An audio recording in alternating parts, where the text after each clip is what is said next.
The red carpets, awards, the razzmatazz, music, fashion, interviews, and more.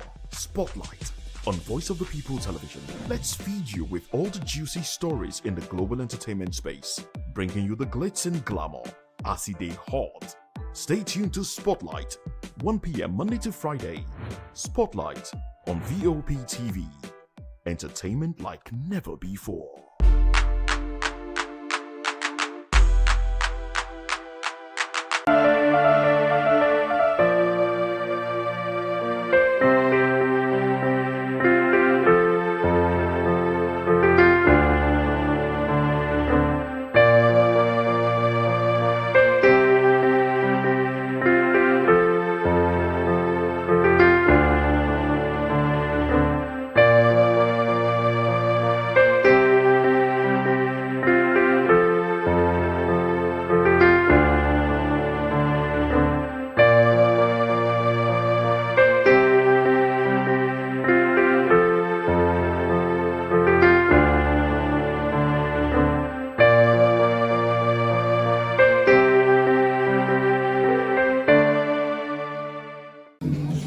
It's your girl Arika the Dimples, aka Risky Baby, and you are watching Vop TV. Do not go anywhere. Where are you going to? Stay here. Calm down. Stay here if you're not.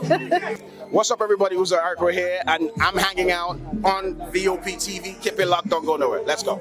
Hi everyone, my name is Yvonne Jagada. You are watching Vop TV, and don't change the dial, because I said so. Who's happy to post? I mean, who's happy the most? Because when shit goes south, y'all be happy to ghost. When you make a wrong move, they be happy to roast. But be careful when you win, who's not happy to toast. I am VJ Adams, and you rock with Vop TV. Don't move. Hi people, Bisola here, and you are watching Vop TV. Mwah. Shout out to Vop TV. It's so good to have you on the red carpet of AV. Love you all. Wishing you all the best. Here's a shout out to Vop TV. It's your girl April Oshidikwe at the AV premiere. You know what it is. Hi everyone, my name is Linda Ejiofor Suleiman, and I'm live at the EV premiere. Keep watching Vop TV. I want to say hello to my Italian friends. I want to say them that Nigeria is the best country in the world, and I'm so happy to be here. Thank you so much. Hi guys, my name is Tomo Atebe. I'm an actor, and you guys are live on Vop TV. Keep it locked, because I said so. Ladies and gentlemen, boys and girls, this is your girl Folu Storms out here, and this is a big shout out to Vop TV. Hi guys, my name is Charles Bourne. My name is Lydia Lawrence, and Please keep watching Voice of the People Television. Love ya. This is Health Check, your weekly guide to better living, smarter choices, and trusted answers. From everyday wellness to urgent health issues, we've got you covered. Health Check, only on Voice of the People Television, where your health has a voice.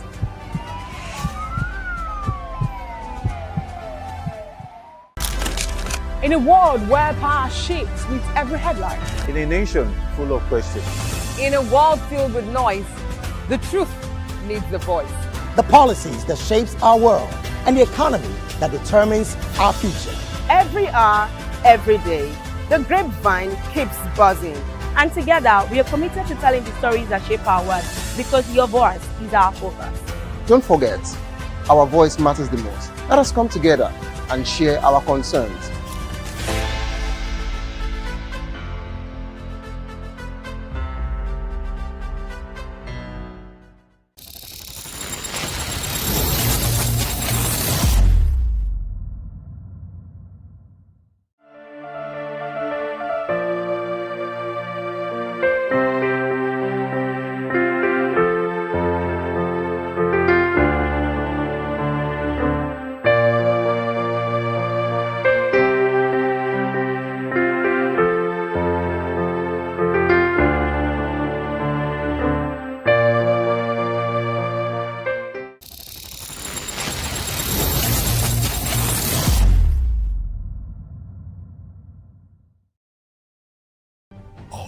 Ready for the extraordinary?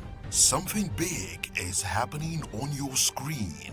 Introducing VOP TV, now streaming on SLTV channel 264. From breaking news to captivating conversations, news analysis, giving you all sides to the story. We break in-depth discussions on the issues that matter, from politics to sports, entertainment, and lifestyle. VOP TV on SLTV channel 264. Join us as we redefine what television means to you. Voice of the People Television, VOP TV. Now you have more than a voice.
the red carpets, awards, the razzmatazz, music, fashion, interviews, and more.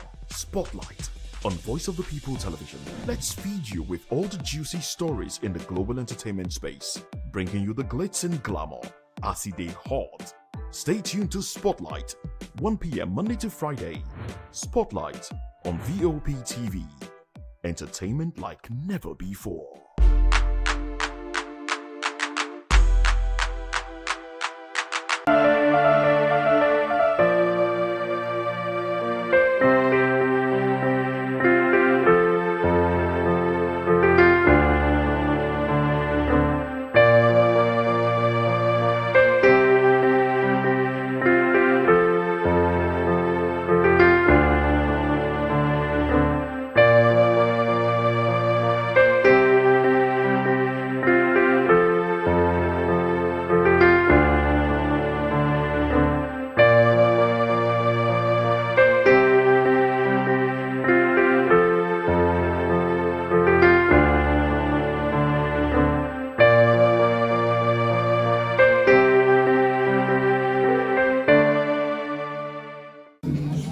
It's your girl Arika of the Dimples, aka Risky Baby, and you are watching Vop TV. Do not go anywhere. Where are you going to? Stay here. Calm down. Stay here if you're at What's up, everybody? Who's Arco here, and I'm hanging out on Vop TV. Keep it locked, don't go nowhere. Let's go. Hi everyone, my name is Yvonne Jagada. You are watching Vop TV, and don't change the dial, because I said so. Who's happy to post? I mean, who's happy the most? Because when shit goes south, y'all be happy to ghost. When you make a wrong move, they be happy to roast. But be careful when you win, who's not happy to toast. I am VJ Adams, and you rock with Vop TV. Don't move. Hi people, Bisola here, and you are watching Vop TV. Mwah. Shout out to Vop TV. It's so good to have you on the red carpet of AV. Love you all. Wishing you all the best. Here's a shout out to Vop TV. It's your girl April Oshidikwe at the AV premiere. You know what it is. Hi everyone, my name is Linda Ejiofor Suleiman, and I'm live at the EV premiere. Keep watching Vop TV. I want to say hello to my Italian friends. I want to say them that Nigeria is the best country in the world, and I'm so happy to be here. Thank you so much. Hi guys, my name is Tomo Watebe. I'm an actor, and you guys are live on Vop TV. Keep it locked, because I said so. Ladies and gentlemen, boys and girls, this is your girl Folu Storms out here, and this is a big shout out to Vop TV. Hi guys, my name is Charles Bourne. My name is Lydia Lawrence Nzaya. Please keep watching Voice of the People Television. Love ya. This is Health Check, your weekly guide to better living, smarter choices, and trusted answers. From everyday wellness to urgent health issues, we've got you covered. Health Check, only on Voice of the People Television, where your health has a voice.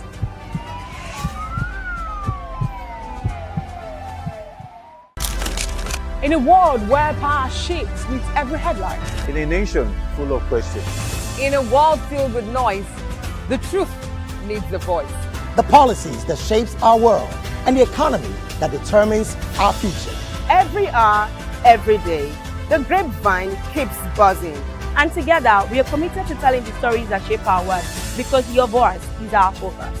Don't forget, our voice matters the most. Let us come together and share our concerns.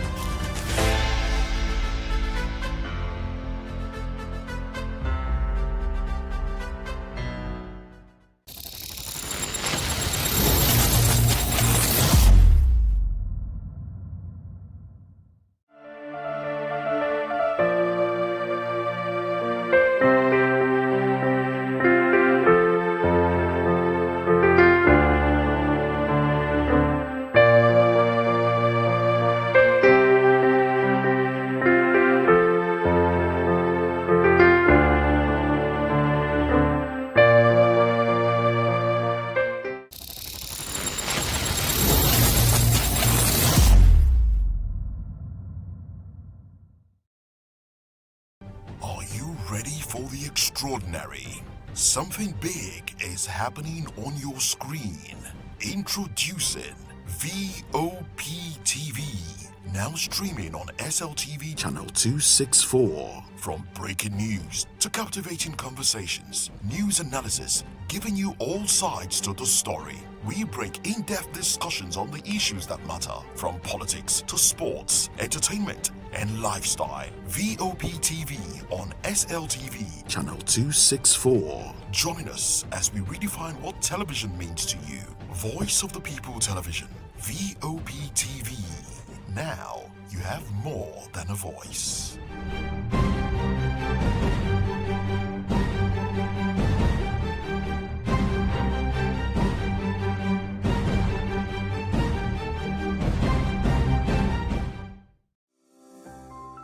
VOP TV. Now you have more than a voice. Behind every broken desk lies a broken promise. Education shapes the nations. But who is asking the right questions? Introducing Edu Dialogue, the show that goes beyond the surface, exposes the cracks, the corruption, and the silence in Nigeria's education system. Edu Dialogue, Saturdays, 3 p.m., only on VOP TV. We break the biggest stories, from missing funds to policy failures. We ask the tough questions and demand real answers. Edu Dialogue, this Saturday, 3 p.m. on Voice of the People Television. Nigerians, your voice matters, and in 2027 it starts with your permanent voters card, your PVC. If you're 18 and above and you're a Nigerian citizen, you have the right to choose who leads your community, your state, and your country. But that right only counts if you have your PVC and your name is on the voter register. Here's what to do. First, check if you're registered. If you're not, or if you've moved, lost your card, or turned 18 since the last election, go to the nearest INEC office or an INEC registration center. Second, it's free. Don't pay anyone for any registration or collection. Third, collect your PVC early. Don't wait until the week before elections. INEC will announce dates. Listen to radio, TV, and follow INEC's official pages. Your PVC is more than plastic. It's your power to hold leaders accountable. It's how you decide on roads, schools, hospitals, and jobs for your community. When you vote, you decide the future of your children. Get registered. Get your PVC. Vote in 2027. For Nigeria to work, you must be a part of it. Your vote, your future, your responsibility. This message is brought to you by Voice of the People, VOP Media.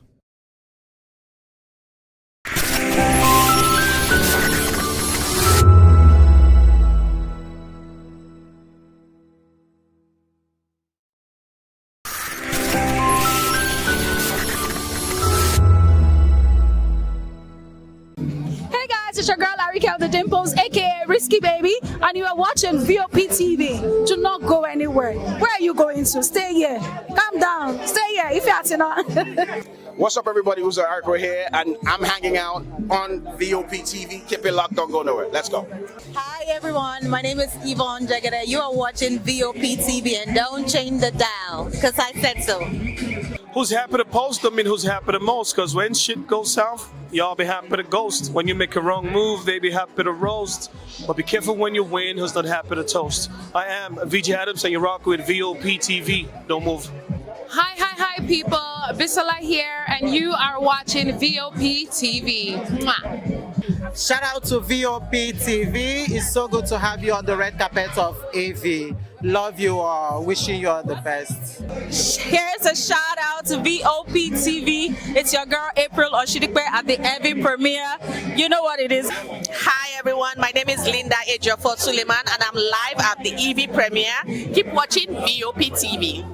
I want to say hello to my Italian friends. I want to say them that Nigeria is the best country in the world, and I'm so happy to be here. Thank you so much. Hi guys, my name is Vop Tv. I'm an actor, and you guys are live on VOP TV. Keep it locked, because I said so. Ladies and gentlemen, boys and girls, this is your girl filled with storms out here, and this is a big shout out to VOP TV. Hi guys, my name is Charles Bourne. My name is Lydia Lawrence Nze, Please and keep watching Voice of the People Television. Love ya.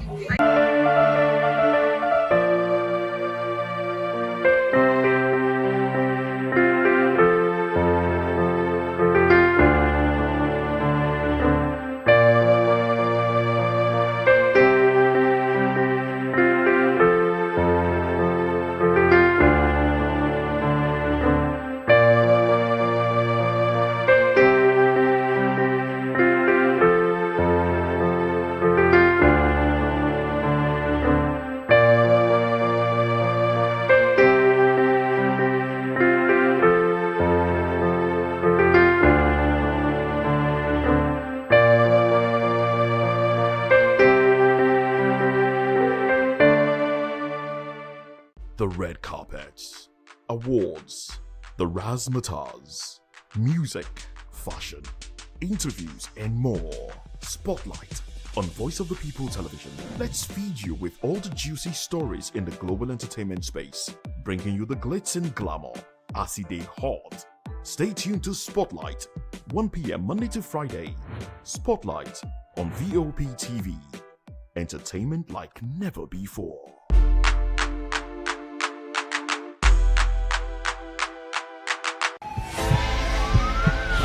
This is Health Check, your weekly guide to better living, smarter choices, and trusted answers. From everyday wellness to urgent health issues, we've got you covered. Health Check, only on Voice of the People Television, where your health has a voice.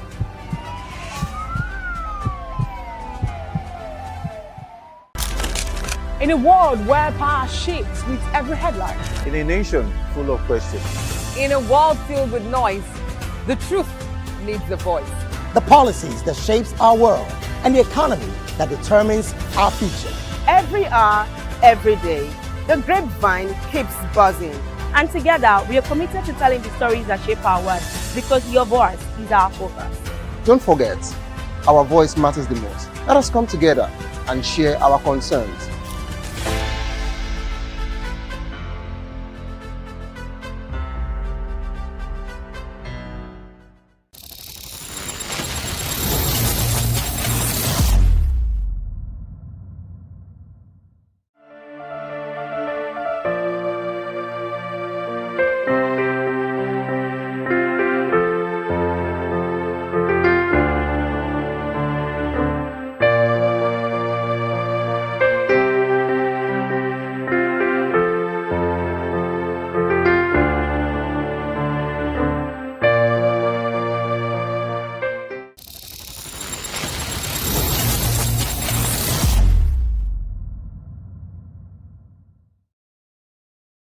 Are you ready for the extraordinary?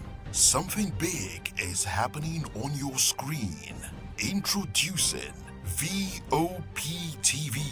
Now streaming on SLTV channel 264. From breaking news to captivating conversations, news analysis, giving you all sides to the story. We break in-depth discussions on the issues that matter, from politics to sports, entertainment, and lifestyle. VOP TV on SLTV channel 264. Join us as we redefine what television means to you.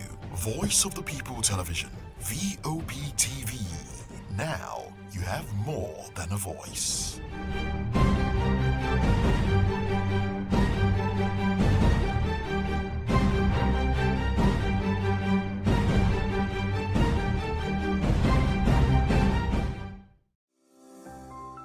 VOP TV.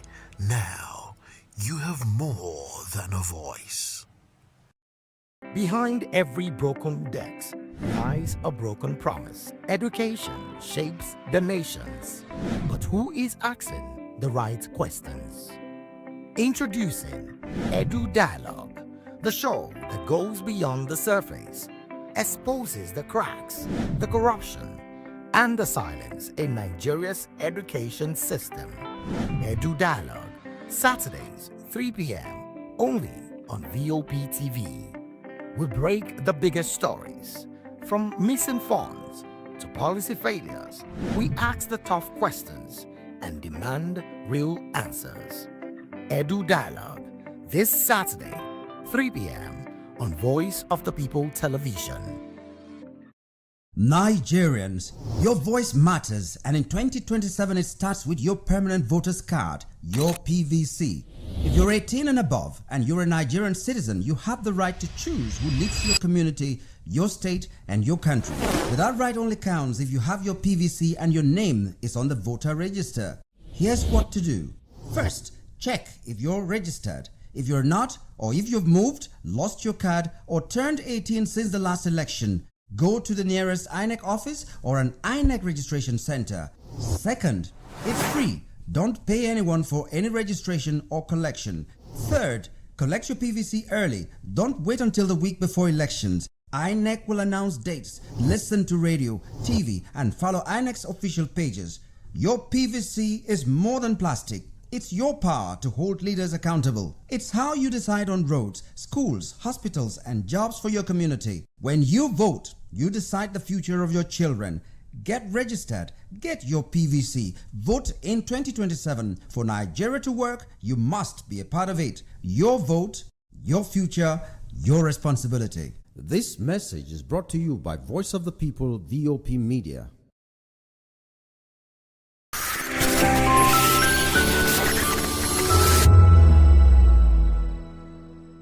Hey guys, it's your girl Larry the Dimples, aka Risky Baby, and you are watching Vop TV. Do not go anywhere. Where are you going to? Stay here. Calm down. Stay here if you're not. What's up, everybody? Who's Arco here, and I'm hanging out on Vop TV. Keep it locked, don't go nowhere. Let's go. Hi everyone, my name is Yvonne Jagade. You are watching VOP TV, and don't change the dial, because I said so. Who's happy to post them and who's happy the most? Because when shit goes south, y'all be happy to ghost. When you make a wrong move, they be happy to roast. But be careful when you win, who's not happy to toast. I am VJ Adams, and you rock with VOP TV. Don't move. Hi, people. Bisola here, and you are watching VOP TV. Mwah. Shout out to VOP TV. It's so good to have you on the red carpet of AV. Love you all. Wishing you all the best. Here's a shout out to VOP TV. It's your girl April Oshidikwe at the EV premiere. You know what it is. Hi everyone, my name is Linda Ejiofor Suleiman, and I'm live at the EV premiere. Keep watching VOP TV. I want to say hello to my Italian friends. I want to say them that Nigeria is the best country in the world, and I'm so happy to be here. Thank you so much. Hi guys, my name is Vop Tv. I'm an actor, and you guys are live on VOP TV. Keep it locked, because I said so. Ladies and gentlemen, boys and girls, it's your girl Phil Storms out here, and this is a big shout out to VOP TV. Hi guys, my name is Charles Bourne. My name is Lydia Lawrence Nzaya, Please and keep watching Voice of the People Television. Love ya.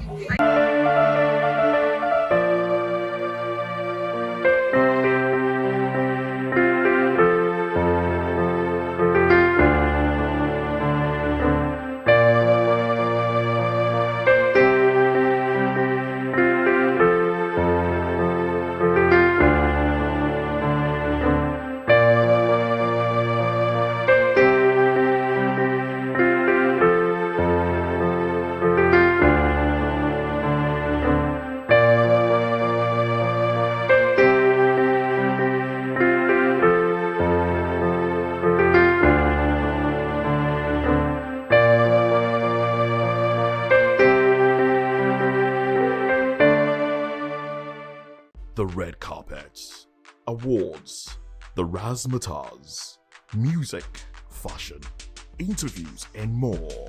Spotlight on Voice of the People Television. Let's feed you with all the juicy stories in the global entertainment space, bringing you the glitz and glamour as it is hot. Stay tuned to Spotlight, 1 p.m. Monday to Friday. Spotlight on VOP TV. Entertainment like never before.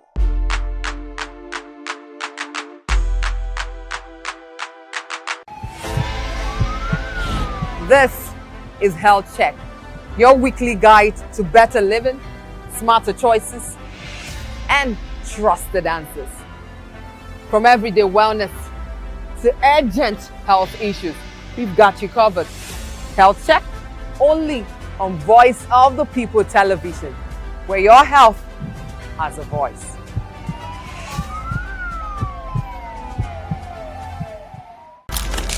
In a world where power shakes with every headline, in a nation full of questions, in a world filled with noise, the truth needs a voice. The policies that shapes our world and the economy that determines our future. Every hour, every day, the grapevine keeps buzzing. And together, we are committed to telling the stories that shape our world, because your voice is our focus. Don't forget, our voice matters the most. Let us come together and share our concerns.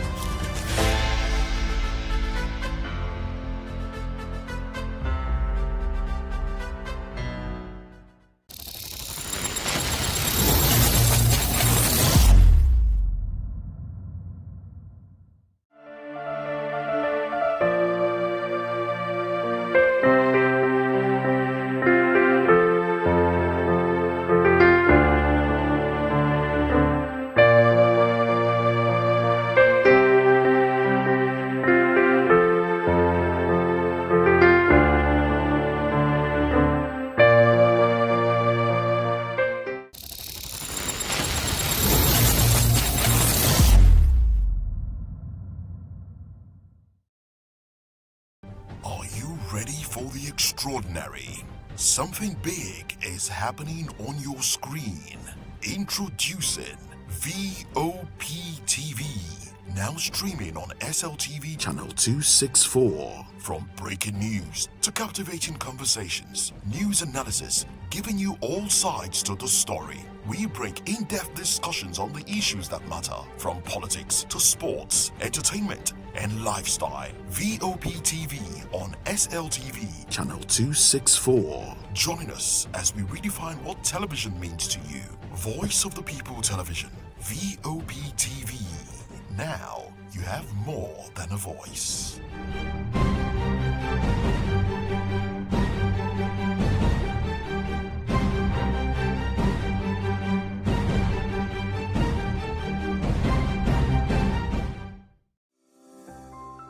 VOP TV.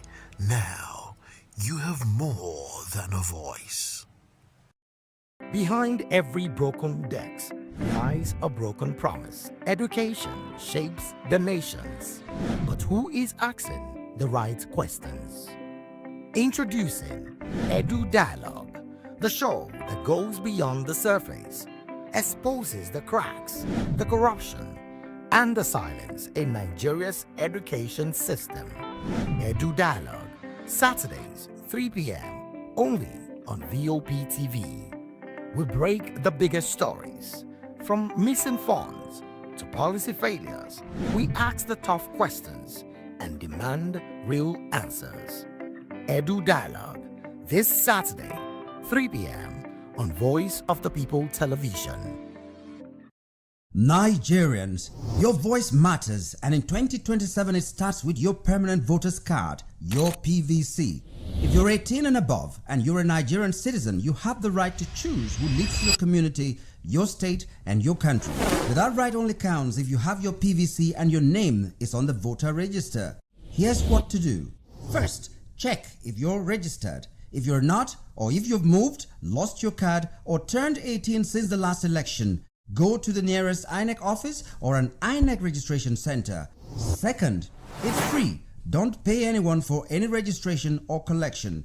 Third, collect your PVC early. Don't wait until the week before elections. INEC will announce dates. Listen to radio, TV, and follow INEC's official pages. Your PVC is more than plastic. It's your power to hold leaders accountable. It's how you decide on roads, schools, hospitals, and jobs for your community. When you vote, you decide the future of your children. Get registered. Get your PVC. Vote in 2027. For Nigeria to work, you must be a part of it. Your vote, your future, your responsibility. This message is brought to you by Voice of the People, VOP Media.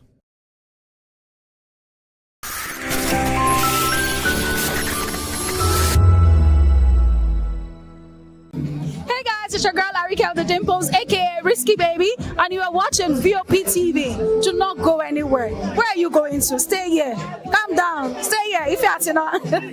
What's up, everybody? Who's Arco here, and I'm hanging out on Vop TV. Keep it locked, don't go nowhere. Let's go. Hi everyone, my name is Yvonne Jagade. You are watching Vop TV, and don't change the dial, because I said so. Who's happy to post them and who's happy the most? Because when shit goes south, y'all be happy to ghost. When you make a wrong move, they be happy to roast. But be careful when you win, who's not happy to toast. I am VJ Adams, and you're rocking with Vop TV. Don't move. Hi, people. Bisola here, and you are watching Vop TV. Mwah. Shout out to Vop TV. It's so good to have you on the red carpet of AV. Love you all. Wishing you all the best. Here's a shout out to Vop TV. It's your girl April Oshidikwe at the AV premiere. You know what it is. Hi everyone, my name is Linda Ejiofor Suleiman, and I'm live at the EV premiere. Keep watching Vop TV. I want to say hello to my Italian friends. I want to say them that Nigeria is the best country in the world, and I'm so happy to be here. Thank you so much. Hi guys, my name is Vop Tv. I'm an actor, and you guys are live on Vop TV. Keep it locked, because I said so. Ladies and gentlemen, boys and girls, this is your girl Phil Storms out here, and this is a big shout out to Vop TV. Hi guys, my name is Charles Bourne. My name is Lydia Lawrence Nze, Please and keep watching Voice of the People Television. Love ya.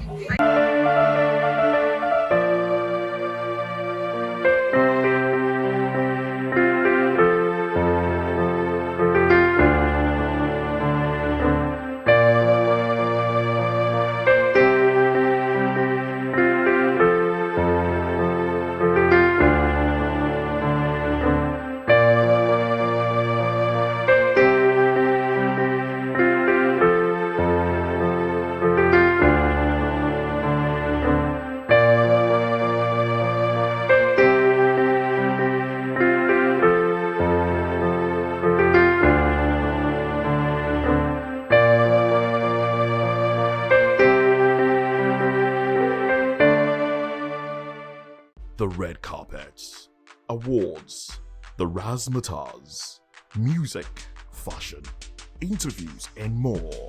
Spotlight on Voice of the People Television. Let's feed you with all the juicy stories in the global entertainment space, bringing you the glitz and glamour as it is hot. Stay tuned to Spotlight, 1 p.m. Monday to Friday. Spotlight on Vop TV. Entertainment like never before.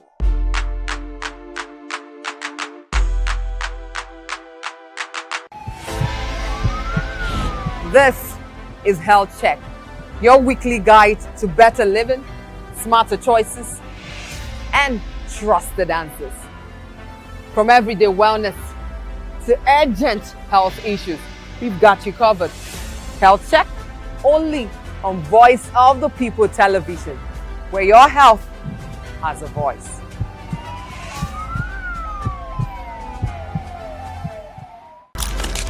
In a world where power shapes with every headline. In a nation full of questions.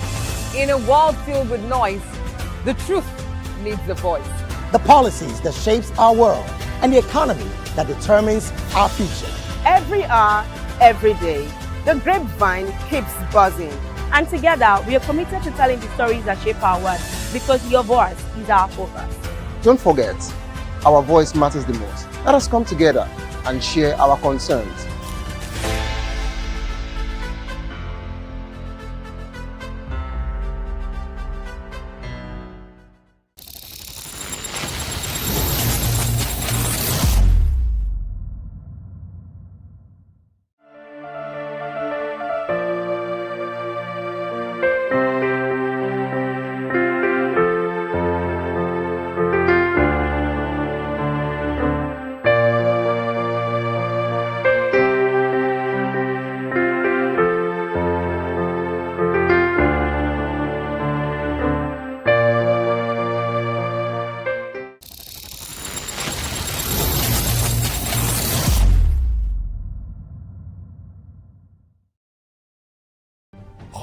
Ready for the extraordinary?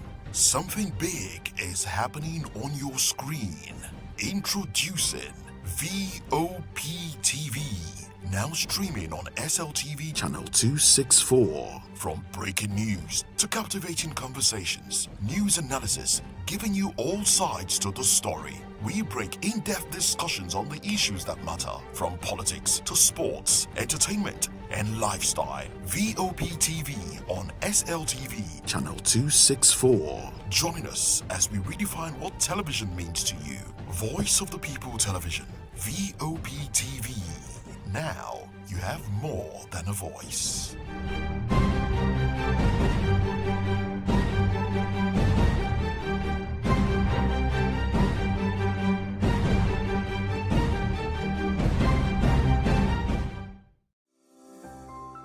VOP TV. Now you is born. Voice of the People Television. VOP TV.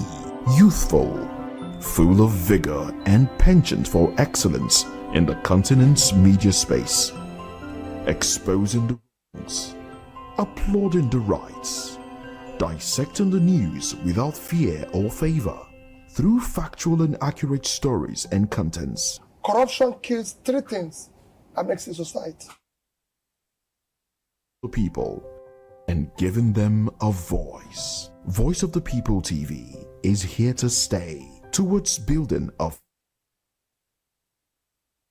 TV. Voice of the People Television. Truly a voice for the people. We encourage you to click on the like button and subscribe to our YouTube channel. We are Voice of the People TV. Also follow us on all our social media platforms. We are at VOP TV Live. Visit our website www.vop.ng for fresh and trending news. Also watch us live on SLTV channel 264. VOP TV, Voice of the People Television.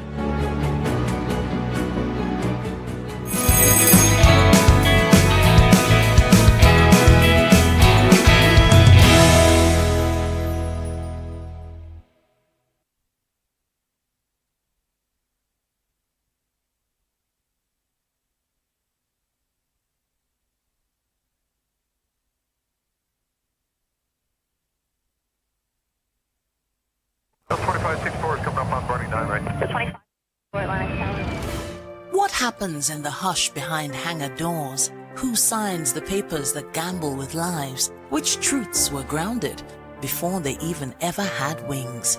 If you've ever buckled a seatbelt at 30,000 feet, if you've ever stared out of that tiny window and wondered who's really in control of the skies, it isn't just flight, it's power, it's politics, it's pressure sealed in steel. We're peeling back the clouds from runway risks to sky-high secrets. We're diving deep where most dare not to look. Aviation Scope, every Sunday at 7 p.m. only on Voice of the People TV. We don't just report, we reveal. We don't just ask, we uncover.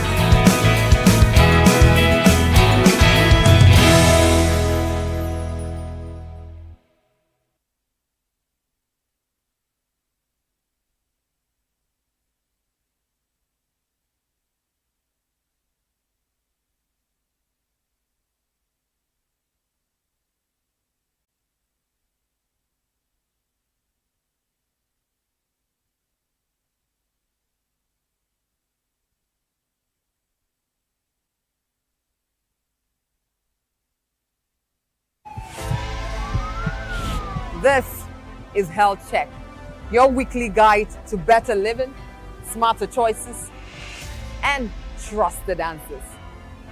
From everyday wellness to urgent health issues, we've got you covered. Health Check, only on Voice of the People Television, where your health has a voice.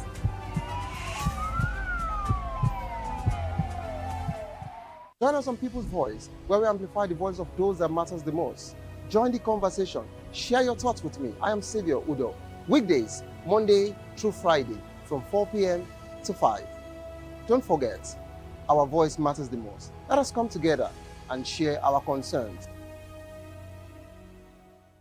In a world where truth is the ultimate power and opinions scream the loudest, it's time to wade through the noise. Hunger no get tribe.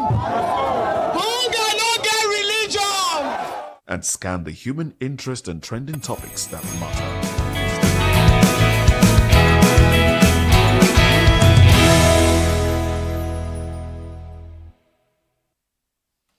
It's a beautiful Monday morning, and we welcome you to VOP This Morning. I am Moses Humphrey, and the crew very much is in the studio, and we're ready to take you on the ride as you come along with us. Of course, we do have trending stories to talk about.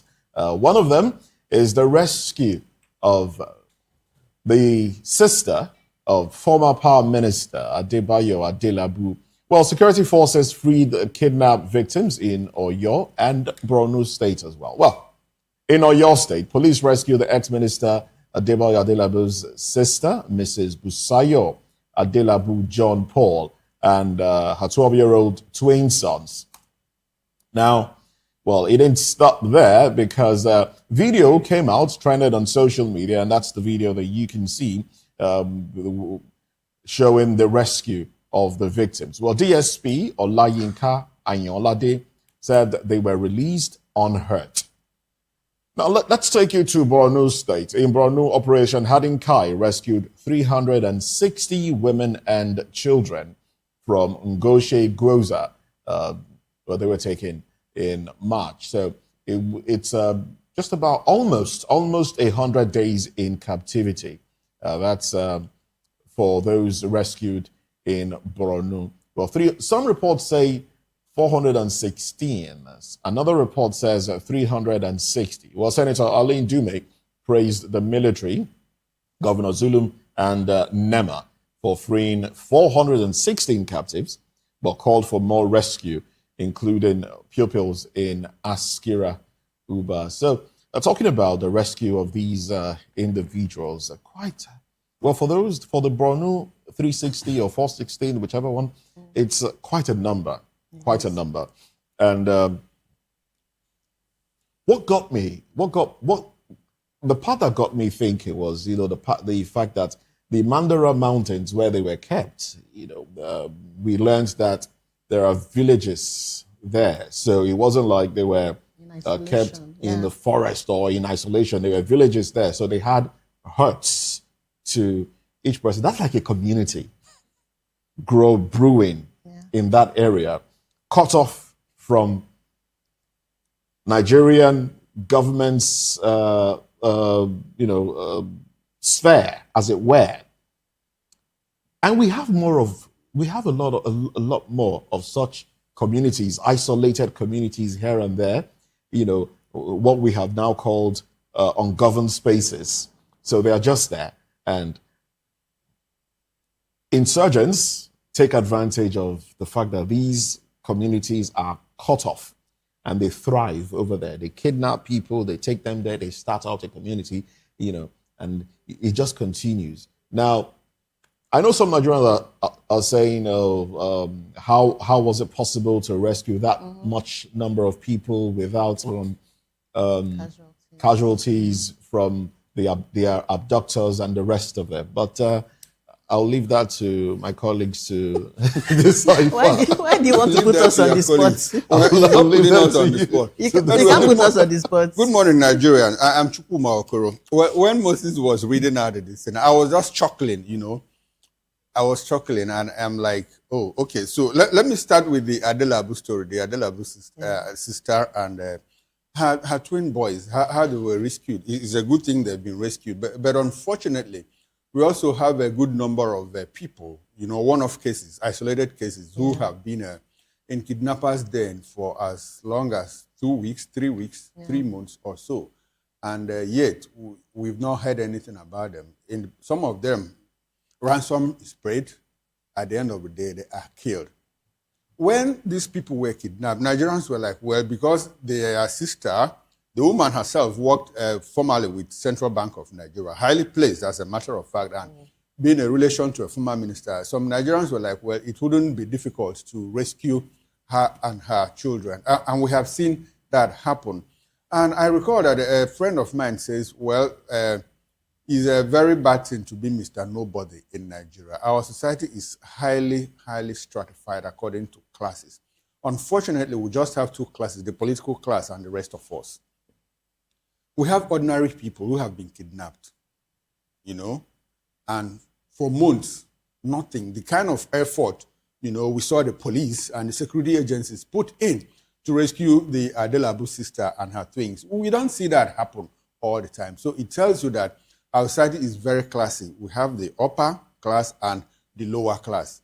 And whenever it happens to the upper class, we are quick. The federal government is quick too. The security authorities agencies are quick too, you know, swoop into action, do the rescue and all of that. Like they did, they swung into action. And they swung into action. In fact, they said they will, and they did that, and we have seen it happen.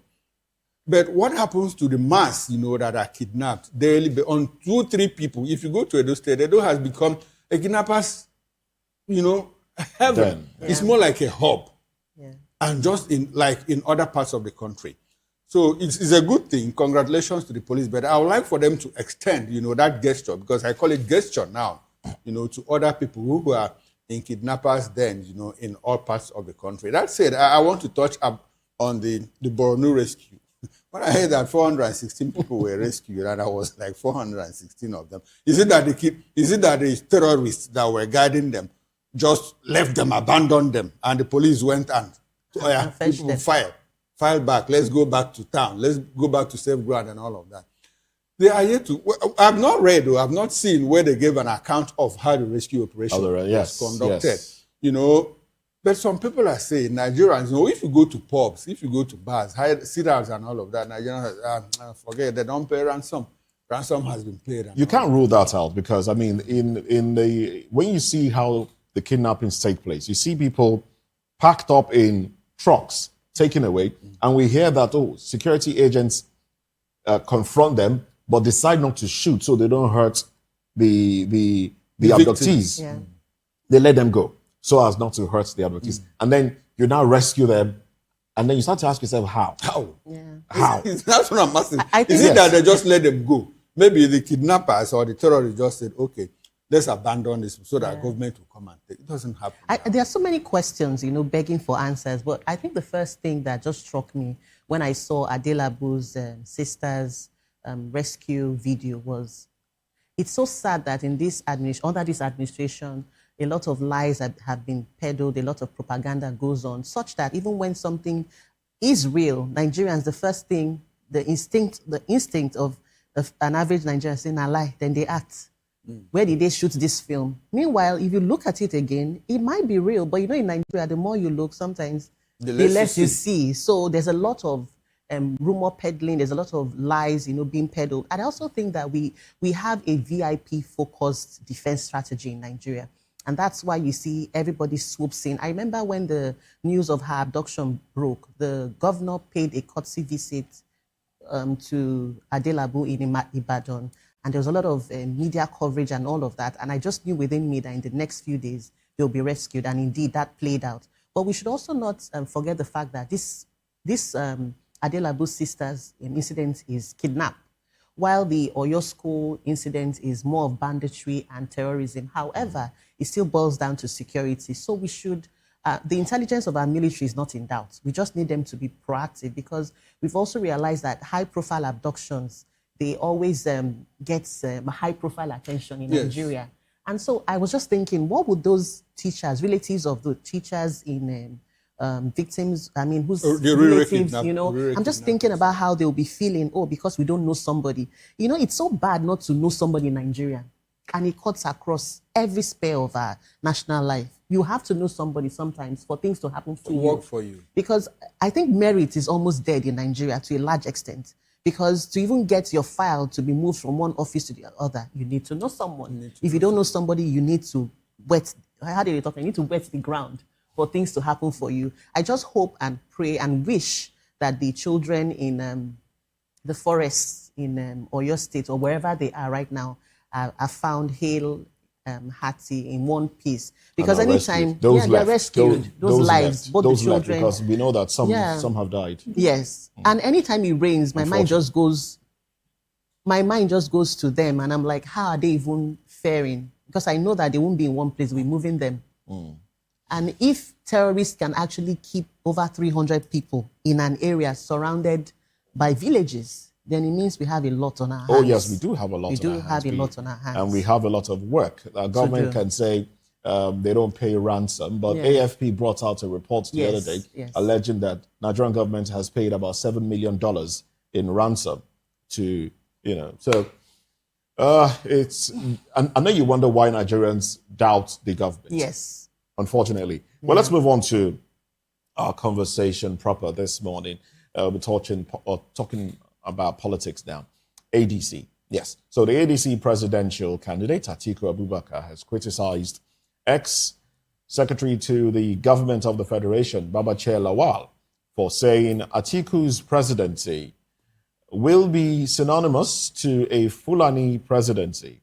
Now, in a statement on Sunday, via his spokesman, Frank Shaibu, Atiku called the comment dangerous ethnic profiling that threatens national unity. He noted that Lawal was appointed SGF by former President Muhammadu Buhari, who is, of course, a Fulani man, and questioned Lawal's contradictory claim that governors want him back in APC. Atiku defended his record on insecurity, citing his visits to Kaguru, Southern Kaduna, and scholarship for Chibok girls. Well, he's quoted as saying that Nigeria needs leaders who unite, not divide. He said, describing Lawal's remarks as driven by bitterness, not evidence. Oh, well. To help us make sense of it all, we have engineer Oluwadamilola Adeshoka Nuyi join the conversation. He is a Lagos State governorship candidate for the AAC. We will also be joined by Dr. Kayode Dayo, who is a social-political technocrat and, a public affairs commentator. Well, he joins the conversation as well. From Benin, we'll be joined. Good morning, Mr. Moses. Can you hear me? Yes, of course. Very well. Good to have you join the conversation this morning. Interesting times. Interesting times we're in Nigeria's politics. Now, seriously, my brother. Now, talking about Buhari's legacy, Buhari's a Fulani man, of course, and then Babachir Lawal serving under that administration and now saying, Atiku's administration will be like the Fulani, taking over. Ethnic profiling, basically. That's basically what it is. In the previous election, in the 2022 build-up to 2023 election, we had such ethnic profiling, but this time around, that time it was targeted at the Southeasterners, how Southeasterners, how those within the Southwest would say, oh no, we don't want Southeasterners in government and the rest of them. Now, how can we move away from such politics, ethnic profiling, how it affects our politics, and what are the dangers of such ethnic profiling as we build up to 2027 election? You see, Mr. Moses, let me sincerely appreciate your platform for yet another opportunity. I think the subject matter is very germane at this very trying time. I would love to take you back to history, because since 1966 to be very precise, if you can still remember the coup and the likes, the issue of ethnic division, ethnic profiling and all of that has conspicuously from the political lexicon. That is the gospel truth. If you look at us in all facets of our daily lives, the ethnic profiling has the dominant role in determining who to take what, when, and how. That has put us in this quagmire across the length and breadth of human existence. You see, the issue to me, it is beyond our own comprehension. Please underline when I say beyond our own comprehension. If you want to uproot or terminate, you must go to the root. That is why I underline. We must go back to the drawing board. Go back to the drawing board. All right then. Yes. Okay. I thought you wanted to land on your thoughts there, but if you have, let's. All right. So I think there's a struggle to hear us there. If we have Dr. Dayo Kayode online, let's bring him up. Well, we have Adedamola. Good morning to you. Welcome to the conversation. Engineer Adedamola Adeshoka. Good morning to you.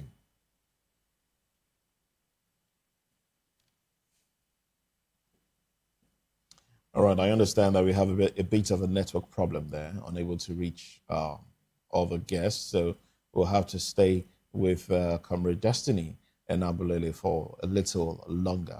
Now, Comrade, are you still with me? Can you hear me? Yes, I can. Now, okay. Babachir Lawal raised issues about Atiku's alleged failure to strongly condemn insecurity, the kidnappings and killings, especially in northern communities. You know, he said that he hasn't strongly come out to condemn that. Now, to what extent does these criticism hold merit based on Atiku's public record, and how do they intersect with Atiku's Fulani identity? Moses, my dear brother,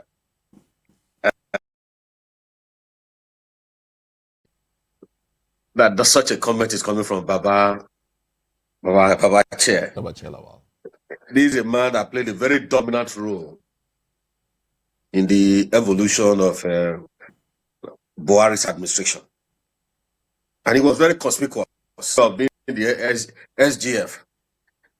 So for me, it is satisfying.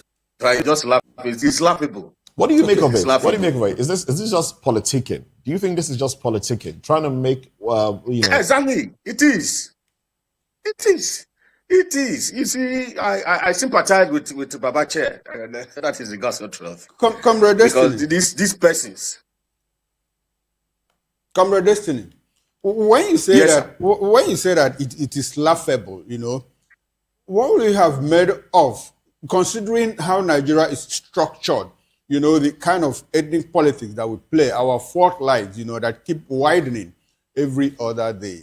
What will you make of a Fulani man succeeding another Fulani man in the presidency? If you say that Babachir Lawal's comments are laughable, is it appropriate if you consider our multi-ethnic nature, the multi-ethnic nature of Nigeria? Is it appropriate for a Fulani man to succeed another Fulani man in Nigeria? Mr. Okoro, you see, I'm an African. I'm a very proud one at that. There's a saying that a meat you don't want to eat, or perhaps you don't eat, you don't share with your teeth. You see, Baba, when I said it's quite laughable, this is a man that was very prominent in the Fulani administration. A man, Buhari as he then was, who said that if he's ringed out, or if he fails to win the election, that blood will flow in this country. Then till now, Nigeria has never seen sleep.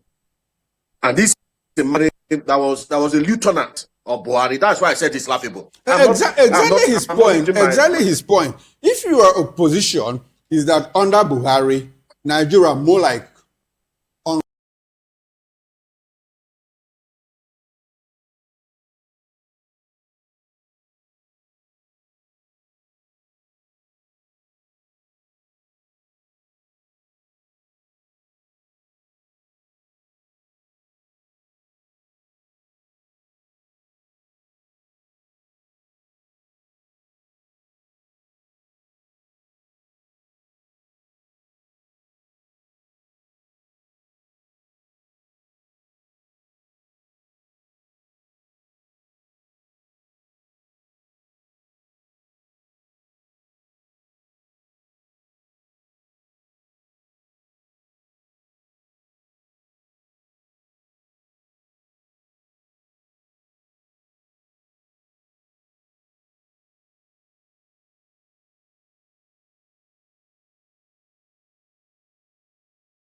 a scenario here.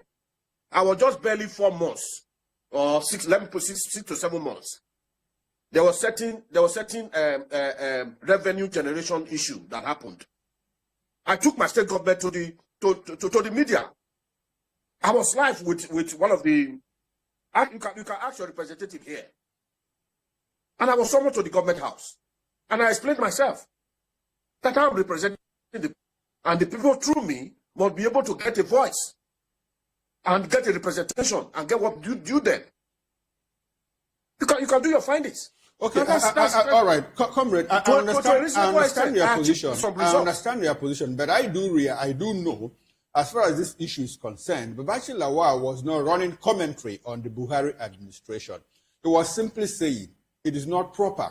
I don't speak for him. I'm just telling you what he said, his position, that it is not proper for a Fulani man, Atiku Abubakar, to have succeeded another Fulani man, Buhari. It would have been an extension. Well, let's talk about the personality of Atiku Abubakar in terms of, well, wouldn't it have been good if he, as a Nigerian, do you think that Atiku is detribalized enough, to have continued as Buhari's successor? Is he detribalized enough? Is he a nationalist? Is he a nation builder? What is his personality? You see, I'm a little bit not very disposed to. I have my reservations. Oftentimes, I've heard him saying that he's married to this from across the geopolitical zones of this country, that he's more positioned in terms of being detribalized. You see, the issue we have as we speak very just now is not whether detribalized. I'll be very frank with ourselves. What Nigeria need now is a man that can give Nigeria needed voice and do away with this dichotomy of this elitism. Now the question is Atiku Abubakar that man? Do you think that he's that man that we need at the moment? My brother, to be very frank, I'm not a fan of Atiku Abubakar. I respect him as a stakeholder in the Nigerian project. See, I'm a realist. I'm not his fan. I have my reservations. Because, to be very frank, with the little dose that I have of him, for me, it's not at this particular point in time that kind of person that we want now. We need someone that can be able to sacrifice. All right then. Okay. To sacrifice for Nigerians. Okay. All right, thank you very much. Because let me now with this thought. Okay, quickly, sir. Let me now with this thought. What is happening in this present administration? They are living a life larger than life. They are living a life a boy that just find a new law of spending our collective patrimony in buying yachts, all those things that cannot put smile in the all right, we need a man that can make sacrifices of which Atiku Abubakar fall into that. That is all right, and thank you very much, Comrade Destiny Nabulele. We'll come back to you in the course of the program. In the meantime, let's quickly run to Dr. Dayo Kayode, who has joined us virtually. Good morning to you, Dr. Kayode, and thanks for joining us on VOP this morning. On your program this morning. Good morning, Doctor. Good to have you, sir. All right, I don't know how far you have followed this conversation, but the issue on the table is that, well, former Secretary to the Government of the Federation, Babachi Lawal, has said that, well, it would have been inappropriate for Atiku Abubakar, a Fulani man, to succeed Muhammadu Buhari, another Fulani man. How do you react to that comment, broadly? You see, let me first of all profile Babachi Lawal for you. Vis-a-vis is cutting grass money. In Yoruba, there is an adage that says, ẹni tó bá ti jalè lẹ́ẹ̀kan, tó bá dàrán borí, aṣọ olè ló dàbòrà. And I will interpret. Whoever has stolen once no matter what that person becomes or no matter what that person is having later, is a produce of stealing. So what I'm saying is this: Babaka Lawal is not supposed to be somebody that will be portrayed to the youth, because I don't know why they have allowed Babaka Lawal to take over the media space in recent times. He's a thief, a liar, confirmed one. Because how can somebody be telling Nigerians that he has cut grass with how many millions now, and he cannot show us where he has cut? Dr. Kayode. Now, let me now come back again. Okay, Just hold on for me, please. Okay. Hold on, please. Now, for Babaka Lawal to now be talking of Abubakar Atiku, he doesn't have that temerity to be doing that. Talking about Atiku now, whether detribalized or not detribalized, whether he's qualified to rule us or not, I want to tell you this. The major problem we are having in this country is our ethno-religious bigotry. We don't need that. For goodness sake, who gives a root where Trump comes from in America? What we are looking for is capacity. It's not about whether you have married this or you have so many children or whatever. It is choice. Thank you very much. Well, you just touched on the question I was going to ask you. What we are I was going to ask you a this, question, Dr. Dayo. Our next president can you hear me? is somebody with capacity, somebody with character, somebody with compassion, and somebody who understands the territorial integrity of Nigeria in terms of security.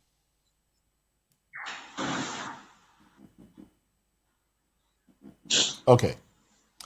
Thank you very much. I was going to ask you a question bordering on the dangers of ethnic profiling in governance, which is a line that we seem to have told that basically came to the fore in the build-up to 2023 election. And now we are towing that same line. If you recall, which I'm sure you do, 2022, there was a lot of ethnic profiling of candidates and voters themselves, especially around the Southwest, about Southeastern voters. And, some have said that profiling has followed the people after the elections into the years that followed, with some people, some traders complaining that they are targeted, those around Ladikbo market area, in other markets, traders have complained that they are targeted because they are from a particular ethnic stock. And here we are again, as we work towards 2027, another election year, we are towing the line of ethnic profiling again. How dangerous is this really to us in Nigeria, where we move away from the ability of one to govern and give people the dividends of democracy to, where this person is from.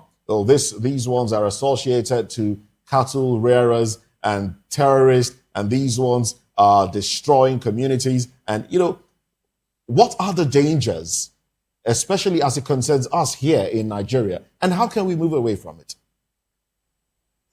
Yes. You see, both religion and tribalism, they are height of antithetical tendencies to democracy. And it's more pronounced in Nigeria. And that is why each time during our election cycles, we see what we are seeing now. Series of kidnappings, killings, and all that. Now, let us come to that of Lagos State to mention. Yes, Immediately after 2023 elections, we found out that a lot of people's this thing, their shops and all that were burned, were pulled down, and all that. In fact, yesterday night was my very first day of passing through that coastal road, and I was asking my friend where we have that the estate that was mauled down. You see, it is really appalling for somebody to be using politics to destroy somebody's investment. Because before that guy could put up that edifice there where they claim that coastal road has passed through, somebody must have approved it. The coastal road was not just planned overnight. That place must have been a government reservation area for developmental purposes. So how come now after election, because it belonged to a particular region of the country that did not support another person from another region, you are now destroying the business. Now imagine where those people that have been working there, where will they be now? What effect have on the economy of the state? Not only that, so many of them like that. Talking about religion, tell me, to what extent has religious tendencies assisted us in getting our democracy right? Well, I was hoping you would tell me. I will give you this example. Okay. I didn't want to mention name, but I have to mention name now. Okay. Imagine a pastor of a big church. Pastor of a big church. Now first lady of the country. Now first lady of the country. Regarded as mother of the country. Children were being kidnapped. 2-year-old, 3-year-old, 8-year-old were being kidnapped in Oyo State. Okay. You cannot afford to pay a visit, whether you were going to Ekiti and be distributing vehicles, rice, garri, and all that. All right then. To what extent have you been able to go there to go and commiserate to the families of those people? All right.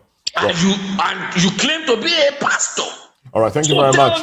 Thank you very much, Dr. Dayo Kayode. Help us now. Well, thank you very much. Let's move away. Let's go to Port Harcourt, where we have Darlington Mwoju, I beg your pardon, Darlington Mwoju, spokesperson APC in River State. Good morning to you. Let's establish communication with you. Good morning to you.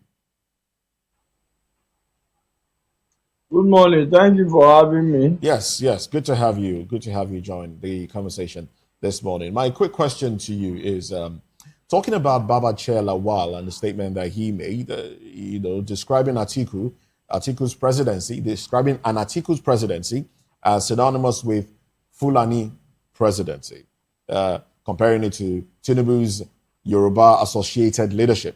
Now, and he also used the term Kachala. Now, how should we interpret these statements? Is it as legitimate ethnic concerns, political strategy, or inflammatory tribal rhetorics? What risk do these pose for national cohesion?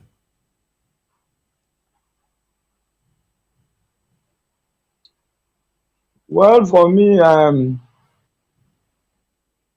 even if I've not actually chewed on Babachir Lawal's comments and responses given by the former Vice President of the Republic, I would like to say that because of my own personal trajectory, I do not, there are certain commentaries I do not take my time to look at or to even analyze, especially when it's coming from whom I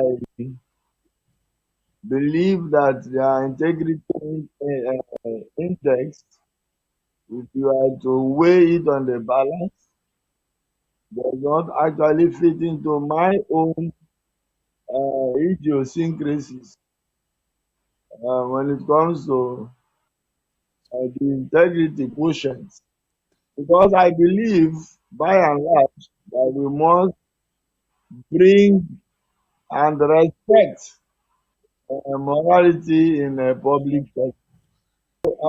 I wouldn't want But the those commentaries. concern here is the ripple effect this might have in the polity on Nigerians, you know, as we walk towards 2027. If narrative about, oh, this is Fulani presidency, and like my colleague pointed out, when you start to look at certain things happening around the country, unfortunately for those of the Fulani stock, they are largely being profiled, all right, along the lines of headers, you know, and then you have the you have the Fulani headers that some have said bandits and the rest of them, terrorizing farmers and the rest of them, and pushing out that narrative and say, oh, if this person comes into power, it will just be an extension of a Fulani administration. And, you know, some people will say, oh, the Buhari administration, he supported Fulani headers and the rest of them. They had a free reign. And pushing out that narrative, what are the dangers that this might bring up? What dust will this bring up if care is not taken? That's what we're trying to examine here, and also to prevent. Well, I think that such rhetoric in our body policy is,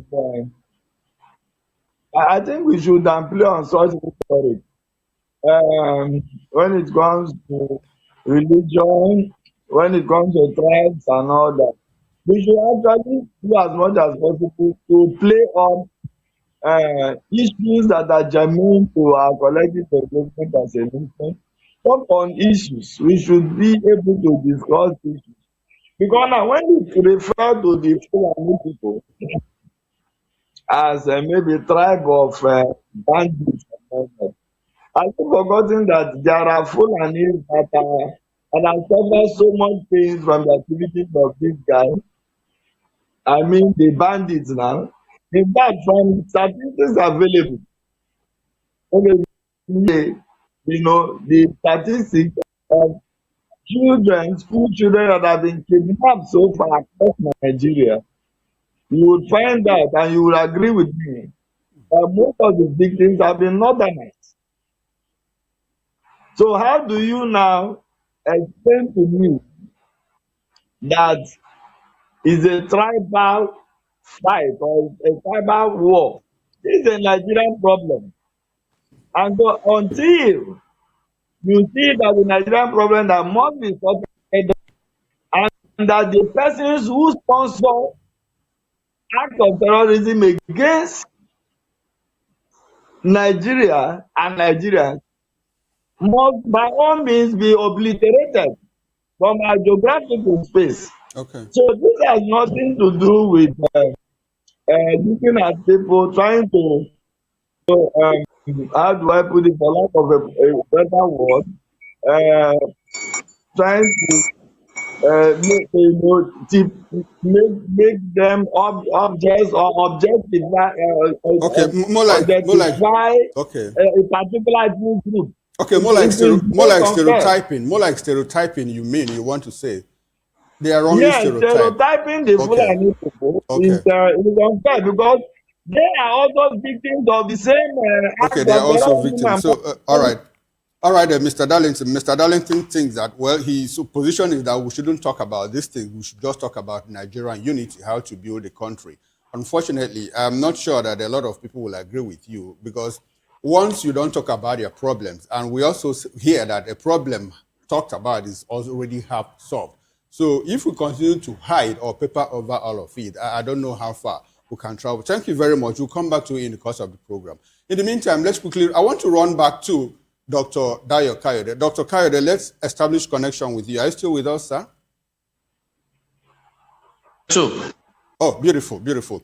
Now, when you were asked a question, you started by saying you want to profile Babashi Lawal, which you did, that somebody that has stolen once will always go back to stealing. That was your first comment before you started talking about... And the liar will always be a liar. And a liar will always be a liar. I would like for you to profile Atiku Abubakar for Nigerians. First, to start with, his role in the Representative Jefferson. You recall Jefferson, U.S. House of Reps member who was involved in the Halliburton scandal that Atiku was actively involved. Jefferson and 6 other people went to jail in different parts of the country. It was only in Nigeria that nobody, was touched. After that, I'd like for you to profile Atiku within the $16 billion power deal that he supervised as the Vice President of the Federal Republic of Nigeria. Up until this moment, Nigerians are yet to know what happened to that money. And finally, I would like for you to profile him within the context of the Deborah tweet, which he made. I'm sorry, sir. A certain College of Education student, Deborah, was stoned to death in Sokoto. Atiku Abubakar made a tweet condemning that act. Fulani youths, Muslim youths, asked him to pull it down. Otherwise, they will not vote for him in 2023 general election. And Atiku quickly pulled down that tweet. I would like for you to profile Atiku for Nigerians within those 3 parameters. Great. Thank you very much. Let me start. I only had that of Jefferson. I didn't hear the remaining ones. And I think probably you talked about maybe selling of properties of Nigeria. No, I talked about the $16 billion. $16 billion. Can you hear me? The power deal, $16 billion. $16 billion for what? That was put into the power sector under his watch as vice president. And another one is the Deborah. The Deborah, you recall the College of Education student, Deborah, that was stoned to death in Sokoto. Atiku made a tweet condemning it. But Muslim youth asked him to pull it down, which he did. Now, talking about that of Jefferson. Yes, Jefferson can come up with various points regarding the Halliburton issue. But what I also want you to know is this. Has there been any point that Atiku Abubakar had been prosecuted and found guilty of this Halliburton issue? As EFCC or ICPC or DSS ever invited him on such a thing before? Has he ever asked the United States not to release the file regarding the Halliburton issue, that if it is being released, it will cause him irreparable loss of his personality? Has he also been able to do that in Nigeria? No. Great. Now, let us go to the issue of Deborah. I will want to tell you this, that there is no human being in life that can satisfy everybody. No human being. Because there is nobody who is Jesus Christ. Even Jesus Christ was not able to satisfy everybody on the surface of the earth. Because those who that claim that they were not satisfied, crucified him. But at the end of the day, they regretted it. So, how can the Deborah issue now become something of an object of discussion? The issue of power. The issue of power. I think we have had this issue from former power minister. What's his name again? Who was formerly in FRSC and in SDP now. We had from him. How do you know that? All right then. Some people call the waiting now. Dr. Dayo, we are out of time. You are out of time. You have spoken at length. I think Nigerians know what to believe in all of this. Was the minister of power? He was not the minister of power, but he was the vice president at that time, and he supervised that project. In any case, all right. Like I said, Nigerians know what to believe in all of this. Thank you very much, Dr. Dayo Kayode. I'll take that as a concluding thought. In the meantime, let's run back to Comrade Destiny Enabulele and get his concluding thoughts on the issue that we talked about. Comrade Destiny? Thank you. Mr. Okoro, can you hear me? I can hear you. Go ahead, sir. Yes, I beg the last speaker by saying that the Deborah issue cannot be. You see, let us be very sincere with ourselves. You see, an injury to one is an injury to all.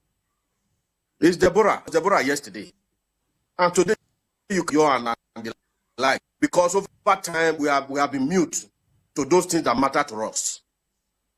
If a leader cannot sacrifice, cannot speak on behalf of those that intend to lead, leader, that is man. I'm not his fan. Maybe that way, but you might be very far from the truth. Because I believe that an injury to one is an injury to all. Injustice is injustice everywhere. So that is my stand this morning. So let me quickly say this. As Nigeria and Nigerians must endeavor to be able to make critique of those that want us. That's why we find ourselves in a very deep quagmire as we speak very just now. Because this president that means us has told Nigerians at a time that the issue of Nigeria doesn't matter to him. Or us being one is inconsequential to him. And today, you can see what is. As a people and our collective patrimony, can see what is happening to our collective patrimony. And as a people, and many Nigerians are regretting why they are Nigerians.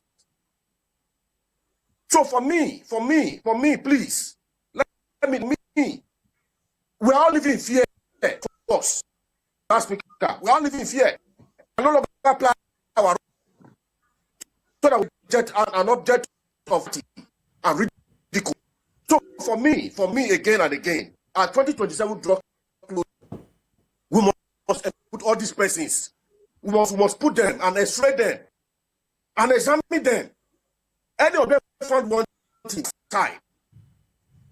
So for me, please, I'm begging all Nigerians this morning. Because it's teaching time. Since 9. All right, and thank you very much. Thank you very much, Comrade Destiny Enabulele. And to Port Harcourt, Mr. Darlington, can we get your concluding thought, like in 1 minute? Yes, I think that I share some of the sentiments of the last speaker. The former vice president actually deleted his initial comments condemning the murderous killing of Ms. Deborah, who obviously was not attacked for any other reason other than her faith or her religious belief. And so I think that was an act of cowardice for somebody who seeks to lead the nation, not to be able to take responsibility, not to be able to speak out. In a period in our nation's history that boldness and leadership, courageous leadership was required. And so I think that that's a question mark. All right. On his courage, his composure, and also his ability or consistency as someone who seems to lead the nation. All right, thank you very much. Well, I'd like to. All right, okay. As we wrap up this conversation, I would like to start the next conversation with your thoughts, Mr. Darlington Muju. Now, the Federal High Court in Lagos has voided the National Assembly's 110 billion naira SUV and allowance plan, ruling it breached procurement law. Now, the Constitution and public trust. Now, Justice Yalim Bogoro ruled May 6, 2026, in Serap's suit against Senate President Godswill Akpabio and Speaker Tajuddin Abbas, the 40 billion naira for 465 vehicles and 70 billion naira for new lawmakers' allowances was arbitrary and a conflict of interest. Now, she said the court ordered Akpabio and Abbas to ensure future NAS spending follows due process, transparency, and value for money. Serap hailed the judgment as a victory for transparency, while Nigerian lawyer Femi Falana, SAN, urged RAMFAC to ensure constitutional limits on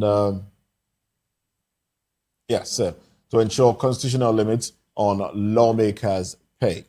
At a time Nigerians are struggling to feed, a lot of it hinged on the policies of this administration. We have lawmakers looking at getting more monies, into their purse. Now, how would you describe the set of lawmakers that Nigerians have? Some have said 40 billion naira here, 70 billion naira here, 110 billion naira. When they came into office in 2023, they got new vehicles and the rest of them. Some of them said, they needed those vehicles because they could not visit their constituents with old vehicles because the roads are bad. Now, as Nigerians are saying, fuel prices are off the roof, it's hard to purchase fuel, it's hard to survive, our lawmakers are thinking, let's get more monies. Let's get more monies in. What are your thoughts on this one? And how can we fix this? Well, first off, I think that I would recommend the both and the co-activist Justice Ogo, who wrote to defend the dignity and integrity of our courts. You know that the judiciary have received several batches from different quarters over seeking to defend the Constitution. And so that judgment came to me as a watershed in the Fourth Republic, given the fact that, like I said before, the judiciary has suffered of black. So, but surely, and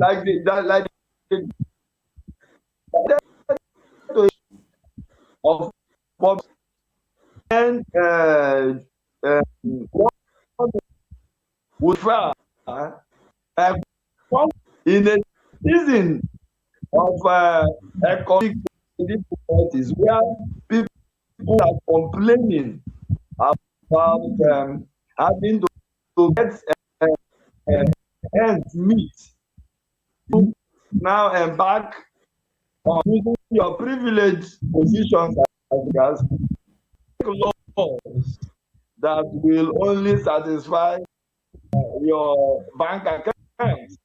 I think that this judgment is a welcome one. I should serve as a springboard for other judiciaries to the occasion to defend the integrity of our defend the masses. Because like they say, the popular is the last. All right, Darlington, Mr. Darlington. To transcend all areas in terms of what the judiciary delivers to the people of Nigeria, including interpretation of. All right, Mr. Darlington. It will deepen democracy at the end of the day. All right. But we do know that the APC, this administration, has always talked about financial discipline, accountability, and all of that. But I mean, with this judgment, that has just been made, do you think that there's still a disconnect between the policy and the actualization of some of the things they preach on paper? Well, let me say this. If there are in or implementation of political as a political party cannot dictate to lawmakers, even on his own platform, how to go about making law. If you understand how the system works, you only try to lobby, influence lobbying, which is allowed the kind of laws or bills that are pushed out, through the legislature, but you cannot because of the political party on the legislature. It is a difficult thing to do. It's a difficult thing to do. These are adults with different training, different exposures and experiences. Okay. So All at right, the then. end of the day, the laws that they move, the lawmakers will take responsibility for the sort of laws that they turn out. Okay. All right. Thank you very much, Mr. Darlington Muju. We'll come back to you for your concluding thoughts on this. In the meantime, let's go to Dr. Dayo Kayode. Dr. Dayo Kayode, the High Court sitting in Lagos has said, well, the Senate President and the Speaker of the House of Representatives acted without, the law, not within the law. But one thing is curious. This case was filed in August 2023, and I'm sure that the money has already been spent. We saw legislators get brand new SUVs at that time, 465 of them. They had $70 billion to retrofit their wardrobes, their offices, and all of that. The money has been spent. Now, this judgment is coming in May 2026, 3 years apart. First off, how does that tell you, the efficiency of our judiciary in serving justice to the Nigerian people? Secondly, now that this money has been spent and the money and the people are already enjoying it, does it look like the judgment, is it trying to say, okay, you return this money, or is it something like next time, don't do it? And how does that affect, the fiscal discipline that that my colleague talked about in this administration? Fiscal discipline, very important. Yes. You see, I will not even take judiciary as just one like that. Rather, I will label what we are facing in this country today as systemic jaundice. I wouldn't say systemic cancer, because cancer is very difficult to cure, and it most often leads to death. And I know Nigeria cannot die. But then I'm using jaundice because if you are purposeful and intentional, you can easily cure jaundice. And that's why I'm calling it systemic jaundice. Now, tell me, this is the judiciary that receives salaries from the taxes that Nigerians are paying. Are they not supposed to defend Nigerians? They are not. Because if somebody is saying he wants to spend this money since how many years now, and you cannot make proclamation to suspend it until when you have finished dispensing justice on it, I mean, it is ridiculous. Now, look at your money that the National Assembly have been spending frivolously, whereby the constituents are wallowing in suffering. Where do we go from here? The issue is both the judiciary, both the executive, both the legislature, even the people themselves We need serious redirection of our orientation. Okay, all right then. We need serious We redirection need of our serious orientation. systemic re-engineering. Systemic So that re-engineering. things All right. can work. Okay, things Now, can the work. judgment Things that should they have work in dispensed now, Nigeria. tell me, of what use is that judgment? Exactly the question that I asked, Zero. which I was hoping Of that what you would use? tell us. Thank you very much, Dr. Dayo Kayode, and I'll take that as a concluding thought because we are practically out of time. Let's run to Comrade Destiny Dambelele, get his view on this and then his concluding thought. Comrade Destiny, you have the floor, sir. Bro, you see, I know I have been saying it. You know, justice delay. Just as the last speaker put it, this judgment on whose interest? If you ask me, according to that musician, who I go ask? It is Nigeria. See, they just want to give us something to talk. And indeed, we are falling for their trap. We can't say today. I'm laughing because that's the best thing an average Nigerian can do for. Because if you let us be very sincere, since the section of this ruinance, since 2023 to date, live in due process. Process is anathema to Tinubu's DNA. That is the gospel truth, and every other persons that are currently come to Edo State, for instance. Perhaps you must have heard some very, very disturbing revelation from one Bobby Manuel as related to Edo State budget. Okay. Well, that's a topic for another day. It's a topic for another day. Thank you very much. Thank you very much, Comrade Destiny. For me, let me land with this thought. For 30 me, seconds, all please. of 30 us, seconds. Yeah, must go back to the drawing board. Okay. This fight must start from the academics. University. Just a few days ago, I went to a university. The university PRO was Comrade Destiny. Comrade Destiny. Citizen. It's a story for As a another first day. citizen. Thank you very much. As a first citizen, in an institution of learning, that ought to accept Okay, we're example. absolutely out of time. Thank you very much, Comrade Destiny and Abulele. We've also had Mr. Darlington Uju, spokesperson, APC in Rivers State. We've also been speaking with Dr. Dayo Kayode. Well, thank you very much, gentlemen. And, of course, Comrade Destiny and Abulele. Thank you very much, gentlemen, for your time and your contribution. Well, that's how far we go today on VOP this morning.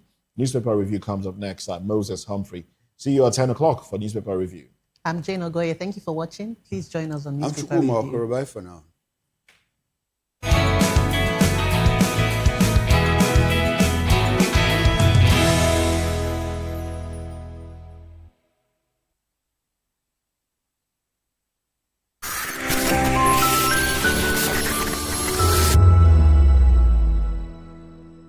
Hey guys, it's your girl Arika of the Dimples, aka Risky Baby, and you are watching VOP TV. Do not go anywhere. Where are you going to? Stay here.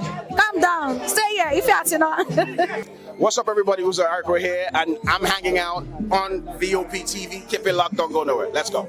Hi everyone, my name is Yvonne Jagade. You are watching VOP TV and don't change the dial, because I said so. Who's happy to post them and who's happy to most? Because when shit goes south, y'all be happy to ghost. When you make a wrong move, they be happy to roast. But be careful when you win, who's not happy to toast. I am VJ Adams and you rock with VOP TV. Don't move. Hi, people. Bisola here, and you are watching VOP TV. Mwah. Shout out to VOP TV. It's so good to have you on the red carpet of AV. Love you all. Wishing you all the best. Here's a shout out to VOP TV. It's your girl April Oshidikwe at the EV premiere.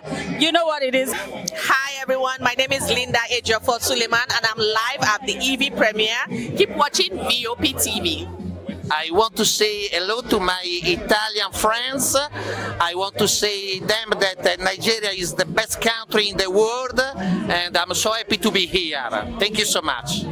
Hi guys, my name is Vop Tv. I'm an actor, and you guys are live on VOP TV. Keep it locked, because I said so.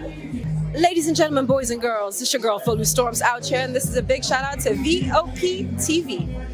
Hi guys, my name is Charles Bourne. My name is Lydia Lawrence Nzaya, Please and keep watching Voice of the People Television.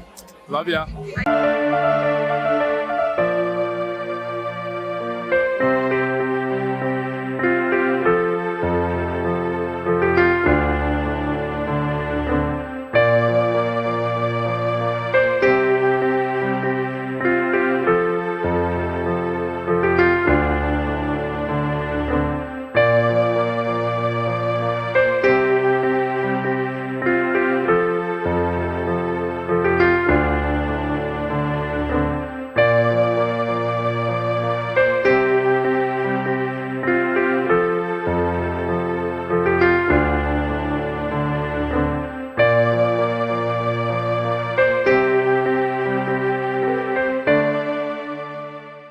The red carpets, awards, the razzmatazz, music, fashion, interviews, and more.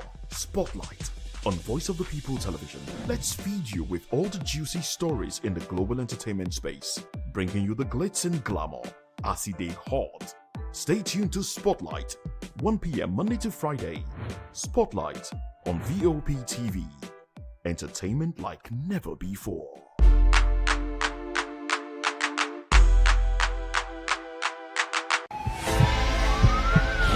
This is Health Check, your weekly guide to better living, smarter choices, and trusted answers. From everyday wellness to urgent health issues, we've got you covered. Health Check, only on Voice of the People Television, where your health has a voice.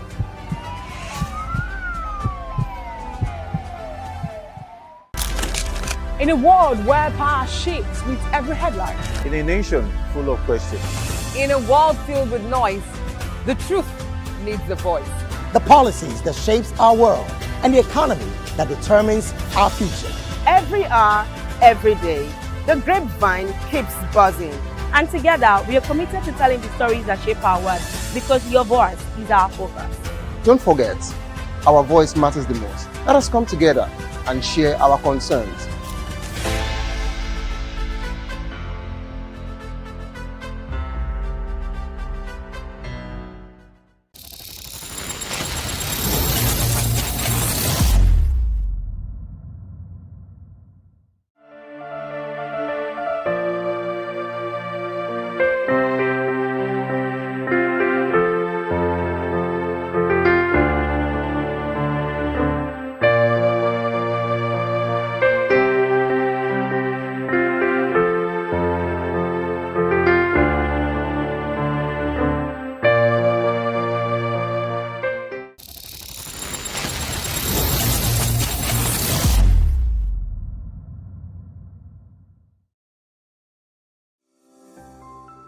Vop TV. Now, you have more than a voice. Behind every broken desk lies a broken promise. Education shapes the nations. But who is asking the right questions? Introducing Edu Dialogue, the show that goes beyond the surface, exposes the cracks, the corruption, and the silence in Nigeria's education system. Edu Dialogue, Saturdays, 3 p.m., only on Vop TV. We break the biggest stories, from missing funds to policy failures. We ask the tough questions and demand real answers. Edu Dialogue, this Saturday, 3 p.m. on Voice of the People Television. Nigerians, your voice matters, and in 2027 it starts with your permanent voters card, your PVC. If you're 18 and above and you're a Nigerian citizen, you have the right to choose who leads your community, your state, and your country. But that right only counts if you have your PVC and your name is on the voter register. Here's what to do. First, check if you're registered. If you're not, or if you've moved, lost your card, or turned 18 since the last election, go to the nearest INEC office or an INEC registration center. Second, it's free. Don't pay anyone for any registration or collection. Third, collect your PVC early. Don't wait until the week before elections. INEC will announce dates. Listen to radio, TV, and follow INEC's official pages. Your PVC is more than plastic. It's your power to hold leaders accountable. It's how you decide on roads, schools, hospitals, and jobs for your community. When you vote, you decide the future of your children. Get registered. Get your PVC. Vote in 2027. For Nigeria to work, you must be a part of it. Your vote, your future, your responsibility. This message is brought to you. Where power shifts with every headlines. News breaks and events happens. We'll bring you unbiased and explicit information on politics, economy, and state of the nation. We break down the chaos. Facts, not fluff. Truth, not a spin. We discuss not just politics, but a glimpse into the future. Voice of the People Television. Now you have more than a voice.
Cultural documentaries. Voice of the People, 90.3 FM, became a symbol for 21st century media. And now, a new baby is born.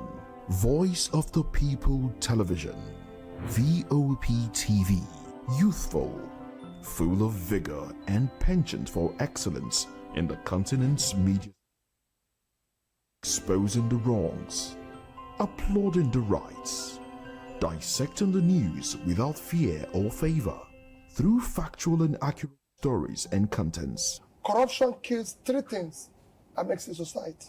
Representing the interests of the people and giving them a voice. Voice of the People TV is here to stay towards building a fair society. VOP TV, Voice of the People Television, truly a voice for the people. We encourage you to click on the like button and subscribe to our YouTube channel. We are Voice of the People TV. Also follow us on all our social media platforms. We are at VOP TV Live.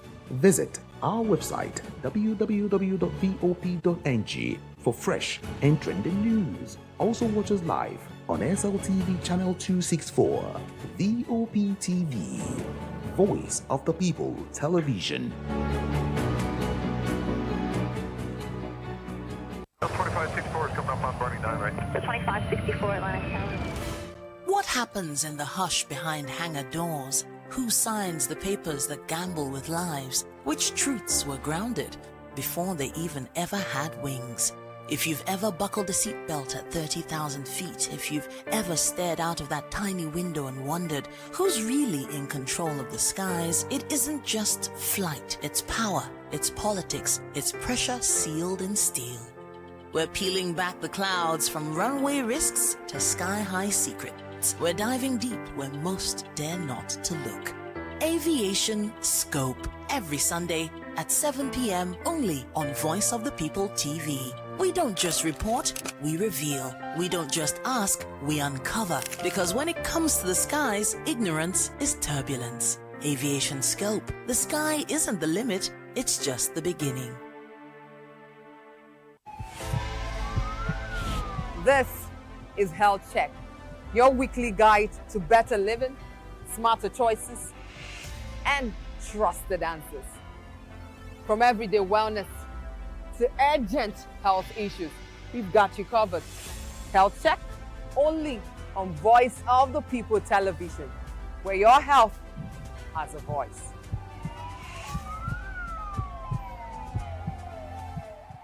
Join us on People's Voice, where we amplify the voice of those that matters the most. Join the conversation. Share your thoughts with me. I am Xavier Udo. Weekdays, Monday through Friday, from 4 p.m. to 5. Don't forget, our voice matters the most. Let us come together and share our concerns. In a world where truth is the ultimate power and opinions scream the loudest, it's time to wade through the noise. Hunger no get tribe! Hunger no get religion! And scan the human interest and trending topics that matter. Stay tuned to The Issues, your plug to the stories making the buzz, from politics to science and technology, social justice, and more. Let's tackle the tough questions and expose the truth. The Issues on Voice of the People Television.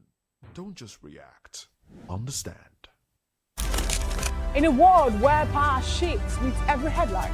In a nation full of questions. In a world filled with noise, the truth needs a voice. The policies that shapes our world and the economy that determines our future. Every hour, every day, the grapevine keeps buzzing. And together, we are committed to telling the stories that shape our world, because your voice is our focus. Don't forget, our voice matters the most. Let us come together and share our concerns.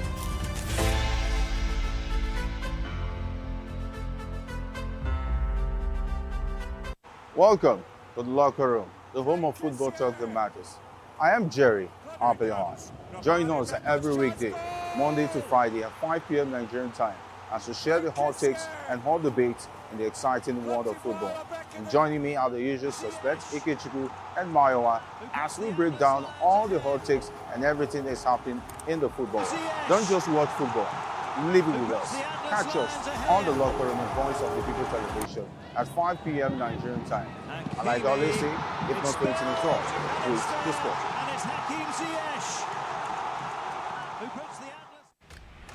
Yes, obviously everybody knows the game is beautiful and that's why I love sports.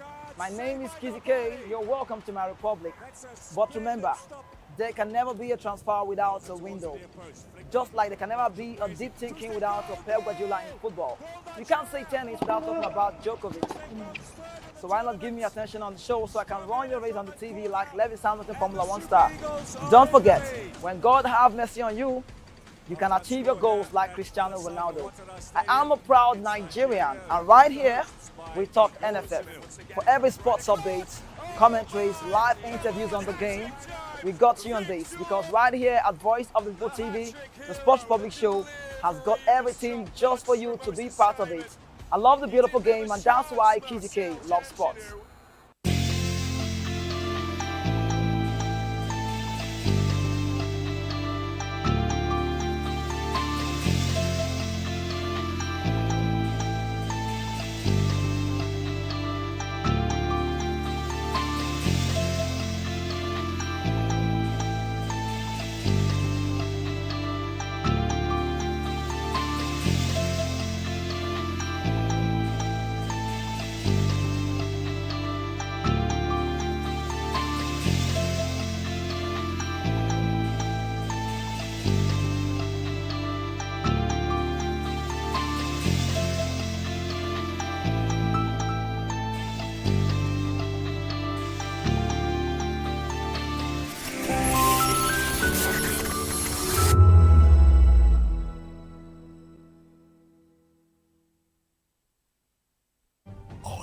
Ready for the extraordinary?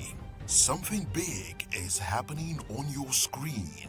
Introducing Vop TV, now streaming on SLTV channel 264. From breaking news to captivating conversations, news analysis, giving you all sides to the story. We break in-depth discussions on the issues that matter, from politics to sports, entertainment, and lifestyle. Vop TV on SLTV channel 264. Join us as we redefine what television means to you. Voice of the People Television, Vop TV. Now you have more than a voice.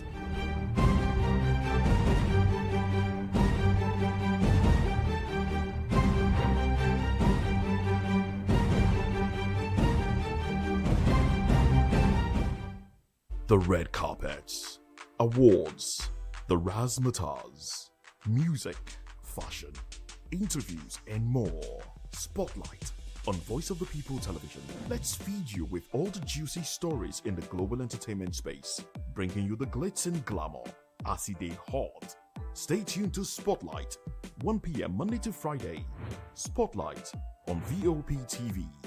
Entertainment like never before.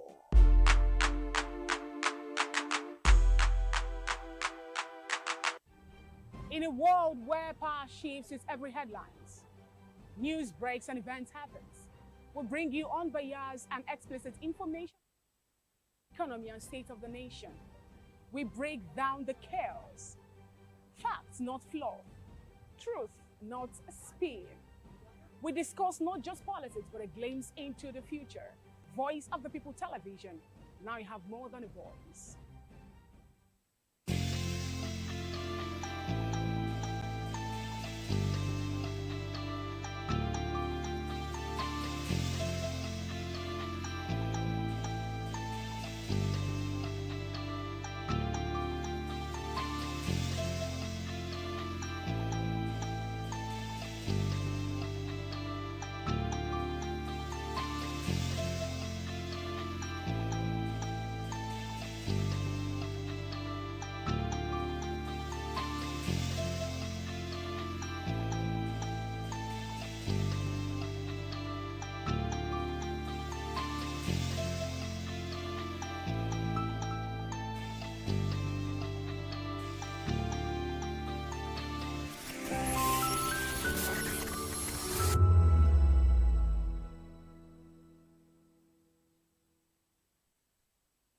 From the views on the street We go to bed empty hunger.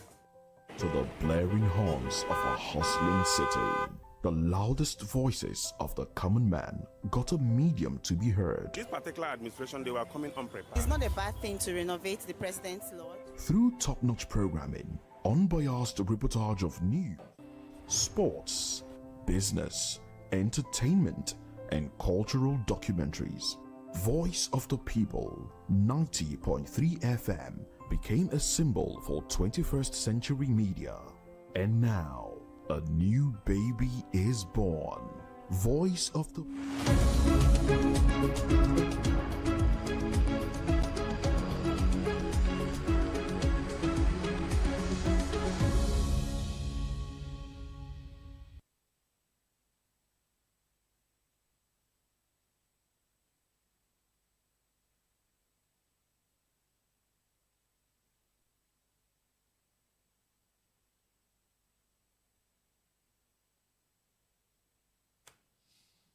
Well, thank you very much for joining us. This is Newspaper Review. I am Moses Humphrey. I'm Jane Ogoye. Thank you for watching. I am Chukwumoko. Good to have you join us again. And we also have Barrister Darlington Abgumore join the conversation. Good morning to you, Barrister. Morning, Moses. How was the weekend? Well, it was great. It was great.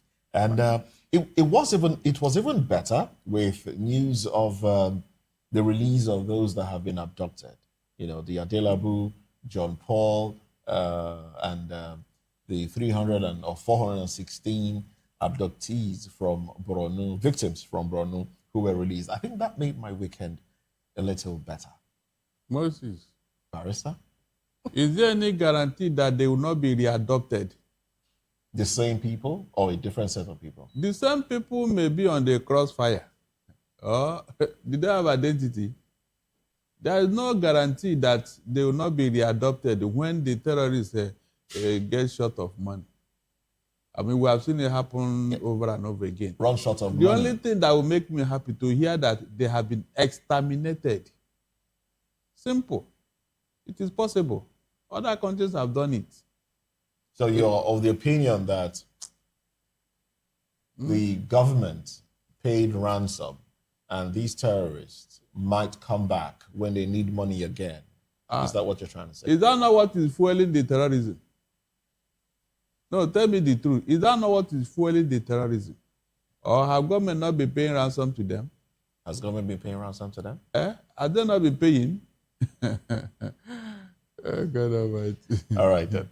Well, there is this AFP message that came out that government paid ransom to the tune of about $7 million for the release of some victims of terrorism, those who were arrested, who were kidnapped. But anyway, let's get into some of the stories now. We have Sokoto ADC governorship candidate pledges civil service reforms, poverty reduction. Well, the big story on the cover page of the Punch newspaper is states rush to deploy forest guards as insecurity deepens. So we know of the 1,000 forest guards approved in Oyo State. There is another 1,000 forest guards in Kaduna State as well. They've approved 1,000. And I was watching the deployment on television yesterday, and I saw a man who looked like he was in his 70s as part of the forest guards. He couldn't even stand upright. And the people you I asked myself, what exactly will he be doing? Is it experience that we're looking at now? No, or is it agility? I think he might know the forest inside. Yes, I wanted to say that the corners, terrain. all the corners of the forest. So experience comes to play. Experience comes to play. He might not actually be in the field if the Mr. Gomu, if they give him equipment and gadget, communication, talk back, he could actually be communicating with his men, inside, where are you? Probably you go left, you turn right, or and all of. I'm just thinking, that you are helping. I'm just thinking that is what it could be. My own thinking is that most of them are juju-induced forest guards. I was going to say that, yeah. Oh, so they are fortified voodoo. Juju, yes. like voodoo fortification. Like Sunday Igboho has been advocating. They are most of them, because I don't see what they can do to the terrorists. You don't think Odeshi can work with terrorists? Sorry? You don't think Odeshi can work with terrorists? No, I say without that juju. Okay. None of them can face those terrorists because the gun they are carrying is not comparable. It cannot match them. So most of them are going there with juju. Unfortunately, Amoteku with all their juju, they say 200 of them have died. Well, you have unfortunate cases. Yes, Makinde said 200 of the Amotekus have died so far. So this juju thing, I don't think it works in all instances. At times, it will fail. It will fail. And that is why these guys are very bold and arrogant. Very bold and arrogant. Because they know that when the guns will start blazing, it doesn't know juju. It doesn't know juju. So my thinking is that those forest guards, I know they are young people, civilians. If you want to curb this thing, it is not this forest guard that will do it. Moses, I have said this severally. This is like a suicide mission. They can't face this terror. They cannot. Because if the military cannot, what will a forest guard do for God's sake? What will they do? It's not possible. I'm telling you, it's not possible. Let the government come out and look, there are many ways to do this thing and it will work, but government don't want to follow that route. I don't know why. I don't know what they are afraid of. Give us a few of those. Give us a few. A few? Yes. Good. For me, I would have done eliminating them by piecemeal, like these guys that have entered your state now. The government can deploy all the military to rout them out. That none of them will leave that environment alive. You know you have taken care of that area, establish that area, clear that area. Then if they show up anywhere, you go there again, surround that place, clear it. At the risk of the lives of the abductees. There are ways intelligence now, like we have drones and all that. How did they get the Adelabus? How did they do that? No, those ones are just two in number. We are looking at about 46 kids, with teachers who have been... I don't think we should compare. You are watching Vop TV and don't change the dial, because I said so. Who's happy to post? I mean, who's happy the most? Because when shit goes south, y'all be happy to ghost. When you make a wrong move, they be happy to roast. But be careful when you win, who's not happy to toast. I am VJ Adams and you rock with Vop TV. Don't move. Hi, people. Bisola here, and you are watching Vop TV. Mwah. Shout out to Vop TV. It's so good to have you on the red carpet of AV. Love you all. Wishing you all the best. Here's a shout out to Vop TV. It's your girl April Oshidikwe at the AV premiere. You know what it is. Hi everyone, my name is Linda Ejiofor Suleiman and I'm live at the EV premiere. Keep watching Vop TV. I want to say hello to my Italian friends. I want to say them that Nigeria is the best country in the world and I'm so happy to be here. Thank you so much. Hi guys, my name is Tomo Atebe. I'm an actor and you guys are live on Vop TV. Keep it locked because I said so. Ladies and gentlemen, boys and girls, this is your girl Folu Storms out here and this is a big shout out to Vop TV. Hi guys, my name is Charles Bourne. My name is Lydia Lawrence Please keep watching Voice of the People Television. Love ya.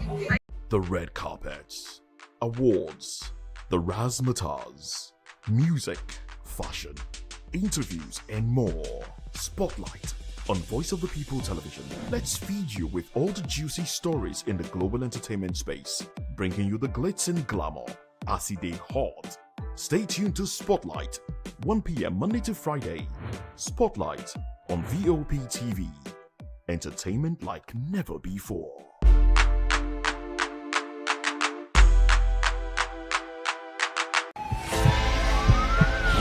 This is Health Check, your weekly guide to better living, smarter choices, and trusted answers. From everyday wellness to urgent health issues, we've got you covered. Health Check, only on Voice of the People Television, where your health has a voice.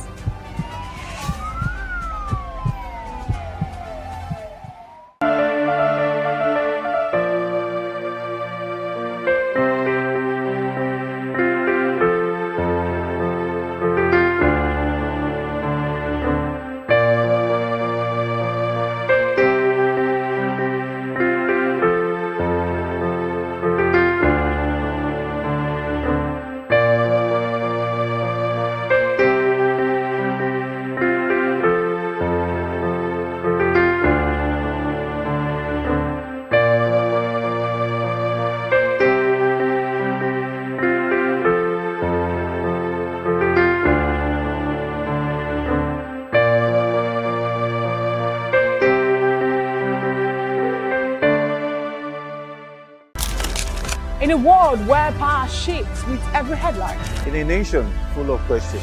In a world filled with noise, the truth needs a voice. The policies that shapes our world and the economy that determines our future. Every hour, every day, the grapevine keeps buzzing. And together, we are committed to telling the stories that shape our world, because your voice is our focus. Don't forget, our voice matters the most. Let us come together and share our concerns.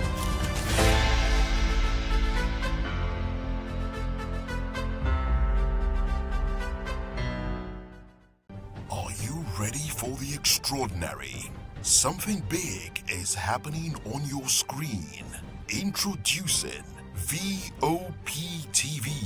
Now streaming on SLTV channel 264. From breaking news to captivating conversations, news analysis, giving you all sides to the story. We bring in-depth discussions on the issues that matter, from politics to sports, entertainment, and lifestyle. VOP TV on SLTV channel 264. Join us as we redefine what television means to you.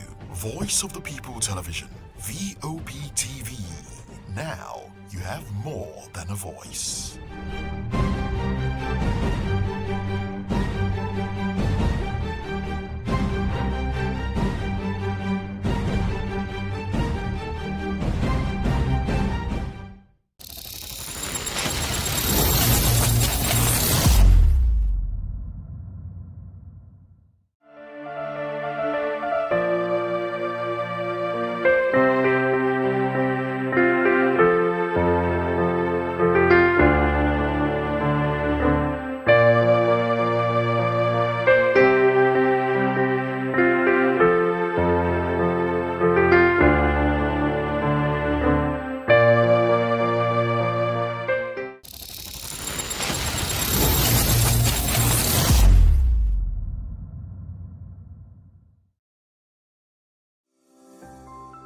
VOP TV.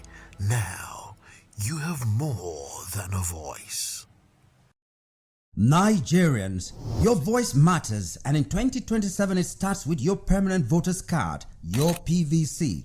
If you're 18 and above and you're a Nigerian citizen, you have the right to choose who leads your community, your state, and your country. But that right only counts if you have your PVC and your name is on the voter register. Here's what to do. First, check if you're registered. If you're not, or if you've moved, lost your card, or turned 18 since the last election, go to the nearest INEC office or an INEC registration center. Second, it's free. Don't pay anyone for any registration or collection. Third, collect your PVC early. Don't wait until the week before elections. INEC will announce dates. Listen to radio, TV, and follow INEC's official pages. Your PVC is more than plastic. It's your power to hold leaders accountable. It's how you decide on roads, schools, hospitals, and jobs for your community. When you vote, you decide the future of your children. Get registered. Get your PVC. Vote in 2027. For Nigeria to work, you must be a part of it. Your vote, your future, your responsibility. This message is brought to you by Voice of the People, VOP Media.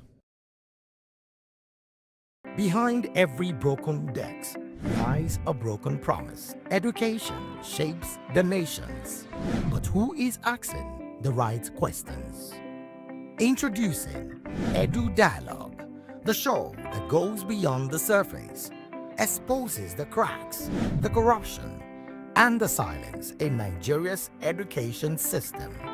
Edu Dialogue, Saturdays, 3 p.m., only on VOP TV. We break the biggest stories, from missing funds to policy failures. We ask the tough questions and demand real answers. Edu Dialogue, this Saturday, 3 p.m. on Voice of the People Television. Welcome to the locker room, the home of football talk that matters. I am Jerry Arpillon. Join us every weekday, Monday to Friday at 5 p.m. Nigerian time, as we share the hot takes and hot debates in the exciting world of football. And joining me are the usual suspects, Ikechukwu and Mayowa, as we break down all the hot takes and everything that's happening in the football. Don't just watch football, Leave it with us. Catch us on the Locker Room and Voice of the People television at 5 p.m. Nigerian time. And like I always say, if not 20 minutes off, please This is African News on Voice of the People television, where we don't just bring you the news, we bring you Africa's heartbeats, the policies that shapes our world, and the economy that determines our future. African News on Voice of the People television. Stay with us.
It's your girl Arika of the Dimples, aka Risky Baby, and you are watching Vop TV. Do not go anywhere. Where are you going to? Stay here. Calm down. Stay here if you're asking on.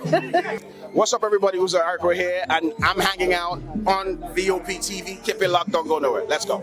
Hi everyone, my name is Yvonne Jagada. You are watching Vop TV, and don't change the dial, because I said so.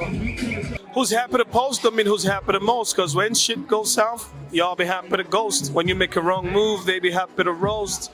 But be careful when you win, who's not happy to toast. I am VJ Adams, and you rock with Vop TV. Don't move. Hi, people. Bisola here, and you are watching Vop TV. Mwah. Shout out to Vop TV. It's so good to have you on the red carpet of AV. Love you all. Wishing you all the best.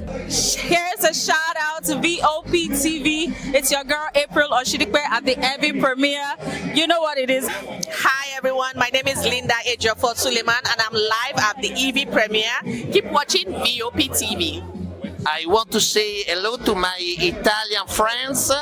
I want to say them that Nigeria is the best country in the world, and I'm so happy to be here.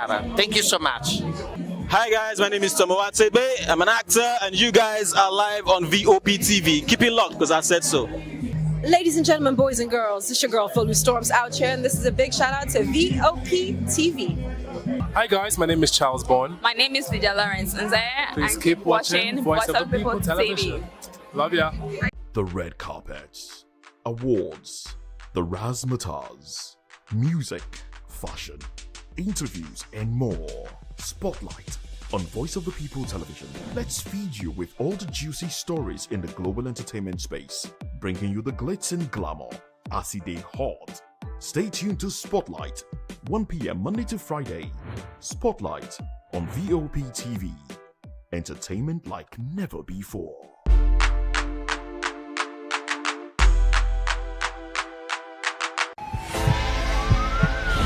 This is Health Check, your weekly guide to better living, smarter choices, and trusted answers. From everyday wellness to urgent health issues, we've got you covered. Health Check, only on Voice of the People television, where your health has a voice.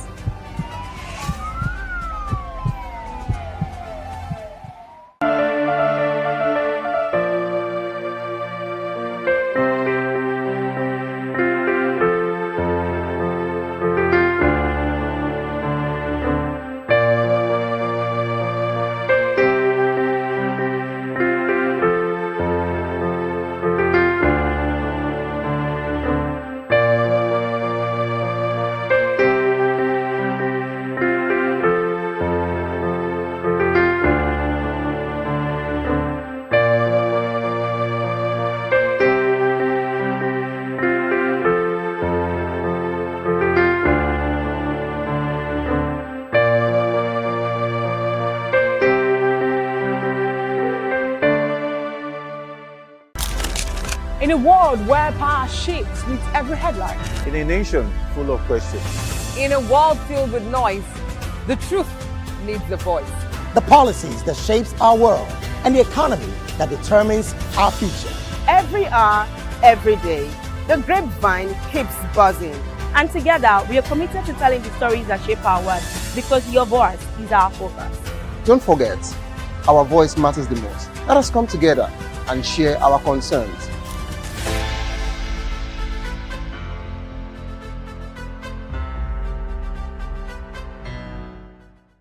Are you ready for the extraordinary? Something big is happening on your screen. Introducing VOP TV. Now streaming on SLTV channel 264. From breaking news to captivating conversations, news analysis, giving you all sides to the story. We break in-depth discussions on the issues that matter, from politics to sports, entertainment, and lifestyle. VOP TV on SLTV channel 264. Join us as we redefine what television means to you. Voice of the People Television, VOP TV. Now you have more than a voice.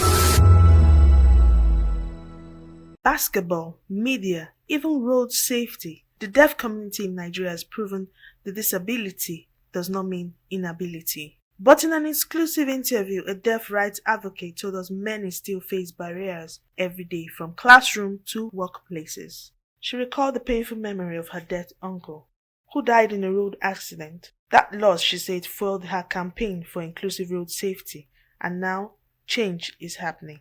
She says awareness is growing, but much more must be done. Her vision is sign language to become part of schools, workplaces, and public services, ensuring that no one is left behind. Sign language is recognized as human right because, like George Gray would say, that inclusion is not a privilege of few, but human right. It means that when something becomes a human right, it's no longer a privilege to give that to that person, but more of a necessity, as it were. So you can imagine for our work in Speaking Fingers, for instance, I've had opportunities to have met young deaf people who had never been to school. We currently have one we are trying to integrate at 10. We have one that has been integrated now into the school and educational system at 10. Yetunde, she got into school at 10. Today she has a language. She has a language that she uses to communicate. She can speak because she has a sign language to communicate. She's integrated. She currently plays for Milo.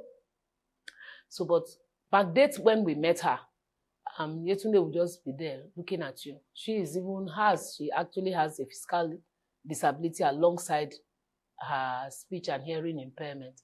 So you find out that sign language, she can be included. When it is made human rights as a right and not just a privilege, she's also able to access services because the world recognizes it as a language. I speak English today. I wasn't speaking English before. So I wasn't good. My fluency in English was bad. But today I could communicate and people can hear me. Likewise, I can also hear people. So sign language has become a human right because it's not a privilege, but it is a necessity. It is work in progress. Today, we're having this conversation because sign language has been recognized as a language far back 2018.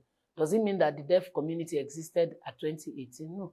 It just means that the world has awakened to it because media professionals like you are giving platforms for us to they have this conversation, this dialogue, and by so doing, we are also changing the dialogue. So where really, I don't have instances to say this is it, but I kid you not, we are not where we used to be, even though we are not where we want to be in terms of creating that awareness. By integrating sign language into such training, he or she can be empowered. Their voice can be heard, they can be valued, they can be appreciated, and they can have a seat on the table because I have an awareness. Government have policies.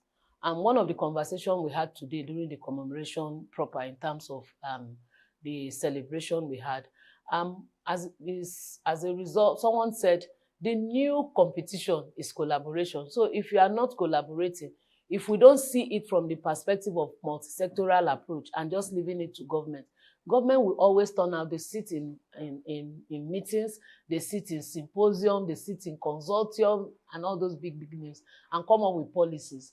Implementation is still far. So what's happening is that we are the government. It takes a village. So you are that village. I am that village. So government is us. And then for government, in terms of positioning, should please, we advocate for the implementation of policies, enforcement of those implementation, providing access for sign language to be given at all forums, for schools to be accessible, is to, like somebody said today, and we all agree, to make sign language a language that can be learned. It was actually the GM of Lasoda that left to her that sign language should be a must in every curriculum, and we quite agree. So as we make awareness available to all, accessible to all, because this interview, without captioning or subtitling it or providing a sign language interpreter, a young deaf person, which is our population, will not be able to hear it in a way that he or she is passionate enough to drive that conversation in his own sphere of influence. I kid you not, today, I serve in an all-deaf church as part of my commitment to this work. I serve in an all-deaf church, choir, usher, pastor, everybody, songs, everything is done in sign language, ensuring that sign language is signed everywhere. Deaf people are free to use their language. You and I learn how to sign and communicate with them and ensure that videos, things are accessible, communication is provided in an accessible manner. Truly just leave no one behind. So that's what this year is talking about. Seeing it from the perspective of, we are not doing them a favor. We are providing access. We are providing rights. We are ensuring that, look, you deserve this thing and you have to get it at whatever form.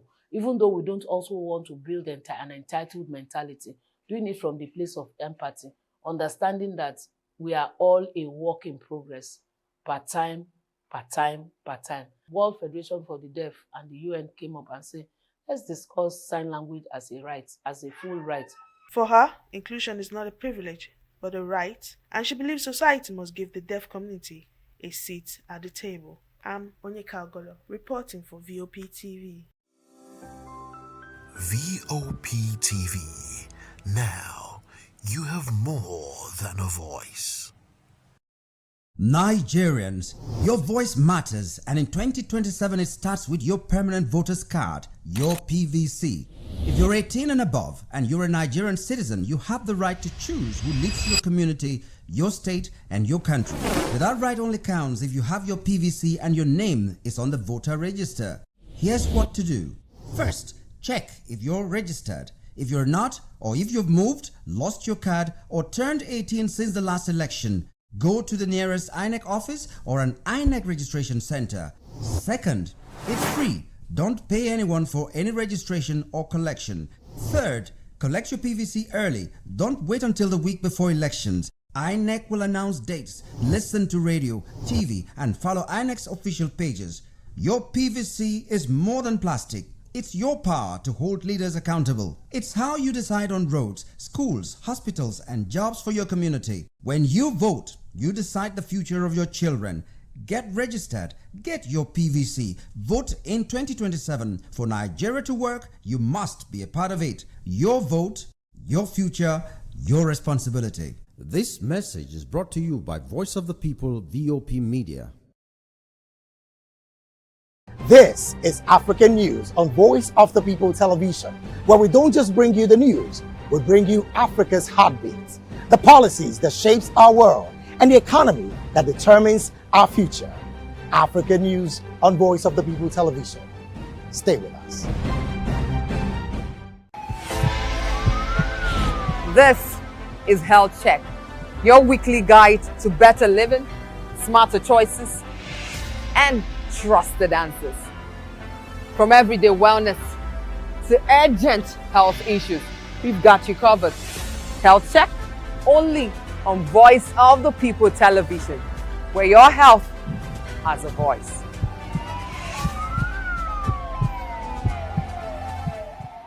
In a world where truth is the ultimate power and opinions scream the loudest, it's time to wade through the noise. Hunger no get drum!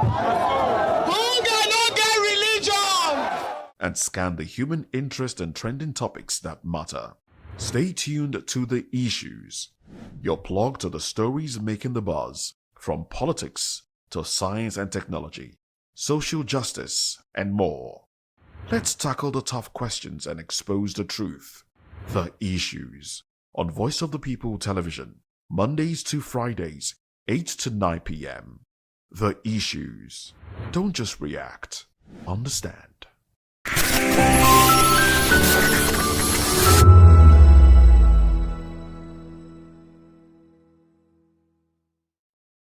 The 2026 Niche Annual Lecture brought together policymakers, economics, traditional rulers and labor leaders to examine Nigeria's economic direction under the theme Governing the Economy, Choices and Priorities. The annual forum, organized by Niche, focused on governance, economic reforms, and the link between the political decisions and national development.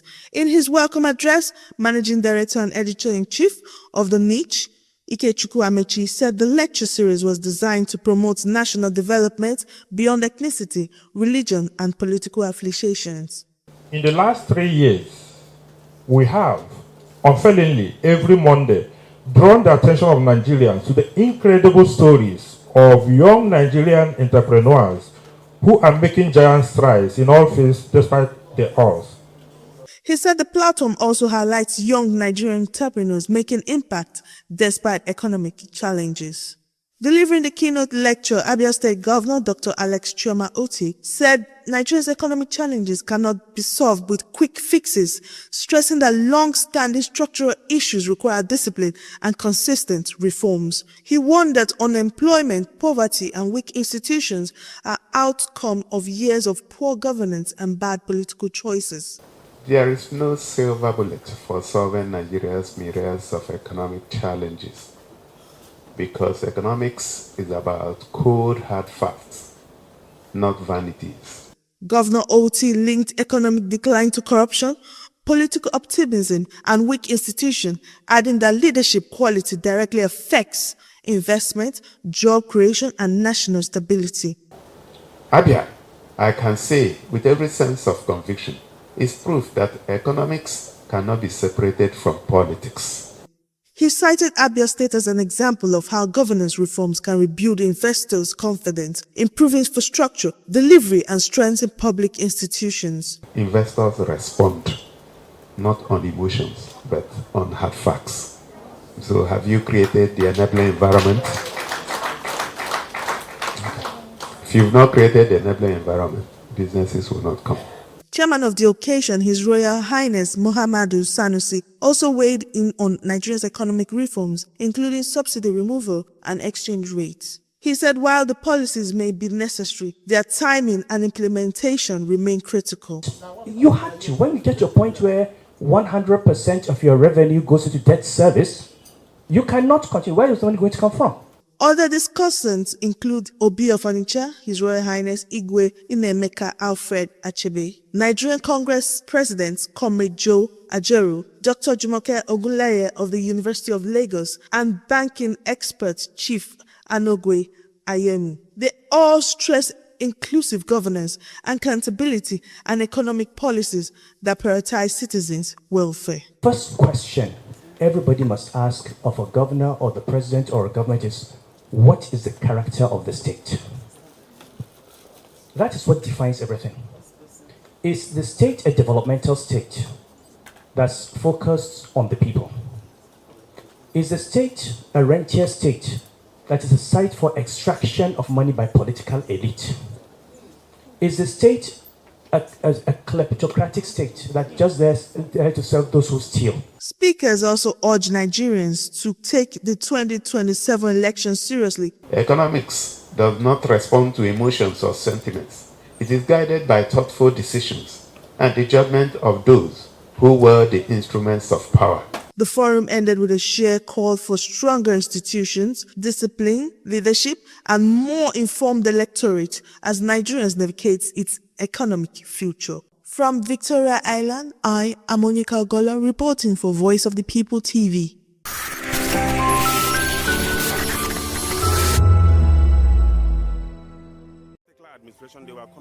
It's not a bad thing to renovate the president's lawn.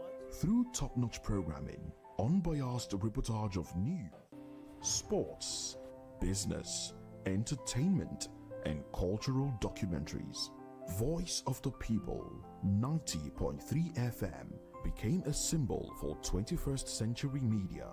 And now, a new baby is born. Voice of the People Television, VOP TV, youthful, full of vigor and penchant for excellence in the continent's media space, exposing the wrongs, applauding the rights, dissecting the news without fear or favor, through factual and accurate stories and contents. Corruption kills three things that makes a society. Representing the interests of the people and giving them a voice. Voice of the People TV is here to stay towards building a fair society. VOP TV, Voice of the People Television, truly a voice for the people. We encourage you to click on the like button and subscribe to our YouTube channel. We are Voice of the People TV. Also follow us on all our social media platforms. We are at VOP TV Live. Visit our website www.vop.ng for fresh and trending news. Also watch us live on SLTV channel 264. VOP TV, Voice of the People Television.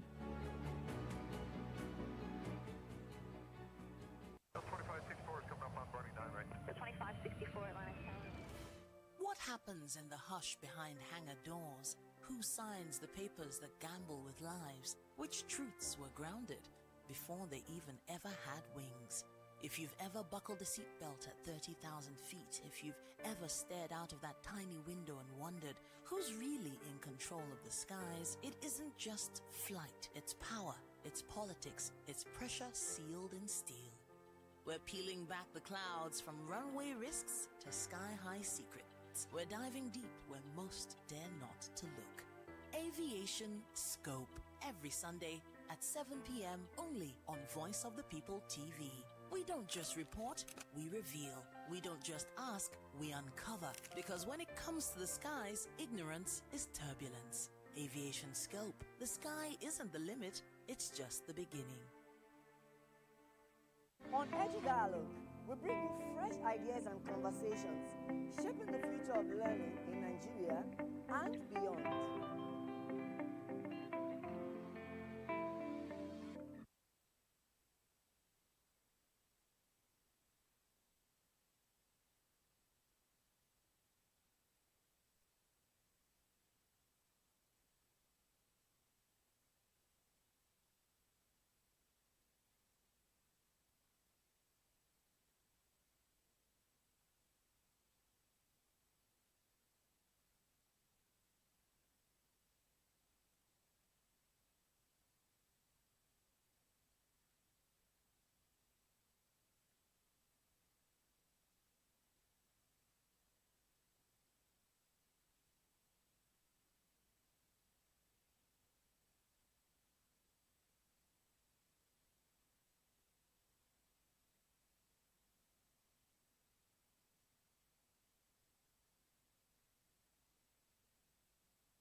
In a world where power shifts with every headline.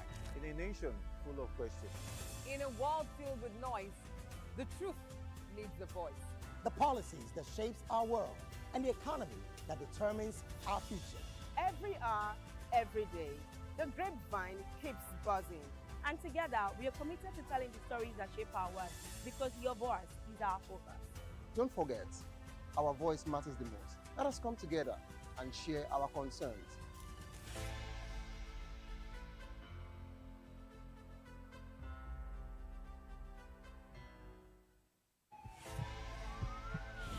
This is Health Check, your weekly guide to better living, smarter choices, and trusted answers. From everyday wellness to urgent health issues, we've got you covered. Health Check, only on Voice of the People Television, where your health has a voice.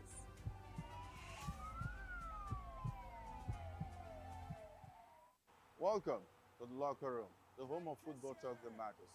I am Jerry Apelon. Join us every weekday, Monday to Friday at 5 p.m. Nigerian time, as we share the hot takes and hot debates in the exciting world of football. And joining me are the usual suspects, Ikechukwu and Mayowa, as we break down all the hot takes and everything that's happening in the football. Don't just watch football, live it with us. Catch us on the locker room and Voice of the People Television at 5 p.m. Nigerian time.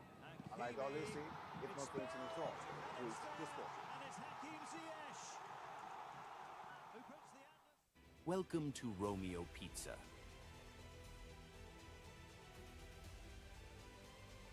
Sink your teeth into our freshly baked pizzas. Loaded with rich sauce, melted cheese, and irresistible toppings. Where every bite is a love story. Treat yourself to our creamy, dreamy ice cream. Smooth, sweet, and made to brighten your day. Or maybe you want it hot and satisfying. Our juicy shawarma is wrapped to perfection, packed with flavor in every mouthful. Pizza, ice cream, shawarma. Why choose one when you can have it all? Romeo Pizza has exactly what your taste buds desire. Are you ready for the extraordinary? Something big is happening on your screen. Introducing Vop TV. Now streaming on SLTV channel 264. From breaking news to captivating conversations, news analysis, giving you all sides to the story. We bring in-depth discussions on the issues that matter, from politics to sports, entertainment, and lifestyle. Vop TV on SLTV channel 264. Join us as we redefine what television means to you. Voice of the People Television, Vop TV. Now you have more than a voice.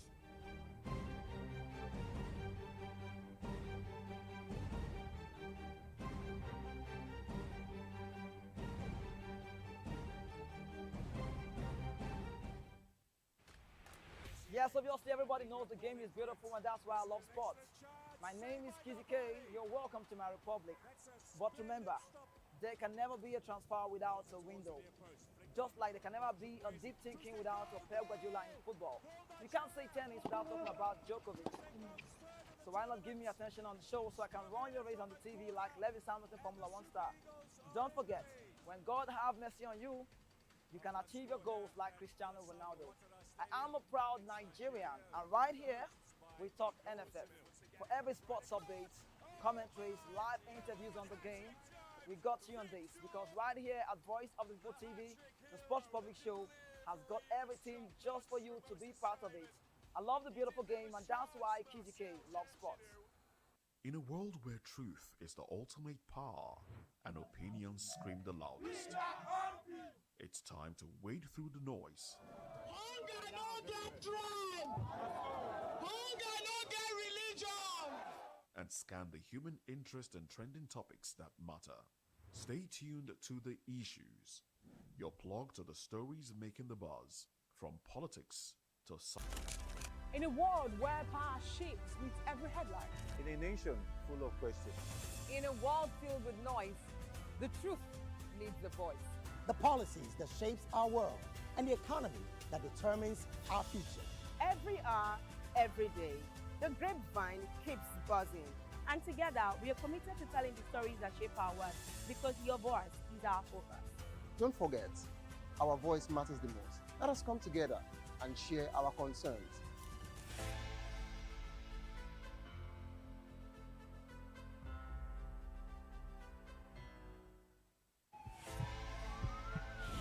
This is Health Check, your weekly guide to better living, smarter choices, and trusted answers.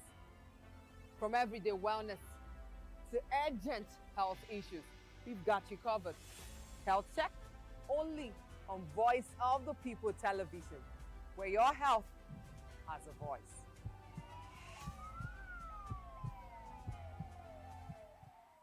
Welcome to the locker room, the home of football talk that matters.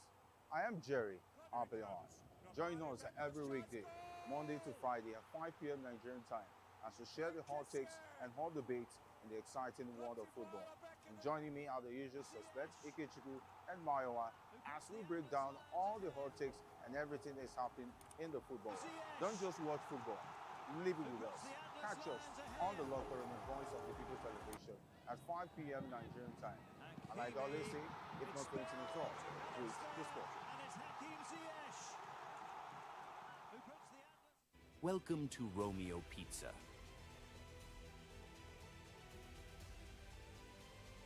Sink your teeth into our freshly baked pizzas.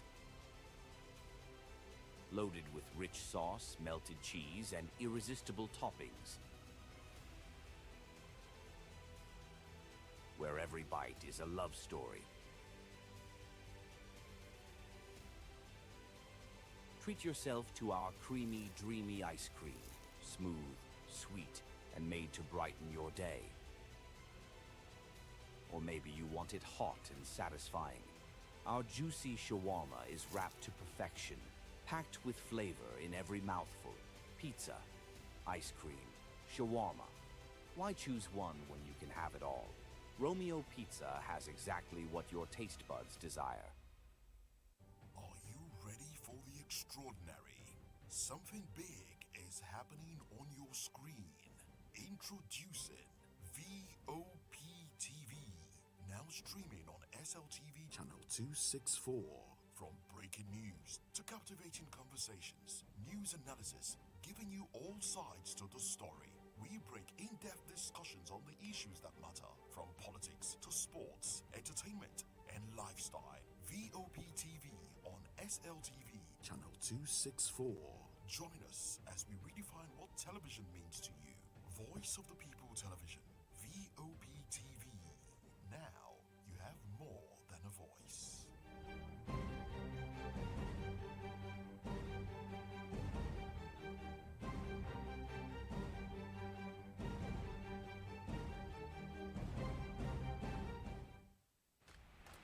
Yes, obviously everybody knows the game is beautiful and that's why I love sports. My name is Kizzy K. You're welcome to my republic. But remember, there can never be a transfer without a window. Just like there can never be a deep thinking without a Pep Guardiola in football.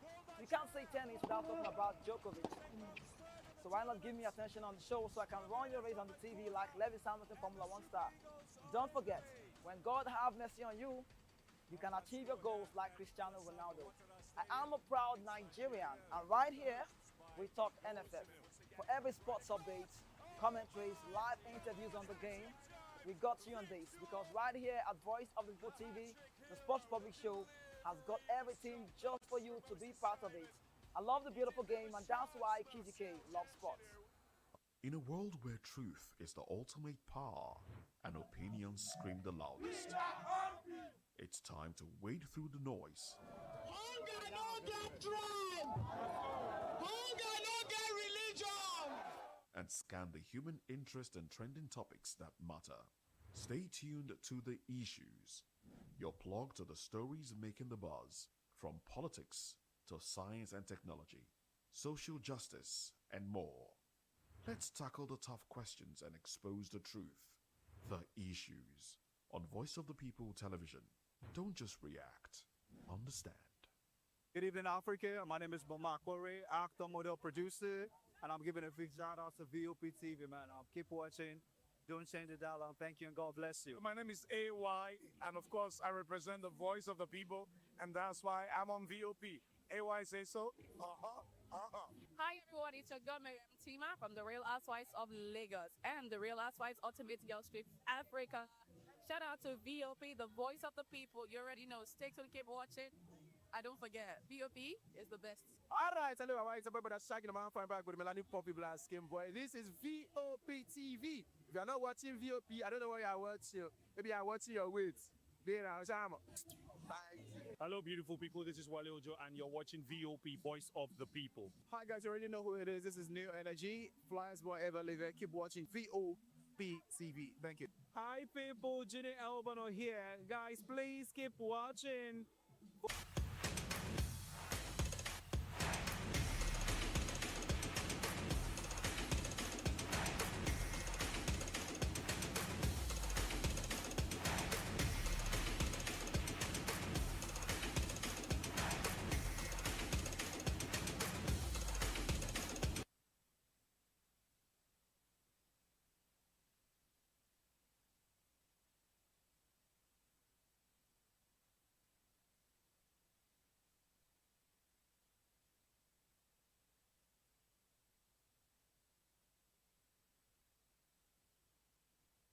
Yeah, how many days and counting? Check it out. Well, for the 18, 16 cities, 104 games that we'll be seeing the World Cup is just how many days left to go. 3 days you can count for yourself. And I must tell you, a record of 1,248 players representing for the 8 nations has been confirmed.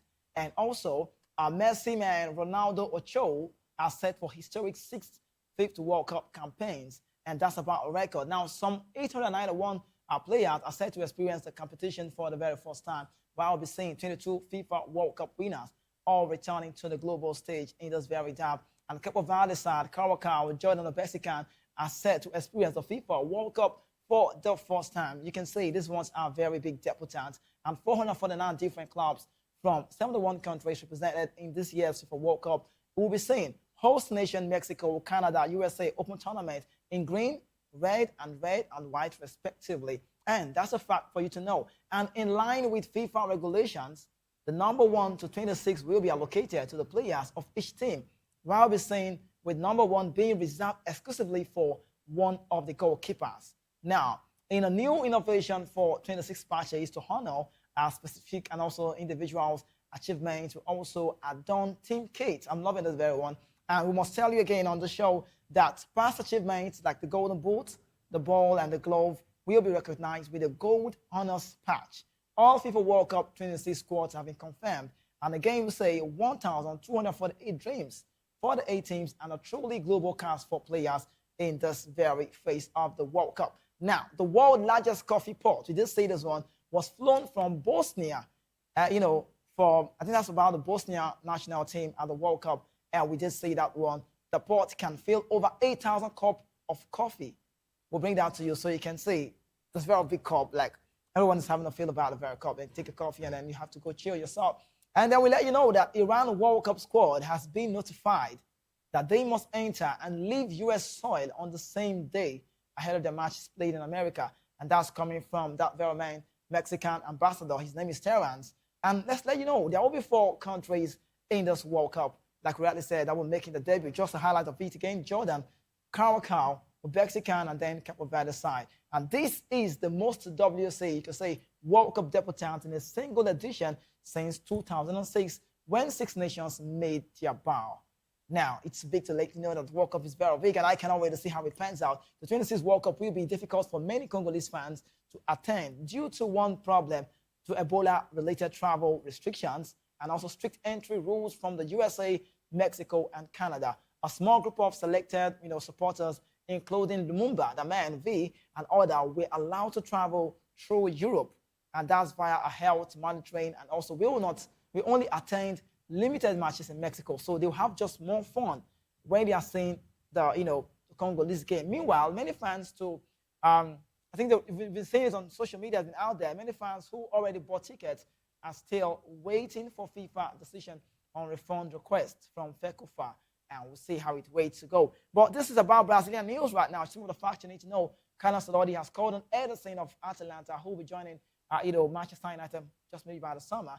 He's now part of the squad with the Wesley injury being very big, so he's been dropped out, and we have to wait to know if Ederson will fill in that vacuum for the Brazilian side. But in this World Cup coming up, I must tell you, some dangerous players will have to make themselves high and put themselves on the map. The likes of Rashford of England, Nusa of Norway, Nico Williams of Spain, Rafael Leao of Portugal. These wingers, we must tell you, have to find their footing and then put themselves on the map and give themselves a very big transfer come the window where we see it go. So this is just some of the facts that we have to let you know. But we started the show by saying congratulations to one man and happy birthday.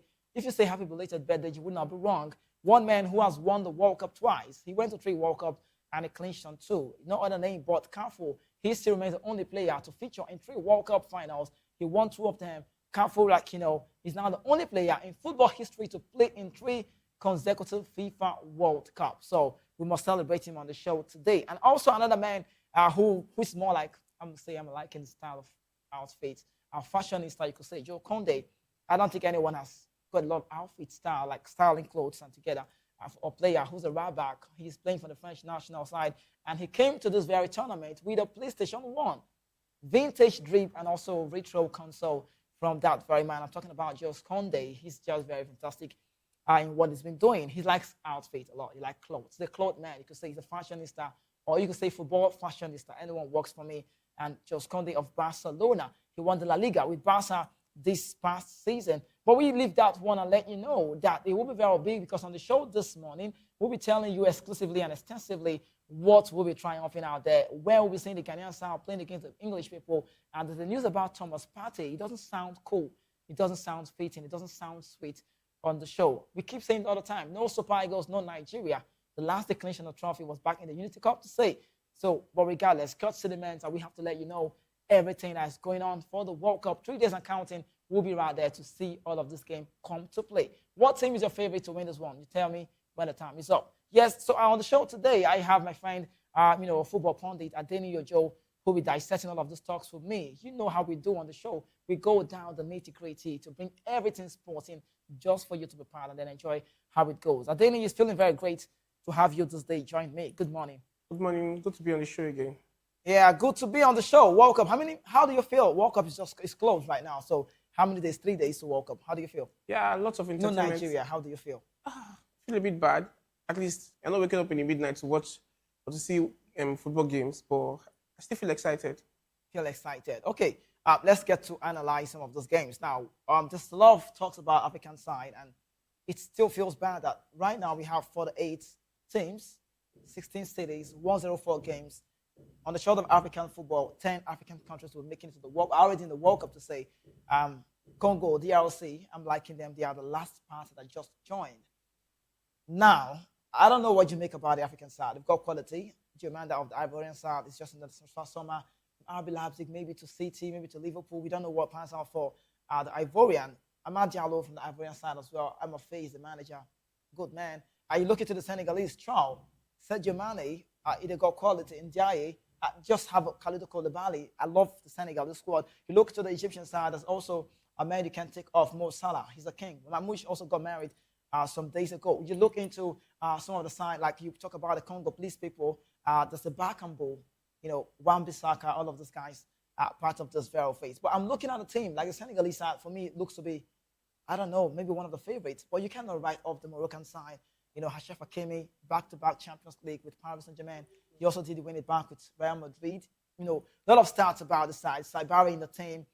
You look at what Morocco, not Walid Regragui, different manager now. What African side would you say for you would go further, like farthest more in this World Cup? Well, first and foremost, we've been given extra slots. It used to be 4 or 5 African teams in the World Cup. I think now we have extra 4 nations. Yeah. I think we are 8 now. Now 10. Now 10 now, actually. So the South African side, they are very strong, very compact. I didn't call them. I'm so sorry. So you can see that they too, they are very, very good. And you can see they are on up to qualification, so they have a very solid and very balanced team. And the West African side too, likes of Senegal, Ivory Coast, and the Ghanaian side too very strong, and the North Africans too, Algeria, Egypt, and Morocco. So you can see. So given the last AFCON, you can see how competitive it was and how strong and how African football has really changed. So I see Africa going into the semi-final, at least 2 or 3. So which will you pick? Because you talked about the South African. I look at their record. They've got a lot of Mamelodi Sundowns players in their team. The Cape Verdean side as well. These guys play like Portuguese, well colonized by the Portuguese.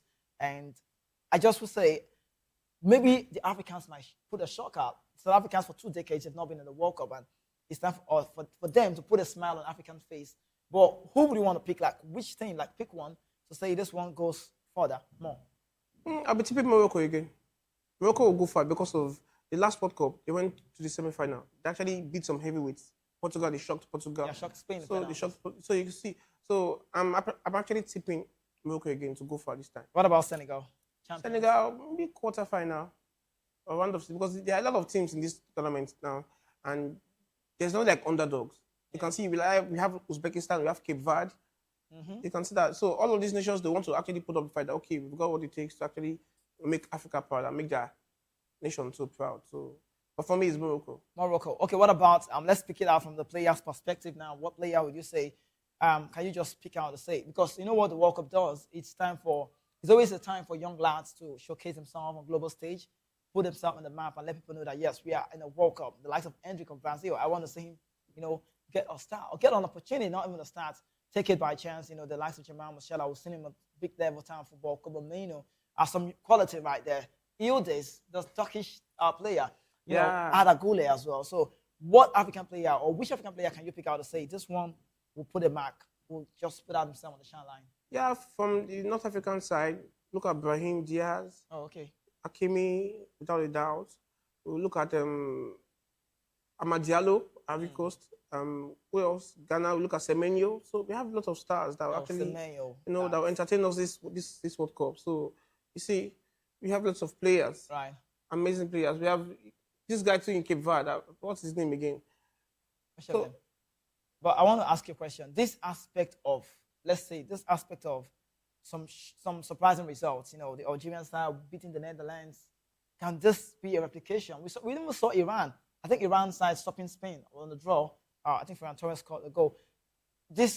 All of this warm-up games, can it be replicated again in the game? It's always different. It's always different because the players are kind of careful. They don't want to get injured, because of the tournament. They don't want to get replaced.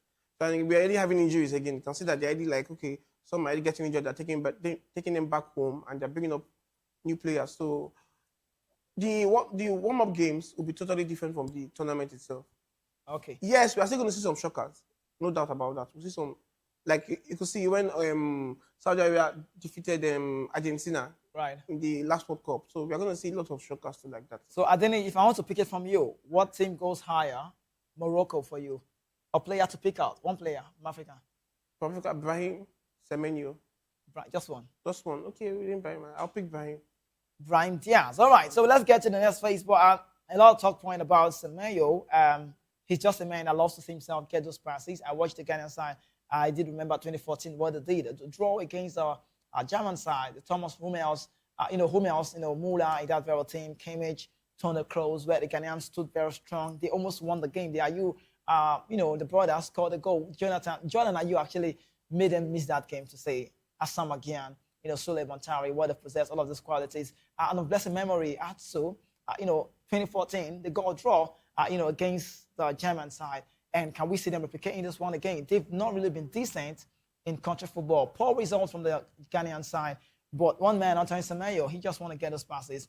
And maybe the backline, Chico could get control. And Ayew has been there. He's been with the leaders before. So he's the captain of the side. Maybe the West African team can just put out threats to some teams. Because people are not really looking at the Ghanaian side. They feel like they are underdogs in this one. But Semenyo, first World Cup with the Ghanaians. Inaki Williams also in the team. Just maybe they could cope and bring out something very strong. But let's jump onto this one. This one sounds like the basic talk I want to look out for. The English FA are considering how England players should approach the traditional pre-match handshake with Thomas Partey ahead of the World Cup against Ghana. Now, this doesn't sound nice. It doesn't sound nice. That's what it is. Partey is currently awaiting trial in the UK of multiple charges, all of which he denies. Ghana boss, Carlos Queiroz, who did the job with Man United for some time with Ferguson, has defended the midfielder and also his selection. The English FA are reviewing guidance to help England players handle customary pre-match handshake with Ghanaian midfielder Thomas Partey, who faces UK legal charges. The FA stance remain under the review of the highly anticipated group stage match as party legal proceedings have sparked broader debate globally. The legal contest, let's look into it now. The charges: Thomas Partey is facing 7 counts of rape and 1 count of sexual assault in London court. The defense: Partey completely denies the allegation. Ghana manager Carlos Queiroz has actively defended the player's inclusion in the Black Star squad. Queiroz insists Partey is entitled to his fundamental legal presumption of what? The record. And this is a presumption of innocence, meaning he is legally viewed as innocent until proven guilty in court of law. That's how we know it. Now, the handshake deliver, let's look into it. The English FA officials are deliberating whether to advise English players to avoid traditional pre-match handshake with Thomas Partey to prevent negative PR. Well, what about the Ghanaian stance?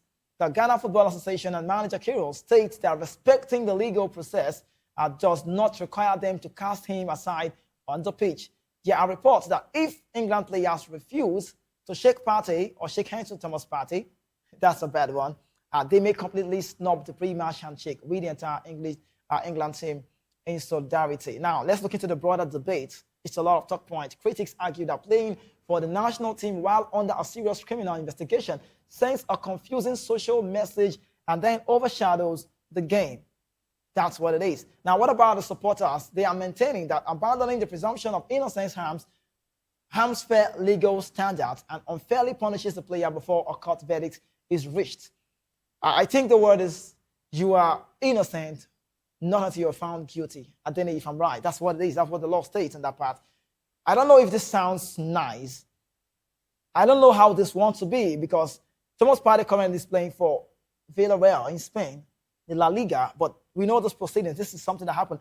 I'm not here to take side. I'm not doing the West African thing. I'm just saying what is right is right. What is good is good. What PR, how advisable would it be for the English people to do this and then have a handshake with the rest of the players when it comes to Thomas Partey?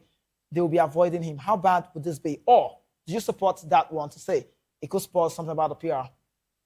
One thing about sexual or rape cases is when it comes to you're always guilty until proven innocent. Right. So it's not a case of whereby you're always innocent until proven guilty. No, you're guilty. Okay. Until proven innocent. Okay, you can say that, right? For people to come out and say, okay, you did this, or maybe you allegedly did this. Okay, so now he's what? Is he guilty?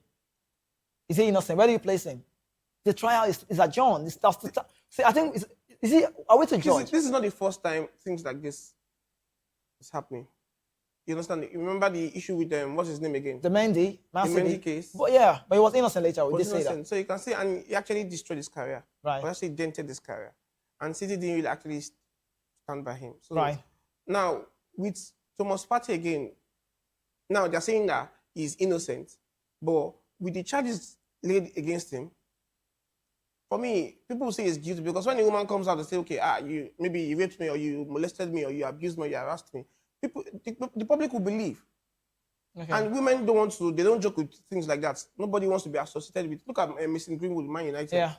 So you can see that players, they have to be very, very careful when they are outside their sporting environment. What about now that we say the deed has been done, but not confirmed, not proven guilty? Won't we respect the law? Won't we respect the court? Why are they thinking of even doing it when allegedly, right, that's the word.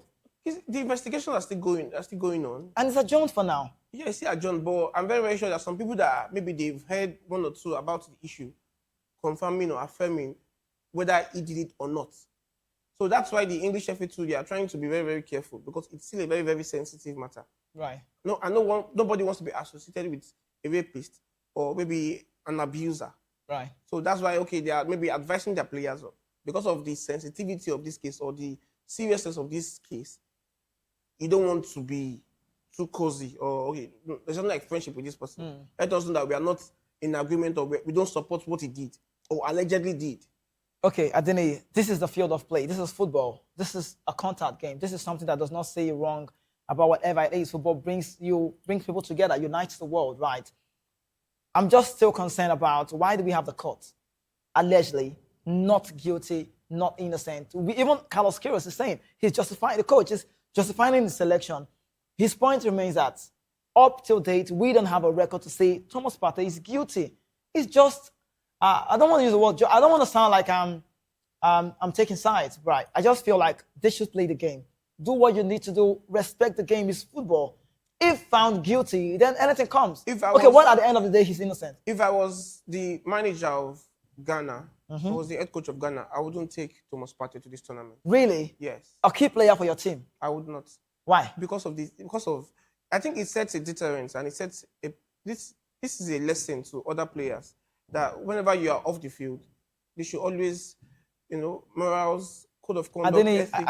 I'm not going into if I was the manager, I wouldn't take Thomas Partey because look at the controversy now surrounding his inclusion or his selection in this Ghanaian team now. I can see that now he's setting a negative PR, and I will not be surprised if maybe on the field of play he's being booed. Yeah, that's a possibility. You see, he's being booed by maybe the English fans. Because definitely you will see women there and they don't want to actually hear that, okay, this guy actually abused the woman or he's a rapist. I like what you're saying. I like what you're saying, but you sound like you support that he's actually guilty. I mean, I'm not saying that he's guilty. Because I know all of this. You don't still sound like you respect the court, I'm just saying. I know it's a negative PR for him. Right, but we've seen people who have gone through this phase and then the court have not even given innocent. A verdict. Yes, no verdict for now. There's no verdict yet. But so why are they taking off case is still precautionary ongoing. measures? Since the case is still ongoing and investigations are still being carried out concerning this player and the abuser or maybe the lady he raped or whatever allegedly, for now it should not even be included in the team because it's creating a lot of tension already. And Ghana don't need this right now. I'm very sure in their own space they are debating about his inclusion or his selection in the team.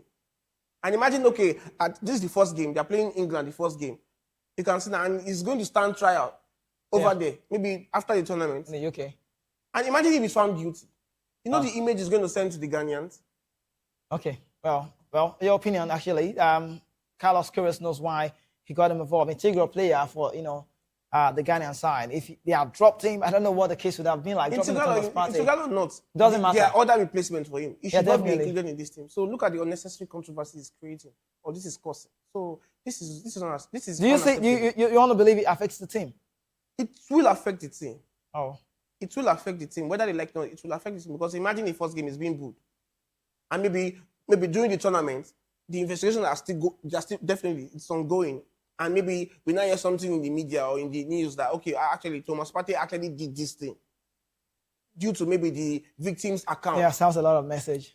Do you get the kind of reaction and the possible outcome of this guy's inclusion in that's the Ghana national side? No. This is... Out of it. He doesn't want to say yes to that. They got it wrong. Okay, I don't know your Joe is saying no. There's no way to paint this thing as what's wrong. I mean, negative PR from Thomas Partey. He should not be included in the squad. Well, his opinion. Right, that's his opinion. Well, let's go on. I understand the part. I really understand a lot of things. And I know how the British can be. We know it's not like we don't even know. But let's go off that one and look about one man. Potential, he's been in this World Cup. He's going to wear the number 19 jersey, Lamine Yamal. He's made a promise, and he said, I really promise that if I win the World Cup, I will grow a full beard and mustache for an entire year. For 3 weeks. That's what he's saying. Thomas Partey's case is off now, and it's about Lamine Yamal. Well, now he went on, we're asking him questions, said, Lamine Yamal, do you have an underrated player? Who do you think is an underrated player? He said, I don't know if you agree with him, though, but let's look into this. He said, Gerard Martin, underrated. He can play as a number 5. He can play as a left back. Fabian Ruiz, some say underrated. Paris Saint-Germain midfielder, plays for the De La Fuente team in the Spanish world, Paris Saint-Germain. And then Cole Palmer, he said he's not underrated. He wears number 10 for Chelsea and ended 9th in the Ballon d'Or. How can he be underrated? So he's saying Thomas Partey, that's Thomas Partey. Cole Palmer is not underrated. And then they asked the question, said, what player do you like watching? Now, this I saw, and it was more like for like. Real recognize real. If Jeremy Doku is saying, I love to watch Haaland, I'm going like, no. If Lamine is coming to say, I want to watch, Inaki Williams, I want to watch, I'll watch Sergio Busquets. No, it doesn't work. But he's saying, his idol is Neymar. He is my idol, and I love to watch Jeremy Doku. Surprisingly, and the name I am Cherokee. So he loved to watch these guys. These guys are wingers. But Adele, you have birds. Like I don't have like a kind of mine is quite small, not to compare to yours. You've got a lot of birds. And people like to, it depends on the look. I don't know when I have this kind of bird how I look. But Lamine, with birds, Montage for like, we said a year. He said no, 3 weeks. If they win the World Cup, can they win the World Cup Spain? Are they contenders, pretenders, or favorites? They're favorites to win this tournament. They have a very good squad. They have a balanced squad, a very young squad for that again. So I see them going far. And if you see the Nations League, they performed excellently well. And for me, they're top favorites. They're top favorites. Top on this. Any team meeting Spain now should be very, very careful because they're very deadly on the flanks, the center, the midfield. They're very compact, defense, very solid, and they have a very good goalkeeper. Yeah, people talk less about their back line. Johan Garcia, when our Simon gets to start, we know, and people talk about the back line not so compactable, like not so compacted, like not so strong. I'm just saying. There's a Laporte came into this one. Paul Cabas also Garcia, Eric Garcia in the team. Is their backline? Why we don't even see their backline questions because of the midfield is strong. But if you can penetrate them, if Spain plays against a French side, who gets a win for you? It's going to be a very high-scoring game, but France will actually top them. So how do you now place the Spanish as favorites? Where is it coming from? Because of, over the years, they've always surprised everybody. They've won just one World Cup. They have a way of actually repeating. They have a pattern. The French side don't really have a pattern. You can see the French side don't really have a pattern. Deschamps, over the years, I've not really seen him he has always relied on the individual talent of So it's like all-stars. So it's like an all-star. So you cannot compare like the compactness and the cohesiveness of the Spanish side, which has always given them success over the years. That's from 2008 down to this present day. So you can see that, okay, this is a team that is built around, how would I call it? They have a style of play. So unlike the French side, they don't really have a style of play. It's just individual talents, strength, pace, and power. But when it comes to the technical side or the tactical side of the game, the Spanish side, they're always better. Yeah, I agree with you. De La Fuente, well agreed. We've seen how structured they can be, They might not really have some of those names that you want to see. In the front line, Ferran Torres, we saw he's going against the Iraq side. Iglesias is also in that team. There's no Alvaro Morata, there's Daniel Yazabao in the team. They've got Jeremy Pino, Inaki Williams. So quality right there. Looking at this team, they are good to watch, and we see how it goes. But let's look into one man who, if I want to say it back the way Nigeria, the States, they talk, say, the year award. Say Neymar, not the year award. The more people keep talking about Neymar with the injury and the rest of that, I personally wondered how a World Cup would be without the Neymar. Where they'll see Messi, Ronaldo, no Neymar, please, come on. Look at this hairstyle, golden hairstyle, new trim for Neymar Jr. for the World Cup. This man is really injured. Whoa, this is looking crazy, right? Neymar is just a man that he doesn't care about what you're saying. He came into the team with a helicopter, right? Yeah. He didn't come like the rest of the players did. He came from the air. He flew from the air, not from the landway. And he's now in America. We'll see Brazil play. The first match, I think that's against Morocco. That was the first game. Neymar, being part of the World Cup for the Brazilian side, Carlos Ancelotti shut everyone off and said Neymar. I think he played around the Neymar because he wasn't fully fit, even though he's quite injured. But I don't know what a World Cup would have looked like without this man on your screen, Denny. I was a bit skeptical. Or I don't want to use that word. I was a bit taken aback at his selection because it will create some kind of... Because of how do you want to infuse Neymar, Vini, and who's this guy? Rafinha in the same thing. So, and Cunha again. So you can see that they're going to have this selection problem. Because now Brazil wants to be playing 4-2-4. Use just two midfielders. That is Casemiro and maybe Guimaraes. Yeah, Bruno Guimaraes. And let's not forget that we have Casemiro that is, age and that issue. So, and if they are being outpaced, or let me say they are outnumbered in the middle, it's going to create problems. Look at their friendly game against them. Who did they play with? They struggled. They struggled. That was the first half. They really struggled in the first half. So for the second half, they tried. After he did, I think, 7 or 8 substitutions. That's at the game, and he changed that's the formation. So for me, including Neymar in this team, we just create. There is an icon anyway. Yeah. But they need the PR too. That okay. It's a PR. Of course, they need the PR. Brazil got a lot of quality. Paqueta is in the team. Fabinho, and then he's stylish. He's a fashionista. He likes our speed, and he wants to be out. Danilo also they have in Brazil don't need anything like they don't need distraction this time because the last time You they think won this Neymar is a tournament- distraction? Yes, for me it's a distraction because If last he's time fit. they won. If he's even fit, for me, nobody sees him as a threat anymore. Brazilian all-time top scorer. No doubt about that. But no defender will want to give him that kind of respect. Because now every nation is gone at this that people respect like global stars or world stars or let me say Right. star players. But now you can see defenders don't really have time for that anymore. Because of everybody now wants the glory now. Nobody, you're a big star, but I will still want to mark you. So you're saying no to showbiz. No to showbiz. What happens to Ian Cheke? Doko wants to do that. Lami wants to do that. Neymar will see Neymar do that.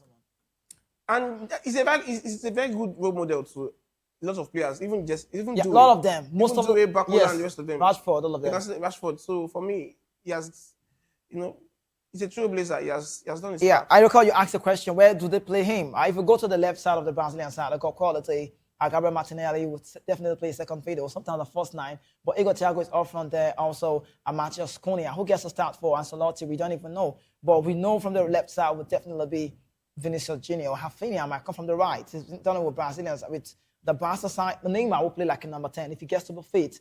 If he'll be in the game, he will play as a number 10. That's a Fabinho, Casemiro, do all of the jobs, give Neymar the passes. Paqueta also like a number 10. It's a different way. But if Neymar is fit, everybody knows he And gets that boy started. Hendrick too. Hendrick, okay. Hendrick. You want is to see Hendrick?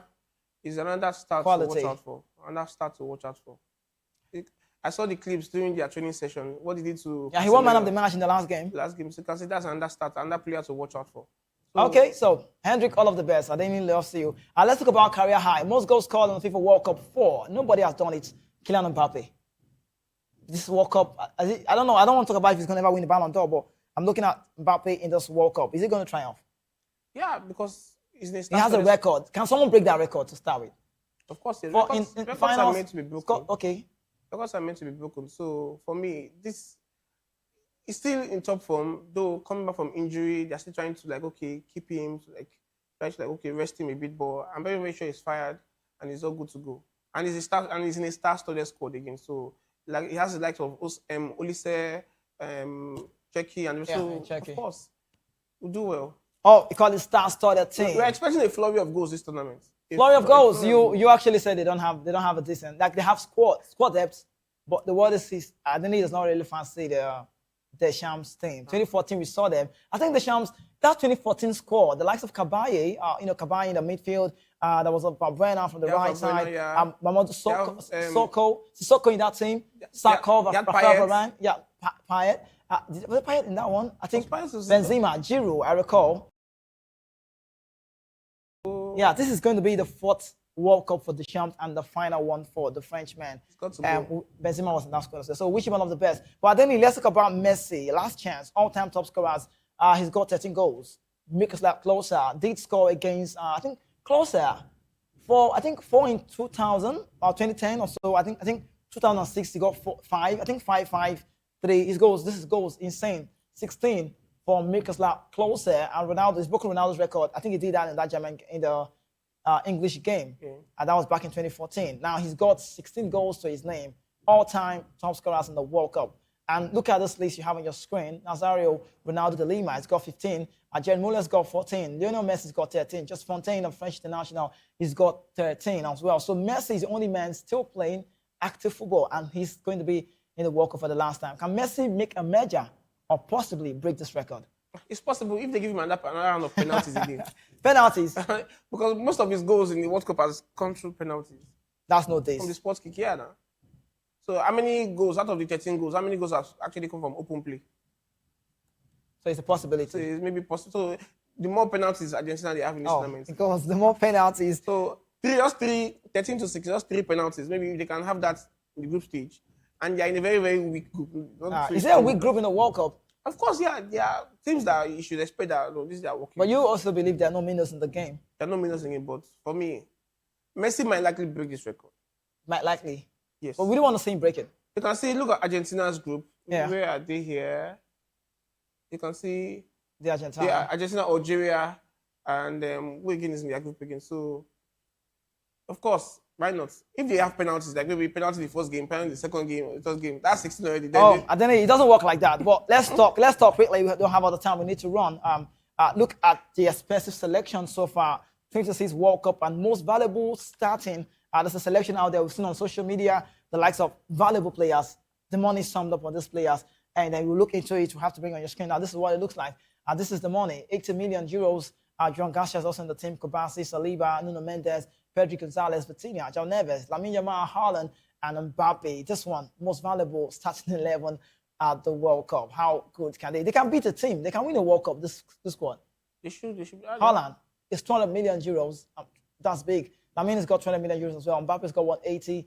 Pedro Gonzalez has got 150. Vitinha 140. And Neves 140. And, big. I didn't no analysis on that one. Now, let's look into the 48 teams. We already told you 48 teams, 16 cities, 104 games. That's what it is. Now, let's look at this. Tell me, Adeni, which one is if there's a word like hardest group, are the toughest of them all? And which one looks to be the simplest of them all? Look at this so you can see for yourself. Make a choice quickly. Let's run. Let's see. I'll go with the Netherlands group is very strong. The strongest? Yeah, very, very strong. And then Group L, that's England, Croatia, Ghana, Panama. Very strong groups. Very, very strong groups. Very strong. So I think Group E and Group L. Very strong group. L. Okay, that's what it is. Now we should wrap up with this very set one. CR7, big brand Ronaldo, Last Dance. That's a sponsor out here. They are just out of edge. Check out this. And Nike is set to launch the special edition CR7 GOAT Last Dance. What a way to give a remarkable man for Ronaldo. On his boot, June 18, the stunning all-gold pair is inspired by the iconic 2009 Mercurial Superfly 1, designed to accompany Cristiano Ronaldo during his final World Cup campaign. This is what it looks like. Look at his boot. For 2016, we just see what happened, but now this is 2026, and look how Nike has spotted out this one for Ronaldo, just to say yes. Thank you so much for leaving the game, and also an evergreen player for him. How big? This is lovely as last well. dance, so they should actually prepare a fantastic footwear. Footwear. Yeah, and no, this is Ronaldo's World Cup. What? This is Ronaldo's World Cup. I don't know. Portugal this tournament, so. Oh, you support Portugal? This is tournament. Is it an emotional thing? Because last I checked, you're a Man United fan. Yeah. Oh, Ronaldo, Man United. He has won everything that needs to be won in football. Just this World Cup. So is it an emotional? Is it well deserved? Yeah, the sentiment is there, and secondly, again, he has a good squad. Right, around him. He has a good squad around. So I'm very, very sure that come July, CR7. All right, so it's time for us to go. Daniel Joe has already said it. He believes the Portuguese side will get it all right. They've got quality. Ronaldo. Can we even see Bruno Fernandes replicating the same action they did with Man United come the past season? Just 21 assists in a single campaign. The midfielders got quality. Tricao on the other side, Rafael, the team side, Conceição, Bernardo, Vitinha, João Neves, Paulinho, Ruben Neves. You could keep calling the names of the guys in that squad. Can they really give us that score line and maybe see Ronaldo clinching this time? We'll tell. And then time for us to go. 3 days to the World Cup. First game, how is it going to go out? South Africa, Mexico, prediction? South Africa 1-1. 1-1? Yeah. Azteca Stadium. All right, thank you so much for being part of the show. Adeniyi, you made the show roller coaster time, what's loving, and we can do this again. Hopefully, I return on the TV for you. That will be for Wednesday, but Afiz will be here to talk you through tomorrow to let you know everything all about the World Cup exclusively. This is a World Cup week, and everything we do on the show right now is about the FIFA World Cup 2026, no Nigeria. While their mates or the other countries that are wanting to win the World Cup, we only want the Unity Cup. That's the main one. But we'll see you again when we return. You've been the Sports Public Show right here. We have the media news coming up next. Please don't go anywhere. Stay with us. Much love.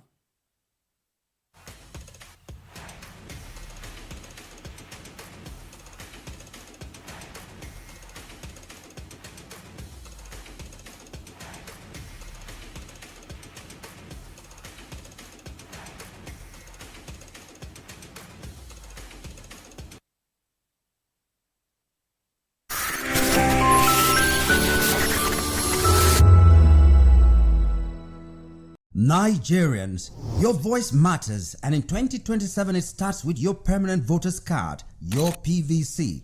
If you're 18 and above and you're a Nigerian citizen, you have the right to choose who leads your community, your state, and your country. But that right only counts if you have your PVC and your name is on the voter register.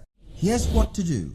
First, check if you're registered. If you're not, or if you've moved, lost your card, or turned 18 since the last election, go to the nearest INEC office or an INEC registration center. Second, it's free. Don't pay anyone for any registration or collection. Third, collect your PVC early. Don't wait until the week before elections. INEC will announce dates. Listen to radio, TV, and follow INEC's official pages. Your PVC is more than plastic. It's your power to hold leaders accountable. It's how you decide on roads, schools, hospitals, and jobs for your community. When you vote, you decide the future of your children.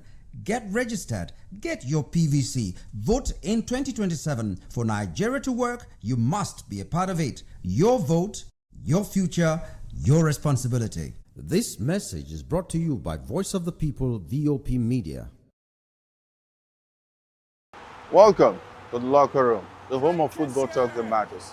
I am Jerry Arpeon. Join us every weekday, Monday to Friday at 5 p.m. Nigerian time, as we share the hot takes and hot debates in the exciting world of football. And joining me are the usual suspects, Ikechukwu and Mayowa, as we break down all the hot takes and everything that's happening in the football. Don't just watch football, live it with us. Catch us on the locker room and Voice of the People television at 5 p.m. Nigerian time. And like I always say, if not 20 minutes off, please the sport. And it's Hakim Ziyech who puts the In a world where power shifts with every headline. In a nation full of questions. In a world filled with noise, the truth needs a voice. The policies that shapes our world and the economy that determines our future. Every hour, every day, the grapevine keeps buzzing. And together, we are committed to telling the stories that shape our world, because your voice is our focus. Don't forget, our voice matters the most. Let us come together and share our concerns.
This is African News on Voice of the People Television, where we don't just bring you the news, we bring you Africa's heartbeat, the policies that shapes our world, and the economy that determines our future. African News on Voice of the People Television. Stay with us.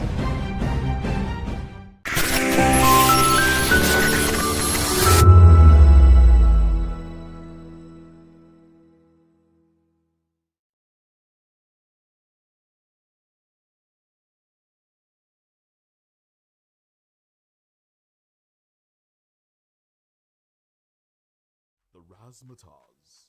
Music, fashion, interviews, and more. Spotlight on Voice of the People Television. Let's feed you with all the juicy stories in the global entertainment space, bringing you the glitz and glamour as they hot. Stay tuned to Spotlight, 1 p.m. Monday to Friday. Spotlight on Vop TV. Entertainment like never before.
From the views on the street, we go to bed empty hunger, to the blaring horns of a hustling city, the loudest voices of the common man got a medium to be heard. This particular administration, they were coming unprepared. It's not a bad thing to renovate the president's lawn. Through top-notch programming, unbiased reportage of news, sports, business, entertainment, and cultural documentaries, Voice of the People 90.3 FM became a symbol for 21st century media. And now, a new baby is born. Voice of the People Television, Vop TV, youthful, full of vigor and penchant for excellence in the continent's media space, exposing the wrongs, applauding the rights, dissecting the news without fear or favor, through factual and accurate stories and contents. Corruption kills three things that makes a society. Representing the interests of the people and giving them a voice. Voice of the People TV is here to stay towards building a fair society. Vop TV, Voice of the People Television, truly a voice for the people.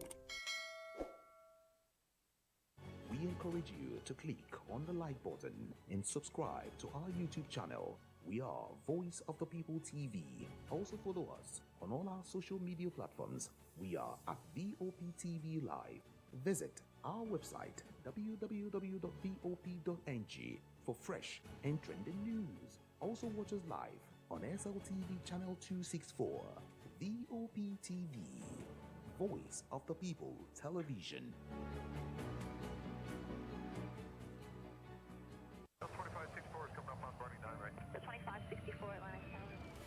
What happens in the hush behind hangar doors? Who signs the papers that gamble with lives? Which truths were grounded before they even ever had wings? If you've ever buckled a seatbelt at 30,000 feet, if you've ever stared out of that tiny window and wondered who's really in control of the skies, it isn't just flight, it's power, it's politics, it's pressure sealed in steel. We're peeling back the clouds from runway risks to sky-high secrets. We're diving deep where most dare not to look. Aviation Scope, every Sunday at 7 p.m. only on Voice of the People TV. We don't just report, we reveal. We don't just ask, we uncover. Because when it comes to the skies, ignorance is turbulence. Aviation scope. The sky isn't the limit, it's just the beginning. On Edgy Dialogue, we bring you fresh ideas and conversations, shaping the future of learning in Nigeria and beyond.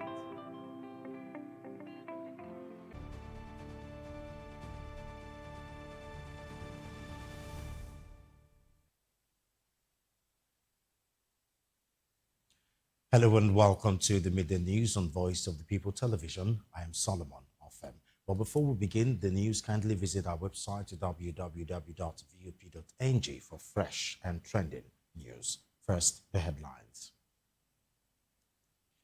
Federal government states commitments to ending insecurity and others.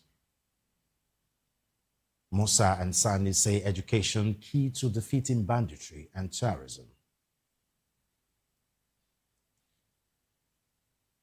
Jonathan and Lumumba tie Nigeria's future to tech and military strength. Obi decries ethnic and profiling of criminalities. The government declares 500 for evacuation, clears 500 rather for evacuation and extends screening.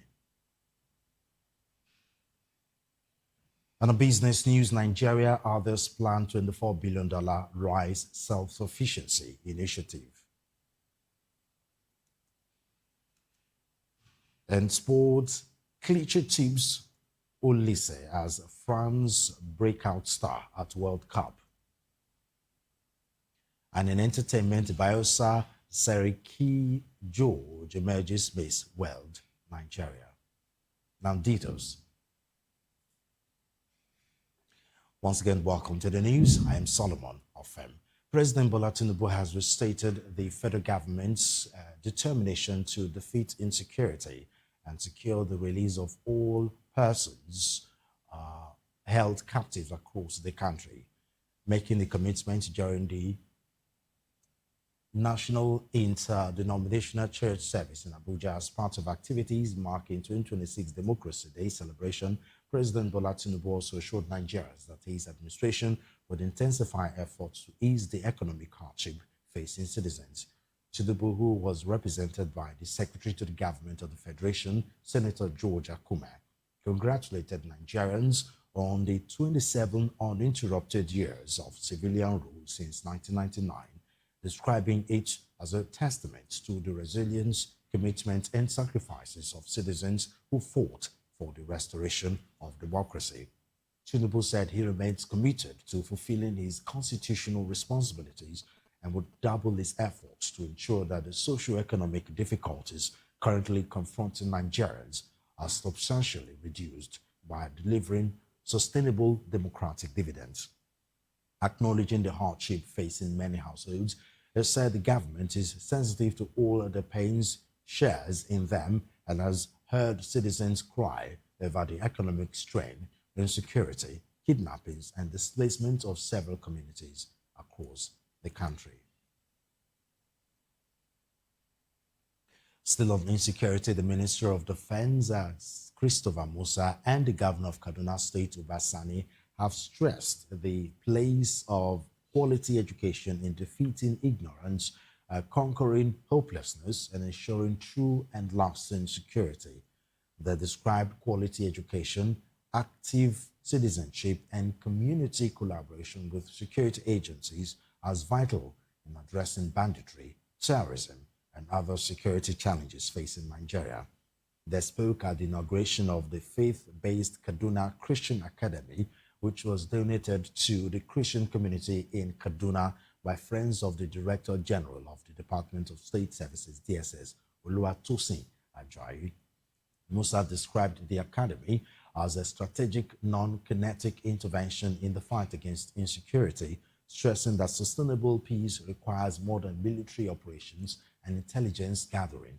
He added that education remains a powerful tool for combating ignorance, hopelessness, and extremist ideologies. Also, Governor Sani, who was represented by the Kaduna State Attorney General and Commissioner for Justice, James Kanyib said the academic symbolizes hope, opportunity, and transformation for future generations.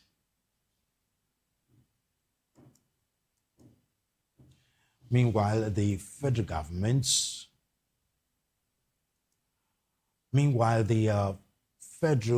introducing fresh.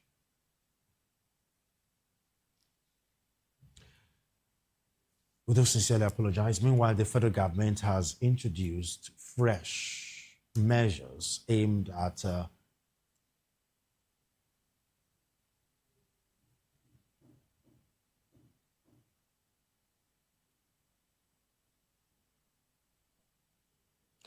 Meanwhile, the federal government has introduced fresh measures aimed at strengthening financial discipline across ministries, departments, and agencies, MDAs, which places new limits on disbursable interest and tightening oversight of public funds. The new directive is contained in the 2026 Annual General Imprest Warrant signed by the Minister of Finance and Coordinating Minister of the Economy, Taiwo Oyedele, conveying through a Financial Treasury circular by the Office of the Accountant General of the Federation, signed by the Attorney General of the Federation, Shamseldeen Ogunjimi.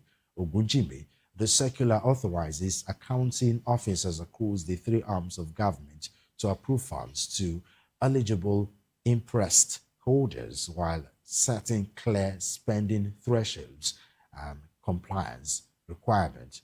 According to the circular, ministers will be entitled to a maximum reimbursable interest of 700,000 naira, while permanent secretaries and directors general will be limited to 500,000 naira. Also, directors and heads of departments will be entitled to 300,000 naira, while heads of formation in states and other authorized interest holders will have a maximum of 100,000 naira.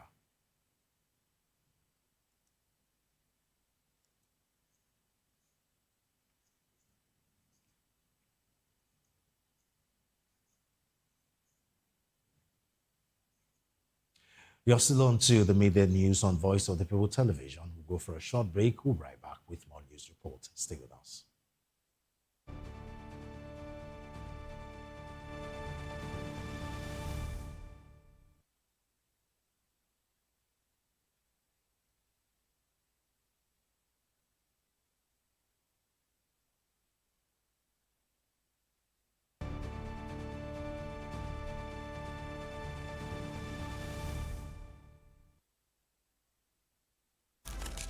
In a world where power shapes with every headline.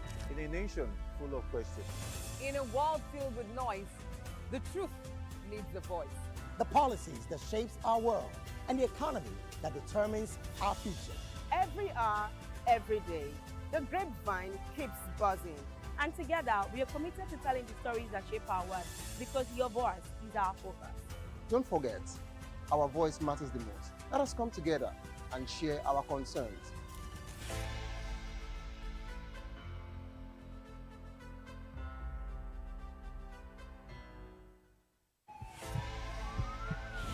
This is Health Check, your weekly guide to better living, smarter choices, and trusted answers.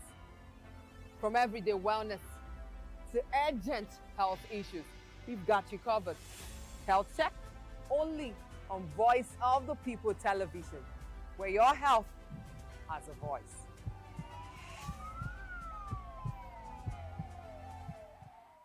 Welcome to the locker room, the home of football talk that matters. I am Jerry Apelon. Join us every weekday, Monday to Friday at 5 p.m. Nigerian time, as we share the hot takes and hot debates in the exciting world of football. And joining me are the usual suspects, Ikechukwu and Mayowa, as we break down all the hot takes and everything that's happening in the football. Don't just watch football, live it with us. Catch us on the locker room and Voice of the People Television at 5 p.m. Nigerian time. And like I always say, if not going to the talk, please the sport. Welcome to Romeo Pizza.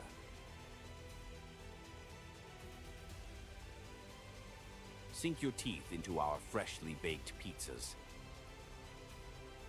Loaded with rich sauce, melted cheese, and irresistible toppings. Where every bite is a love story. Treat yourself to our creamy, dreamy ice cream. Smooth, sweet, and made to brighten your day. Or maybe you want it hot and satisfying. Our juicy shawarma is wrapped to perfection, packed with flavor in every mouthful. Pizza, ice cream, shawarma. Why choose one when you can have it all? Romeo Pizza has exactly what your taste buds desire. Are you ready for the extraordinary? Something big is happening on your screen. Introducing VOP TV.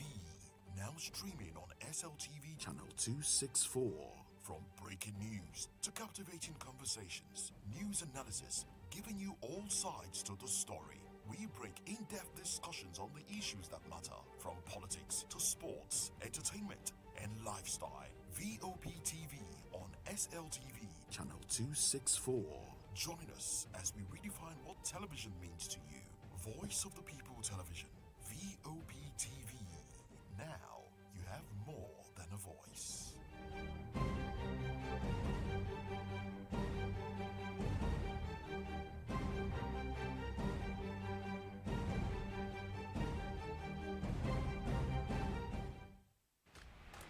Yes, obviously everybody knows the game is beautiful and that's why I love sports. My name is Kizzy K. You're welcome to my republic. But remember, there can never be a transfer without a window. Just like there can never be a deep thinking without a Pep Guardiola in football. You can't say tennis without talking about Djokovic. So why not give me attention on the show so I can run your race on the TV like Lewis Hamilton Formula 1 star. Don't forget, when God have mercy on you, you can achieve your goals like Cristiano Ronaldo. I am a proud Nigerian, and right here, we talk NFF. For every sports update, commentaries, live interviews on the game, we got you on this, because right here at Voice of the People TV, the Sports Public Show has got everything just for you to be part of it. I love the beautiful game, and that's why Kizzy K loves sports.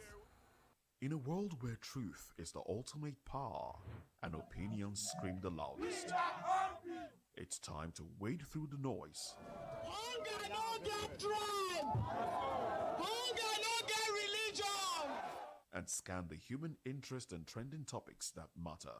Stay tuned to The Issues, your plug to the stories making the buzz, from politics to science and technology, social justice, and more. Let's tackle the tough questions and expose the truth. The Issues on Voice of the People Television. Don't just react, understand. Good evening, Africa. My name is Bomakore, actor, model, producer, and I'm giving a big shout out to VOP TV, man. Keep watching. Don't change the dial. Thank you and God bless you. My name is AY, and of course, I represent the voice of the people, and that's why I'm on VOP. AY say so. Hi everyone, it's your girl Miriam Tima from the Real Housewives of Lagos and the Real Housewives Ultimate Girls Trip Africa. Shout out to VOP, the voice of the people. You already know. Stay tuned, keep watching.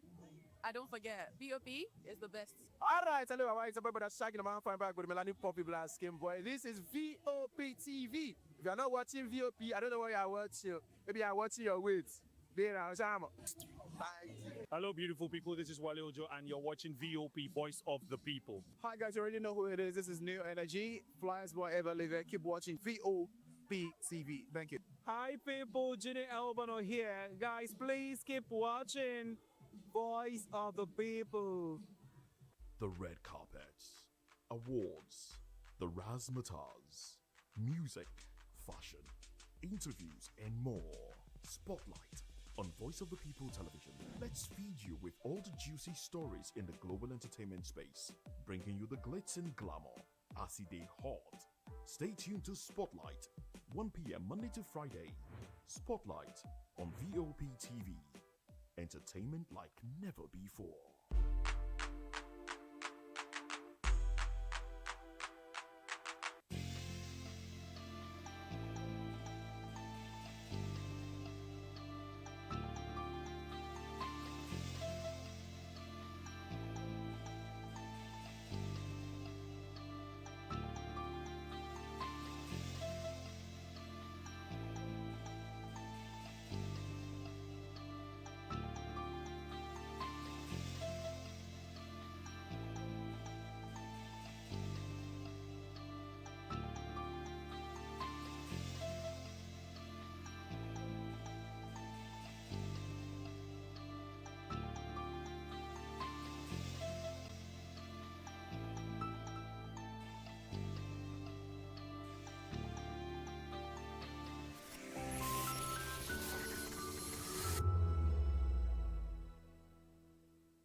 From the views on the street We go to bed empty hunger.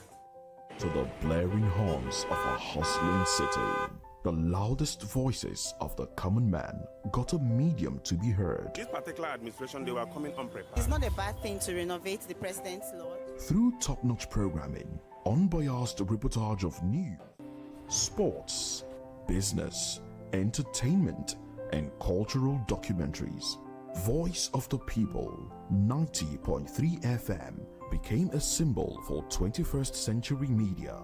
And now, a new baby is born. Voice of the People Television, VOP TV, youthful, full of vigor and penchant for excellence in the continent's media space, exposing the wrongs, applauding the rights, dissecting the news without fear or favor, through factual and accurate stories and contents, Corruption kills three things that makes a society.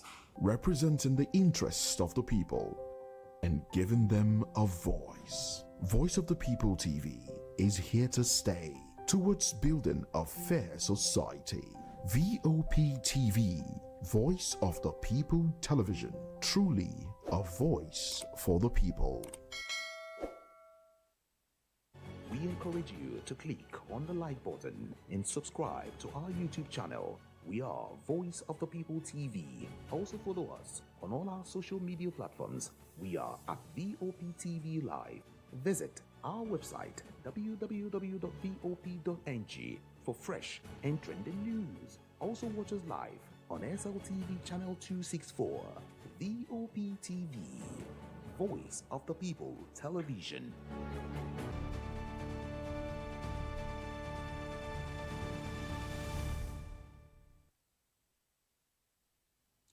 It is good to have you back here still on to the midday news on Voice of the People Television. Former President Goodluck Jonathan and renowned Kenyan Pan-Africanist Professor Patrick Lumumba have renamed technological advancement, educational reform, and military strength as critical pillars that could secure Nigeria's future and enhance Africa's place in the global order. Speaking at the Law Week plenary of the Nigerian Bar Association NBA Yenagua branch, Jonathan called for a comprehensive overhaul of Nigeria's colonial era education system and increased investment in science, technology, and military capacity and capability. Speaking on the theme, Securing the Future, Jonathan called for a deliberate investment in human capital development.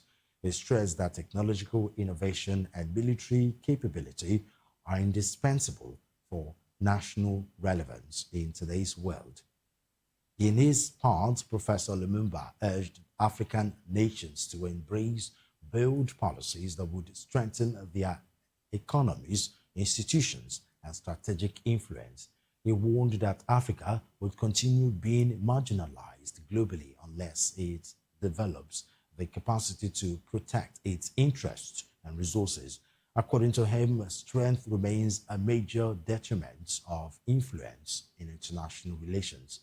According to Lumumba, Africa's future also lies in greater unity, stronger institutions, and harmonized legal and regulatory frameworks capable of protecting the continent's economic interest. In another development, the presidential candidate of the Nigerian Democratic Congress, NDC, Peter Obi, has warned against the growing trend of attributing criminal activities to ethnic groups, describing it as divisive and harmful to national unity. In a post on X on Monday, Obi urged Nigerians to resist the temptation to judge entire communities by the actions of a few criminals, stressing that crime has no ethnic identity. He explained that as an Igbo man, he has endured stereotypes, judgments, and labeling based on his ethnic origin, just as most Nigerians have at some point been reduced to their ethnicity rather than recognized for their true character. Obi lamented that many Fulani people are currently facing similar prejudice and unfair judgment due to the actions of criminal elements who do not represent their communities. He emphasized that while Nigeria's ethnic groups are known for their unique cultures, skills, and contributions, criminality should never be associated with any tribe.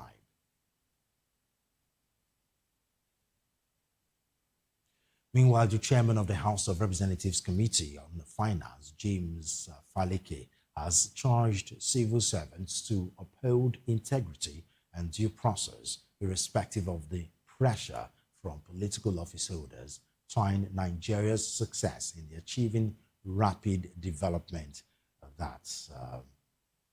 Faleke spoke in Abuja on the sidelines of the launch of a book, The Nigerian Legislature, a practical guide for lawmakers, written by the retiring clerk of the House Committee on Finance, Oscar Okoro. He stated that civil servants remain the backbone of governance and play a critical role in assuring that government policies and programs are implemented in line with established rules and procedures. According to him, the civil service mainly builds the country, and the civil servants are the technocrats and the people that politicians rely on. He insisted that if the civil servants decide to get things done properly, the country will be better off. However, Faleke noted that dedication to national development requires a genuine commitment to the country's success and institutions.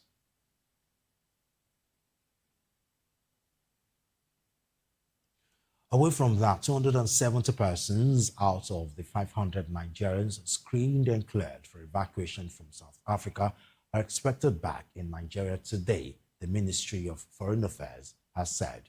Confirming the arrangement, the ministry's spokesperson, Kimiebi Ebienfa, said that the first flight, which will airlift about 270 passengers, will leave Johannesburg on Monday evening if the airline secures the necessary permits and clearance.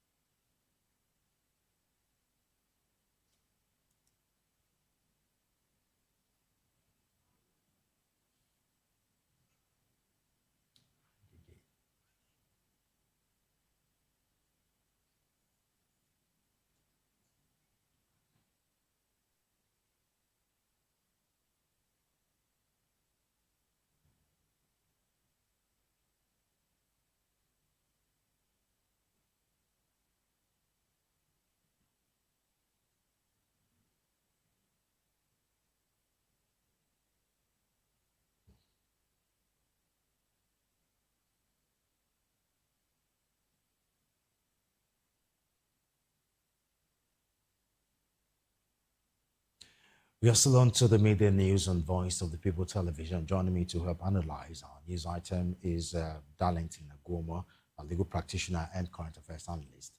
Barrister Darlington, thank you very much for joining us on the news. My pleasure. And joining us virtually is financial expert and public affairs analyst Frank Ayala. Before then, let's go to the first story on our news item, which is on insecurity, where the federal government, the President Bola Tinubu has restated the federal government determination to defeat insecurity and ensure the release of all persons held captive across the country. Barrister Darlington, the President have been criticized several times of his critics have accused him of not being empathetic enough in terms of insecurity in this country. But on few occasions, he has come out to assure Nigerians that he will defeat insecurity. But then the other side of the criticism is saying that he doesn't have the political will to defeat insecurity. So how do you think this assurance will resonate with Nigerians? Anybody is banking on that assurance, because we have had and seen it several times. Severally. When this administration run into a cul-de-sac, when they didn't know what to do, they will bring up this type of statements to reassure Nigerians, to divert our attention. But in reality, nothing is being done. And nothing will be done until the next one happens. That has been the narrative. That has been the lot of Nigerians. And so these promises, when will it be implemented? When are we going to see results? That is the issue. It's not enough to tell us that you will not surrender to terrorism. But from the look of things, you have. Because these guys, they are like an alternate government in Nigeria. They dictate what they want and they go for it. And nobody has been very, very frank with them. I mean, you have not shown that political will that, yes, you are angry with what is going on. You have not. Seriously. Was it not the wife of the president that went about 2 or 3 days ago distributing cars and they were dancing? As if nothing happened. And,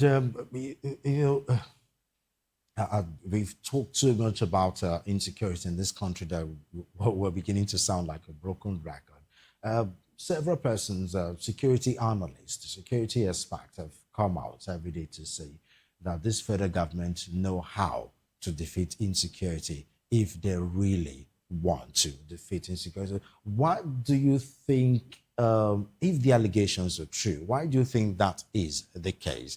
Is it that there are some persons or some cabal in this country that are bigger than the president, or that the president is afraid of? Because it looks like he's afraid of stepping on toes if the allegations are to be believed.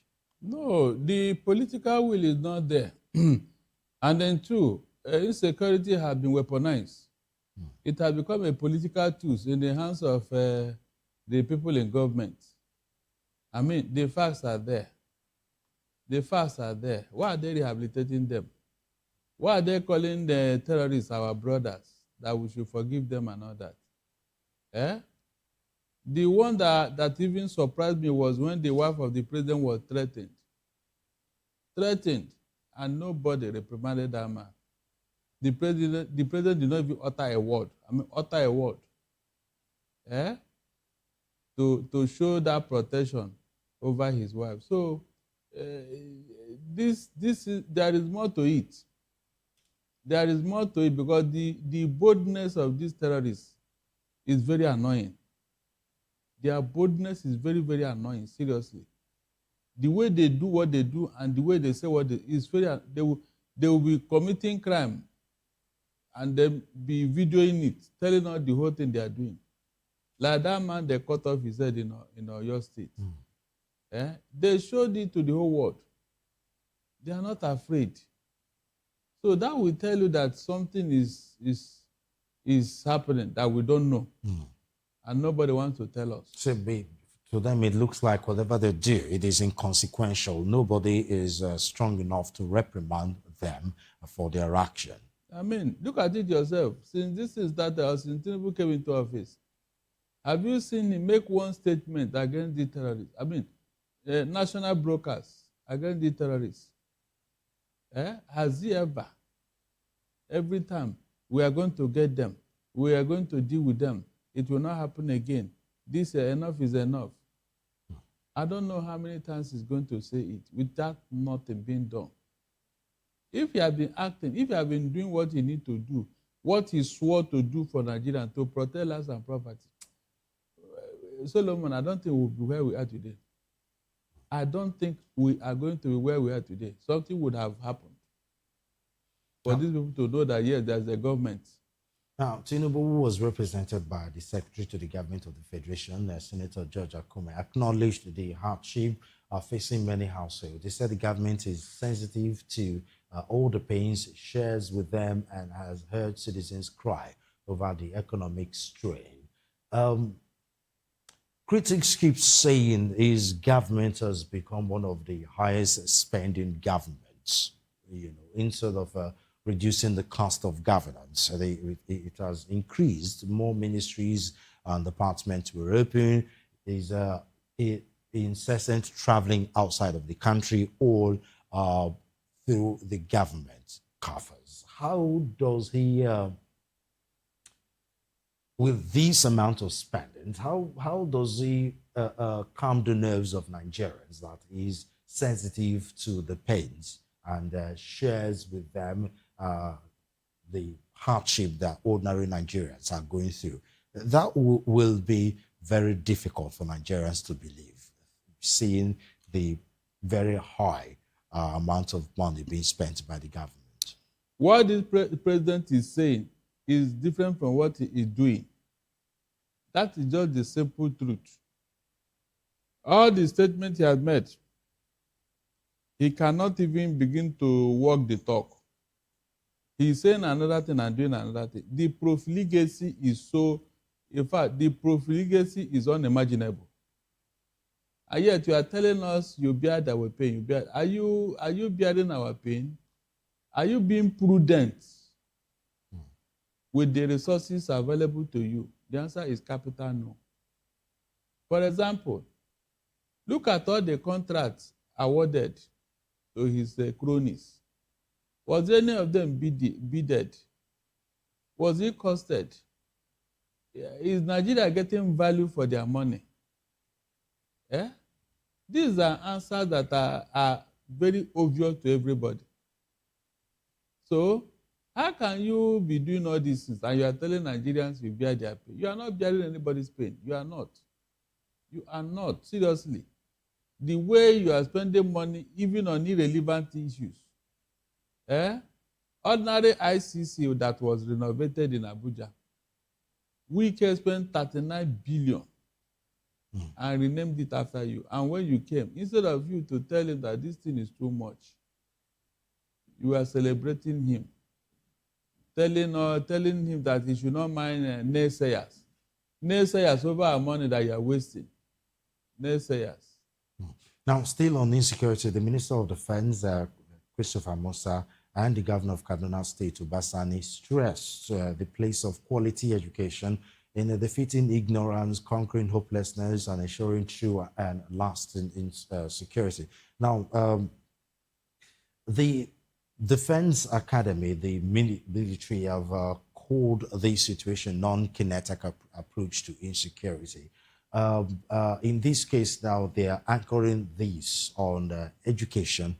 Now, it is obvious with the extremism going on, talking about religious brainwashing, how much of re-education is needed to help reset these people back to reality?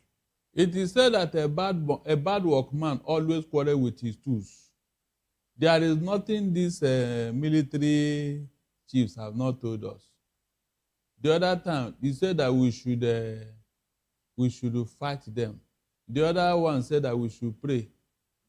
You know, nothing they have not. Both the kinetic and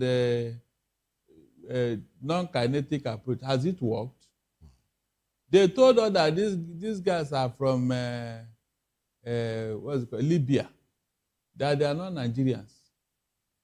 At every point in time, they will give excuses for what is going on.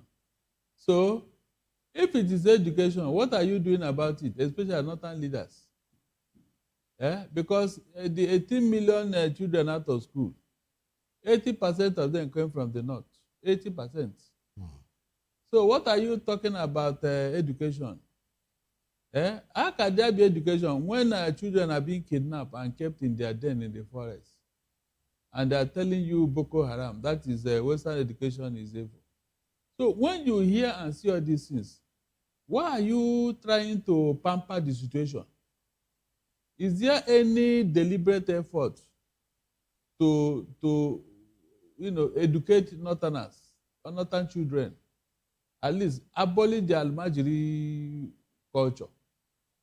The North are not the only Muslim area in the world. In Dubai, there is nothing like that. In fact, apart from the white clothes they wear in Dubai, because of the where they are desert area and all that. You know, they are in the hot region. The The only thing that will make you think that Dubai is a Muslim state is that white and all those things they wear on their head. Apart from that, nothing else. Every other thing, you think that you are in a white man's land. Is it not a Muslim state? Saudi Arabia, is it not a Muslim state? So why is that of the north different? Everything is all about violence, aggression. Now, I mean, it's that let them look for the solution and stop giving excuses. Now, away from insecurity, now the federal government has introduced fresh measures aimed at strengthening financial discipline across ministries, departments, and agencies, MDAs, which places new limits on reimbursable interest and tightening oversight of public funds. Well, some will say this should start from the top. It is how the president spends, it's how his ministers, the ministries, and agencies will spend. What's your take? Of course. Example is better than precepts.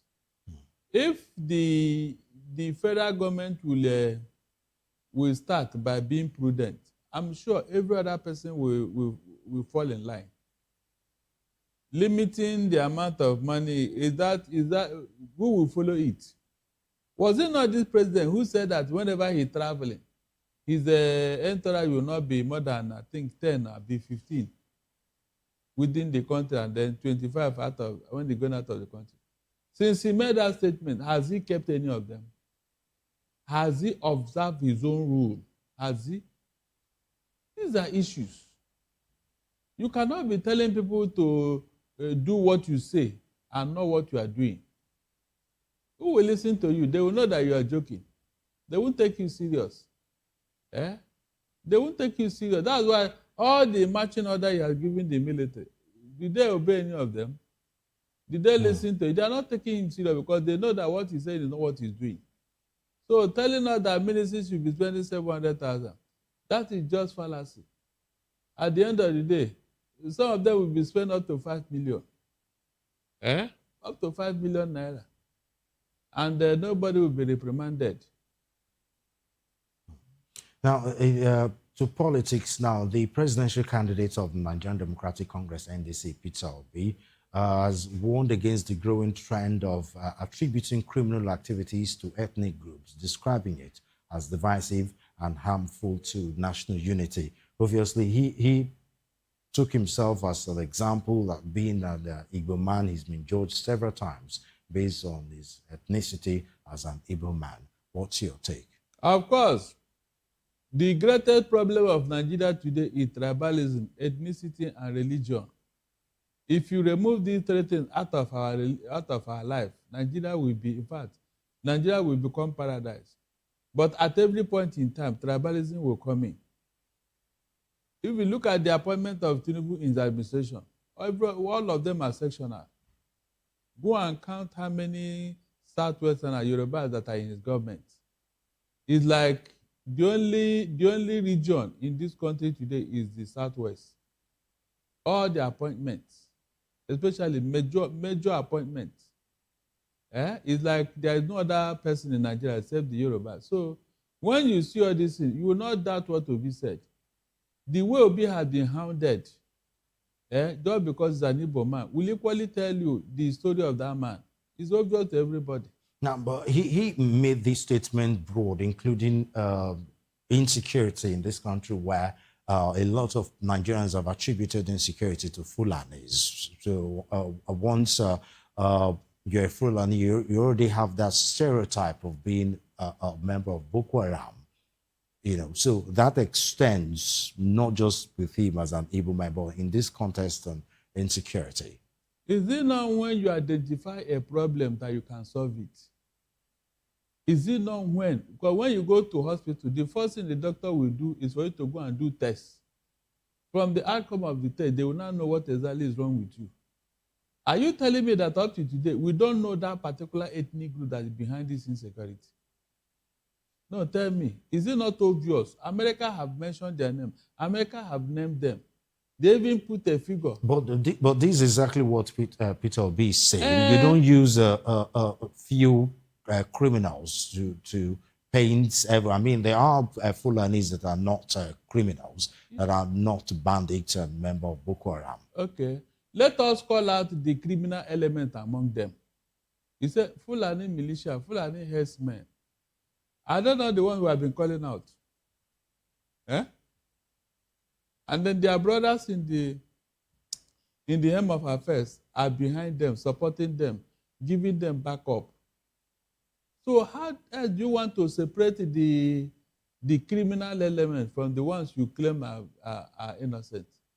Because I didn't see any difference. If somebody as high as Buhari, as the president of this country, can be supporting them, my dear, it will be difficult for you to separate their leaders from the people doing these things. Because somebody bought the arms for them. Somebody gave them all the logistics. Because I remember in 2016, Buhari included 940 million naira in our national budget to fund the Fulani herdsmen's activities. We all raised eyebrow, we all, including me. I remember I was in one TV station at along Onikban. Yes, Onikban. And I said, no, this is wrong and all that. After all the night, they said, no, they want to build ranches for them so that their clashes with farmers will stop. We said, okay, if that will bring peace, no problem. Solomon, up to today, and since Buhari left us, did you see one single ranch he built? Right at the end of that month or year, what we saw was guns all over. Fulani started carrying guns. Fulani herdsmen, they started carrying guns. All of us, we know how this thing started and who was behind it. So at the end of the day, we didn't see 940 million. We didn't see any ranch. What we saw was gone. So is it not obvious what happened? Is it not obvious?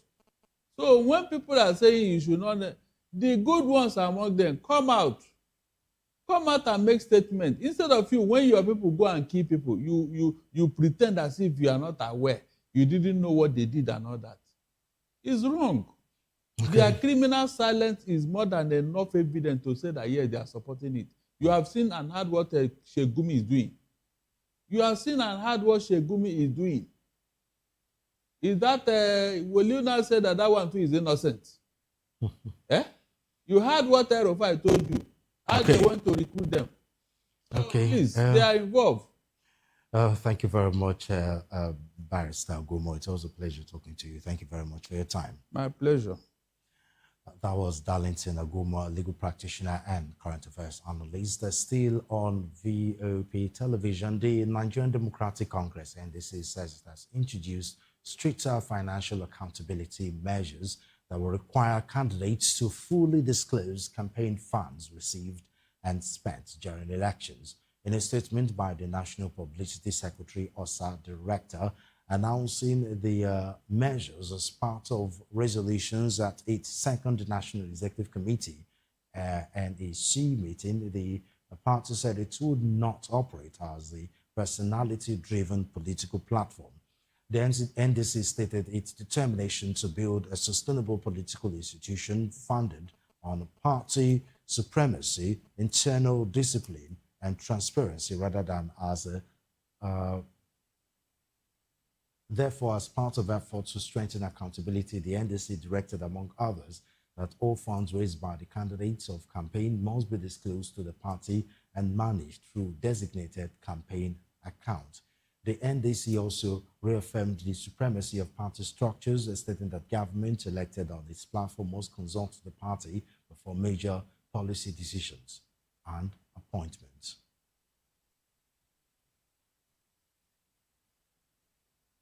Still on politics, the Senator Dolphus Wabara-led Board of Trustees BOT of the People's Democratic Party PDP has sued the Independent National Electoral Commission INEC, seeking recognition of the party's Interim National Working Committee (NWC). In the suit filed by the Federal High Court Abuja, the plaintiffs are asking the courts to compel INEC to update its records and publish on its official website the names of the interim NWC members forwarded to it by the PDP BOT and National Executive Committee, NEC. The plaintiffs include Wabara, former Niger State Governor Babangida Liu, former Information Minister Jarigana, PDP chieftain Olabode George, and former ministers Mariam Chiruma and Zainab Meena, with INEC as the sole defendant in the suit. The action follows the setting aside by the Court of Appeal the key aspects of a Federal High Court judgment in Ibadan, which had recognized as factional caretaker committee within the PDP.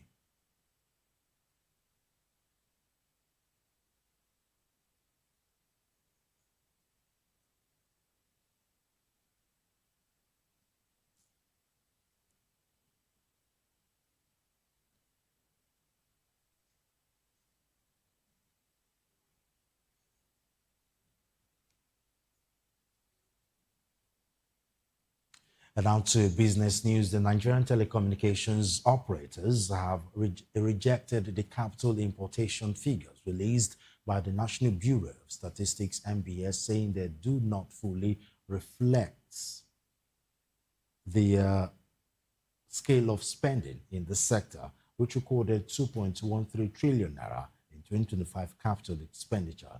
The NBS first quarter 2026 data released on Friday had shown that foreign investment in the telecom sector fell 91% to $7.24 million from the $80.78 million in 2025. However, in a statement on Monday by the chairman, Association of Licensed Telecommunications Operators of Nigeria, Alton, Benga Adebayo, the group stressed that the data needed broader context to properly reflect sector dynamics. The association explained that while accurate data shapes investor perceptions and guard policy decisions, it believes that additional context regarding the telecommunications sector's current investment landscape will provide stakeholders with a more comprehensive understanding of the industry's health and trajectory. Alton argued that though the NBS report on the decline in foreign capital importation captures only a portion of total capital deployed in the sector.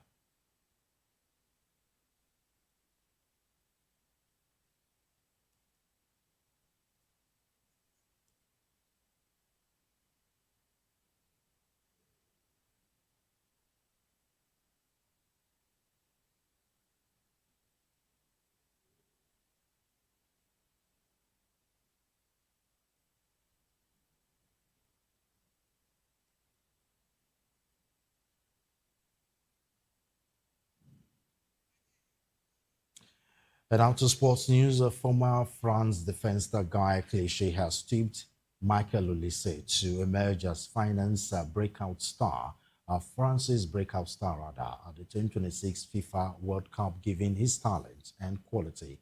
The Bayern Munich forward heads into his first World Cup with growing expectations after establishing himself as one of Europe's most exciting attacking players.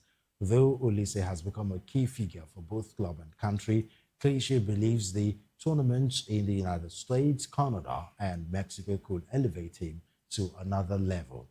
Comparing him with Kylian Mbappe, already known to possess a special talent before his breakthrough campaign at the 2018 World Cup in Russia, Clichy expressed hope that Olise could also do something similar this summer. The 24-year-old is already well known through his performances for Bayern Munich in the Champions League, but remains relatively new to the France senior team, where he has made only 16 appearances ahead of his first major international tournament with the Les Bleus.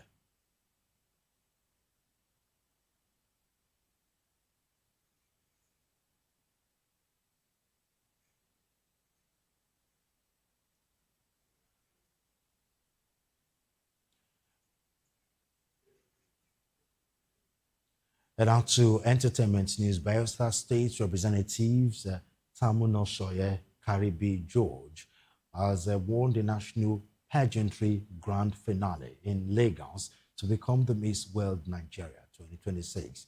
The 26-year-old Rivers State indigene beat 19 other finalists to clinch the title during the event themed Pride, Power, and Purpose. The The victory earned her the right to represent Nigeria at the 73rd Miss World Festival held for August 9 to September 5, 2026 in Ho Chi Minh, Vietnam. Announcing Kabiri George as the winner in a post on X on Sunday, the founder of the Silverbird Group and former Senator Ben Murray Bruce said her purpose, poise, intelligence, and passion shone brightly, earning her the honor of wearing the crown and carrying the hopes of a nation. He further congratulated her advocacy work through her initiative Beyond Labels, which supports children living with special needs. Murray Bruce noted that more than a queen, Karibi George is a passionate advocate for change. Karibi George succeeds Joy Raimi, who represented Nigeria at the 72nd edition in Hyderabad, India, where she finished among the top 20 contestants and ranked among Africa's top 5.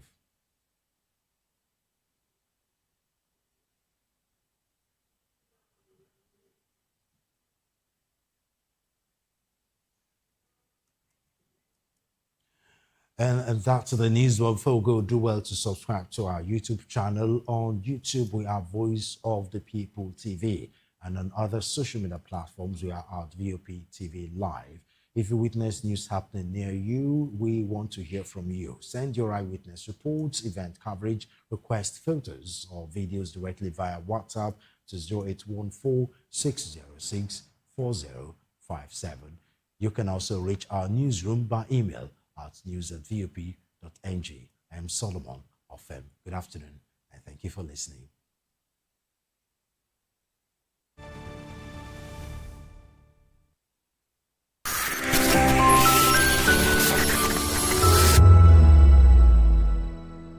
Nigerians, your voice matters, and in 2027 it starts with your permanent voters card, your PVC. If you're 18 and above and you're a Nigerian citizen, you have the right to choose who leads your community, your state, and your country. But that right only counts if you have your PVC and your name is on the voter register. Here's what to do. First, check if you're registered. If you're not, or if you've moved, lost your card, or turned 18 since the last election, go to the nearest INEC office or an INEC registration center. Second, it's free. Don't pay anyone for any registration or collection. Third, collect your PVC early. Don't wait until the week before elections. INEC will announce dates. Listen to radio, TV, and follow INEC's official pages. Your PVC is more than plastic. It's your power to hold leaders accountable. It's how you decide on roads, schools, hospitals, and jobs for your community. When you vote, you decide the future of your children. Get registered. Get your PVC. Vote in 2027. For Nigeria to work, you must be a part of it. Your vote, your future, your responsibility. This message is brought to you by Voice of the People, VOP Media. Welcome to the locker room, the home of football talk that matters. I am Jerry Arpillon. Join us every weekday, Monday to Friday at 5 p.m. Nigerian time, as we share the hot takes and hot debates in the exciting world of football. And joining me are the usual suspects, Ikechukwu and Mayowa, as we break down all the hot takes and everything that's happening in the football. Don't just watch football, live it with us. Catch us on the locker room and Voice of the People television at 5 p.m. Nigerian time. And like I always say, if not 20 minutes off, please discuss.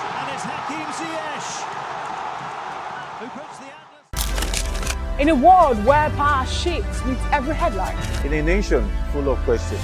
In a world filled with noise, the truth needs a voice. The policies that shapes our world and the economy that determines our future. Every hour, every day, the grapevine keeps buzzing. And together, we are committed to telling the stories that shape our world, because your voice is our focus. Don't forget, our voice matters the most. Let us come together and share our concerns.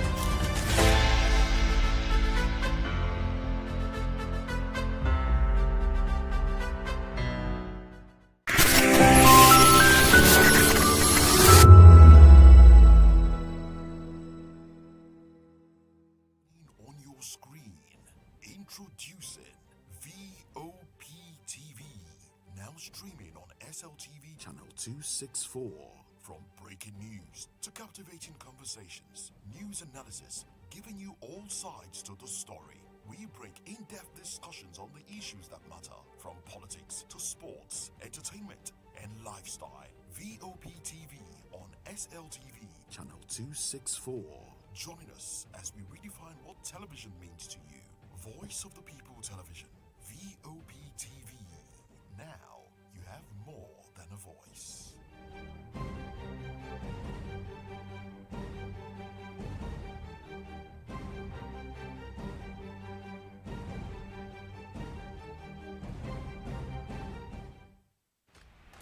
Yes, obviously everybody knows the game is beautiful and that's why I love sports. My name is Kizzy K. You're welcome to my republic. But remember, there can never be a transfer without a window. Just like there can never be a deep thinking without a Pep Guardiola in football. You can't say tennis without talking about Djokovic. So why not give me attention on the show so I can run your race on the TV like Lewis Hamilton Formula 1 star. Don't forget, when God have mercy on you, you can achieve your goals like Cristiano Ronaldo. I am a proud Nigerian, and right here, we talk NFF. For every sports update, commentaries, live interviews on the game, we got you on this, because right here at Voice of the People TV, the Sports Public Show has got everything just for you to be part of it. I love the beautiful game, and that's why Kizzy K loves sports. In a world where truth is the ultimate power and opinions scream the loudest, it's time to wade through the noise. Hunger no get tribe. Hunger no get religion. And scan the human interest and trending topics that matter. Stay tuned to The Issues, your plug to the stories making the buzz, from politics to science and technology, social justice, and more. Let's tackle the tough questions and expose the truth. The Issues on Voice of the People Television. Don't just react, understand. Good evening, Africa. My name is Boma Kore, actor, model, producer, and I'm giving a big shout out to VOP TV, man. Keep watching. Don't change the dial. Thank you and God bless you. My name is AY, and of course, I represent the voice of the people, and that's why I'm on VOP. AY say so. Hi everyone, it's your girl Miriam Tima from the Real Housewives of Lagos and the Real Housewives Ultimate Girls Trip Africa. Shout out to VOP, the voice of the people. You already know. Stay tuned, keep watching. And don't forget, VOP is the best. All right, hello, all right, it's a boy that's shaking the man fine back with Melanie Poppy Black Skin Boy. This is VOP TV. If you're not watching VOP, I don't know why you're watching. Maybe you're watching your weight. Hello, beautiful people. This is Wale Ojo, and you're watching VOP, Voice of the People. Hi, guys. You already know who it is. This is New Energy. Flyers boy ever live. Keep watching VOP TV. Thank you. Hi, people. Ginny Albano here. Guys, please keep watching Voice of the People. The red carpets, awards, the razzmatazz, music, fashion, interviews, and more. Spotlight on Voice of the People Television. Let's feed you with all the juicy stories in the global entertainment space, bringing you the glitz and glamour as they hot. Stay tuned to Spotlight, 1 p.m. Monday to Friday. Spotlight on VOP TV. Entertainment like never before.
From the views on the streets, we go to bed empty hunger, to the blaring horns of a hustle.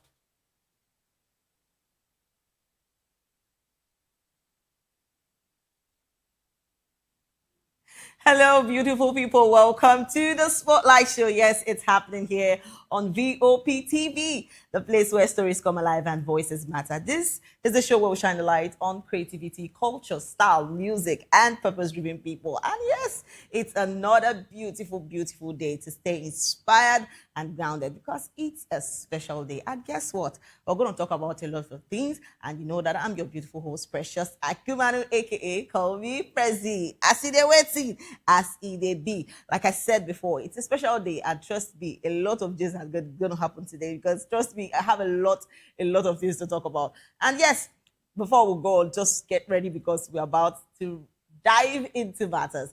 All right, first on our list, we are talking about Dr.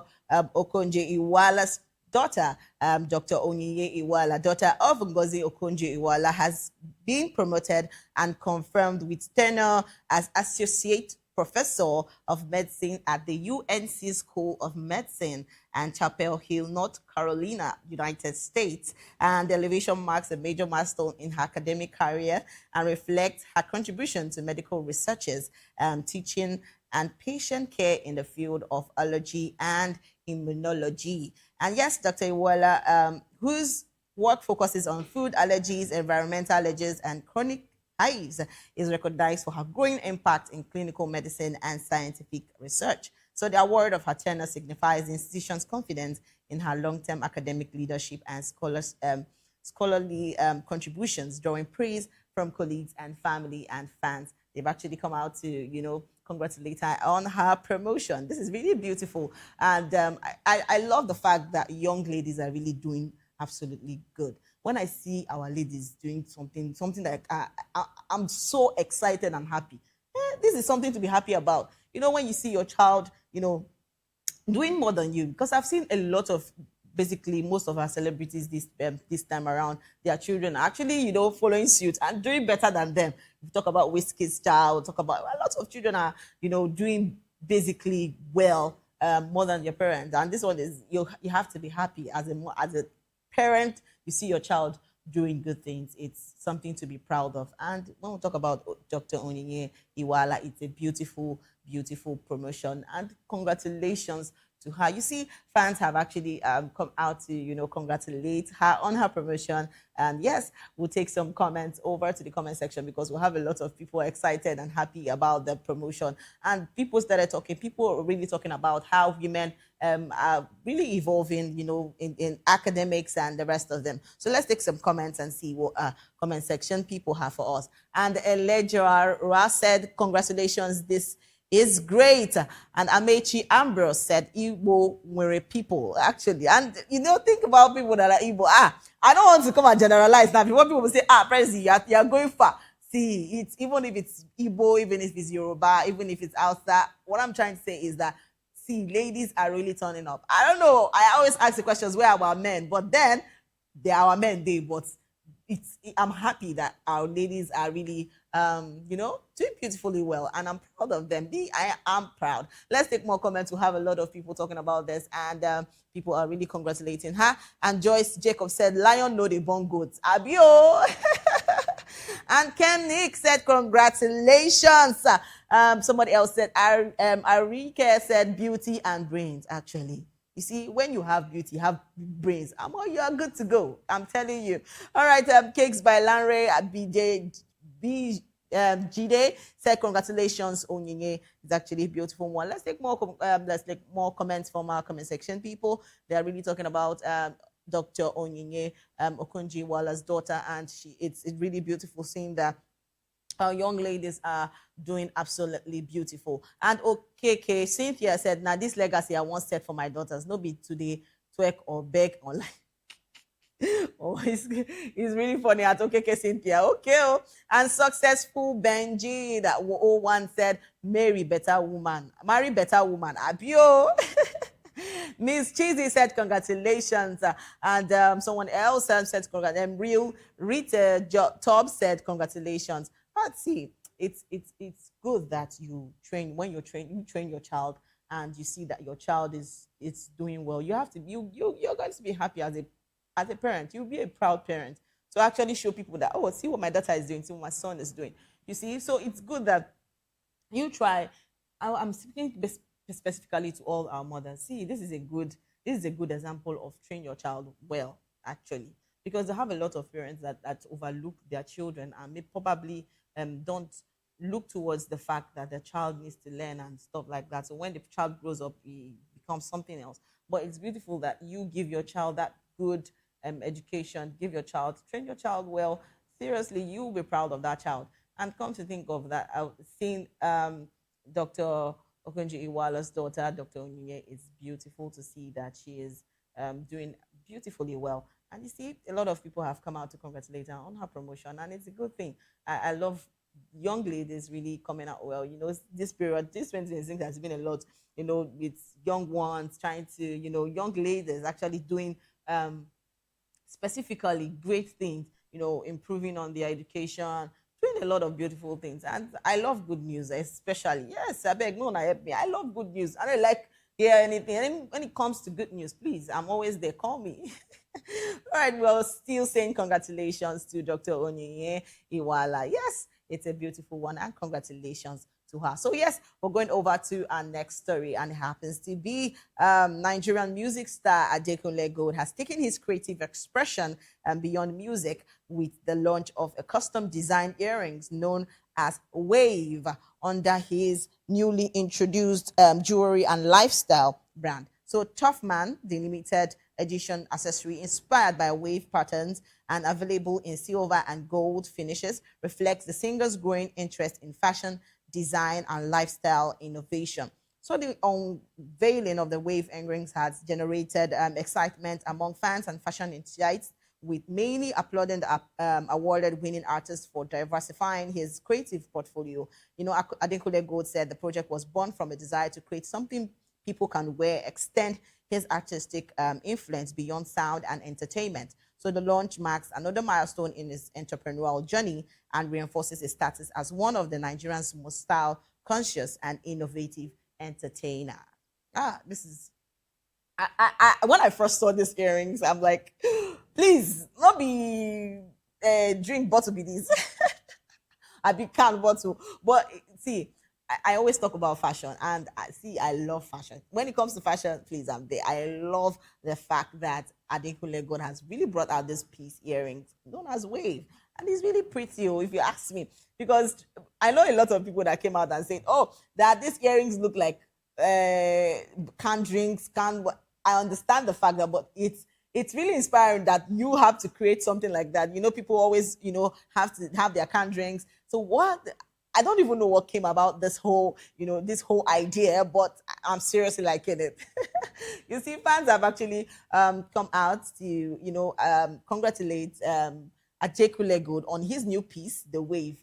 The earrings, they are really stunning, if you ask me. And it actually comes in silver and comes in gold. Wow. All right, let's take some comments from our comment section. People are that they're very excited. They are excited and they're happy about this particular one. Some are saying, how can they get this? Okay, let's see. And Ibukun Olu said, this is CC creative and cool. Yes, it is creative and cool. And yes, somebody else said, this is good. I want one.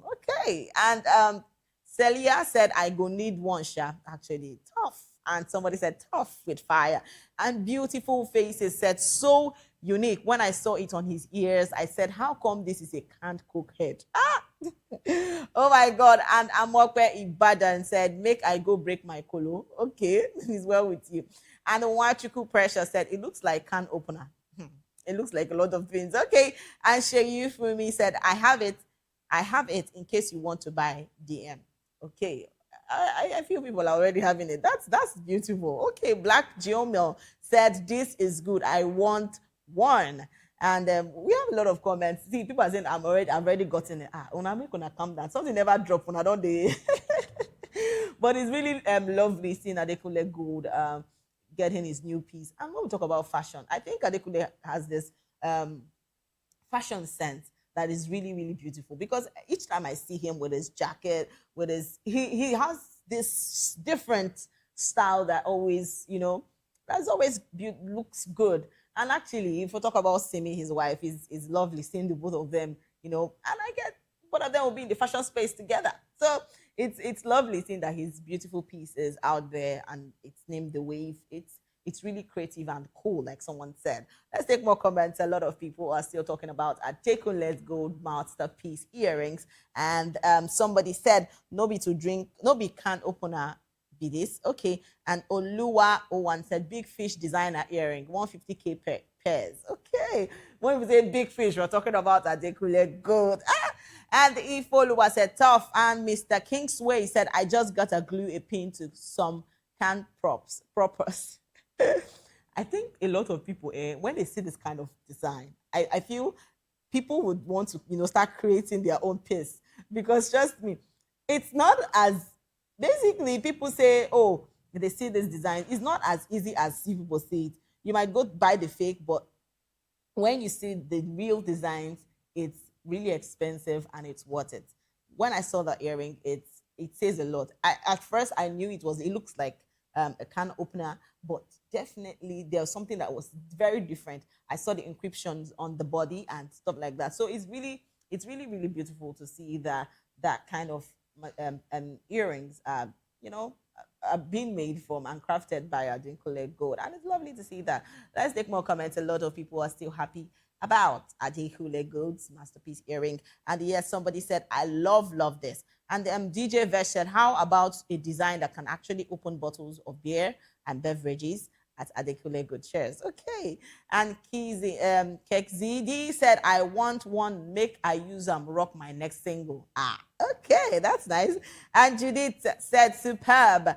Ify Riri Tutu said, I love this. And Emmanuel said, Amora, okay. And then the Honey for Life said, nice stuff. Let's take more comments. We're still taking more comments, and I was still talking about fashion and how it has been evolving. Seriously, I actually talk about this fashion thing and fashion sense.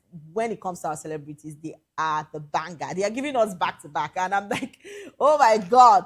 Because trust me, see, this MVCA that just passed recently, I saw a lot of designs, and I'm like, God, is this fashion? A lot of people will be putting on their bed, trying to, sell their market out there. But selling market, they have to still advertise through their fashion, and it's lovely that I see that Nigerians are really taking this fashion thing to another level. I'm excited. I'm happy, and I love stuff like this when I see one. Let's take more comments. A lot of people are still talking about Adekunle Gold. We have more comments, and let's take more comments before we go over to our next story. Let's take more comments from our comment section, people.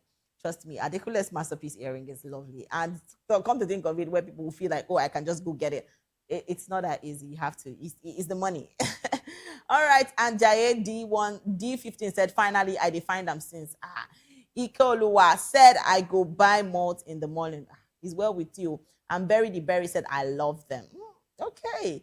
And Oku said, do the black. Okay. Lord Elku said, I love it, especially the silver. I like something that's rare and different. And everything Ninja said, geisha opener. I want to say that. A lot of people are just calling their regular stuff they normally buy. So it's well, kudos to you people, but trust me, if you want to get this masterpiece, you just have to plan for it. Let's take more comments. We still have people who are really excited about this fashion thing, and I'm really happy for Adekunle Gold on his new masterpiece, and they're only waiting to get theirs too. And DJ Vesh said, how about design that can actually open bottles of beer? And yeah, it's beautiful seeing that stuff like this are being done by our Nigerians. And when it comes to fashion, when it comes to design, I see a lot of designs, handcrafted wares like shoes, like bags. And I know that, Nigerians are, I think Nigerians are top, if you ask me. Yes, they're really doing amazing designs. And I sometimes I ask myself, really, it's high time we start, patronizing more of our Nigerian stuff. Yes, it's important, because a lot of people don't value what actually they have. They don't value the designs we see here. And yes, somebody said, I love it, especially the silver. All right, let's take more. It's lovely to see that Adekunle Gold is doing something beautiful. And I'll keep saying congratulations to him and his family for this particular masterpiece of the earring, and it's lovely. All right, let's go over to our next story. And yes, we're talking about former Big Brother Niger star Chukwemeka Okoye, popularly known as Fraud, has actually officially launched a new upscale 247 restaurant, marking a major milestone in his entrepreneurial journey. So the establishment, reportedly named Mr. Frauds, adds to the reality television personality's growing business portfolio and reflects his ambition beyond the entertainment industry. So the grand opening attracted attention across social media, with fans, colleagues, and well-wishers congratulating the former Big Brother Niger housemate on the achievement. The development has been, wildly hailed as another example of celebrities leveraging their platforms to build sustainable businesses and create opportunities within Nigerians' hospitality sector. I always love things like this. When I see good things, I'm always excited. Tell me why I'll not be happy when it comes to anything that concerns food like this. That's where you see praise. But this is really beautiful. Come on. I've been asking this question. I said, where are all the guys? Because every time I talk about the former Big Brother Niger housemates, I always talk about the ladies this, the ladies that. But now it has to be the guys, because I've asked the questions. Where are the guys? What's going on? But apart from the one that just got married and the rest of them, I know that our guys, they do. So this is a proof to that. And it's actually beautiful seeing that Fraud has actually got his own restaurant. And when we talk about businesses, a lot of people are really investing more on businesses. And it's a good thing. It's a good thing. If you have the money, please invest it. It's very important, because now economy is not smiling on anybody. Everybody is facing one or two things, and it's good that if you have the skill, because skill now works a lot. If you have the skill, invest in it. If you have something that you feel that would be good and you feel that you could get in future, you could do better. Why not invest in it? I mean, it's good investment. Talk about lands, talk about a lot of things.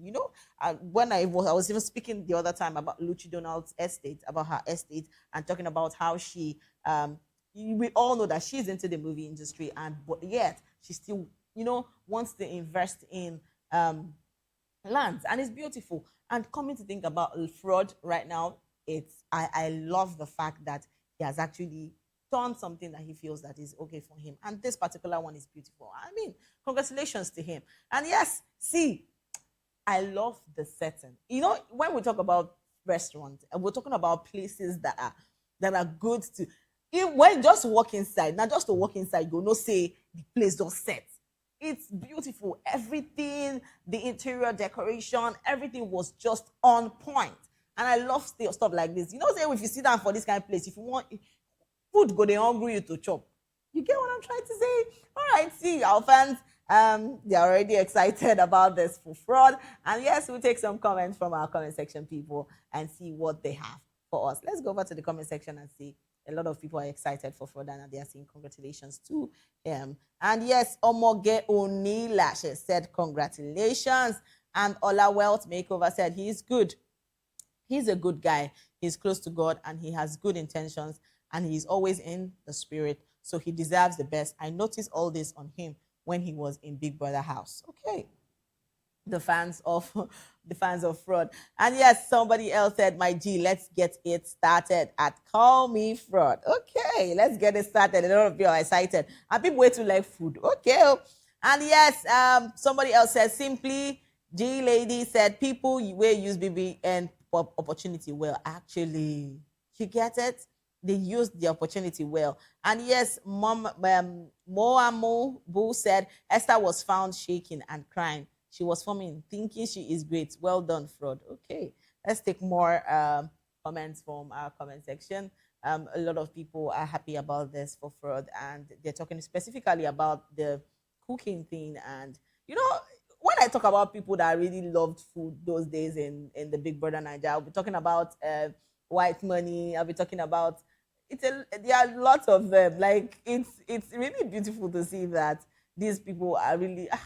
All the food is on a straight line, though. It's important.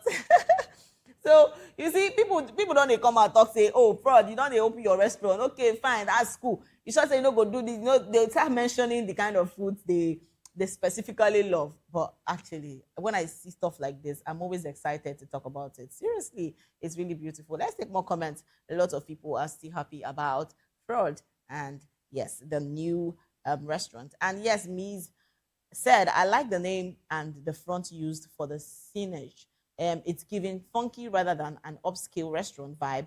Due to the name, it's giving well sell the best crunchy KFC styled chicken wings and nuggets. Success in your business there. Okay. And Jeremy said, congratulations, fraud focused king. And King's Party and King's Path Property said, congratulations everywhere. Okay, we they come. Okay. And Lizzie Prince said, beautiful, fraud is what we expected white money to be. When I don't start. Una don't start now. All right. And somebody said, yeah, una they see this money. Make we ask them, because I'm at this point, I'm even confused. All right, let's take more and more comments. A lot of people are still excited about fraud. And Annette Akam said, Pepe, them housemates. If you know Pepe, wait, who walk on Pepe? Okay.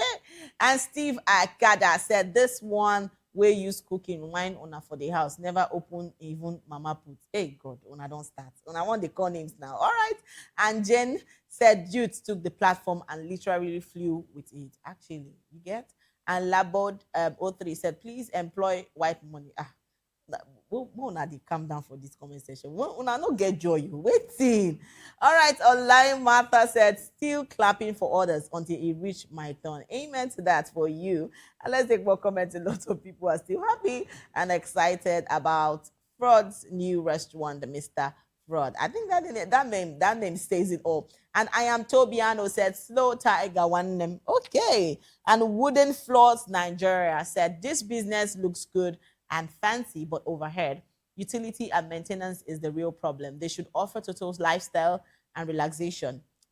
He should also invest in correct publicity and occasional celebrities visit. Wish him all the best, though.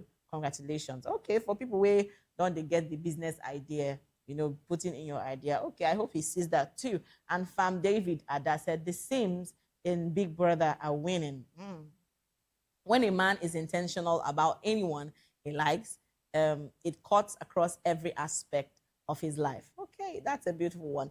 And Mr. Fraud replied with, thank you, Paul. Thank you. We are currently located. Okay, and it's really lovely seeing that, Fraud has actually gone way beyond his stuff. It's beautiful to see that actually. I didn't really expect that. Oh, he was gonna open a restaurant. As people said, they were expecting.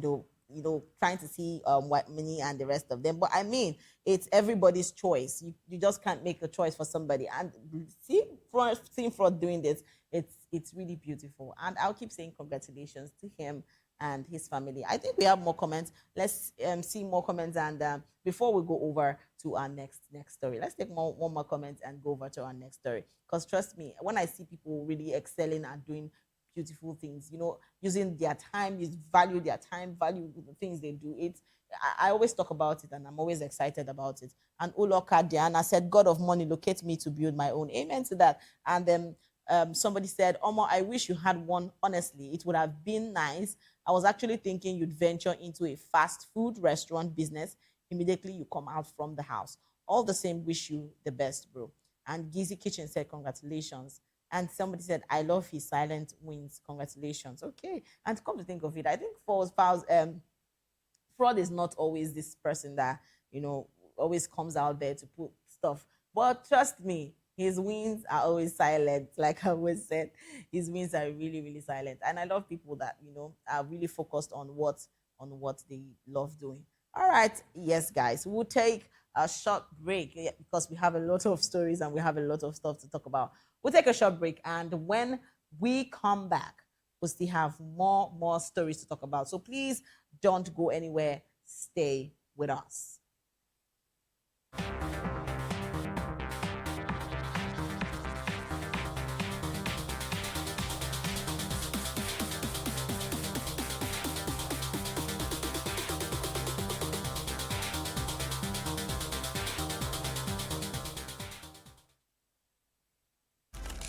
In a world where power shifts with every headline.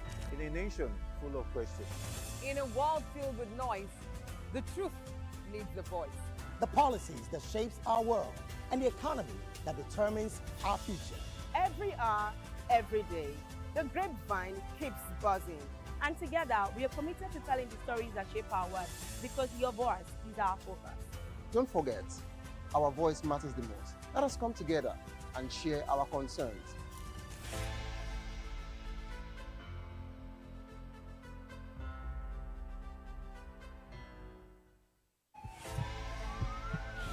This is Health Check, your weekly guide to better living, smarter choices, and trusted answers. From everyday wellness to urgent health issues, we've got you covered. Health Check, only on Voice of the People television, where your health has a voice.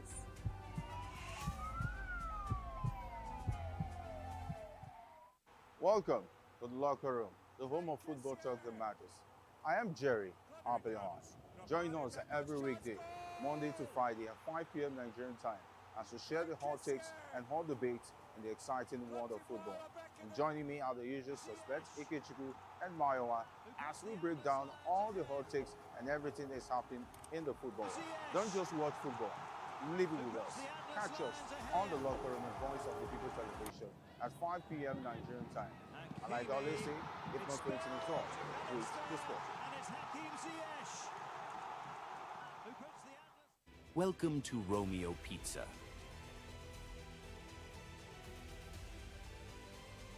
Sink your teeth into our freshly baked pizzas. Loaded with rich sauce, melted cheese, and irresistible toppings. Where every bite is a love story. Treat yourself to our creamy, dreamy ice cream. Smooth, sweet, and made to brighten your day. Or maybe you want it hot and satisfying. Our juicy shawarma is wrapped to perfection, packed with flavor in every mouthful. Pizza, ice cream, shawarma. Why choose one when you can have it all? Romeo Pizza has exactly what your taste buds desire. Are you ready? Welcome to Romeo Pizza.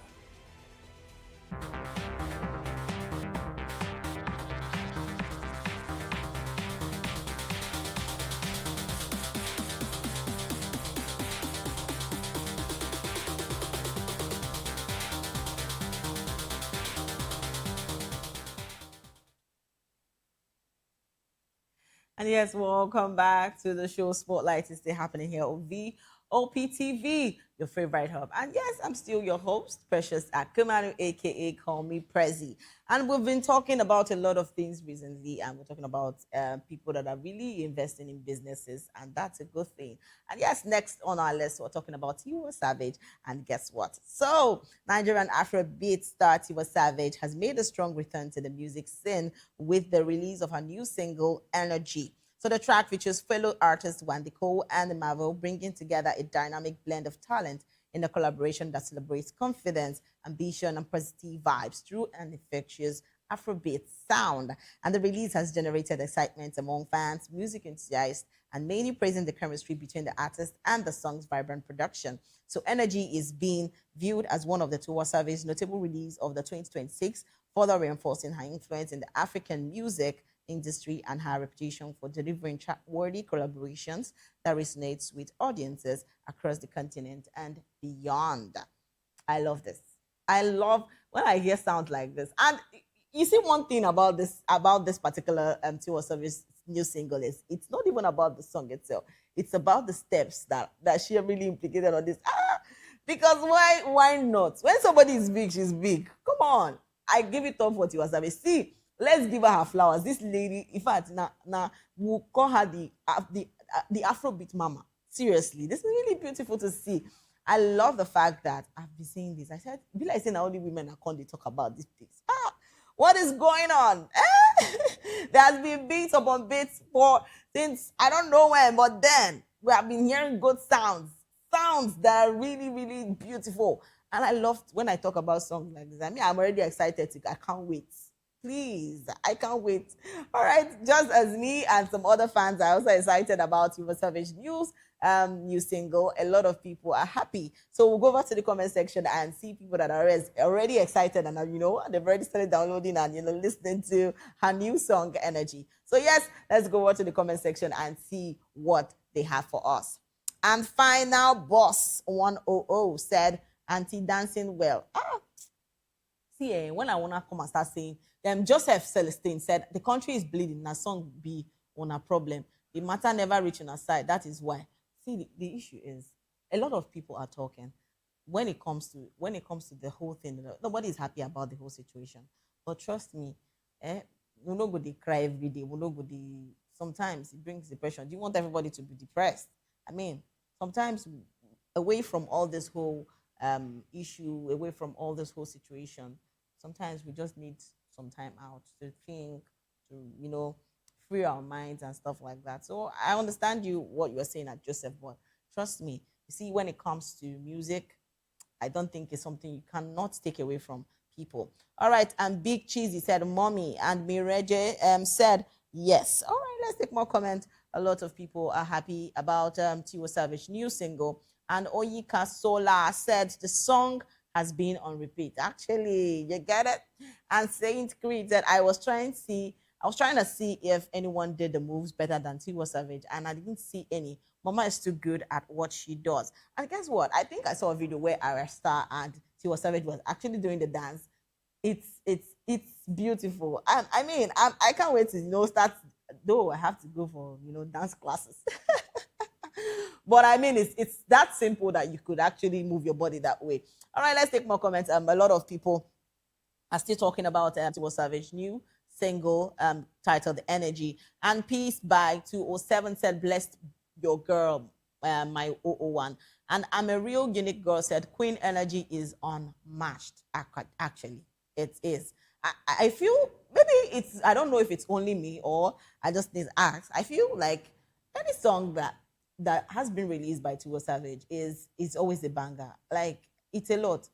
All of her songs, I've always been a fan, and I love the fact that her music is really something you can dance to, and it's beautiful. When I talk about artists, I'm calling Tiwa Savage, I call Simi, I love their songs. I love the way they do their songs. I don't know if it's just me or any other people. And yes, we're talking about the fans that are actually happy about Tiwa Savage's new single. So we'll still take more comments and see what our comment section people have. A lot of people are excited. Some people are already downloading. Some are also trying to, do the moves. So while you're doing the moves, please, no cuckoo break leg. But I guess these moves actually are very simple, and you could actually do that. Let's take more comments. A lot of people are still talking about Tiwa Savage and are happy.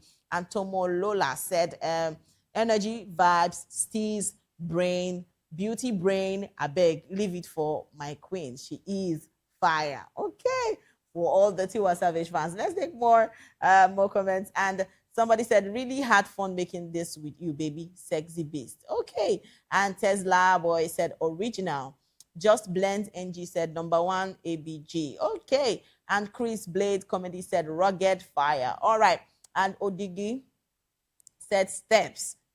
Fire. Okay. Let's take more comments. And we have more comments. A lot of people are just too happy about the song. Excited, ready to move their body, ready to play the jam, ready to play it everywhere, ready for it to be on a repeat on your phones, at least #1, top one. All right, let's take more comments from our fans. We have a lot of people talking about Tiwa Savage new single, and a lot of people are already dancing to it. I mean, I've been talking about songs recently because trust me, when I recently saw Shakira's new release with for the World Cup with Burna Boy, I always said, "Oh my God, this is." Come to think of it, these ladies are really, really doing something beautiful, because I saw the video and I'm like, okay, the fact that Shakira had to, and she's even at that age, she's still moving her body. Like, please, you people should tell me what's going on. Like, I always ask this question. I said, at this age, you still have this vibrant, energy that you keep moving your body in videos like this. Come on, come to think of it. And when I talk about Shakira, I talk about Arasta, I talk about these ladies that are doing beautifully well. City was Savage, with her new single, moving her body in that manner, it's a banger. And trust me, it's beautiful. And yes, let's take more comments. We still have people talking about Tiwa Savage news single. And yes, somebody else said, our queen, no day, give us hard challenge. Actually, I said it because trust me, this particular dance, you can do it. And Tiwa Savage said, waiting in yours. Okay, and I'm real unique girl said, energy, queen energy is unmatched. And peace by said, bless your girl, my 001. It's lovely. I always talk say if I see people where they do this kind of dance, no, I don't they learn small. But this particular one, I feel say I go fit do am. Do you understand? I go fit try, but trust me, this particular one no they hard. And it's the fact that Wasabi doesn't give us the hard things to to move our body with, but this particular one is really is just there. It's the fire, it's the banger. I know how many people wait on the wait for themselves, wait on the post and doing their dance and a thing on those. It's good, But as they dance, cuckoo watch your body, make you no go break leg if you know if you try. All right, let's take more comments before we go over to our next story. We have more stories and we're talking about more stories. Let's take more comments from our comment section people. And yes, somebody said our queen, though they give us hard challenge. We have more stories. I don't know, like I love music. When it comes to music, I love music. I don't know for any other, but it's not everybody. Though I've seen people that don't really like music. They said music is noise.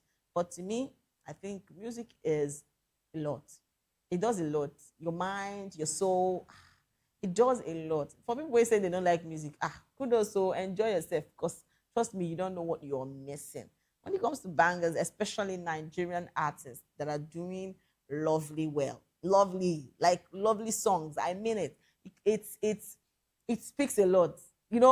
I sometimes have repeats on my phones and I'm like, I play from one song to the other and I'm like, good sounds that you could dance tire. All right, I'll still say congratulations to Tiwa Savage on her new single because trust me, I think this one is a banger. And who knows, on to the next one. We are waiting. We always do. Yes, we have fans. All right, guys. Yes, it takes us to our next story. And right now we are talking about Nollywood actress Regina Daniels has reportedly surprised her father with a brand new car as part of his birthday celebration. The gesture, which was shared on social media, showed the emotional moment the actress presented the vehicle with her father, visibly moved by the surprise. So the celebration was described as a warm family event marked by appreciation and affection. So according to this, the car gift was one of the highlights of the birthday festives organized by the actress, drawing a reaction from fans and well-wishers online. Many praised Regina Daniels for honoring her father in such a generous way. Noting the gesture has a reflection on strong family bonds and gratitude. So I always talk about this all the time, and it's lovely when I see young girls. I've been saying that. I be like saying only women are going to talk about this period because trust me, I love this fact. I love the fact that I'm seeing young ladies, doing beautifully well. I just talked about Okonji Iweala's daughter, Dr. Onyinye, being promoted, and now I talked about.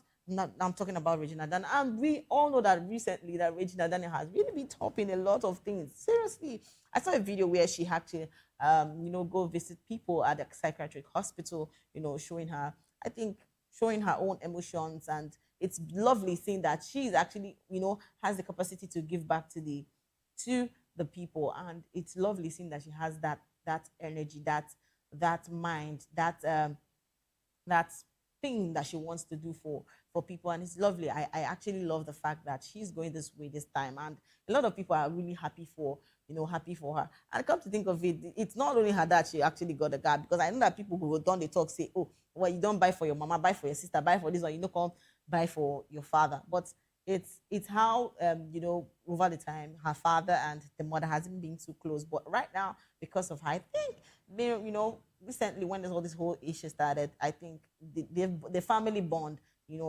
became more stronger. And this is how to tell you that family bond is really important. Whatever it might happen, or whatever issues you might be having with the family, definitely blood na blood. That is just the truth. Your blood is your blood. You always want to care for your sibling. You always want to care for your parents. And coming to see that Regina Daniels is just doing that, it's lovely.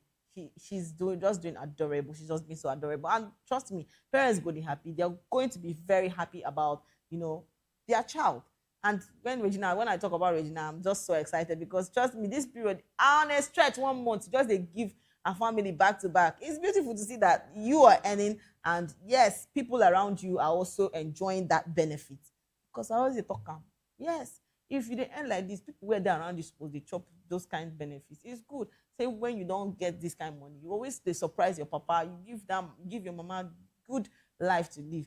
Those people don't pray for you. It's prayers where they pray for you. The kind of things where they don't do for you. So it's beautiful that when I see young ladies doing this kind of thing, I am so excited, and I love talking about it. Trust me, it's really beautiful. For Regina Daniels. All right, we have a lot of comments, and people are really happy, coming to talk about where the issues she had with her ex-husband, and it's a lot actually. And recently, where she has been really thriving so well, and it's a lot. So let's take some comments and see what people have actually come out to say. And yes, Mika Norwing said, "I love Gina so much. She never go wrong in my eyes." Okay. For people who love Regina Daniels, okay. And Joycey747 said, "Where she see money today buy plenty expensive cars." Why on this stress? You see, sometimes my comment section people know they get joy. Una too they get pepper body. Una they calm down. You see, the person they walk. Person will walk, not be to chop. Okay. And Beacon Day 22 said, sick and tired of this family waiting to trend so bad. Okay.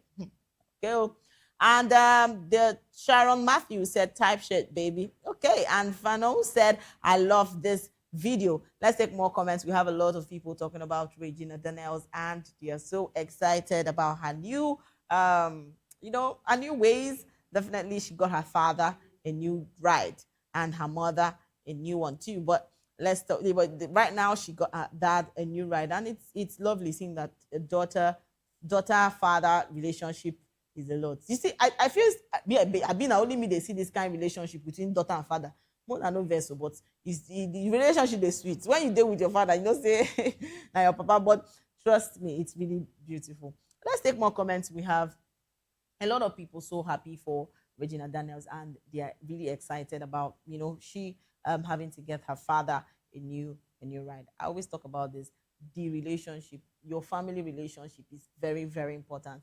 I beg, when you don't they make that money, always know say mama go chop, always know say papa go chop. Remember your siblings. It's very important. And I'll always say congratulations to Regina Daniels and her family, most especially the father. All right, this is where we draw the curtain. Thank you so much for staying with us on the Spotlight Show. Trust me, it was a blast. And remember, if you're going viral or going global, please stay true to your stories. And don't forget to follow us on all our social media handle at Vop Tv Live, and subscribe to our channels for more exciting episodes and updates. And until next time, I am Precious Akumanu, aka Call Me Prezi. This has been Spotlight. See you next time.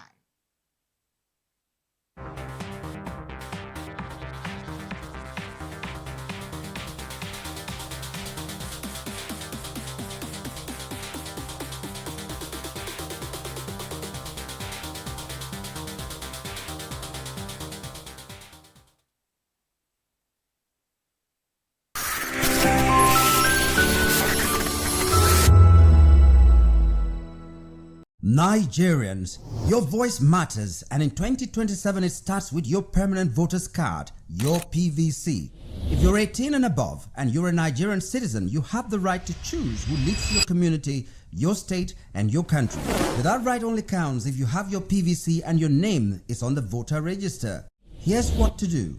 First, check if you're registered. If you're not, or if you've moved, lost your card, or turned 18 since the last election, go to the nearest INEC office or an INEC registration center. Second, it's free. Don't pay anyone for any registration or collection.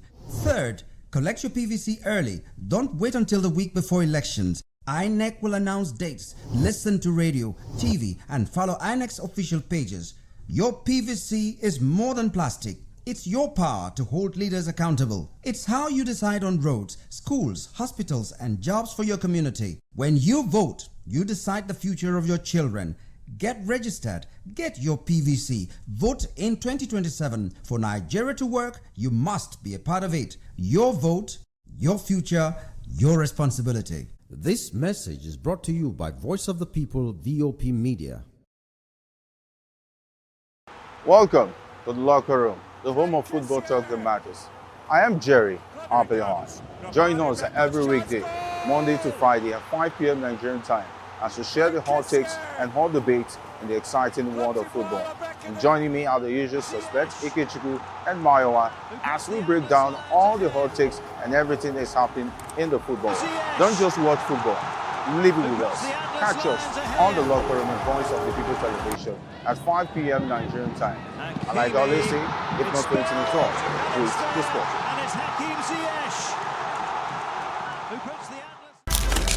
In a world where power shifts with every headline, In a nation full of questions, In a world filled with noise, the truth needs a voice. The policies that shapes our world and the economy that determines our future. every hour, every day, the grapevine keeps buzzing. And together, we are committed to telling the stories that shape our world because your voice is our focus. Don't forget, our voice matters the most. Let us come together and share our concerns.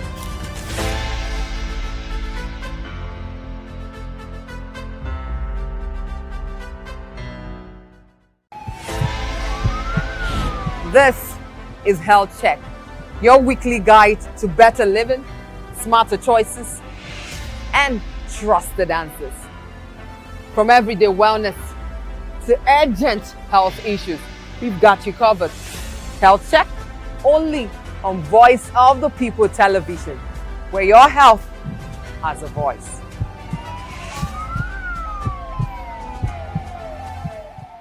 In a world where truth is the ultimate power and opinions scream the loudest, it's time to wade through the noise Hunger no get drum.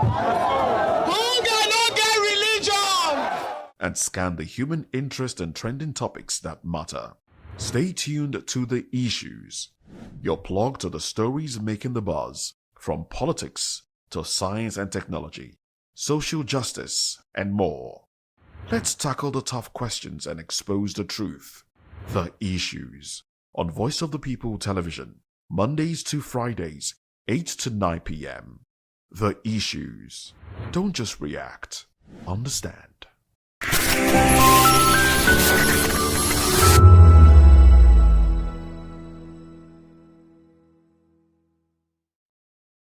This is African News on Voice of the People television, where we don't just bring you the news, we bring you Africa's heartbeat, the policies that shapes our world, and the economy that determines our future. African News on Voice of the People television. Stay with us.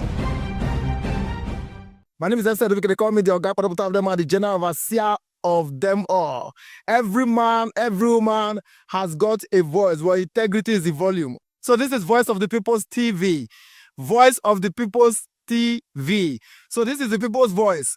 And the people's voice is the voice of God. That's the voice populi in Latin. The people's voice is the voice of God. So keep watching Voice of the People. In fact, my name is Voice of the People. Keep watching MC Adobe King. Hi guys, my name is Kagan. I am Nigeria's biggest tech content creator, and I just wanted to give a quick shout out to Voice of the People TV. Keep watching, enjoy, and you're welcome. My name is MC Alamano. They call me Enjoyment Landlord. It's VOP TV. Keep watching VOP TV. Don't touch it down. Even if you want to touch it down, increase the volume. If you don't increase the volume, I told me. My name is Collins Agawabe, popularly known as No Mind but last, more than No Mind or more. Not be all so the cook right at the fry plantain. We keep on watching VOP TV. The voice of the people, the voice of Edo. If you don't want to get the authentic news for Edo the way it be, that's why they show and all they cut anything come on. VOP TV.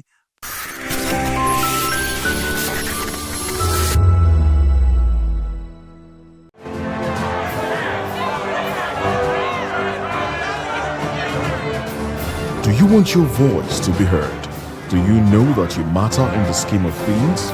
The People's Voice, the show where ordinary citizens take center stage as we discuss the biggest stories that affect you and I. With you in mind, we facilitate lively discussions, debates, and interviews on the topics that matter most to you and I.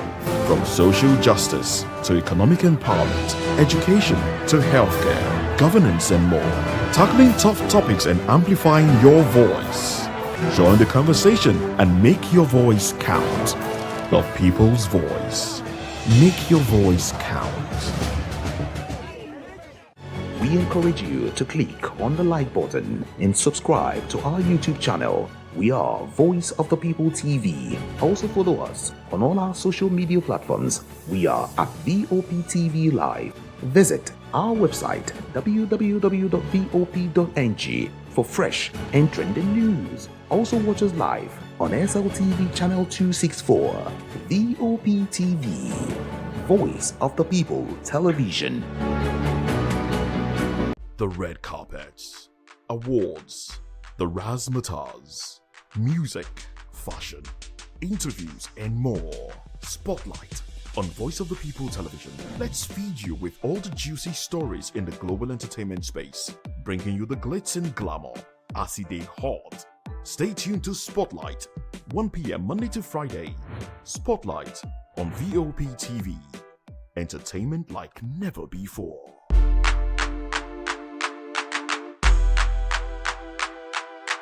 Behind every broken desk lies a broken promise. Education shapes the nations. But who is asking the right questions? Introducing Edu Dialogue, the show that goes beyond the surface, exposes the cracks, the corruption, and the silence in Nigeria's education system. Edu Dialogue, Saturdays, 3 p.m., only on Vop TV. We break the biggest stories, from missing funds to policy failures. We ask the tough questions and demand real answers. Edu Dialogue, this Saturday, 3 p.m. on Voice of the People Television. Join us as we drive into the world of politics through insightful interviews with prominent political figures, both serving and former governors, ministers, senators, legislators, party chieftains, activists, and analysts. Get first-hand information into the decision-making processes that affect our daily lives. Highly engaging one-hour program that brings political discourse into focus. I am Chukwuma Okoro. Political Lens, Monday through Friday, 6 to 7 p.m. Join us.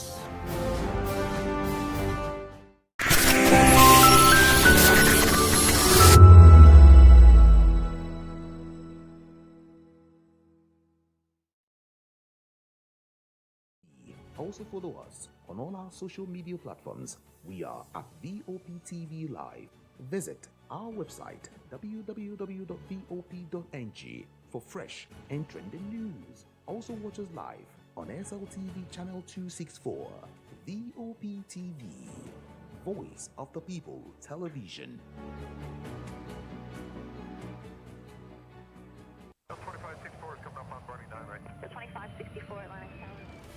What happens in the hush behind hangar doors? Who signs the papers that gamble with lives? Which truths were grounded before they even ever had wings? If you've ever buckled a seatbelt at 30,000 feet, if you've ever stared out of that tiny window and wondered who's really in control of the skies, it isn't just flight, it's power, it's politics, it's pressure sealed in steel. We're peeling back the clouds from runway risks to sky-high secrets. We're diving deep where most dare not to look. Aviation Scope, every Sunday at 7 p.m. only on Voice of the People TV. We don't just report, we reveal. We don't just ask, we uncover. Because when it comes to the skies, ignorance is turbulence. Aviation Scope, the sky isn't the limit, it's just the beginning. On Edu Dialogue, we bring you fresh ideas and conversations, shaping the future of learning in Nigeria and beyond.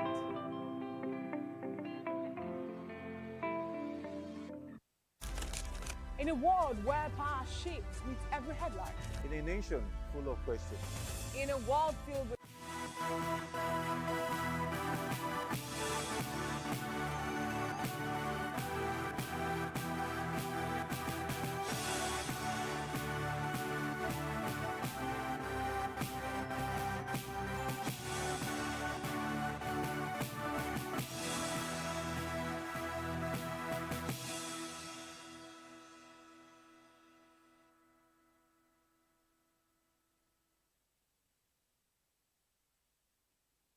Hello and welcome to the African News and Voice of the People television. I am Chioma Innocent. Before we begin the news, kindly visit our website. It's www.vop.ng for fresh and trending news.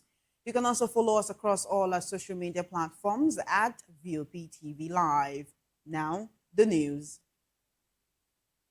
150 Malawians are due to arrive home by road on Monday after being repatriated from South Africa. Malawian authorities say the group fled growing xenophobic violence in the Western Cape. They were among foreign nationals who sought refuge in temporary camps in Mossel Bay. The move follows reports last week of door-to-door intimidation and the deaths of 2 Mozambicans in the same area. Ghana, Nigeria, and Zimbabwe have also launched repatriation efforts over xenophobia concerns as anti-migrant groups in South Africa continue to demand that undocumented migrants leave by June 30th. On Sunday, President Cyril Ramaphosa announced new measures to crack down on illegal migration in a bid to ease tensions. Meanwhile, the Central African Republic has agreed to take in migrants deported from the United States of America to third world countries. 2 sources with knowledge of the matter have disclosed. The deal is part of a broader push by the Trump administration to accelerate removals. Washington has already sent deportees to other African nations, including the Democratic Republic of Congo, Ghana, Sierra Leone, and Equatorial Guinea. Senate Democrats say those deals have cost them tens of millions of dollars. Many of the deportees had legal protections from U.S. immigration courts against being sent back to their home countries. Rights groups argue the third country agreement lets the U.S. bypass those protections. The White House defends the deportations as lawful. A Central African government official says the agreement was discussed during a May 18 meeting in Bangui with a U.S. delegation led by State Department official Christian Hervé Earhart.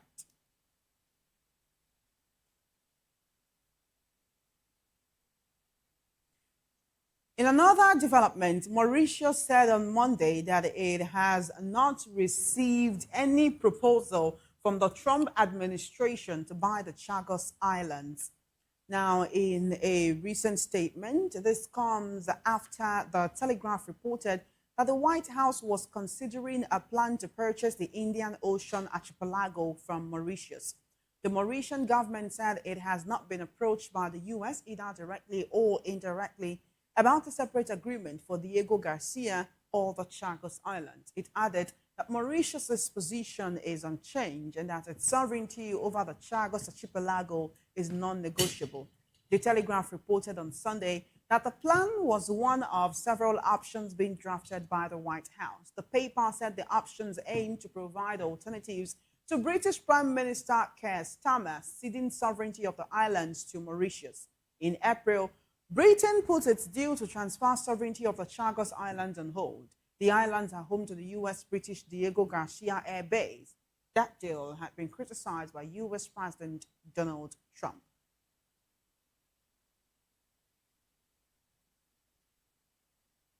Still on the African news, in a recent development, Mauritius has recently banned foreign nationals who have been in the Democratic Republic of Congo, Uganda, or South Sudan in the last 21 days. The government announced the measure on Saturday, citing the latest Ebola outbreak.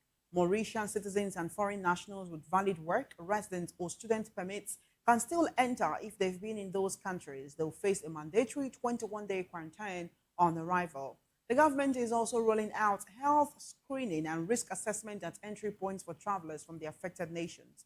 Anyone showing symptoms will be isolated immediately for clinical evaluation. The outbreak has also prompted Mauritius to propose postponing the U.S. Africa Business Summit set for July 26 to 29. Away from that, Dubai's emergency response hub has delivered 20 tons of critical medical aid to the Democratic Republic of Congo to help fight the Ebola virus. The shipment was part of a joint operation with the World Health Organization.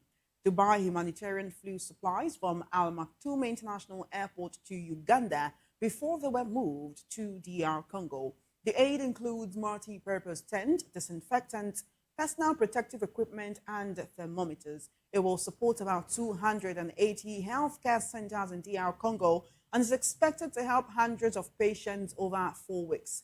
The relief drive was ordered by Sheikh Mohammed bin Rashid, Vice President and ruler of Dubai. The medical supplies will strengthen efforts to limit the spread of Ebola and provide vital support to frontline workers. Ebola is a rare but deadly disease caused by a group of viruses often transmitted to humans from animals like fruit bats. Meanwhile, DRC said on Sunday that the number of confirmed Ebola cases had increased to 515 after 27 new samples tested positive in the previous 24 hours. Government data showed the confirmed cases include 91 deaths. Moving on, Douglas Mwanzora, the leader of Zimbabwe's opposition MDC party, says he received a death threat on Saturday, warning him not to meet retired Air Marshal Henry Muchena. The MDC confirmed the threat was sent by text message in Shona, reading, "Don't meet retired General Muchena, that is where you will die." Mwanzora told reporters he had not initially planned to meet Muchena, but the threat has now pushed him to consider doing so. The threats come amid rising political tension over retired military officials' opposition to the Constitution Amendment No. 3 bill currently being debated in Parliament. The bill proposes extending the terms of the president, MPs, senators, and councillors from 5 to 7 years. It would also allow Parliament, not voters, to choose the president. The proposals have triggered public debate, legal challenges, and reports of intimidation against activists and the political figures. In West Africa, Ousmane Sonko was re-elected head of Senegal's ruling PASTEF party on Saturday as a rift with President Bassirou Diomaye Faye deepens.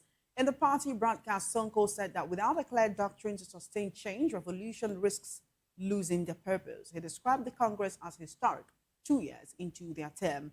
The split became public in July 2025 when Sonko, then Prime Minister, alleged there were authority issues under President Faye. The president later said the party needed to move away from being dominated by any single leader. The two also clashed on debt policy, with Faye open to a new IMF loan program, while Sonko favors a sovereign approach. PASTEF holds a majority in the National Assembly and can censure the government. Starting in October, President Faye will gain the power to dissolve parliament after 2 years in office to seek a new majority. Local elections are scheduled for 2027, with a presidential vote to follow in 2029.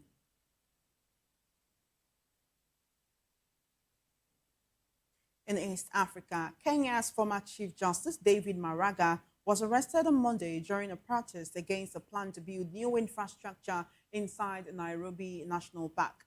Maraga joined demonstrators opposing a proposed hotel car park for the Bomas of Kenya and the relocation of Nairobi's 62-year-old animal orphanage. Both projects are planned within the park. Video shows Maraga being placed into a police vehicle shortly after arriving at the park with members of his campaign team. Police were seen near the park's entrance as the protest began. Environmental activists and conservation groups organized the demonstration. They say construction inside a protected wildlife habitat would harm conservation efforts and fragment a key ecosystem. You're still watching the African News on Voice of the People television. We're now being joined live in the studio by our guest for the news analysis segment. He's Darlington Agombo, a lawyer and public affairs analyst. Thank you for joining us today. Good afternoon to you. My pleasure. All right, then let's quickly talk about what's going on in Kenya. where a former Chief Justice was actually arrested for protesting what he believes to be the disruption of wildlife activities in Kenya's national park. They're saying they actually want to build new infrastructure inside the Nairobi National Park. They want to build a hotel car park, which will make them relocate the animal orphanage. Of course, environmentalists, conservationists rather, wildlife enthusiasts and nature enthusiasts are not happy about this. But what is going on across, do I just say across Africa or across the world, whereby each time people gather to protest for whatever reason, you would always see security forces coming to either arrest them for disruption, public disruption, or any other reasons. I mean, this is a former Chief Justice. You think he could have been accorded some respect in the approach instead of, arresting him and then throwing him into a vehicle. Now, if we are going to look at that aspect, you want to remove wildlife for your hotel. Is that the only land in Kenya? I'm sure the answer is no. Why do you want to choose that spot and all? They should not allow him. Yes, those people that are protesting protest, it should not be allowed, because this wildlife, they are playing a role in the ecosystem. It's just that most people don't even know. They don't know at all. They don't know. This is how we brought problem to ourselves when we are depleting the ozone layer. I don't know why we don't take little care in those small things that matter. They should not allow that man to use that place for his hotel or whatever. They should not. That is my take here. All right, I want us to actually quickly go to Zimbabwe. Douglas Mwanzora, he's the leader of Zimbabwe's opposition party. He says he received a death threat on Saturday, warning him not to meet with a retired air marshal named Henry Muchena. This threat was actually sent to him via text message in the Shona language. He says he had not initially planned to meet with a retired air marshal, but that this threat has now pushed him to doing so. But these tensions are actually coming due to proposed changes to the Constitution called Amendment Number 3. That's Bill Amendment Number 3. It's being debated in Parliament. Now, some of the provisions of these proposed amendments shows that the members of Parliament want to extend the terms of the president. They want to extend the tenure of the president. They want senators and councillors' terms to be extended from 5 years to 7 years. And they also want Parliament to be the ones to choose the president and not the voters. So there are actually some members of Parliament, there are actually some people within the government structure who are not happy about these proposed amendments. And one would think, if you claim to operate a democracy, shouldn't it be the people who are voting for their representatives? Why do they want to change the constitution to make it the parliament? Is this something that the people of Zimbabwe will be happy about? Increasing the tenure of the president, increasing the terms of the members of parliament from 5 to 7 years. Across many countries in Africa, what we are seeing are rulers who have ruled for decades and still wanting to rule again. What we are seeing are older generation politicians, even some with obvious illnesses, running again and again for political positions, not just running, but actually winning those positions, many times to the detriment of the citizens. Whenever a dictator is in the making, the first thing they do is to tamper with the constitution of their country. And members of parliament are always ready to follow suit, as long as money can exchange hands. So what is happening in Zimbabwe, I'm not surprised, because since Mugabe left, this is the first time we are seeing somebody that wants to truncate their constitution in the name of tenure elongation. You see, this trend in Africa must be checked. Must be checked, because leaders are truncating democracy unknown to them. When you begin to do all these things, destroying the constitution for your own selfish interest, that means You are killing democracy. This is not what we know as democracy. That is the truth. So, if there are people left in that country, Zimbabwe, they should resist it.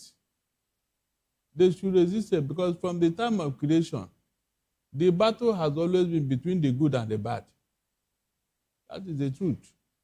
Those who want to do the right thing and those who want to do the wrong thing. Maybe that is how God created the man. And so those who want the right thing to be done should insist that the right thing should be done. That is the only way to checkmate this president. If you are waiting for the parliament, they will not do anything because they are already in bed with the man. They will down to his tune as long as something is coming their way. And that is not democracy. Extremely unfortunate, actually. How do you think the people of Zimbabwe will react to this if the parliament takes away the power for them to actually decide their own leaders? I mean, when the people go to vote, sometimes you see it in many African countries, even where the people can vote, it is not the choice of the people that actually wins the election. So what happens when you not even take away the choice of the people to vote? Also, do the people still get to vote for the members of parliament, or will they now be appointed by the president? That this parliament is also trying to help extend his tenure. There are a lot of legal issues that arise in this, right? Also, for the members of parliament who wants to be the ones to elect the president, one would really wonder how that works. Again, who elects the members of parliament, who then elects the president? They are in bed with the president. Yes, they are in bed with them. They are the one that will amend the constitution on his behalf and for his own interest. And so this parliament is like any other parliament in Africa. They always down to the tune of the president. Always. Always. And so whatever the president wants, they will do it. All they needed is to get 2 or 3 of their leadership. And that one, they will now pass something around. And everybody will surrender. There's no way the president can do it on his own. No, he needs the parliament. And so when you are talking about the people does not matter. Most elections in Africa, the people did not elect their president or their parliament. Most times, they appoint. They just appoint one of their own. They appoint one of their own, those who belong to where they belong. So your vote does not count in Africa. That is just the truth. Because if your vote counts, they will refer to you whenever they want to do this thing. But they don't. They believe in the parliament more than you. So all those definitions of democracy being by the people, for the people, and of the people, it's just on paper. In Africa, democracy is about one man for one man, and of one man. He dictates what happened. He dictates what you know of them, what you know of democracy. He's the one that dictates. And that's why we are not moving forward. We are not moving forward. Because the people never elected their leaders in Africa. No, it doesn't happen. All right, I want us to quickly take a look at health situation. I'm talking about Ebola in the Democratic Republic of Congo. Dubai's emergency response hub, in collaboration with the World Health Organization, has actually lifted 20 tons of critical medical aid to the DRC to actually help about 280 health centers that are currently battling Ebola. They're lifting things like thermometers, personal protective equipment, that's PPEs, tents, disinfectant, just to actually help hundreds of patients over 4 weeks. This will last for just 4 weeks. While we see Dubai doing this, and probably other partners like the World Health Organization, do we also see other African countries doing this? What we are seeing instead is them closing their doors and then saying, oh, we don't want travelers from this country or from this region coming in, which is quite understandable because nobody wants to have an epidemic on their hands. But really, when will Africa start helping Africa? when you have the real Africans on the throne, when you have Africans, that is, people with African blood in their vein, that is the only time this will happen.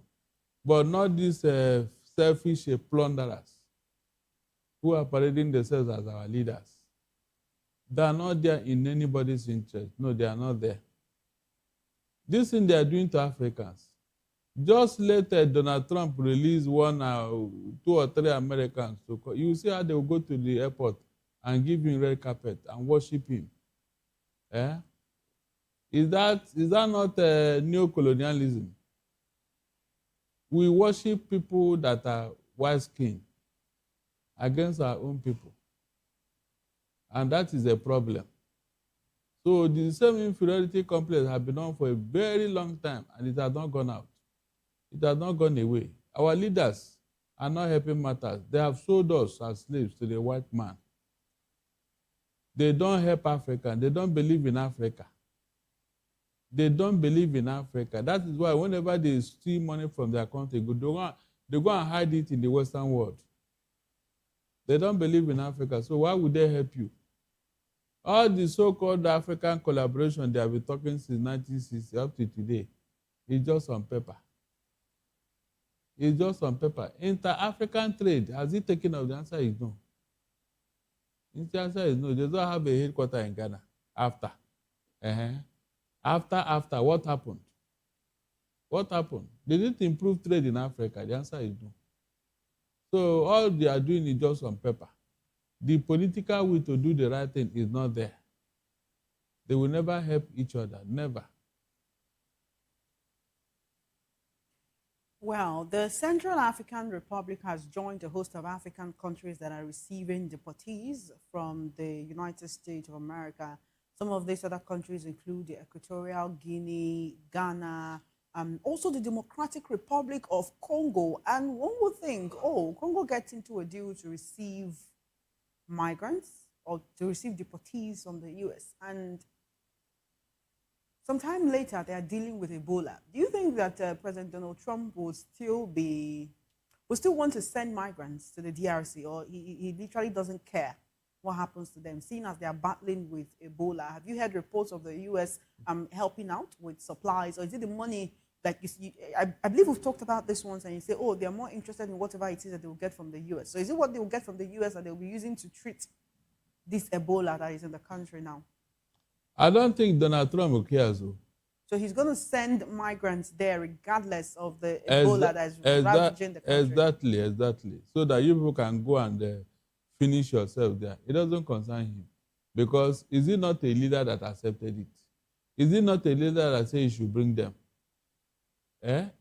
So why should they care? It doesn't bother him at all. Seriously.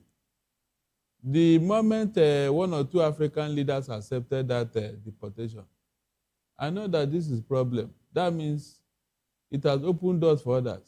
Over how much? How many? How much?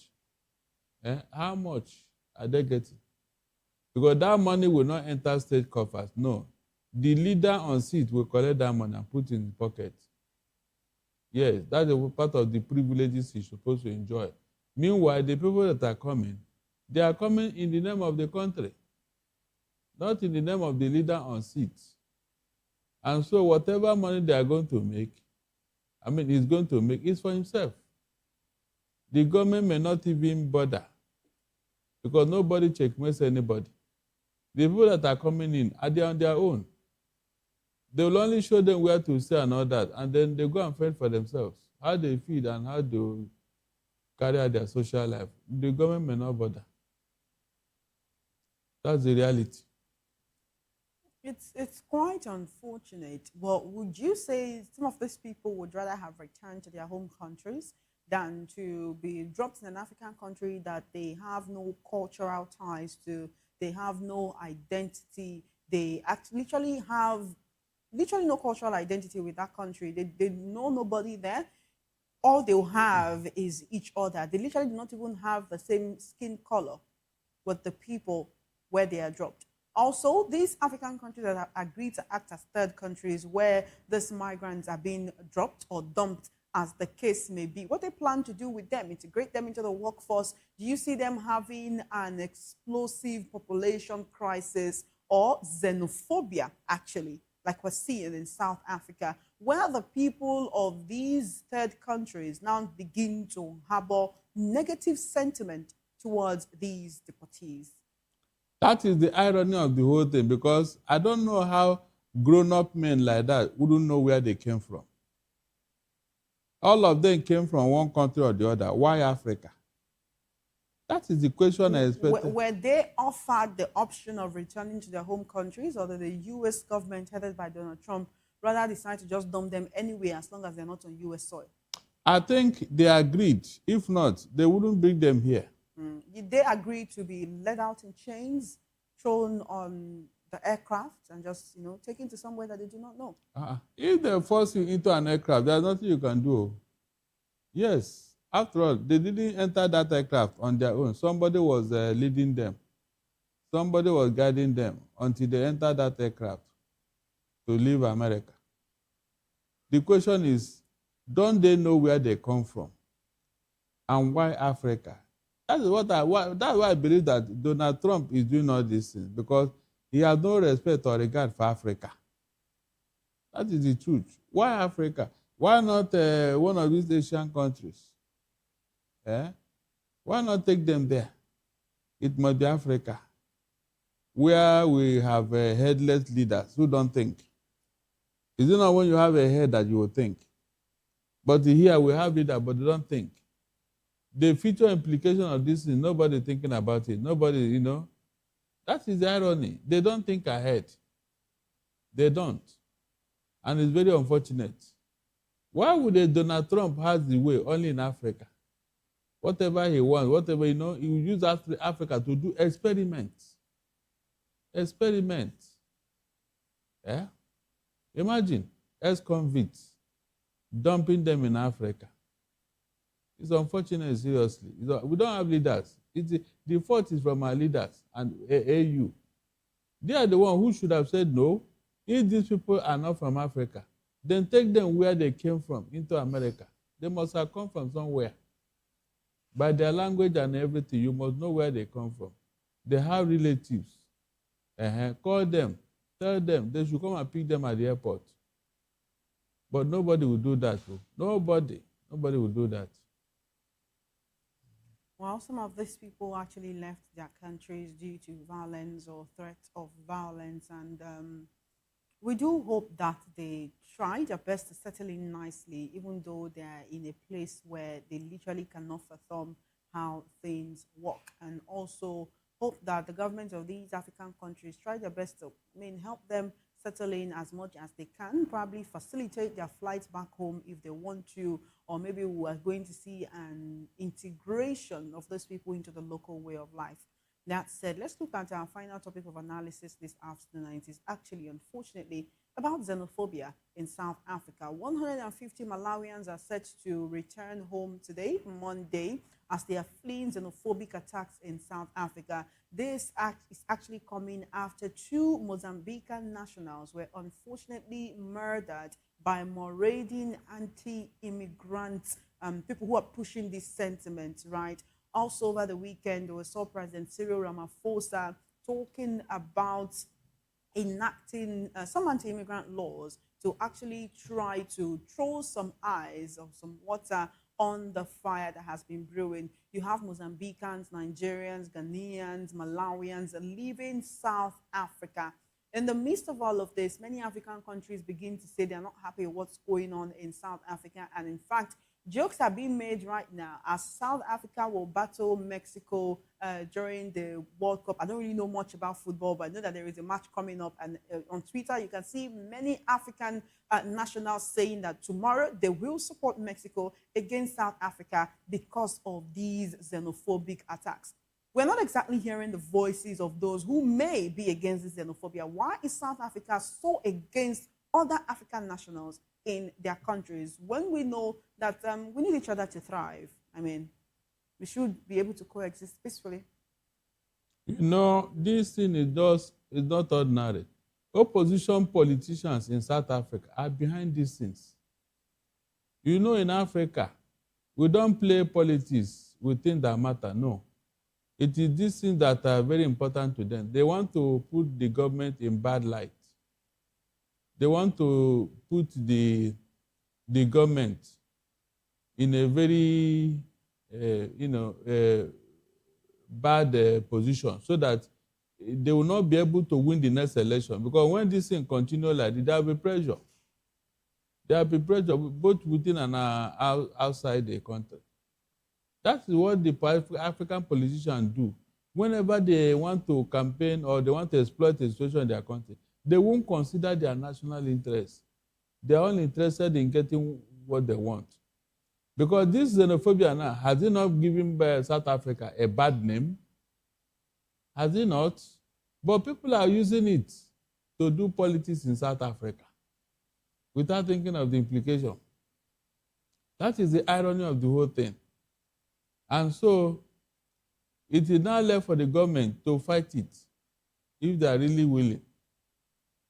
Because they too may be thinking of the next election. People that came in here, they came to take our job. We have seen that this is not true. The more hands you have in an economy, the more the economy will expand. Every economy is elastic. There's no way these foreigners will be the reason for unemployment in South Africa. Remember in the 80s, we tried it. When they say Ghana must go, Ghana must go. The government of Shagari that was almost failing, now use Ghanaians as an scapegoat. What the Ghanaians are doing, we don't know. They are the ones doing the menial job and all that. So why would you say that the result of economy not growing? It was when these people left and Shagari eventually was overturned that we now knew that Ghanaians were not the problem. So it's like that all over. The businesses these people are doing are their own personal businesses. They didn't go to get a job in the government house or anywhere or their ministries. It's their own personal business. And it is this middle manpower that are growing every economy. You know, they are the ones that grow every economy. So my prayer is that everybody should leave South Africa for South Africa. Let's see where they will be in the next 2, 3, 5 years. Leave that economy. Let's see how they will do, because their youths are very lazy. Would you say that President Cyril Ramaphosa succumbed actually to this growing wave of unrest by trying to launch more anti-immigration laws? I mean, if these laws did not come before now, doesn't that mean that quite a number of people were going about their lawful businesses? Also, reports are, framing it to look like, oh, they are against those who are staying illegally. From much of what we've seen on social media, you just hear them saying, whether you're here with papers or not, we just want you to leave and leave our country for us. If there was an immigration law in South Africa, why is it not being implemented to checkmate what is going on now? Except they want to introduce extra measures. Because I know that almost all the countries of the world, they have such laws to checkmate unwanted visitors into their country. In this particular case, what is the reason for the xenophobic attack? What exactly is the problem? Is it that these people are taking their job, or they are constituting a nuisance, or these people are the source of their problem in South Africa? It is when you define exactly what you are fighting, then we can now say, okay, you have a right, But when there is no reason, but because of politics, things are going on, then it is left for Ramaphosa to know whether the people are doing him good or they are doing him bad. And how far will it take South Africa? That's the truth. Well, we do hope that the country actually tries to quell that unrest so that we do not see more deaths of foreign nationals. One would say, some political analysts have said, no African should be treated as a foreigner on African soil. Well, we do thank you very much for joining us on the news, on the African news rather, this afternoon. Thank you very much and enjoy the rest of your day. My pleasure. You have been watching the African news right here on Voice of the People television. We took a short break, and when we return, drone strikes kill a number of people in Sudan's North Kordofan region. These and more stories are coming your way right after this short break. To stay with us.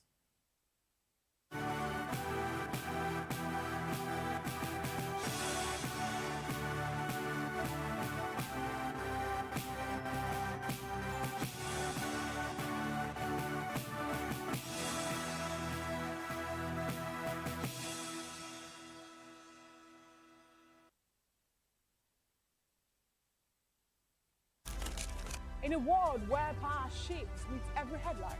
In a nation full of questions.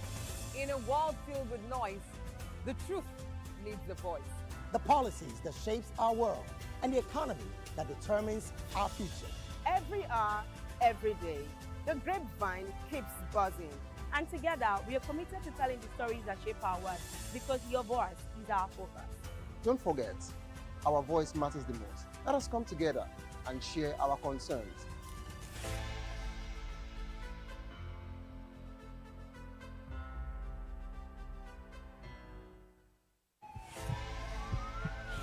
This is Health Check, your weekly guide to better living, smarter choices, and trusted answers. From everyday wellness to urgent health issues, we've got you covered. Health Check, only on Voice of the People television, where your health has a voice.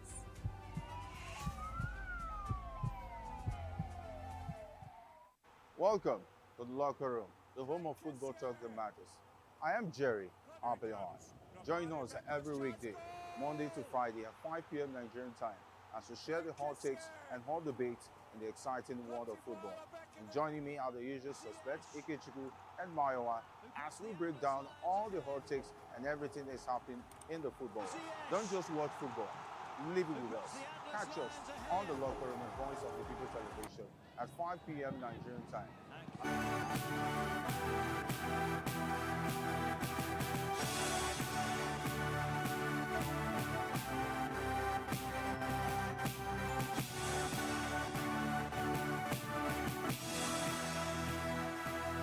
Disregard for international humanitarian law. The group called for accountability but did not identify those behind the attack.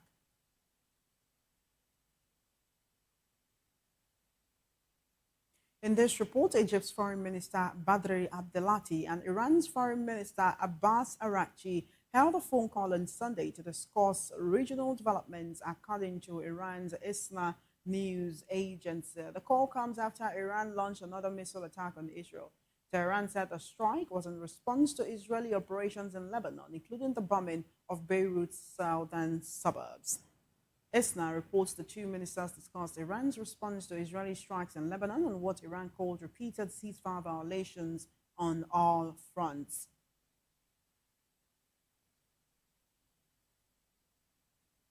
In another development, Egypt has recovered 4 artifacts from the United States that were illegally smuggled out of the country. The pieces arrived in Cairo on Sunday. A committee from the Supreme Council of Antiquities received them at the Ministry of Foreign Affairs. The artifacts were then transferred to the Egyptian Museum in Tahrir for examination, documentation, and restoration before being registered and put on display. Officials say the recovery came through coordination between Egypt's Ministry of Tourism and Antiquities and the Ministry of Foreign Affairs.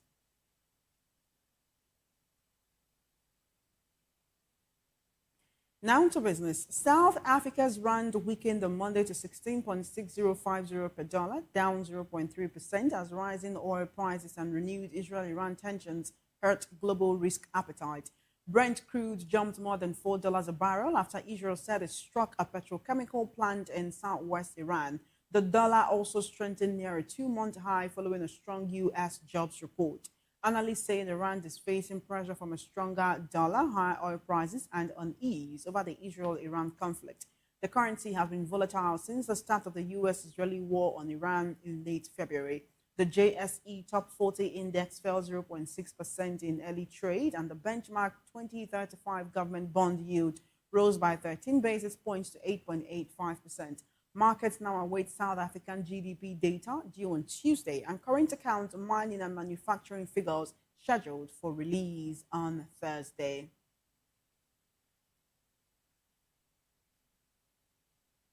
And now to sports. DR Congo's final World Cup warm-up match against Chile will be played without fans on Tuesday in Orleans, France, due to Ebola outbreak concerns. The game was originally set for Spain, but the local mayor in La Línea de la Concepción blocked it as a precautionary measure. World Cup host United States requires anyone traveling from DR Congo to spend 21 days outside the country and be symptom-free before entry. Officials say none of DR Congo's players have been to the country recently. They all play for clubs abroad. Some support staff and fans have traveled from there.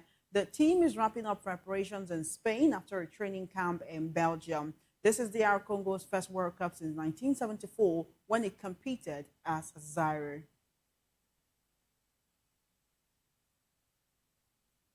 Still in sports, Morocco drew 1-1 with Norway in a friendly in New York, but injury worries emerged for two key players. Manchester United defender Noasir Mazrui and Real Betis winger Abde Ezzalzouli both left the match injured. Scotland also cancelled a scheduled training game against Norway on Monday. Manager Steve Clarke cited major injuries picked up in training last week. Morocco opens its World Cup campaign against Brazil on June 13. The team then plays Scotland on June 19. Morocco is in Group C with Scotland, Brazil, and Haiti.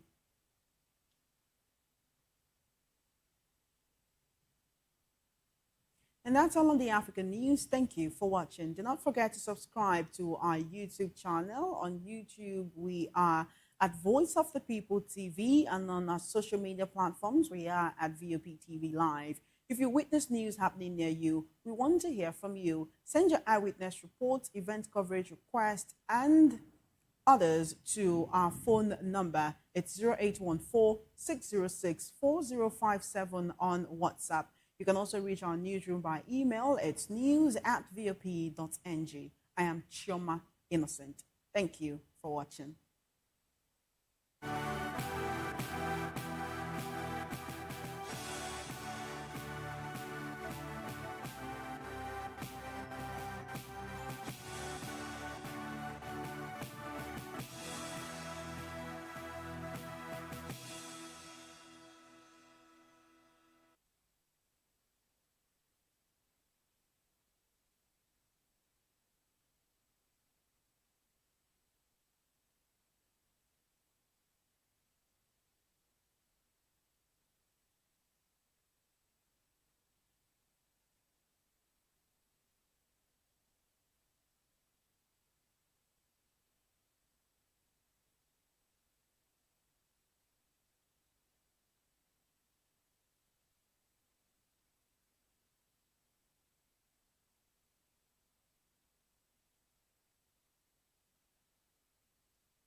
Join us as we drive into the world of politics through insightful interviews with prominent political figures, both serving and former governors, ministers, senators, legislators, party chieftains, activists, and analysts. Get first-hand information into the decision-making processes that affect our daily lives. Highly engaging one-hour program that brings political discourse into focus. I am Chukwuma Okoro. Political Lens, Monday through Friday, 6 to 7 p.m. Join us.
This is Health Check, your weekly guide to better living, smarter choices, and trusted answers.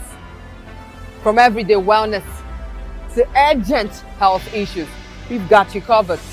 Health Check, only on Voice of the People Television, where your health has a voice.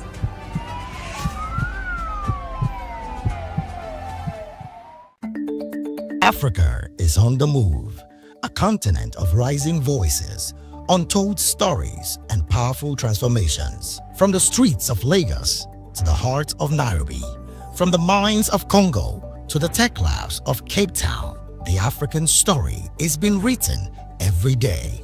Bold, dynamic, unstoppable. This is Africa News on Voice of the People Television. We don't just bring you the news. We analyze and bring you Africa's heartbeat, the politics that shapes our nations, the economies that drives our future, the cultures that defines who we are, the voice that must be heard. Africa News, Africa's voice, Africa's future. Where Africa speaks, the world listens.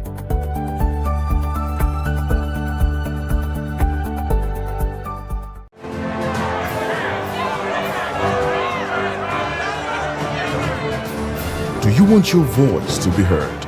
Do you know that you matter in the scheme of things?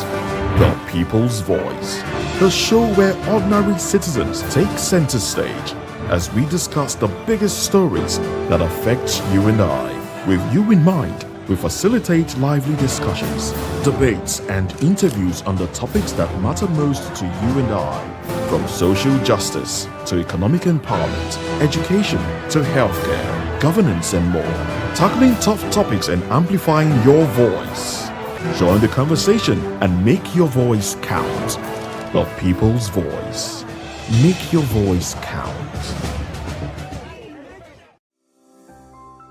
Vop TV. Now you have more than a voice.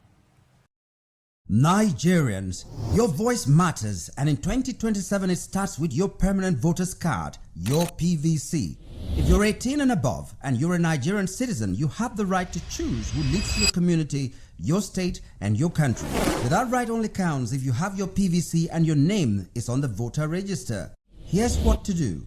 First, check if you're registered. If you're not, or if you've moved, lost your card, or turned 18 since the last election, go to the nearest INEC office or an INEC registration center. Second, it's free. Don't pay anyone for any registration or collection.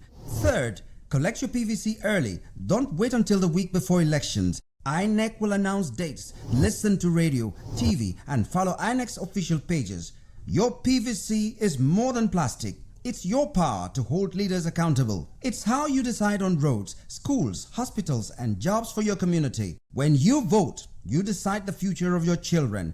Get registered. Get your PVC. Vote in 2027. For Nigeria to work, you must be a part of it. Your vote, your future, your responsibility. This message is brought to you by Voice of the People, VOP Media.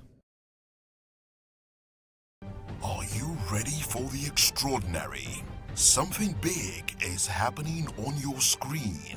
Introducing VOP TV.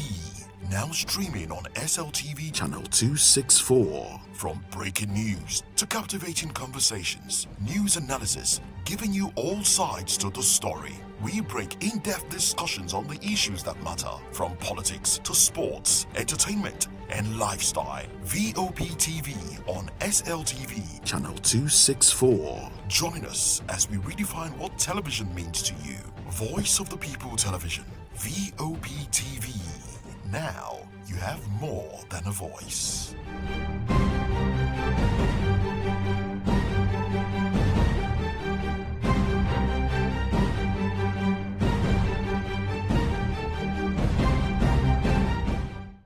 The red carpets, awards, the razzmatazz, music, fashion, interviews, and more. Spotlight on Voice of the People Television. Let's feed you with all the juicy stories in the global entertainment space, bringing you the glitz and glamour, as it dey hot Stay tuned to Spotlight, 1 p.m. Monday to Friday. Spotlight on VOP TV. Entertainment like never before.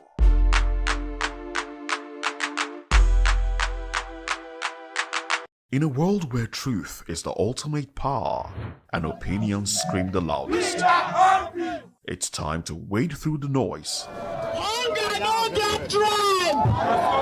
Hunger no get religion. And scan the human interest and trending topics that matter. Stay tuned to The Issues, your plug to the stories making the buzz, from politics to science and technology, social justice, and more. Let's tackle the tough questions and expose the truth. The Issues on Voice of the People Television, Mondays to Fridays, 8 to 9 p.m. The Issues. Don't just react, understand. VOP TV. Now, you have more than a voice. Hi, my name is Zoe Martinson, and you're watching VOP TV.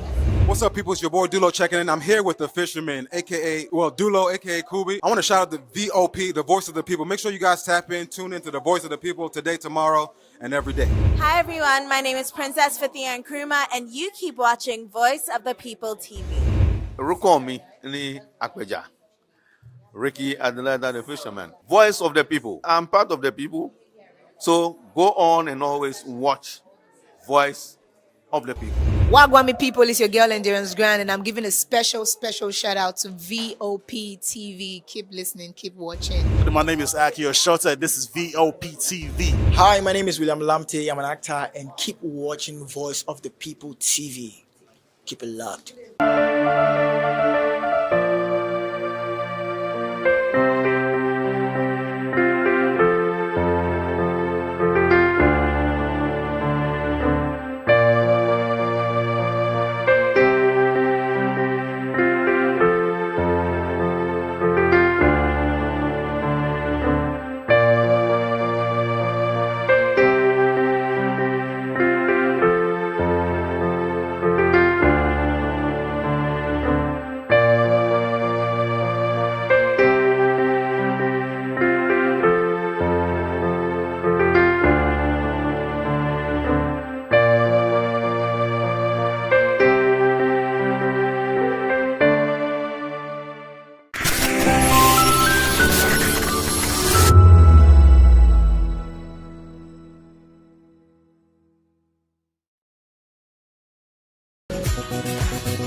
TV.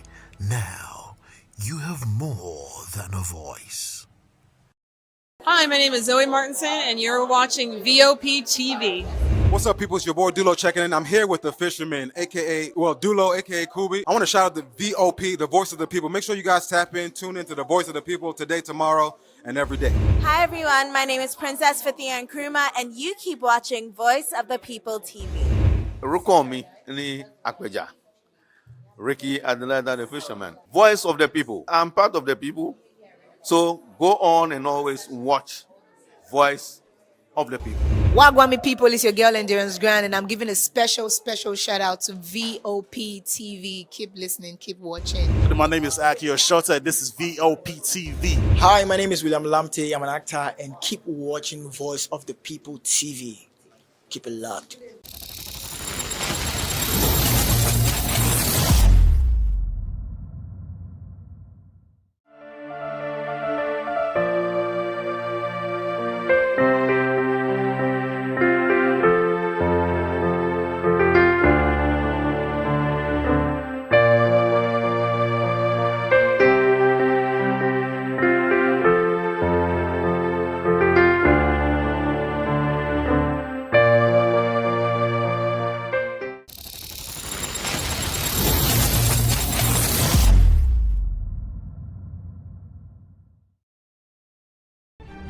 In a world where power shifts with every headlines, news breaks and events happens, we bring you unbiased and explicit information on politics, economy and state of the nation. We break down the chaos. Facts, not fluff. Truth, not a spin. We discuss not just politics, but a glimpse into the future. Voice of the People Television. Now you have more than a voice. This is African News on Voice of the People Television, where we don't just bring you the news, we bring you Africa's heartbeat, the policies that shapes our world, and the economy that determines our future. African News on Voice of the People Television. Stay with us.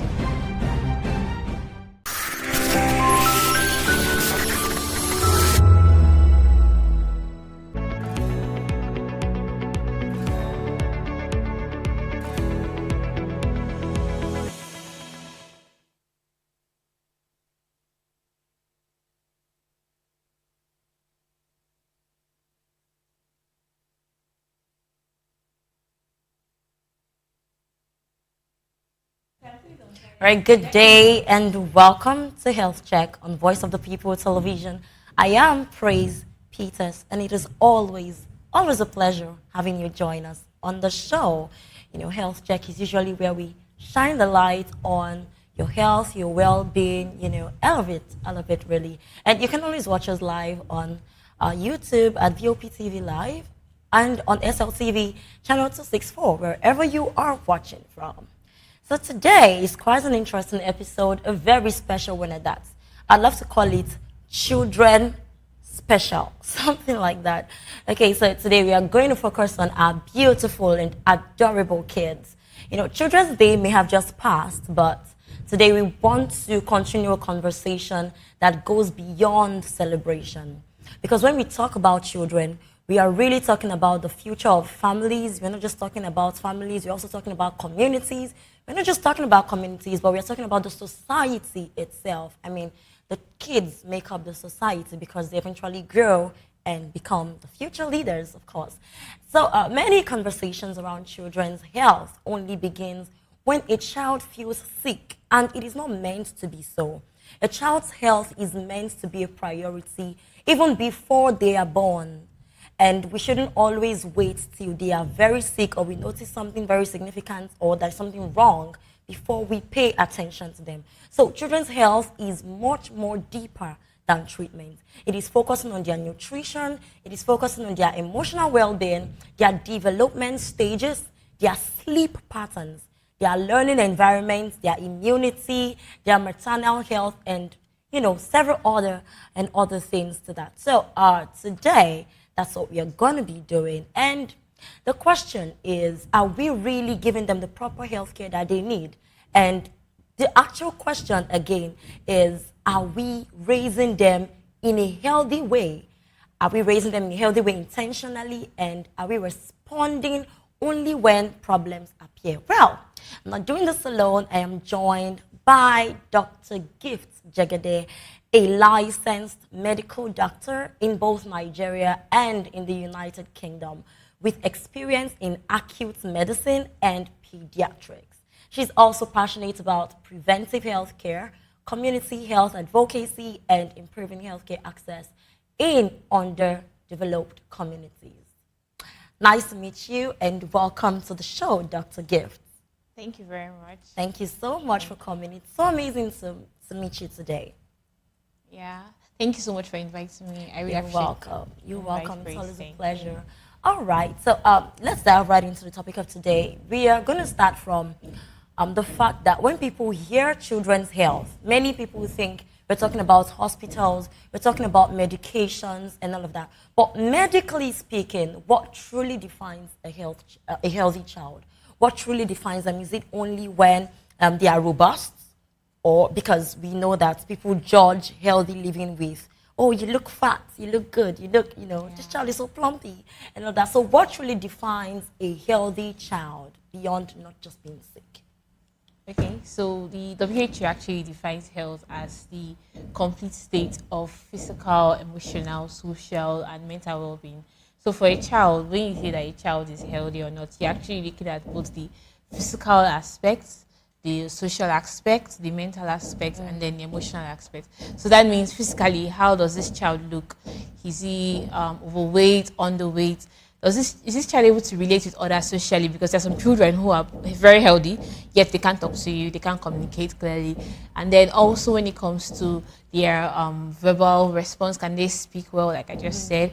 Yeah, and then even with interactions with other people, do they have good relationships with people? So, and mentally in school, are they performing well? How's their IQ? So all of this actually contributes to how we say a child is truly healthy. Wow. Wow. All right. You've said a lot, and I would like to take it one at a time. Right. Okay. So many parents actually focus more on physical growth than the other things that you just mentioned. And really, as you were speaking, it just dawned on me that healthy living is all round. It's an all-round thing, it's an overall thing. So they just overlook the developmental stages and all that. So at what point should parents become concerned when children begin to default in their speech? In speech delays, their learning and social interactions and behaviors. At what point should they begin to be concerned when they notice delays like that? All right. So actually, for children, we have certain milestones that they are meant to hit, and it starts from birth, and then when the child is 6 weeks, 2 months, 3 months, 4 months, the child will progress from what we call social smile, that you can look at the child and the child smiles back at you, and then that's like a kind of like an interaction when the child is really young. So that means that the child is able to recognize that there is someone who is there. So there's that social interaction. So that's at 6 weeks. And then as the child grows older, they begin to blab, begin to hear some sounds, mama, dada, just something. So it means that there's that verbal interaction there. And then after the child grows older, they'll be able to make some words. So when the child is about 2, 3 years, about to start school, and they still can't make those monosyllabic words like mama, dada, and we're worried. And then at that time, when you expect them to go to school and relate with other kids, if you see that the child is quite secluded, then there's something to be worried about. So what should be done when they notice things like that? Currently, if you notice a child who has those kind of delays, the first thing is to actually find a pediatrician who can actually assess the child and know what exactly is wrong. So from the pediatrician is able to assess and then know who to refer them to. Because we have the speech therapists, we have the psychologists, we have different specialties, occupational therapists. So it depends on what the pediatrician is able to assess. So I would advise that they actually see a pediatrician. All right, noted. Okay, let's go into another aspect of this, their nutrition. We all know how children love sweets, they love sugary things. Some of us are still children and we still love it, I don't want to expose I'm not talking about myself, right? But some of us are very guilty. We can boldly call ourselves children at this point. So let's talk about their nutrition, because a lot begins there, really. So many children today consume more processed foods, they consume more snacks, they consume more unhealthy drinks, soda and all of that than ever before. So how much damage can poor nutrition quietly do to a child in their developmental stages? Or is it okay for them to take so much sugar since they are still growing up? Okay. When it comes to nutrition for a child, a child who is really young, a child who is a toddler, the first 5 years of life, the actually developing. At the time when the child is about 5, we expect that the brain is fully developed. So that is the time when they really need balanced diets. So it's not just enough to say, okay, let's give them sweets and all. You have to be very intentional about, are they getting proteins? Are they getting vitamins? Are they taking fruits? Are they taking vegetables? Are they taking a lot of fat and oil? Because all of those things contribute to building the brain of a child. So it's not just not to focus on one aspect, because by the time the child is 5, 6, 7, 8, by that time, you really can't do much about their growth of the brain. So you've really done a lot already. So it's important that first 5 years of life, you're very intentional about their diets. All right. So what feeding mistakes does parents make concerning feeding their children and all of that? What mistakes do they make? Because I know a lot of people say pap is what they need while they are growing up and all of that, but I don't really know. Some may say we should start giving them water at, I think, 3 months or so, and we really do not know. And some parents make these mistakes just because it worked for one child, not knowing that 2 kids might not always be the same. So what habits or what mistakes are parents unknowingly making in accordance to the feeding of their children? So I'll start from birth. So we actually advocate that we do something we call exclusive breastfeeding. And this means that the child is given breast milk only for 6 months. That could be a lot on the mother. Yeah, I know, being a mom myself is actually a lot, but it's very possible. Especially when you're doing other stuff. Yes, it's very possible. But now we have a lot of help. We have breast pumps. You can actually breastfeed and extract your milk and keep in the fridge for 2 months and it doesn't get back. Wow. Yeah, so you can actually pump out a lot of milk, and then the child actually gets a lot of milk even when you're not around. So that first 6 months of life is very important. It's cheaper. In fact, there's no cost to it. So instead of buying, take care of yourself that's as a all. mother, right? Really, yeah. Because when you want to consider the cost of getting baby food, I mean, those things are when you have natural baby food, come on. I mean, it doesn't even last up to a week. In a week, you're getting another pack. So it's very important that you pay attention to breastfeeding, because it provides, aside the milk, it has all the antibodies to protect the child from childhood illnesses. So it's something that even the artificial milk doesn't have. So breastfeeding is very important for the first 6 months. I'm sorry to cut you off there, but there are some, I have seen cases and scenarios where this particular child is being given breast milk and it's almost like it's not enough.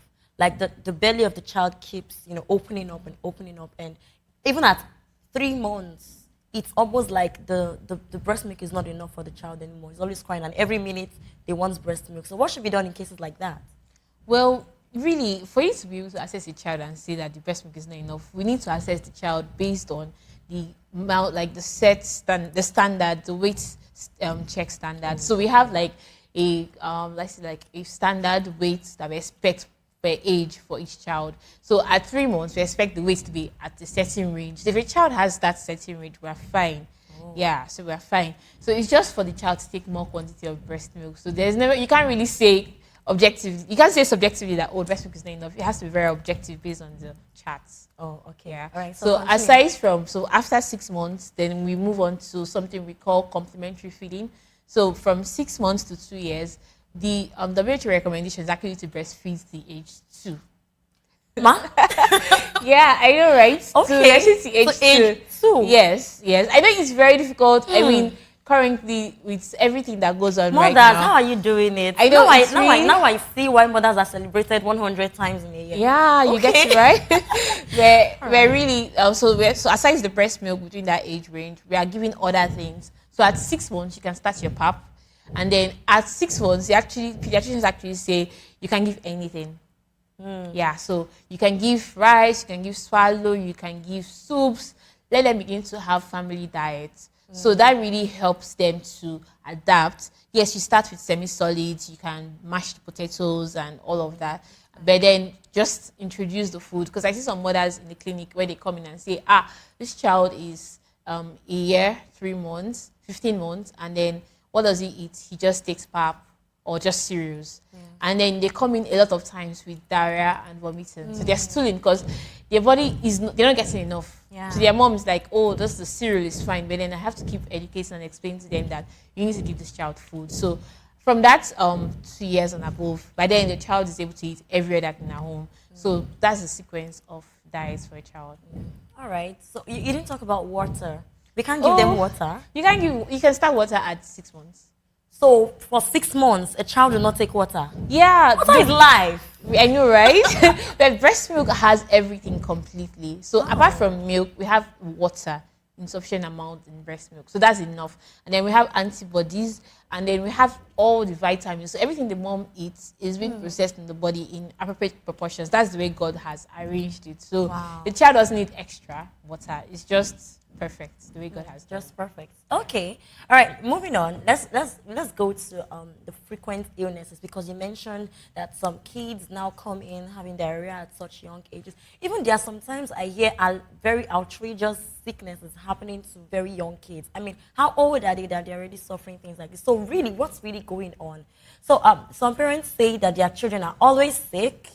Repeated malaria, infections, coughs, hospital visits, all of that. So at what point should all these frequent illnesses become medically concerning?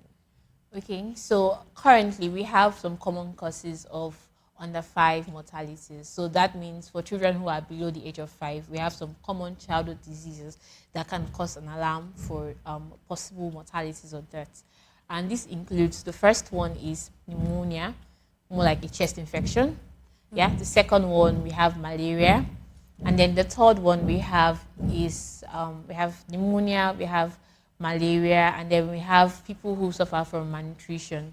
So malnutrition, who are under, like they have protein energy malnutrition, what we usually know as kwashiorkor, marasmus. So those are the common illnesses. We also have some preventable deaths, like people who have underlying illnesses, like maybe HIV, maybe they have gotten from their mom or something like that. And some of the risk factors for these diseases are actually people who do not have appropriate vaccination. They are not able to complete their vaccines.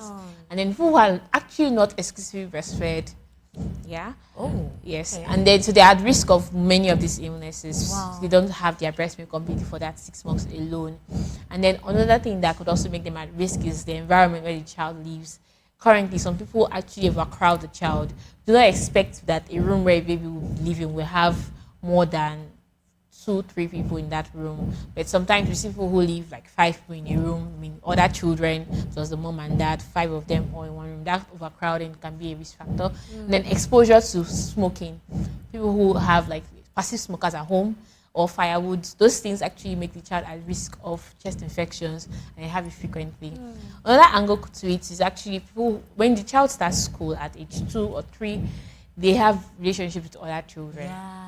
So they tend to catch a flu. They always have a cough or something like that. So I always reassure parents that it's not a problem, because they end up using antibiotics, antibiotics, but it's not working, because it's actually most of the time is viral. So they just got it from someone, and then we just vitamin C, water, proper nutrition, it actually clears off by itself. So those are the common childhood diseases that can cause an alarm for mortalities. Okay, so what should strengthen their immunity against all of these illnesses? Okay, so they don't just pick.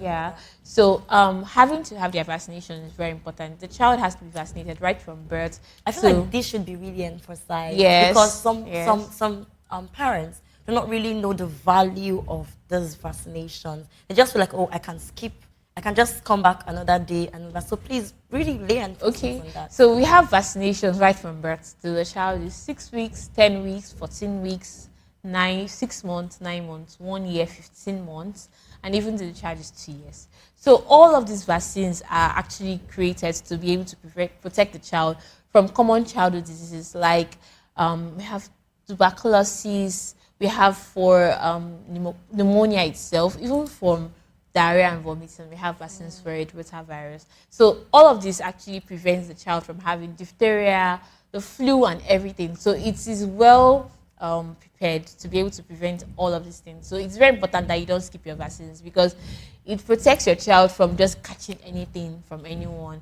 because the body has been exposed to it before in the vaccine. It is very difficult for the body for the child to come down with such illnesses. So the vaccine actually kind of preempts the body immune systems to such diseases, so that when they meet someone outside who has it, the body will be like, oh yeah, I've seen this before, I know how to fight this. So that's what it does. Wow. So it's very important not to skip your vaccines. All right. So there are usually dates, specified dates on the cards for the baby concerning when they should come for their vaccinations. So one thing might come up or the other. Could it be skipped? Like probably a day or two or even a week? Is it risky if it's being skipped? Yeah, we know that there are things that we can control, like maybe a trip or someone who's ill at home or something. So what we say in community health is the first day you remember that you missed your vaccine, you go to the hospital immediately. So we continue from where you stopped. So it's important to still go, even if you feel like you missed a dose or whatever. We are able to still give you, like, rearrange your calendar in a way that you'll still be able to have your vaccine. So immediately you skip a dose and you remember maybe a week or two later, just go to the clinic. All right, so we've heard that. Please take the vaccinations of your children very, very seriously. But right about now, we'll be going on a very short break. And when we return, we'll talk about the emotional and the mental health of your child. Please don't go anywhere. Stay with us.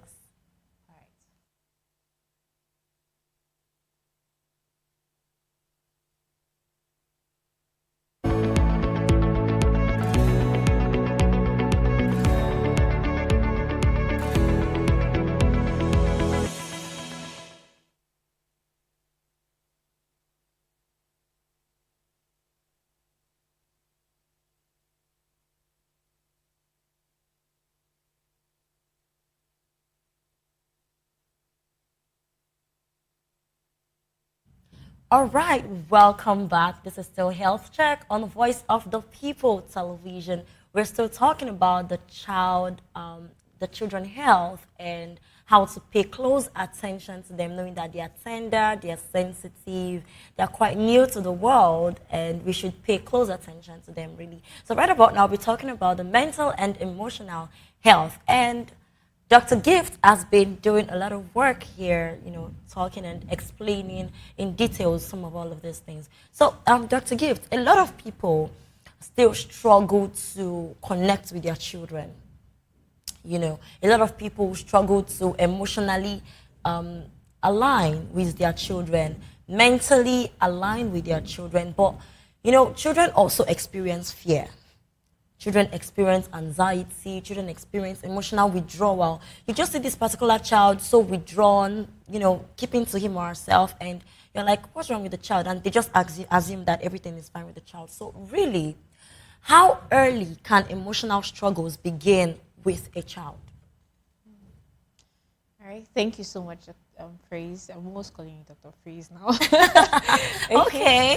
Yeah, thank you so much. So, like I said before, we have developmental milestones. So we have the social, we have verbal, we have the fine motor and gross motor. That's their movements. So now we're focusing more on the verbal and social. So verbal is their speech, like we've talked about earlier.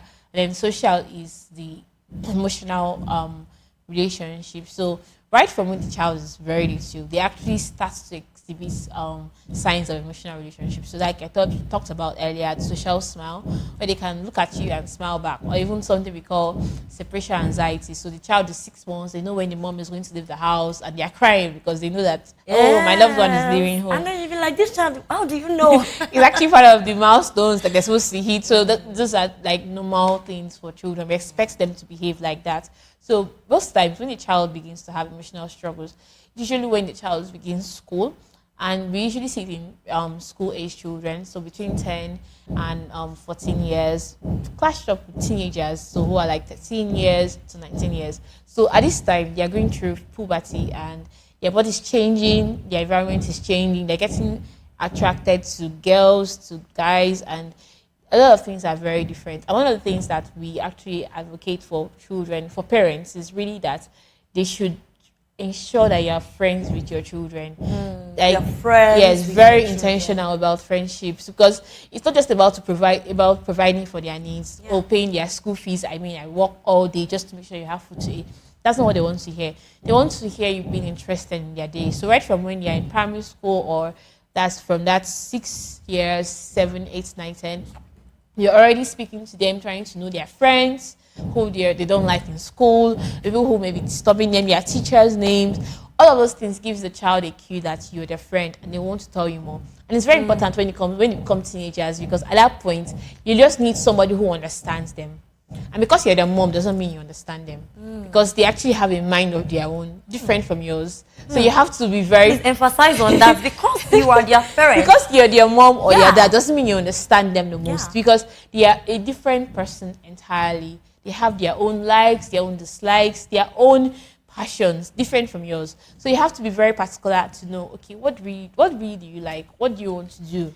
And, they spend most of their active time outside the house. Yes. At home. So they probably only come home in the evening, they just eat, do their assignments, pray, sleep. So you have to be very intentional, because I was reading a book recently about raising kids, and then they were saying that between 0 to 20 years, you have 20 years to pack their bags before they leave the house. Because by the time you are 20, you can't do much. Wow. You can't do much. They've already packed their bags and they've gone to the university, or they've and what they do in the university is made up of everything that you have done built. in the last so you have 20 years. 20 years to pack their bags, 20 years to be their friends, 20 years to know this person. You just have to be 20, really, but you have to be very intentional about that period, about friendships, because that's where the emotional struggle starts. You'll be able to know, oh, this child is a quiet child. This child is not that kind of, is socially withdrawn, and you're able to communicate with them and realize that, oh, this child is different from this other child. So I think friendship is key to actually curbing emotional struggles in children, because you're able to understand each child for who they are.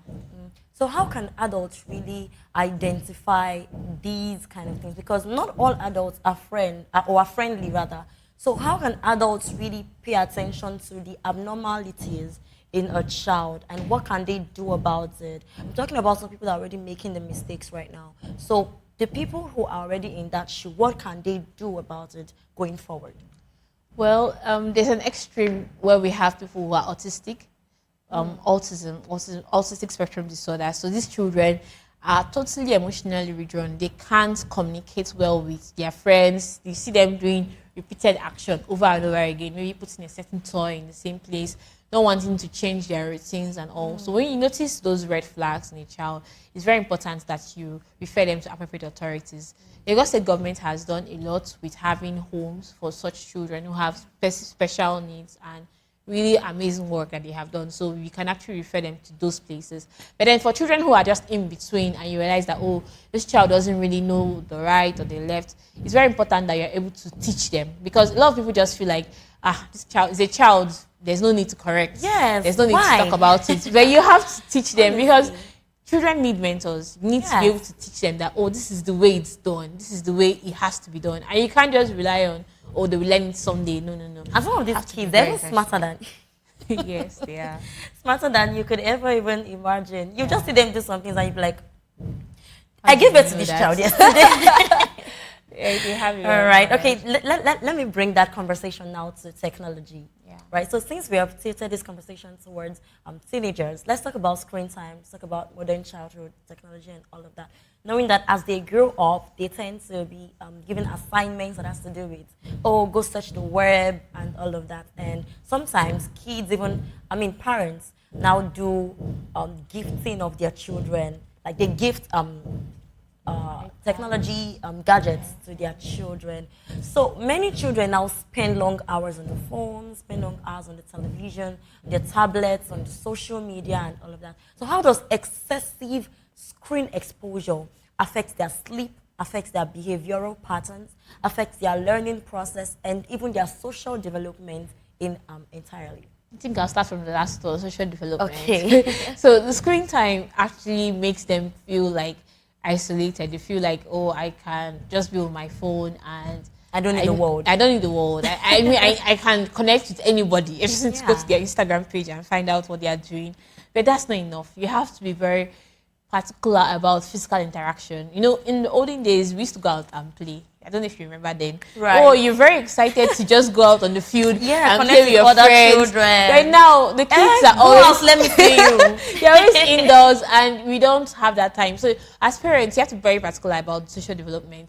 Like, have time, let them go out with their kids, like younger, maybe friends, your own French kids, so that they have that social interaction. Yeah. Because the screen time actually affects them, and then it makes them more socially withdrawn, which you don't want.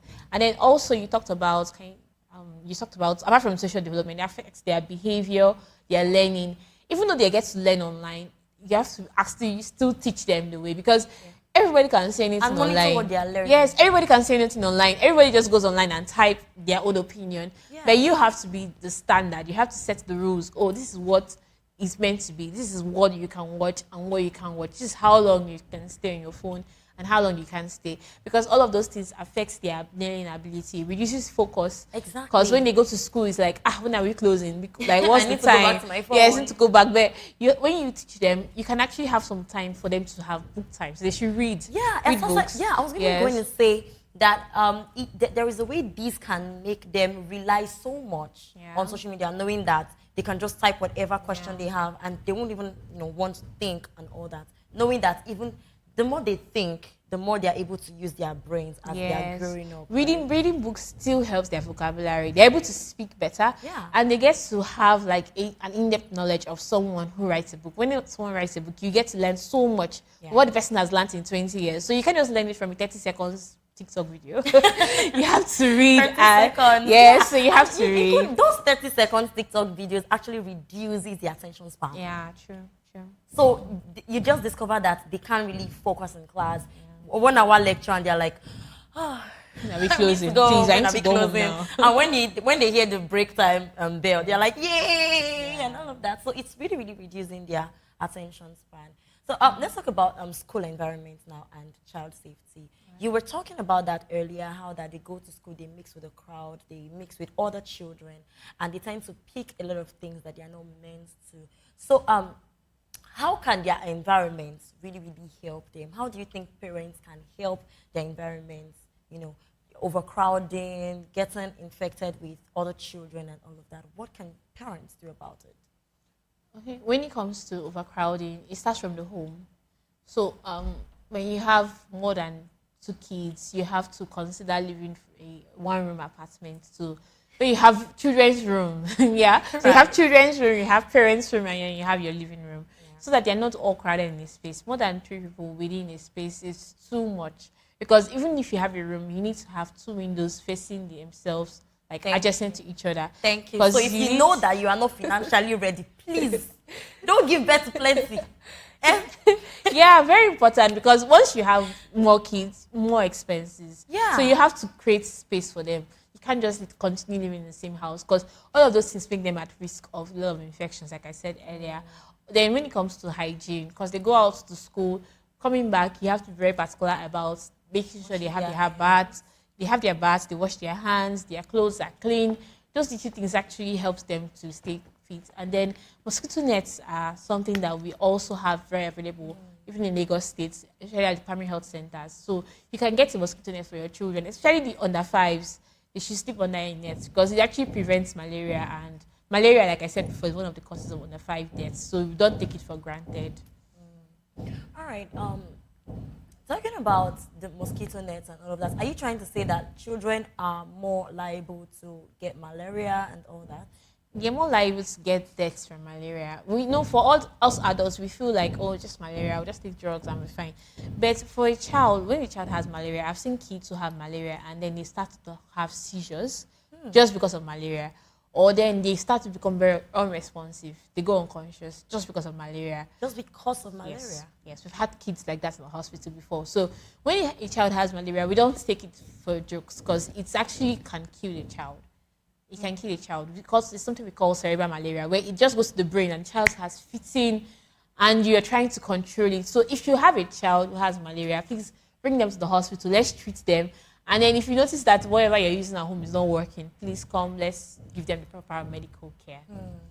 Now, talking about this, it just dawned on me that some children have some specific conditions, even at birth. Some children rather, have this sickle cell anemia kind of condition and all of that, and some parents do not really know how to take proper care of kids like that. Talking about kids with dyslexia, talking about kids with autism, like you said earlier, and all of that. So I want you to talk to the parents of these kids so that they can understand that more than treatments, the emotional attachment and connection with those kids would also do a lot of good to the children as well. Okay, so whenever a child has sickle cell anemia, I always tell the parents that this child is not forgotten. Like, this child is not, like, it's not a written off case. Yeah. You can actually do a lot for this child. I've had, because there's a way they can have focus on the I have healthy child. I have colleagues who have sickle cell anemia and are doctors. Really? Went to medical school with us, and they're doctors. Wow. And you may not even know till maybe their final year. They just come to school and they're good. I mean, very good relationships, and you may not know. So don't think that because a child has a congenital disease from birth, it means that theirs is lost for life. No, sickle cell anemia can be treated. And I will just put some light on treatment for sickle cell anemia because it's very common in sub-Saharan Africa, Nigeria specifically. We have a lot of people who have sickle cell anemia as kids. So very important that you take them to a clinic that specifies, there's like okay, that is very particular about sickle cell anemia. Maybe the sickle cell center we have here in around Lutz, and then or any other center. Yaraba. So you can actually go there, and then they will start up their vaccines for them, the drugs, appropriate nutrition, appropriate drinking of water. So all of those things keep the child in check, and they can become whatever you want them to be. Now, talking about keeping a child in check, most parents only take their children to the hospital when they notice a very serious symptom.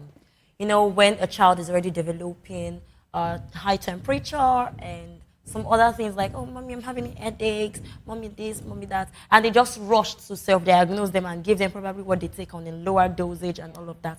Please, is it really, really advisable to do this kind of things? Or should we only take children to the clinics when there are serious symptoms that are already on the surface and they're unavoidable?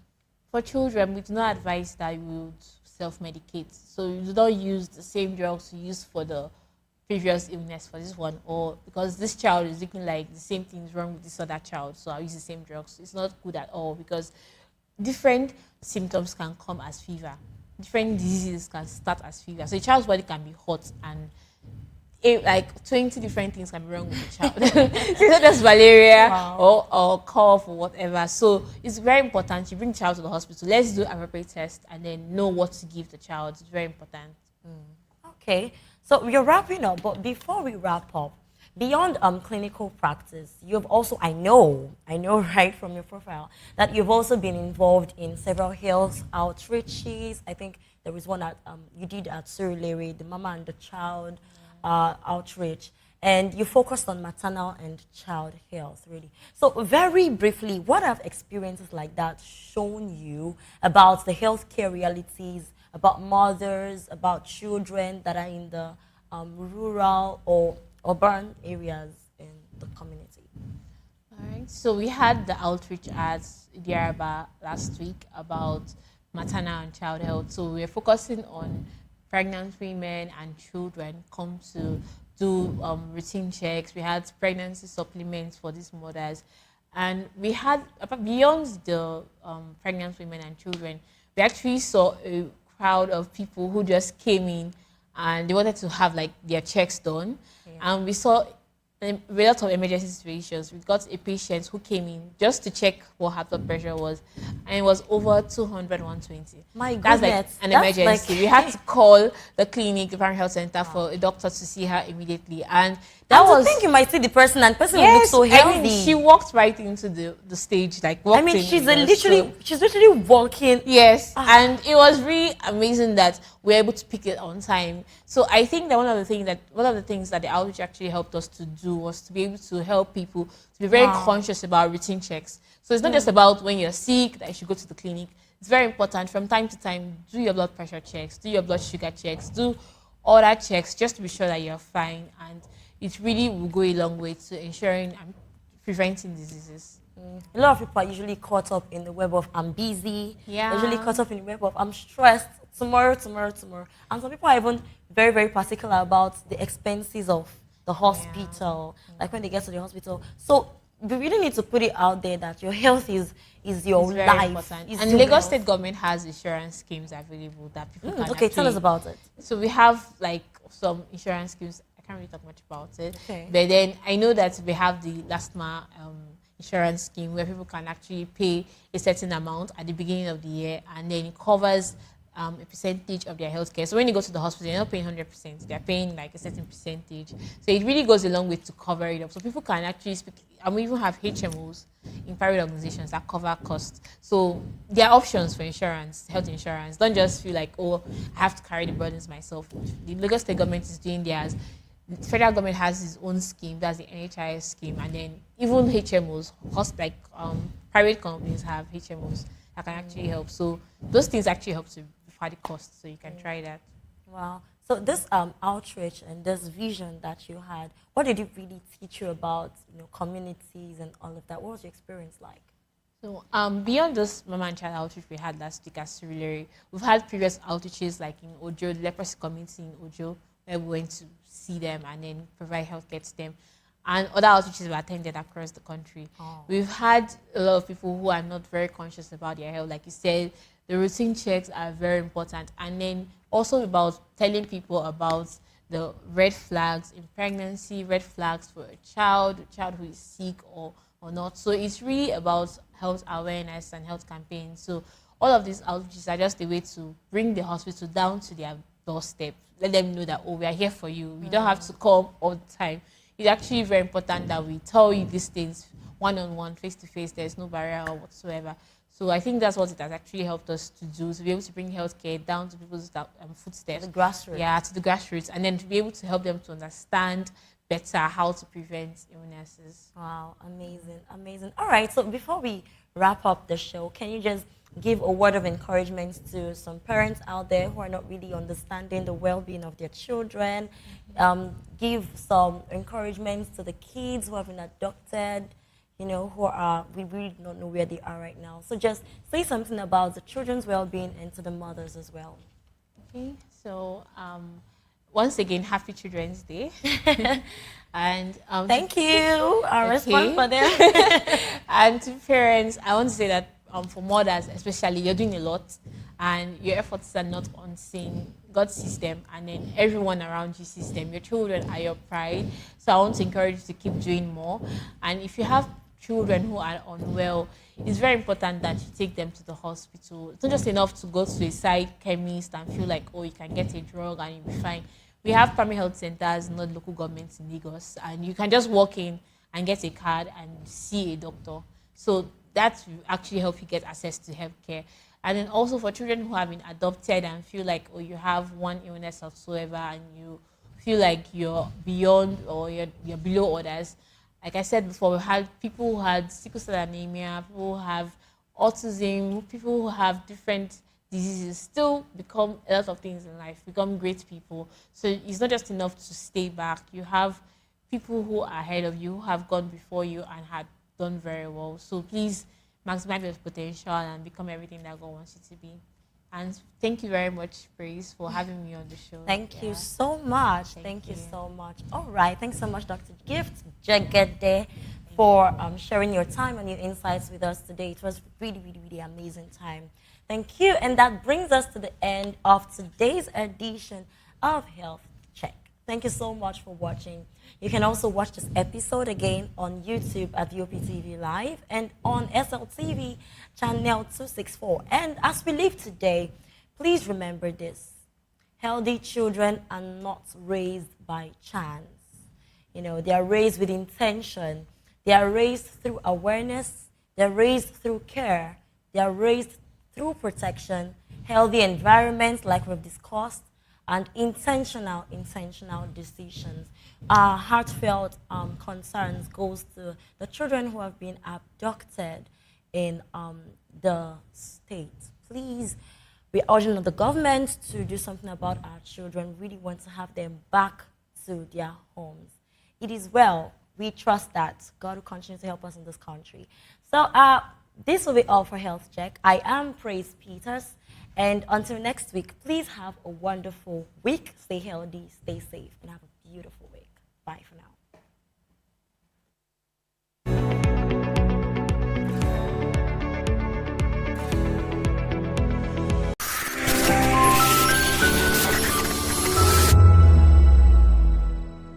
Hi, my name is Zoe Martinson, and you're watching Vop TV. What's up, people? It's your boy Dulo checking in. I'm here with the fisherman, Dulo, aka Kubi. I want to shout out the VOP, the voice of the people. Make sure you guys tap in, tune into the voice of the people today, tomorrow, and every day. Hi everyone, my name is Princess Fithian Nkrumah, and you keep watching Voice of the People TV. Rukomi ni Akweja.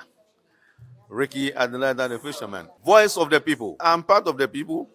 So go on and always watch Voice of the People.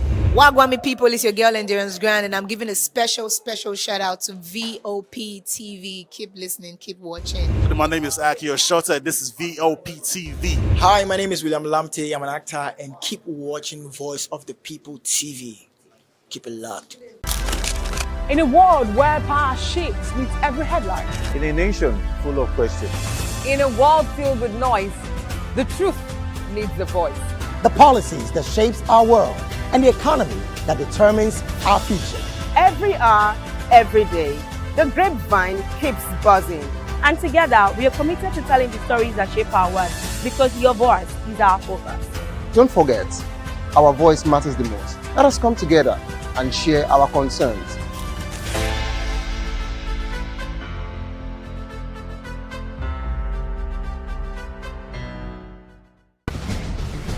Join us as we drive into the world of politics through insightful interviews with prominent political figures, both serving and former governors, ministers, senators, legislators, party chieftains, activists, and analysts. Get first-hand information into the decision-making processes that affect our daily lives. Highly engaging one-hour program that brings political discourse into focus.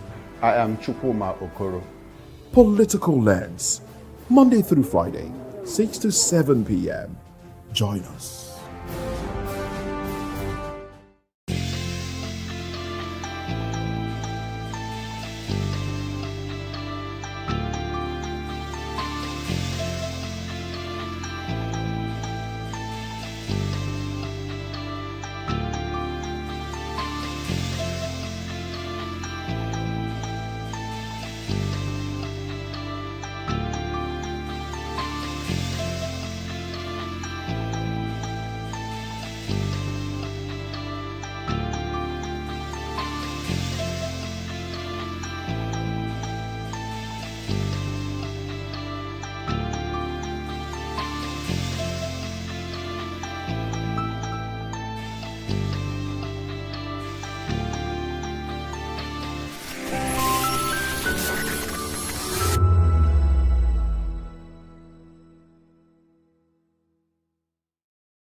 Behind every broken desk lies a broken promise. Education shapes the nations. But who is asking the right questions? Introducing Edu Dialogue, the show that goes beyond the surface, exposes the cracks, the corruption, and the silence in Nigeria's education system. Edu Dialogue, Saturdays, 3 p.m., only on VOP TV. We break the biggest stories, from missing funds to policy failures. We ask the tough questions and demand real answers. Edu Dialogue, this Saturday, 3 p.m. on Voice of the People Television. The red carpets, awards, the razzmatazz, music, fashion, interviews, and more. Spotlight on Voice of the People Television. Let's feed you with all the juicy stories in the global entertainment space, bringing you the glitz and glamour as it is hot. Stay tuned to Spotlight, 1 p.m. Monday to Friday. Spotlight on VOP TV. Entertainment like never before.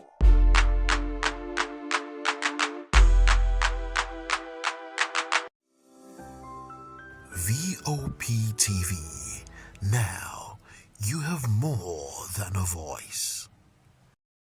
Nigerians, your voice matters, and in 2027 it starts with your permanent voter's card, your PVC. If you're 18 and above and you're a Nigerian citizen, you have the right to choose who leads your community, your state, and your country. But that right only counts if you have your PVC and your name is on the voter register. Here's what to do. First, check if you're registered. If you're not, or if you've moved, lost your card, or turned 18 since the last election, go to the nearest INEC office or an INEC registration center. Second, it's free. Don't pay anyone for any registration or collection. Third, collect your PVC early. Don't wait until the week before elections. INEC will announce dates. Listen to radio, TV, and follow INEC's official pages. Your PVC is more than plastic. It's your power to hold leaders accountable. It's how you decide on roads, schools, hospitals, and jobs for your community. When you vote, you decide the future of your children.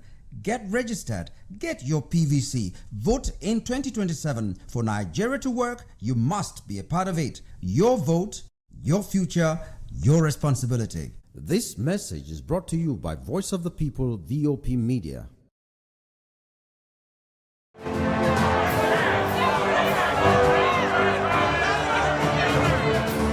Do you want your voice to be heard? Do you know that you matter in the scheme of things? The People's Voice, the show where ordinary citizens take center stage as we discuss the biggest stories that affect you and I. With you in mind, we facilitate lively discussions, debates, and interviews on the topics that matter most to you and I, from social justice to economic empowerment, education to healthcare, governance, and more, tackling tough topics and amplifying your voice. Join the conversation and make your voice count. The People's Voice. Make your voice count. Africa is on the move, a continent of rising voices, untold stories, and powerful transformations. From the streets of Lagos to the heart of Nairobi, from the mines of Congo to the tech labs of Cape Town, the African story is being written every day. Bold, dynamic, unstoppable. This is African News on Voice of the People Television. We don't just bring you the news. We analyze and bring you Africa's heartbeat, the politics that shapes our nations, the economies that drives our future, the cultures that defines who we are, the voice that must be heard.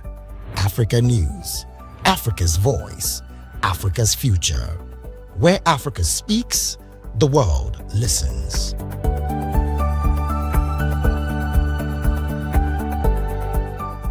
To know the happenings in the maritime sector, join us on the program Maritime Frontiers on VOP TV as we discuss key areas in the maritime sector, from aquaculture, maritime transportation, maritime labor regulation, oil and gas exploration, ferry and passenger insurance, marine pollution and prevention, port operations, and lots more. Maritime Frontiers, exploring Nigeria's blue economy.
VOP TV. Now, you have more than a voice.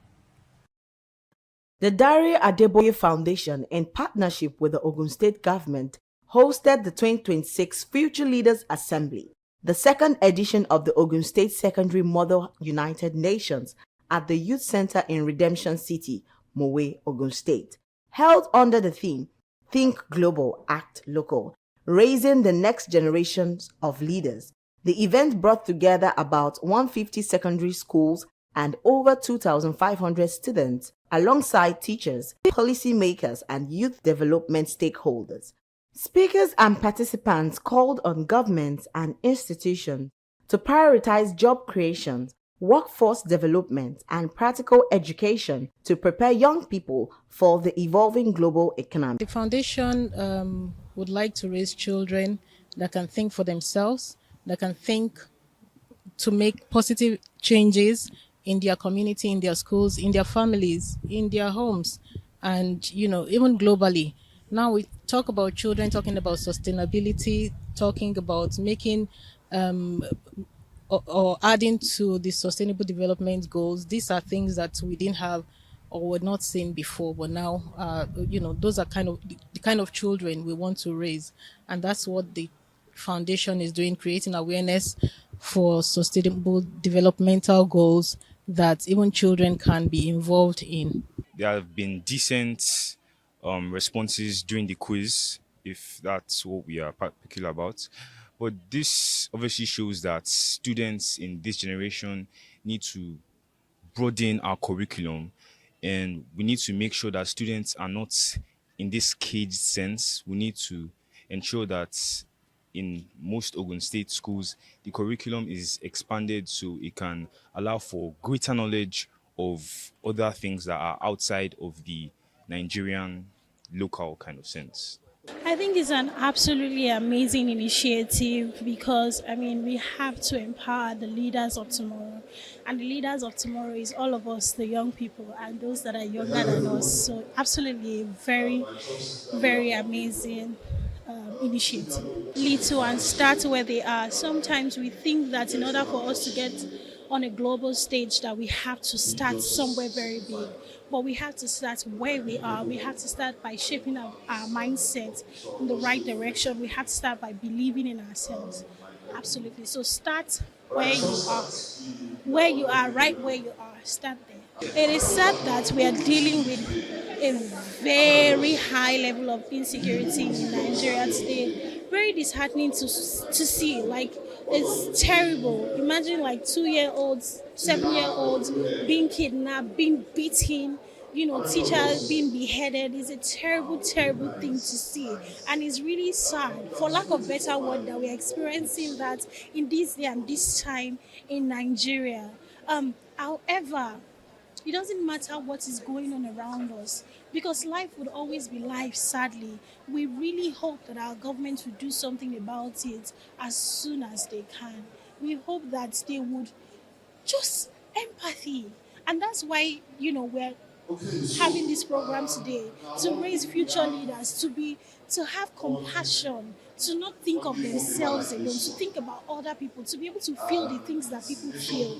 You don't even have to be an empath to feel the pulse of Nigerians right now, or the pulse of people whose children have been kidnapped, right from when this whole kidnapping started, or the pulse of people who have lost a father, a mother, a child, a son. We all saw the video of the woman who lost her son and refused to let go of the dead body of that child.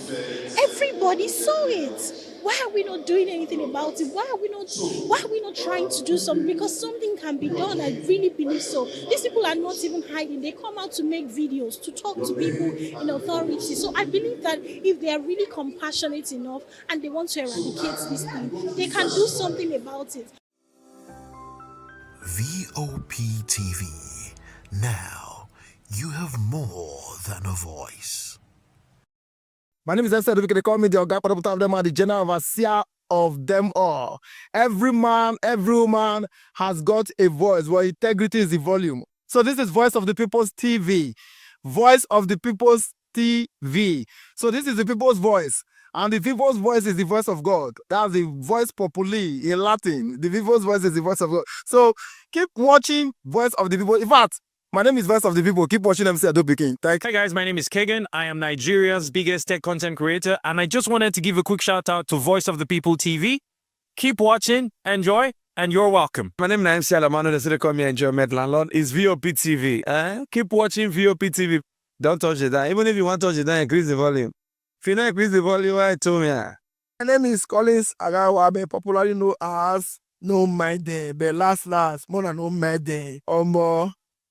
Not be all so the cook right at the fry plantain. We keep on watching VOP TV. The voice of the people, the voice of Edo. If you now want to get the authentic news for Edo, the way it be, that's why they show and they want to cut anything come on. At VOP TV.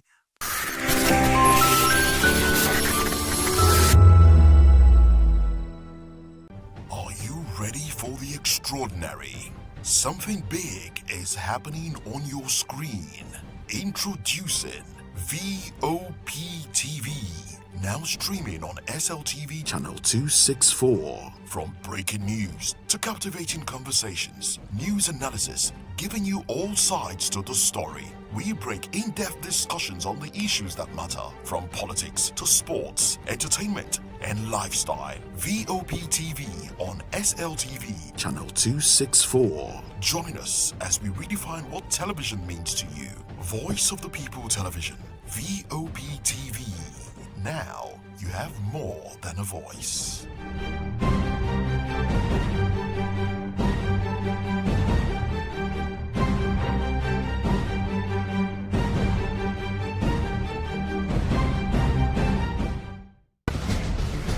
Join us as we drive into the world of politics through insightful interviews with prominent political figures, both serving and former governors, ministers, senators, legislators, party chieftains, activists, and analysts. Get first-hand information into the decision-making processes that affect our daily lives. Highly engaging one-hour program that brings political discourse into focus. I am Chukwuma Okoro. Political Lens, Monday through Friday, 6 to 7 p.m. Join us.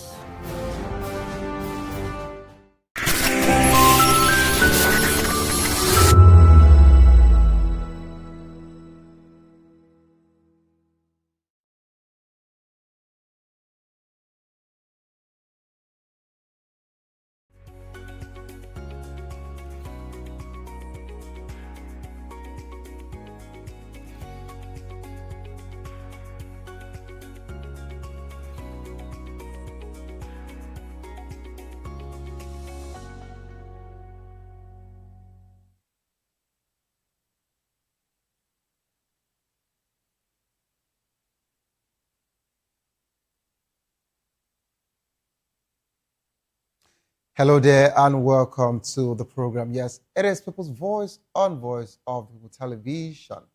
It's another wonderful Monday where we just have to start a conversation here. And don't forget that it is a new week for you to actually hope and believe and dream again. Whatsoever you actually try to, push in for last week that didn't actually work out, immediately. All I just have to tell you is that you have another time to refresh for a clean start and for you to actually pick it up again. Welcome on board, and here I am with you. Of course, it's actually a wonderful time to be alive in this country. And when I use this particular word, it's because it's actually the electioneering, a season where politicking is actually the order of the day. Welcome on board. Yes, People's Voice is actually a place where citizen stories shape the narrative, and of course, today we're dissecting a major story that is dominating the airline sparking conversation across the nation. NDC in crisis over Kwankwaso, and of course, we have the primary results conversation as regards to the new bride of the political terrain. And I believe you know what that particular one means. And should this be a celebration period for the ruling party and, of course, the ADC, we will be talking about this and more. Join the conversation with expert insights and citizen perspective. Share your thoughts with us. I am Savior Udo.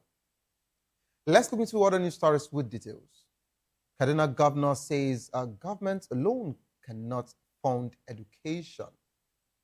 Uber Sani has urged stakeholders to support education funding, saying the government cannot do it alone. Represented by Attorney General Dr. James Kanip, he stressed the need for collaboration among government, communities, faith-based groups, and private institutions to improve education.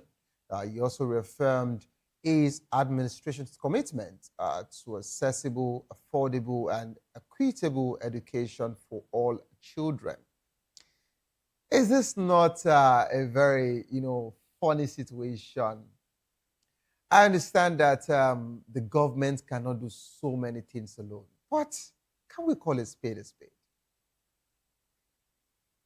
In the same country where our legislators are actually reeling out and marketing and writing out and approving hundreds of billions for SUVs. In this particular administration, the governors are taking more money compared to every other administration. And yet, state governments alone are owing the highest loan so far. They are in debt. And today, the government of Kaduna State are saying government cannot do it all alone. Okay, if the government can't do it all alone, let the government even do the basic. That's all we're saying. I was surprised that a particular girl called out, a local government chairman and his administration in Port Harcourt, which we all saw what happened. What happens to that same young girl later? She was traced to her apartment, picked up to be beaten. And this was the reason why someone said something, last week, that why is it looking like if you criticize the government, you are to be picked, but it is difficult for them to get the bandits. Now, the governments are actually saying, the Kaduna State government are actually saying that they want every other person to support the educational system. I want to even talk about the consolidation budget that was passed. How much is being given to educational system? Let's pick it up from there. But every other thing would actually, take the shine in the budget. Every other thing looks like that's just the major. Meanwhile, education is actually drifting. Education is dropping, is declining. It's so painful now that we are in a country where JAMB has gotten to a point where cutoff mark has reduced to what exactly? Maybe because people are not, coming back to school, or people don't even want to go to school anymore. We have to look into that particular one. I'm not saying private sectors, I'm not saying, individuals, I'm not saying, NGOs, even religious bodies cannot support government, but we want the government to actually put the basic amenities on the table. Then we'll have further conversation as regards to that. Away from that, Momodu rules out Obi, predicts Tinubu versus Atiku in 2027. Publisher, of course, of a magazine and ADC chieftain, Dele Momodu, says that 2027 presidential election will likely be a straight contest between President Bola Ahmed Tinubu and Atiku Abubakar, describing it as a battle of titans. He added that any third force candidate may struggle to compete and urged the ADC to promote unity and issue-based politics. Of course, I love the picture that my team actually put on there. This was just 3 days ago. This was the picture he took with the former vice president. And I can't actually blame Chief Dele Momodu, because that's his principle. And for every opportunity he has, he wants to make a case and he wants to take briefs on behalf of Atiku Abubakar. So it's okay for him to actually say that. He's entitled to his opinion. And I think that opinion does not count for Nigerians or any other person. Away from that particular one, Akpabio prays that terrorism sponsors be exposed. Senate President Godswill Akpabio has urged Nigerians to pray for the exposure of those sponsoring terrorism. whether within or outside government. Speaking at a Democracy Day church service in Abuja, he acknowledged the country's security challenges, but expressed confidence in the effort of President Bola Ahmed Tinubu and to end violence and secure the release of kidnapped victims. The service was also attended by George Akume. All right, we've gotten to a point where our president of the Senate is now joining, the religious body to just pray when we're meant to, look into the service chiefs, where we're meant to look into, the military to ask questions. The questions we've been asking that we still need and deserve answer. Is it like we are not getting enough intelligence in this nation anymore? What is the NSA office doing presently? We just have to ask these questions. Now, for how many 400 plus that were kidnapped in Borno State, we are grateful that they've been released. Now, we are in as much as we're still having some talks around ransom being paid or not. But we have the Oyo State still lingering, still affecting the nation. And just recently, some days ago, the former Minister of Power's sister and children were kidnapped. And yesterday we heard that they were released. What is this telling us? It's just a question that Nigerians are asking. This is People's Voice. And of course, the station is, a voice of the people television. So we're just here to actually amplify what the people are saying. And what are the people saying? Is this about the poor and the rich? These are questions that Nigerian government needs to answer. Basically, that's just what is actually on the lips of anyone at all who has been commenting on this conversation. And of course, I would say to join the conversation, kindly call the number 090-447-32605, 090-447-32605. Follow us on social media at Vop Tv Live. Of course, on YouTube, we're Voice of People TV. You can use the hashtag People's Voice on Vop TV. Kindly hit the subscribe button, and together we can make our voices heard. We'll be dissecting this conversation. Of course, I have my guest analyst who will be joining the conversation to give clarity as regards to some of these things happening in our nation. NDC in crisis over Kwankwaso, and of course, NDC also still going through the primary result situation. Don't go nowhere, please. Stay tuned. I'll be right back.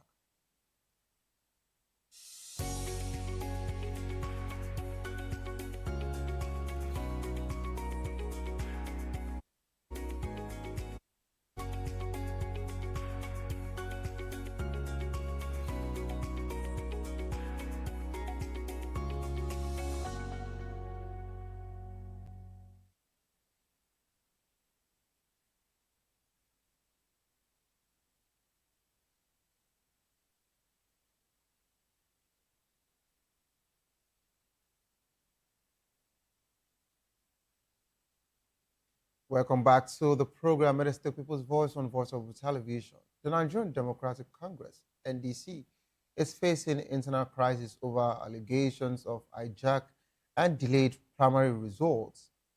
Northwest Vice Chairman Muhammad Rabiu Sarina and Kano Chairman Hussaini Isa Mariga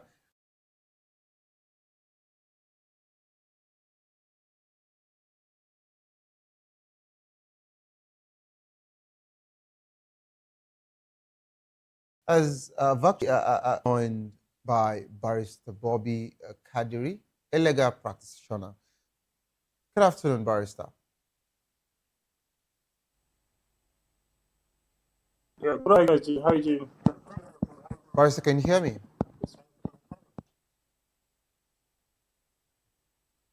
Okay, we're also being joined by Adekunle Lukman Adefola, our public and policy analyst. Good afternoon, Adekunle. Are you there? Yeah, good afternoon, and good to be on the show today. Thank you so much for being part of the program. All right, Adekunle, quickly, I don't know if you would like to respond to any of the news story before we move into the main conversation. Yes, thank you very much. Let me react to the NDC problem. No, the To NDC's let you know conversation, the that, NDC's conversation is the main topic. But of course, we have that of Akpabio's okay, conversation saying he prays that terrorism sponsors are exposed and urging Nigerians to also pray. I don't know if you actually see that particular on our dailies. And Daily Momodu rules out Obi. yes, He said he predicted I've seen Tinubu that. versus Atiku and not Obi being in the fray. Okay, let me react to Akpabio own Okay, please go ahead. to let you know how funny our political leaders are. If a whole number three citizens in the political structure of Nigeria will come out publicly and say is fasting and praying every month because of terrorism in Nigeria. It is so for different layers of security agencies saddled with responsibility to secure the lives and property of Nigeria. And to me, I don't think prayer is our problem. What we need is action. And we expect National Assembly under Mr. Akpabio to be proactive to challenge the executive arms about what happened to our spending, especially in the security sector, with all this mess since 2009, specifically July 20, the second attack in Borno State along Baga Road. And if up till today, we are still battling with this. And is Akpabio now telling us that 360 people that were freed by the Boko Haram in Ngoshe, in Goza local government, is part of his prayer, or they are just playing on Nigeria intelligence? Because it is so unfortunate. I don't think person of Akpabio should be telling Nigerians that he's praying and fasting because of terrorism. Need in this country is action. We expect National Assembly, both House of Reps and Senate, to engage critically with security agencies and understand their challenge. Why up till now, they can track ordinary citizens talking on phone, and they find it very difficult to track terrorists when talking to people negotiating for ransom on phone. What is happening to the Super Tucano that President Buhari bought under his administration? We were told that time that once they get Super Tucano aircraft, issue of insurgency will be things of the past in Nigeria. But unfortunately, here we are after purchasing the Super Tucano. So it's not about praying. What we need, what we demand from him is pure accountability. They should engage structurally with the executive arms and find lasting solutions. There are challenges. They should design strategy, close it. I think that would be the best for Mr. Akpabio, rather than saying he's praying because of terrorism in Nigeria. Because I think it is about prayer. It is about action. People carrying sophisticated equipment against our military, and you are saying you are praying.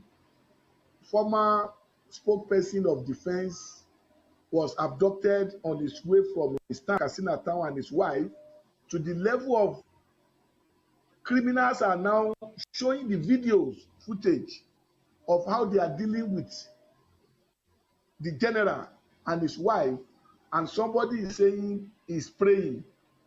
Is that what we need? Look at the incidents in Ibadan. After how many weeks, Nigerian Air Force came out and said now they want to deploy equipment, air surveillance. Is it not funny 3 weeks that Nigerian Air Force is responding with air surveillance, something they would have done immediately. And I think enough of politicizing security issues in Nigeria, us versus them, this party versus this party. I think political gladiators should stop all those rubbish playing on Nigerians' intelligence, telling us that they are praying. I don't think that. Okay. All right, Adekunle, thank you so much for that particular wonderful conversation. Let me bring it to Barrister Bobby Kadri. Barrister, are you there?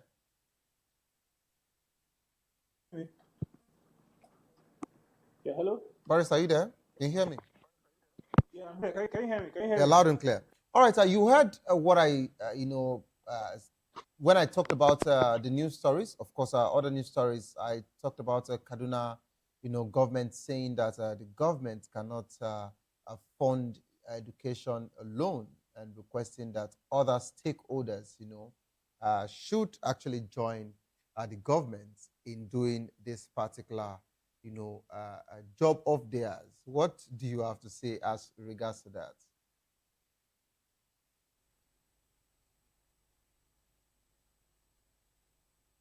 Or about the issue. Barrister, is that? Am I speaking on the ADC issue? No. You are speaking. You are speaking on the Kaduna government. But of course, if you want to respond to that of a Akpabio, no problem. But I'm saying that Kaduna government actually said that they can't fund education alone in their state and would want every other stakeholders to join them. Well, if you look at the allocation for Kaduna State, monthly, you know that Nigeria we are in a deficit in this country. You understand? When it comes to buying of cars and election and funding election and all that, you would see how they bring out their financial muscle to finance these things. When it comes to education, security, and other things that directly affect the lives of Nigerians and the citizens in that particular state, well, they are very, very lackadaisical with regards to that. I'm not just saying this as regards to that state, Kaduna State, but I'm just saying that just Nigeria entirely, when it comes to Nigeria, what affects the citizens. You saw how they responded with when they kidnapped Adelabu's sister. Boris, are you there? Hello? Yes. Yeah, can you hear me? Yes, loud and clear. How they responded to Adelabu's sister? Yeah, you mentioned. Go ahead. Yes, sure how they responded. But when it comes to the normal Nigerian citizen, it takes time for them to respond. So we are wondering whether is it against is it that Nigeria is meant for the elites, and that we that are just normal regular citizens, we are just our lives are like are meaningless. So sometimes I ask myself sometimes that is it a cost to be a Nigerian? Because there's nothing moving on for Nigerians. Every day they come to give us bag of rice, and it seems that we Nigerians have what I call selective amnesia. When it comes to election, they come here with bag of rice and all that, and they can fund billions, trillions when it comes to election. When it comes to what affects the lives of citizens, education is very important. Because a man who is not educated, his life is as the same thing as that of a cow. Because education can liberate someone from poverty, mental slavery, and even institutional slavery.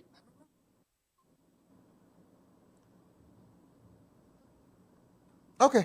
All right, Barrister. Thank you so much for your contribution. Let me bring it back to the main conversation now. Adekunle, I would like to start out with you as regards to NDC's crisis. Let's talk about the party structure and Kwankwaso. With what you've heard as regards to the allegation that Kwankwaso is hijacking the NDC structure in the Northwest, Does this actually reveal, that the power balance between, within the party is having issues? Is it questionable? Are they okay? Or is NDC about to sink? We have to talk about that. And how significant is the reported 60 to 40 percent structure sharing deal, which actually broke out between Senator Siraki Dixon, and of course, how can such arrangement hold a long term? Because you would agree with me that Kwankwaso also has his own political bloc, and he wouldn't want to just be in the fray if there is nothing for him as regards to the NDC. Please go ahead.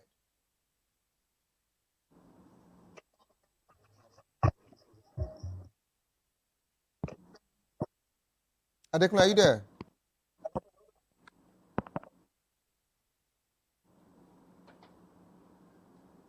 Adekunle, I don't know if you can hear me. All right, we're told that we're having a network glitch there. All right, Bobby, if you're there, let me, redirect the question to you. Can you hear me? Yeah, I'm with you. All right, so talking about NDC's conversation, of course, you heard me, take the news story as regards to the party. What does this allegation, that Kwankwaso is hijacking the NDC structure in the Northwest reveal about, power balance within the party? And of course, if we're to talk about the 60%, 40% structure, as regards to the sharing deal that broke out between Senator Siraki Dixon and the Kwankwaso, can such arrangements, hold the long term, or is the NDC about to sink in now? Well, the allegations made by those party officials are very serious and very weighty allegations. Affect the internal democracy of the party. This is what's going through the mind of Nigerians. If you cannot solve a simple democratic and party constitutional process within your party, so how can you then, in the larger landscape, solve Nigerians' issue? Nigeria has 36 states with the FCT 37. It's a larger political landscape. That's my point. I'm talking about the point.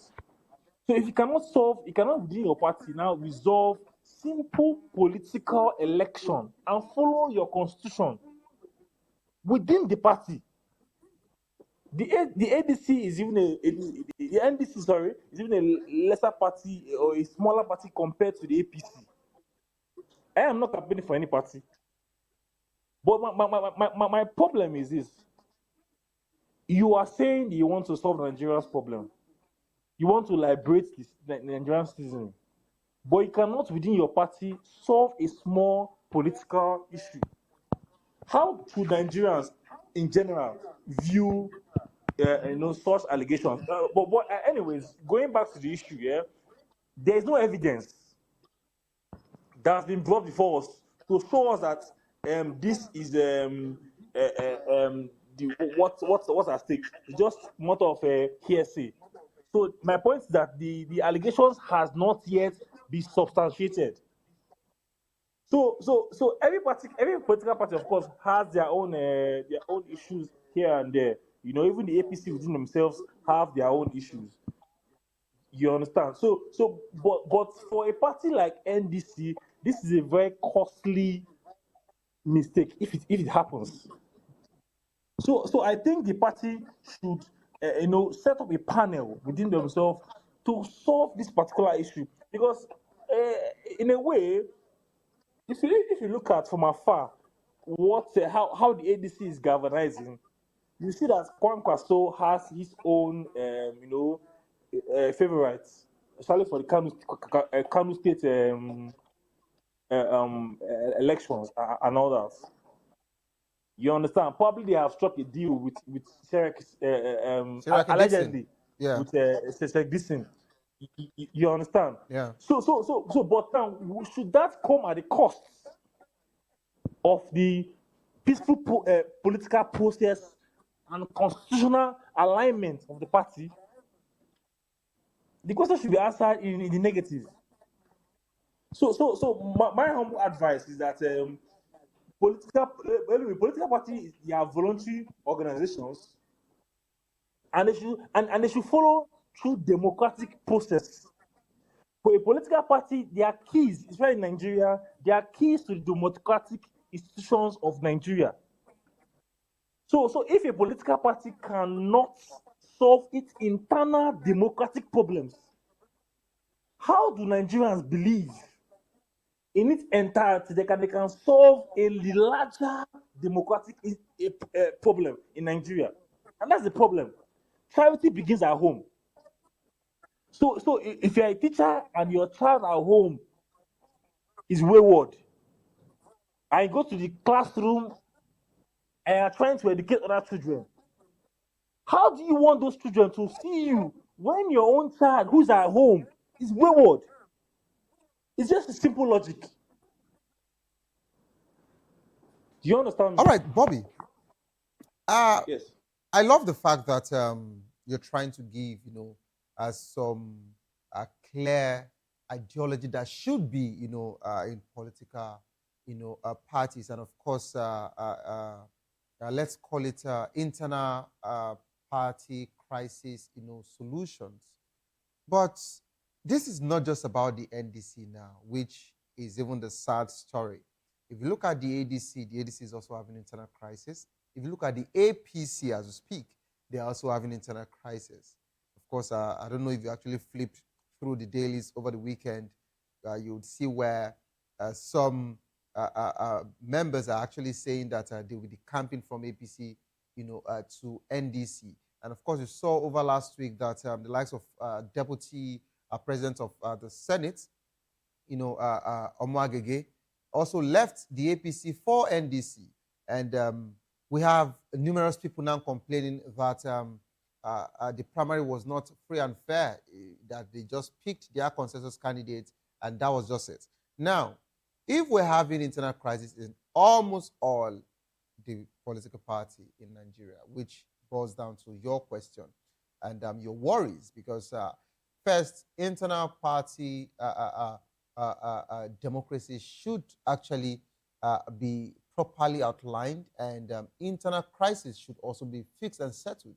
In a situation where they cannot even fix their homes, how will they fix the nation? Of course, that's your term. Now, let's talk about the exclusion before I go to Adekunle. Is the exclusion of non-Kwankwasia members sustainable if the NDC wants to be a national alternative ahead of 2027? And I will tell you the reason why I'm saying this. You'd agree with me that you also saw the media pally that the former governor of Sokoto actually granted, Tamboa, where he said that the Northerners are not in support of the Obi Kwankwaso's ticket. Hence, he doesn't think that they would vote for them. Now, don't you think it would be an avenue for ADC and, of course, APC to harvest some of these loyalists of NDC who are feeling excluded from the NDC in the north because they are not Kwankwasia's movement? Because it looks like it is only Kwankwasia's members that Kwankwaso had, negotiation to cover. But it's looking like he doesn't have, a coverage, and is not even factoring them into his plans in the north. So is this sustainable? And how will NDC actually navigate through this in the north, knowing fully well that they need their vote? Okay, yeah. Can you hear me? Loud and clear, please go ahead. Okay, yes. To be realistic, politics in Nigeria is all about interest. I'm a very realistic person. I like to be very realistic. Politics in Nigeria is all about interest. So I believe that before Kwankwaso had even thought or agreed to join the NDC, there must have been a backroom agreement between the leadership of the NDC, of course, Peter Obi and the rest of them, segregation and all that. But for one person to make decision or have like 60% or 50% or 7% control all over a party, you are not even a leader yet, quote and unquote.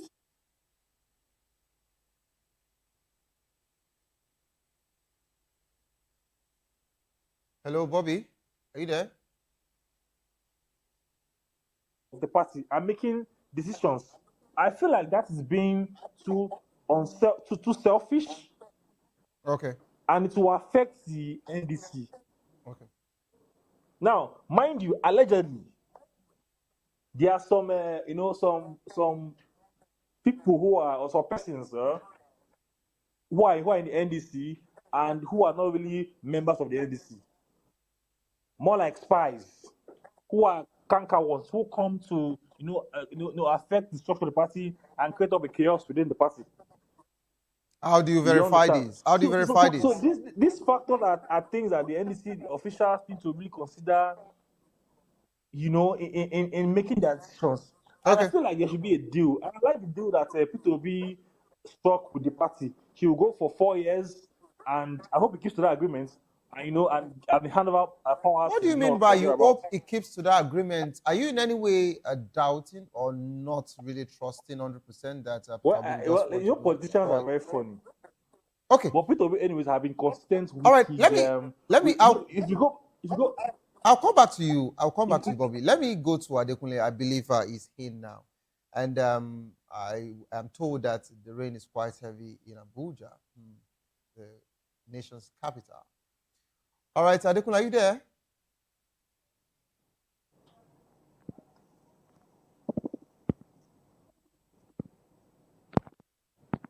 Adekunle, if you can hear me, I'd like to say something.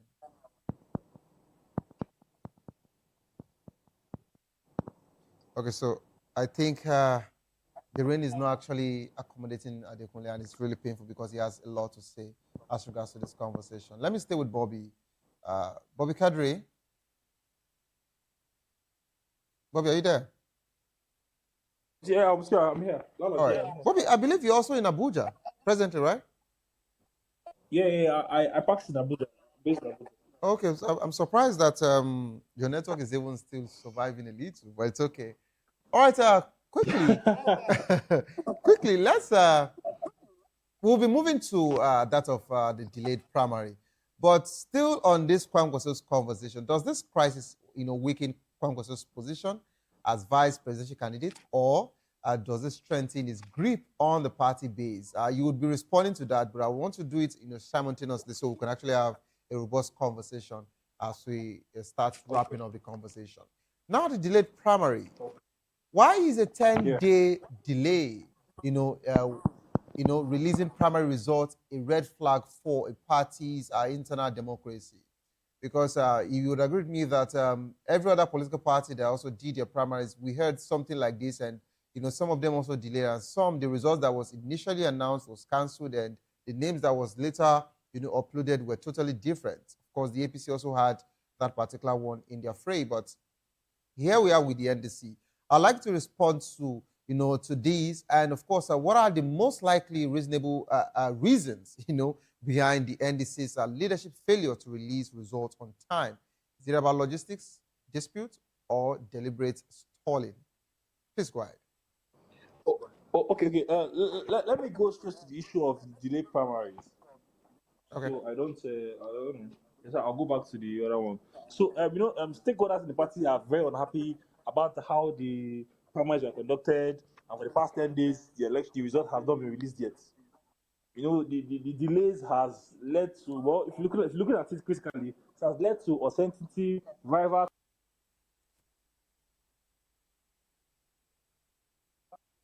and this has also increased, well, you can say tension and distrust within the party.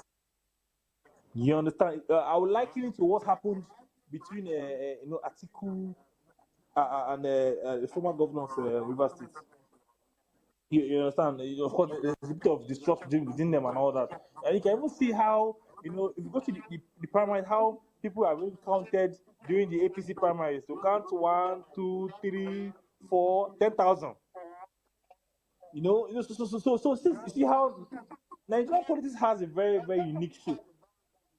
And let us understand this, that you cannot really have a fully democratic process within the party. You can't have a full democratic process within the party.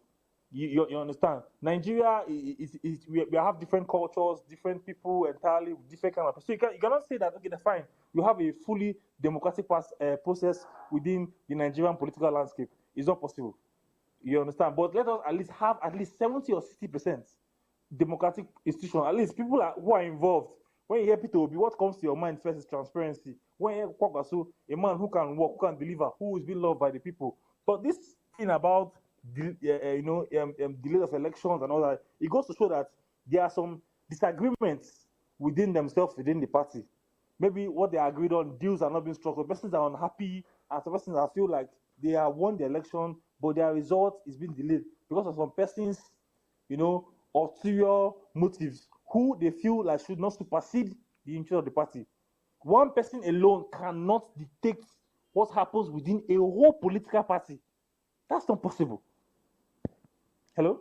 I'm here, yeah, I can hear you. Hello? Please go ahead. Hello? Bobby, I can hear you loud and clear. Hello? Yeah, hello, can you hear me? I can hear you loud and clear. Please go on.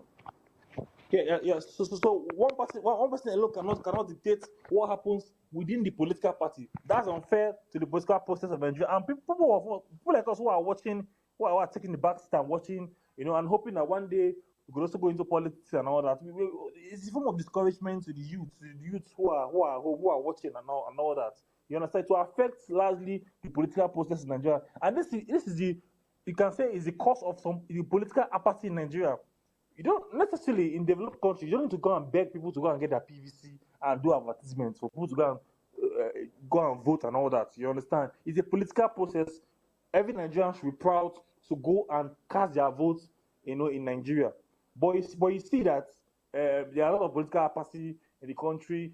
People, politicians to go and campaign and pay, celebrities to go and tell people to go and get their PVC and vote and all that. They still end up sharing bag of rice and all that. So you discover that the whole political process is messed up in Nigeria. So the way forward is this. So I feel like the party should respect its own political democratic process within the institution. They should have a separate committee, if need be. Persons who are disciplined, who are transparent, who are professional, who are honest to the process, who are diehard fans of honesty. People who can stand their ground and say no, there will be no rigging. Like that woman that was the ex-chairman in Abia State. Yeah, Professor Oti. You understand? So I also feel like when these factors are in place, when we have honest people like this, then there will be no issue. But when you surround your party with dishonest persons and persons who are only looking out for their selfish interest, I want to call Kwakwaso a selfish person. I won't want to say that, but it's looking like as if he has selfish and ulterior motives and interests within the party. So my advice is that it should respect the political and democratic process within their party, so that even when they win the election, and they'll tell Nigerians, okay, now when we go to a larger scale, we can actually fulfill the political demands and democratic process in the country.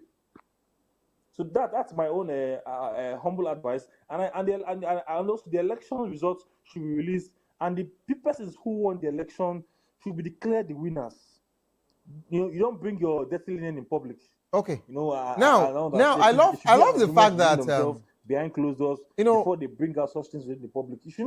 I love the fact that process for 10 days is showing that even the result is even cast a doubt on the results. People might start even going to court on the result and say that they don't believe in the democratic process. That's why will it be delayed. Is it in the party's constitution that the results should be delayed? Was it encapsulated within the party's constitution? So these factors are factors that we need to consider and see that, the political process within the NDC has already been bankrupt. So you can't even rely on the political process to say it was democratic. It's not democratic at this point in time. I honestly believe and sincerely believe that the NDC now is not even a democratic party, the APC. So there's no party democratic in Nigeria to speak. Barrister. You go and cast your vote and pray. You are praying to Allah, you are praying to Jesus Christ, you have your own, Barrister. And hope that your candidate win the election. Okay. All right, Barrister. You've actually said a lot, because I was going to talk about, how the uncertainty and, of course, multiple victory claims, affect aspirants in morale and, of course, party cohesion.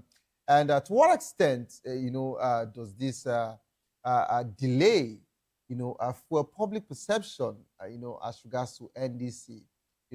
Some would even say there is no difference between the NDC, who is just a new bride, a newborn baby, with the other parties, and I would like to talk about something which I'd want you to, respond to before we talk about leadership and management of that party. We saw where different primaries were made, and the presidential candidacy, of almost all major political parties that actually conducted their primaries. We've been seeing figures that are quite strange. And the questions we ask, are you saying that you have members up to this amount? When we saw the vote of the primary result of that of NDC for Peter Obi, when we saw that of Atiku Abubakar, when we saw that of President Bola Ahmed Tinubu, and the question is, where is all of this coming from? And within the party, they are also complaining and accusing themselves of rigging irregularities. So my question, are we about to see the biggest and the highest level of rigging in the history of Nigerian election in 2027?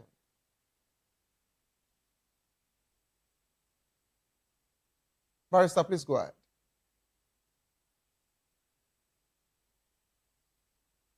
Barrister, can you hear me?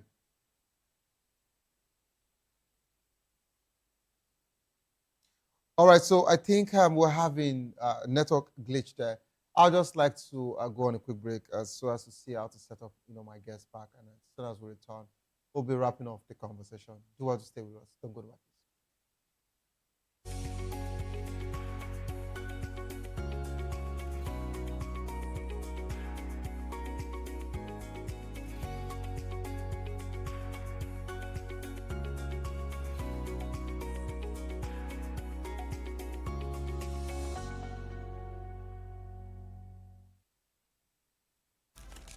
In a world where power shifts with every headline.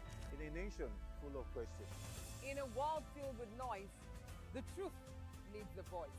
The policies that shapes our world and the economy that determines our future. Every hour, every day, the grapevine keeps buzzing.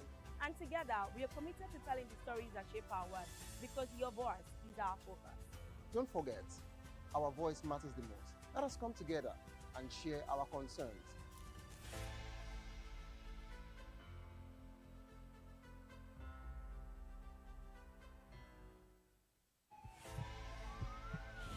This is Health Check, your weekly guide to better living, smarter choices, and trusted answers.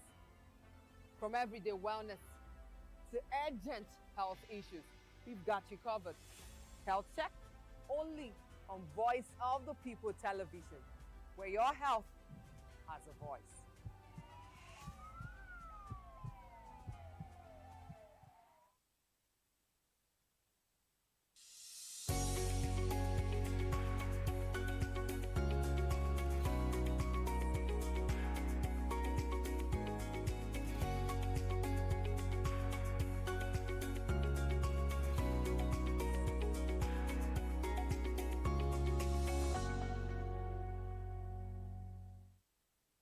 Welcome back to the program. It's the People's Voice. And of course, we're still talking about the end of this conversation here. Barrister Bobby, are you there now? Barrister Bobby, can you hear me? Yeah, hello. I don't know if you can hear me. Well, I can hear you loud and clear. I can hear you. I can't hear you. Barrister, can you hear me now?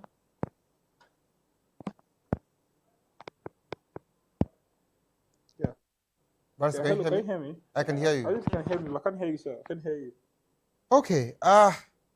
It's quite serious there. But Barrister, I'm sincerely sorry about that. I think the network is not permitting you again, both Barrister and of course Adekunle Lukman. They are in Abuja, and the network has actually played around a little. That's Nigeria for you. Welcome to Nigeria, in case you're not here, where the network, glitch gets to just pick up at any, a given time. So this is how far we can actually go as regards to the program. Of course, we would have loved to, take their final comments and, of course, dissect more, but because we're actually pressed for time, so this is how far we can actually go as regards to the program. Thank you so much, Barrister Bobby Kadri, who's a legal practitioner. Thank you so much for being part of the program.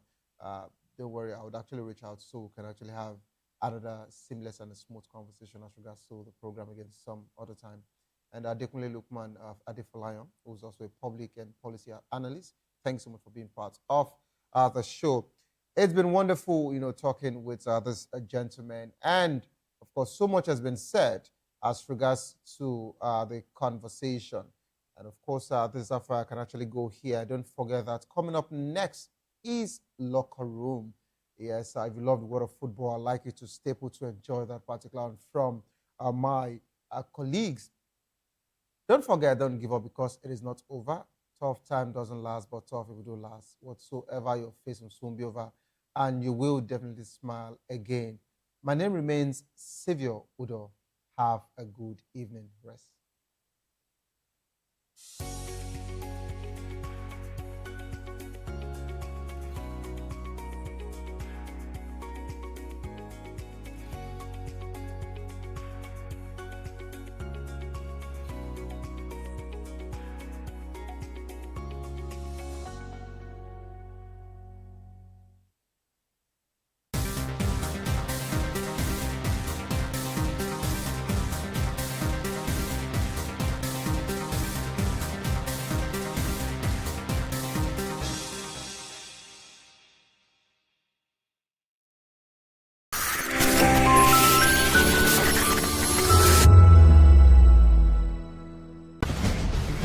Join us as we drive into the world of politics through insightful interviews with prominent political figures, both serving and former governors, ministers, senators, legislators, party chieftains, activists, and analysts. Get first-hand information into the decision-making processes that affect our daily lives. Highly engaging one-hour program that brings political discourse into focus.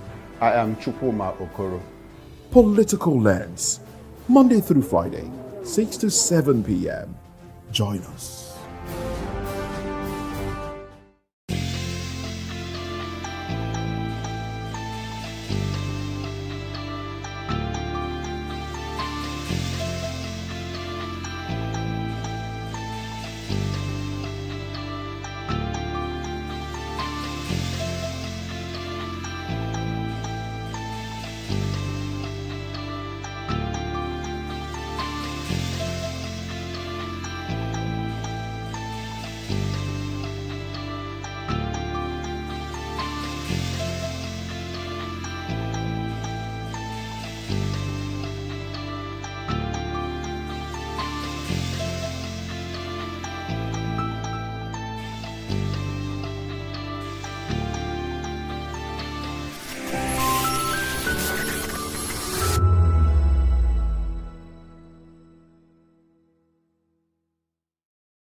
This is Health Check, your weekly guide to better living, smarter choices, and trusted answers.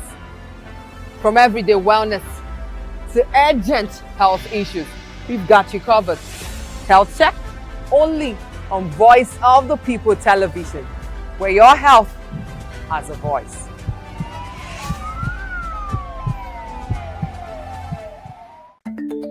Africa is on the move, a continent of rising voices, untold stories, and powerful transformations. From the streets of Lagos to the heart of Nairobi, from the mines of Congo to the tech labs of Cape Town, the African story is being written every day.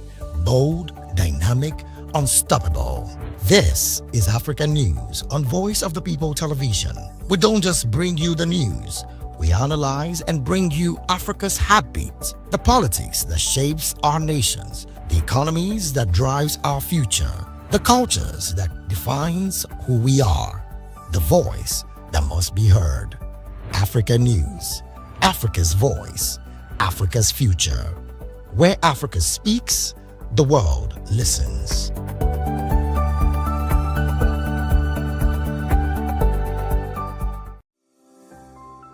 Vop TV.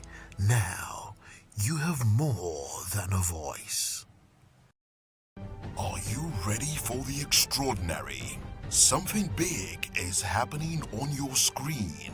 Introducing Vop TV. Now streaming on SLTV channel 264. From breaking news to captivating conversations, news analysis, giving you all sides to the story. We bring in-depth discussions on the issues that matter, from politics to sports, entertainment, and lifestyle. Vop TV on SLTV channel 264. Join us as we redefine what television means to you. Voice of the People Television, Vop TV. Now you have more than a voice.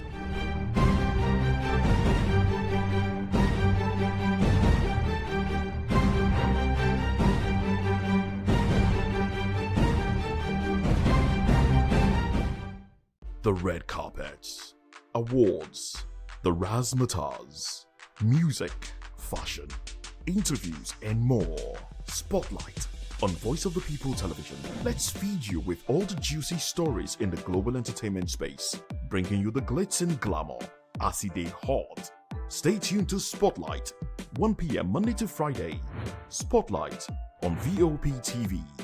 Entertainment like never before.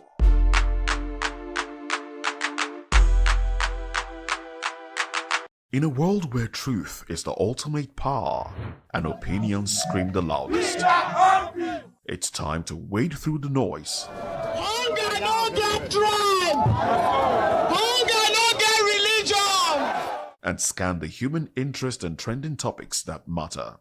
Stay tuned to The Issues, your plug to the stories making the buzz, from politics to science and technology, social justice, and more. Let's tackle the tough questions and expose the truth. The Issues on Voice of the People Television, Mondays to Fridays, 8 to 9 p.m. The Issues. Don't just react, understand. We encourage you to click on the like button and subscribe to our YouTube channel. We are Voice of the People TV. Also follow us on all our social media platforms. We are at VOP TV Live. Visit our website www.vop.ng for fresh and trending news. Also watch us live on SLTV channel 264. VOP TV, Voice of the People Television. Vop TV. Now you have more than a voice. Hi, my name is Zoe Martinson, and you're watching VOP TV. What's up, people? It's your boy Dulo checking in. I'm here with the fisherman, Dulo, aka Kubi. I want to shout out the VOP, the Voice of the People. Make sure you guys tap in, tune into the Voice of the People today, tomorrow, and every day. Hi, everyone. My name is Princess Fathia Nkrumah, and you keep watching Voice of the People TV. Rukomi ni Akweja. Ricky Adelaide, the fisherman. Voice of the People. I'm part of the people. So go on and always watch Voice of the People. Wagwami people, it's your girl Endurance Grand, and I'm giving a special shout out to VOP TV. Keep listening, keep watching. My name is Akio Shota. This is VOP TV. Hi, my name is William Lamte. I'm an actor, and keep watching Voice of the People TV. Keep it locked.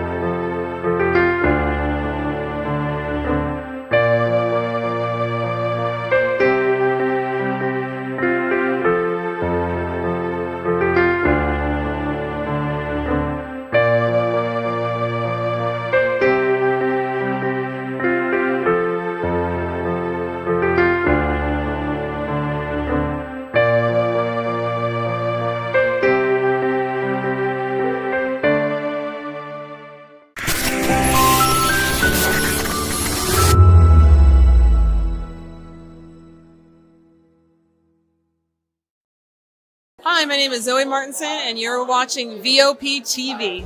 What's up, people? It's your boy Dulo checking in. I'm here with the fisherman, Dulo, aka Kubi. I want to shout out the VOP, the voice of the people. Make sure you guys tap in, tune into the voice of the people today, tomorrow, and every day. Hi everyone, my name is Princess Fithia Nkrumah, and you keep watching Voice of the People TV. Rukomi ni Akweja. Ricky Adelada, the fisherman. Voice of the people. I'm part of the people. So go on and always watch Voice of the People.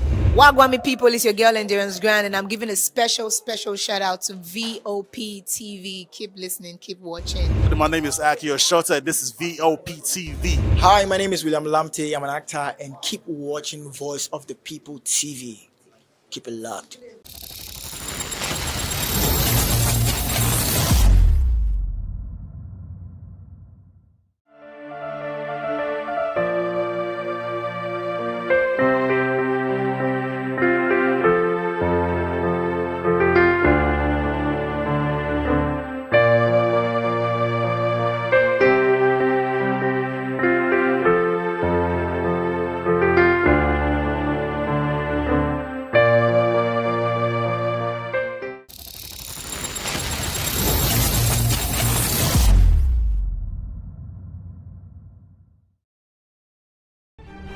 In a world where power shifts with every headlines, news breaks and events happens, we bring you unbiased and explicit information on politics, economy, and state of the nation.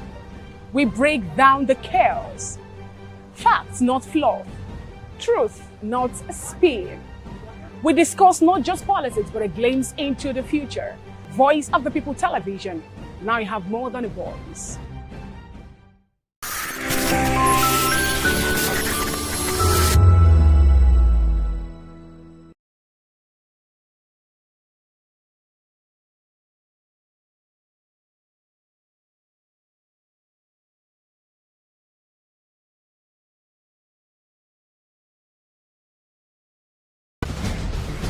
Join us as we drive into the world of politics through insightful interviews with prominent political figures, both serving and former governors, ministers, senators, legislators, party chieftains, activists, and analysts. Get first-hand information into the decision-making processes that affect our daily lives. Highly engaging one-hour program that brings political discourse into focus. I am Chukwuma Okoro. Political Lens, Monday through Friday, 6 to 7 p.m. Join us.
This is Health Check, your weekly guide to better living, smarter choices, and trusted answers.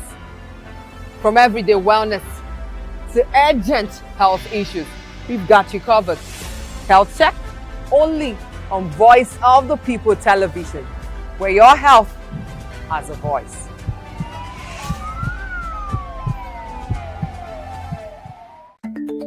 Africa is on the move, a continent of rising voices, untold stories, and powerful transformations. From the streets of Lagos to the heart of Nairobi, from the mines of Congo to the tech labs of Cape Town, the African story is being written every day. Bold, dynamic, unstoppable. This is African News on Voice of the People Television. We don't just bring you the news, We analyze and bring you Africa's heartbeat, the politics that shapes our nations, the economies that drives our future, the cultures that define. My name is Kizzy K. You're welcome to my republic. But remember, there can never be a transfer without a window. Just like there can never be a deep thinking without a Pep Guardiola in football. You can't say tennis without talking about Djokovic. So why not give me attention on the show so I can run your race on the TV like Lewis Hamilton Formula 1 star. Don't forget, when God have mercy on you, you can achieve your goals like Cristiano Ronaldo. I am a proud Nigerian, and right here, we talk NFF. For every sports update, commentaries, live interviews on the game, we got you on this, because right here at Voice of the People TV, the Sports Public Show has got everything just for you to be part of it. I love the beautiful game, and that's why Kizzy K loves sports. In a world where truth is the ultimate power and opinions scream the loudest, it's time to wade through the noise. Hunger no get tribe. Hunger no get religion. And scan the human interest and trending topics that matter. Stay tuned to The Issues, your plug to the stories making the buzz, from politics to science and technology, social justice, and more.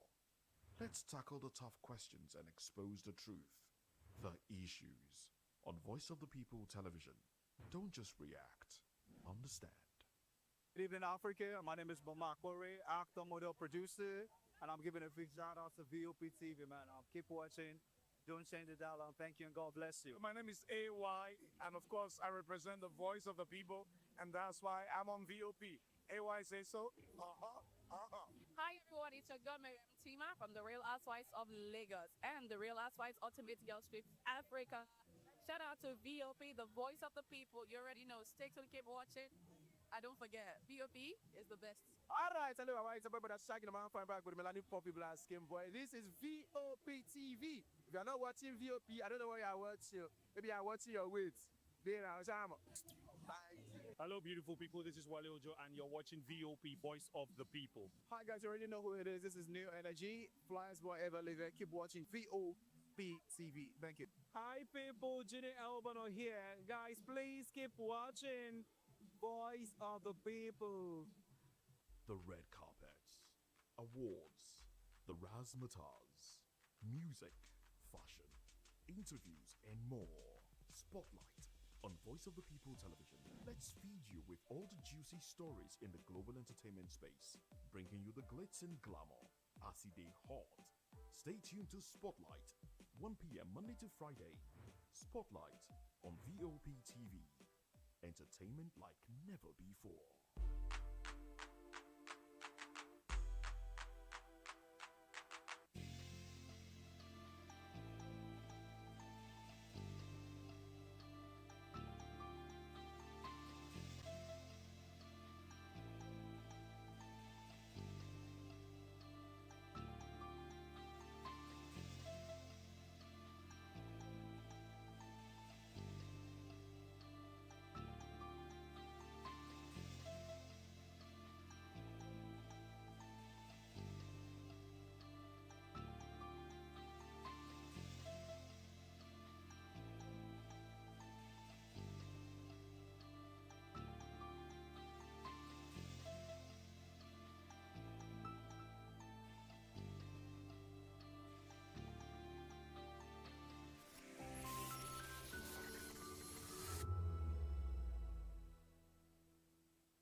From the views on the street, we go to bed empty hunger, to the blaring horns of a hustling city, the loud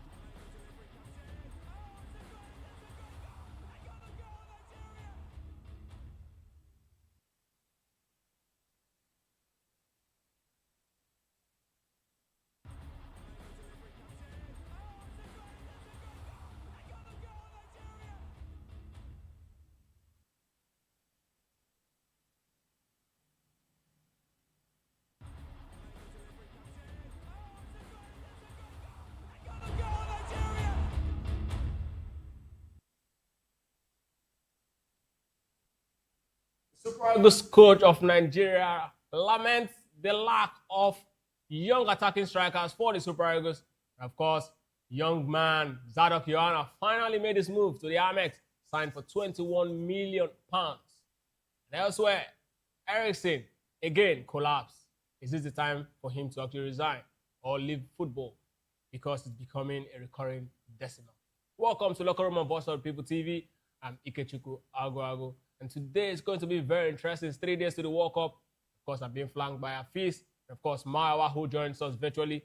And today we'll definitely not just be looking at all of these conversations I talked about. We'll also be looking at why Helen Brut Haaland, who is the top scorer of European qualifying series to the World Cup, failed to actually register a goal in this warm-up games. Welcome once again to Locker Room Afis. It's good to have you join me. Good evening, Ikechukwu. Good evening to the viewers out there. There's a lot to talk about. It's the World Cup, 3 days to the World Cup, and I mean we are not really having this feel of what's going to happen on the pitch. I mean the World Cup squads, when they were being announced, gave us this little bit of excitement. But then what we are hearing from behind the scene, it's sort of disturbing. I mean, last night it was reported that some shootings were heard near the England World Cup camp, and the Swiss also coming out to complain that they are seeing venomous snakes around their camp. I mean, this is not what we should be hearing at this time. And I just hope, I really hope that this World Cup will not turn out to be one of the worst ever, the way it is going on with the happenings of the pitch. And of course, even on the pitch as well, Saudi Arabia, can you call it their friendly, they had to stop a friendly game, a World Cup tune-up game. They had to stop it because of thunderstorm. The game was suspended for about 2 hours. It happened at the Club World Cup 2 that was hosted by the US.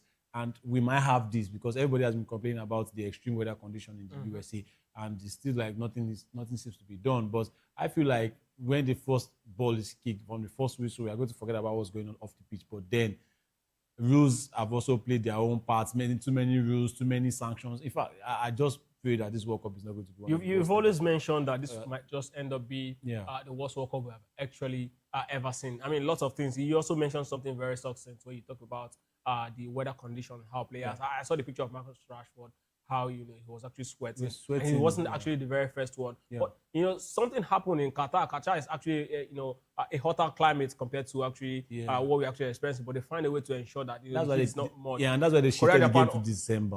Korea Japan also did something, in their pitch cold and change the environment and all of that. We'll definitely explore all of this when we'll talk about the World Cup eventually. And of course, we'll bring Maiwa in eventually when he joins us. But first, let's go straight to what's happening in the camp of the Super Eagles, where head coach Eric Chell has raised concerns over Nigeria's shortage of young strikers in Europe as he looks for a long-term alternative to Nigeria striker Victor Osimhen, with Akwa Adams and Terry Murphy and Paul Onuachu, all the same age. And of course, all some are older than Victor Osimhen. Chell is pushing to lure 19-year-old George Iliakena and 18-year-old Prosper Peter, both eligible for France. He wants them to actually play for the Super Eagles. Now, what does this concern mean for the Super Eagles? Victor Osimhen is around 27 years old, and of course we've got Paul Onuachu who is in his 30s, Terry Murphy, and of course all of these strikers very much close to their twilight of their career. He's actually complaining we don't have striking force, to actually take up the baton from Victor Osimhen and the likes. I mean, what does it mean for our football exactly? Well, two things for me. I think first I will stick with Eric Chell and let me say congratulate him for trying to do at least high development for Nigerian football, starting from the Super Eagles of Nigeria, trying to bring in new players and to keep the ones at their peak, keeping them on their toes, saying that look, when it's time for you to maybe hang up your boots, or when you are losing form at some point in your career, there are other young players at least to start rivaling you, from now. So I think I'll give him on that one. But on the flip side, Ikechukwu, I'm looking at it and saying bringing 19-year-olds and 18-year-olds doesn't really bode well for our grassroots football, right? We've been talking about our grassroots football, trying to develop young players, from their teenage years, from the 15, 16, 17, 18, 19. And let's say, okay, so if this player is so good at the under-19 level, he can now, step into the Super Eagles. If you are not picking a 19-year-old that is cutting his teeth here in Nigeria to play in the Super Eagles team, and you are bringing a 19-year-old, doesn't speak well for the development of the teenager here in the country. So what does this say to our league? Because the next one of the stories we'll be exploring in this particular conversation we're having is the story of that is very much important as you actually mentioned this age thing. Zadok Yohana is a very young player. I just joined Brighton now, and you say we should actually look back home, right? Do we even have that quality, that top talent? I mean, Kylian Mbappe was at the World Cup at 18. We saw how, he actually took the World Cup by storm. Yeah. Do we have, the last time we had a do, young but player it's the going to World Cup? continuity. We do, but it's the continuity. I mean, you know that In the Nigerian football, for example, there are players there. 18 years, they are strikers. Maybe not strikers, right? But I'm not even talking about the roles now. I'm talking about generally. Okay. Their position. We have 18-year-olds, they are teenagers right there, and also there are some clubs in the NPFL that have their academies, right? But the thing is the continuity. Players are playing the under 17. Do they go on to play the under 20? Do they go on? You can't tell me that all the players that played an under 17 tournament, they are all bad. That we cannot see at least one to go on, to play the under 20 or to go on to play into the Super Eagles eventually. It looks like when we play an under 17 tournament, we can only see like one or two that will go and play outside. Then the rest will scrap those ones, then bring in a new set of players for the under 18 or under 20 tournaments. The continuity is not just there. But again, it's good you mentioned the continuity because, I mean, these days, players we've always mentioned, Victor Osimhen is a product of the under 17. Right. We have players.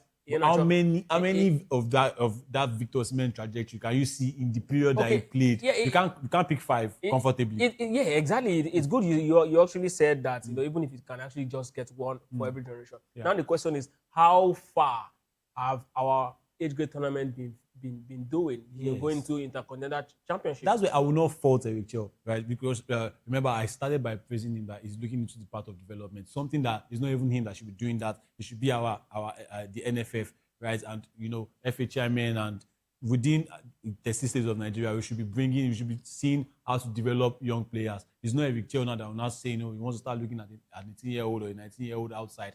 We have leagues. We have the NLO that's third division. We have the NNL and we have the MPFL. We used to and have FA. Remember, the Principal's Cup is now defunct. Yes, we don't have it anymore. Cup, so we need to, if we are talking about grassroots football, like we used to say after every field tournament, say we need to go back to the drawing board, we need to go back to grassroots football. There is no better time than now, right? Because I know that a lot of people will still be saying, why is he now looking to that age of 18, 19 abroad? We should be having 18, 19-year-olds here. Then maybe the 21, 22-year-olds, people at their peak abroad, right? We should bring them, not as if you are bringing everybody that should play for Super Eagles, they have to be coming from abroad. So it's sending a wrong signal and a wake-up call to the NFF that, look, we can't just because it will get to a time, we won't be producing anybody from here, right? He came in and he brought in seven players from the NPFL. Very soon, the number might reduce because these players now, if you look at their good performances, there are clubs that are monitoring them. They might not play in the NPFL next season, right?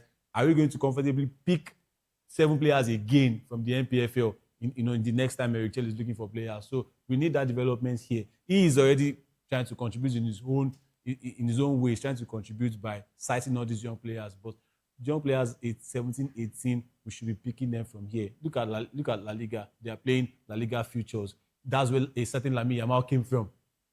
And there are other players like that. Mark Bernal also came from there. So and they are already in the Barcelona setup. A good number of La Liga players they come from that age grade. Okay, but now why the Premier League have this age grade league as well? Why is Spain not now saying, okay, let me go and pick an 8-year-old or a 9-year-old from Italy? That's a million questions. We should be doing that here.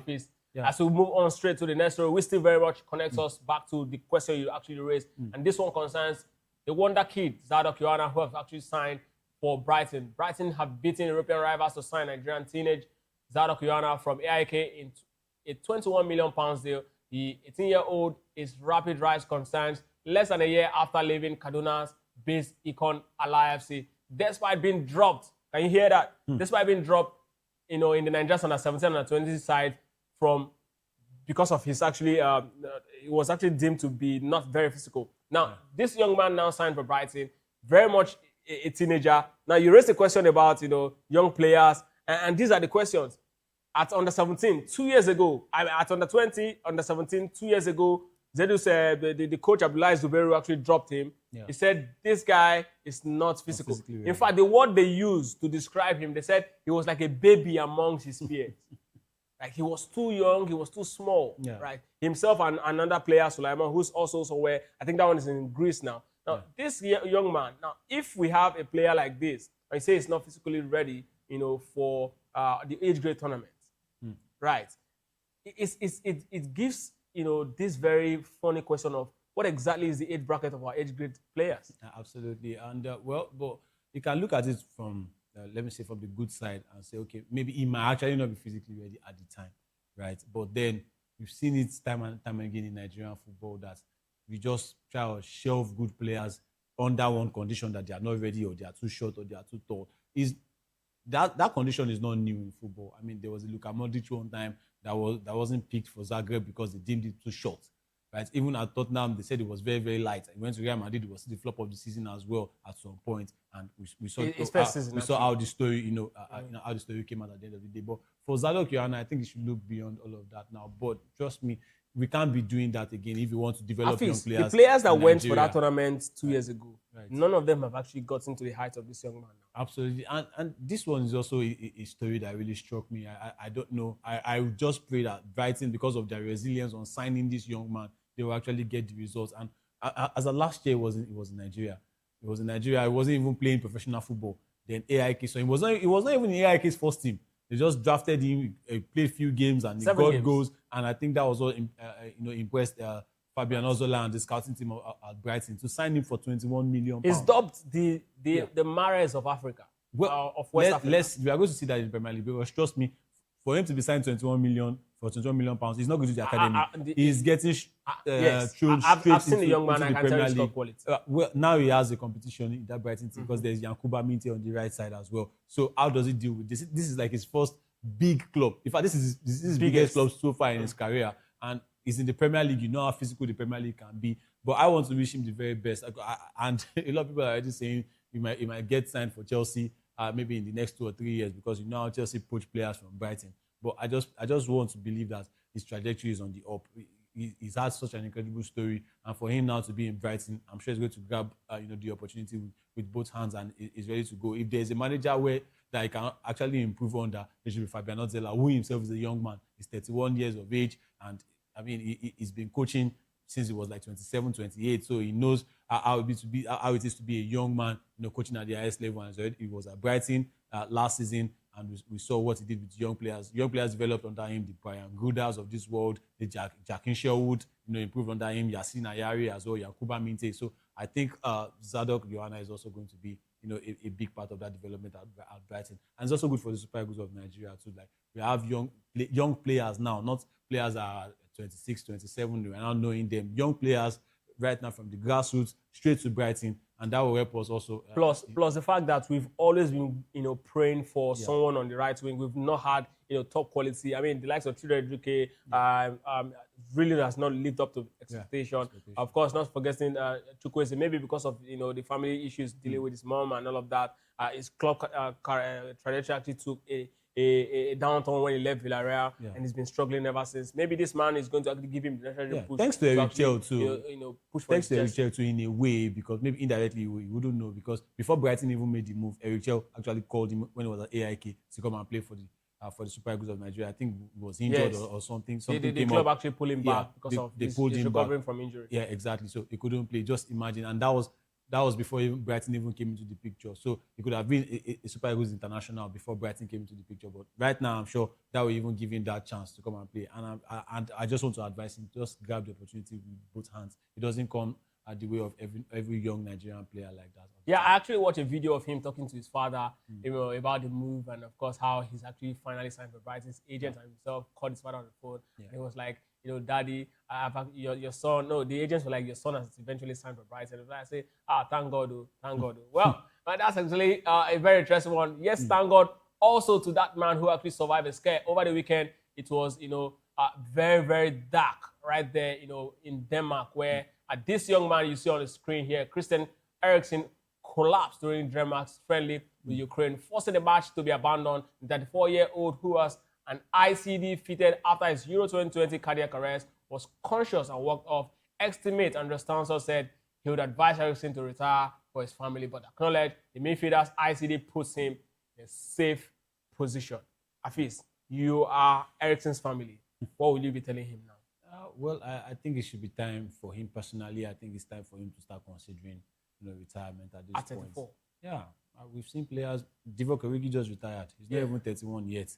So I think it's just time for. He has done it all. He has tried his best. I mean, this was a big star at Ajax, a young star at Ajax. Then he came into Tottenham, fantastic player. Went to Inter Milan, it was not so good, but at least he still got some games. Then you know what happened at the Euros. You know, came up there. He still got the move to Brentford, then to Manchester United. Now at Wolfsburg, I think he's had quite the career. And also for Denmark, he's also proven himself. Christian Eriksen, fantastic attacking midfielder on his day, but this time, this thing happening for the second time, I think he's already sending a message. I mean, it was so scary at the Euros in 2021 when he just went for the train and then he collapsed. I mean, it brought a lot of tears to a lot of people's eyes at the time. And happening again, I think it's time for him to just consider retirement at this point. If he was a young player, maybe like a 21 or 22, that's when you start saying, no, maybe he could still survive. But remember, this was also, not this particular incident, but remember what happened to Sergio Aguero when he went to Barcelona. As he felt it in his heart, he just said, look, let me just hang up the boots because I've had quite the career, I've done it.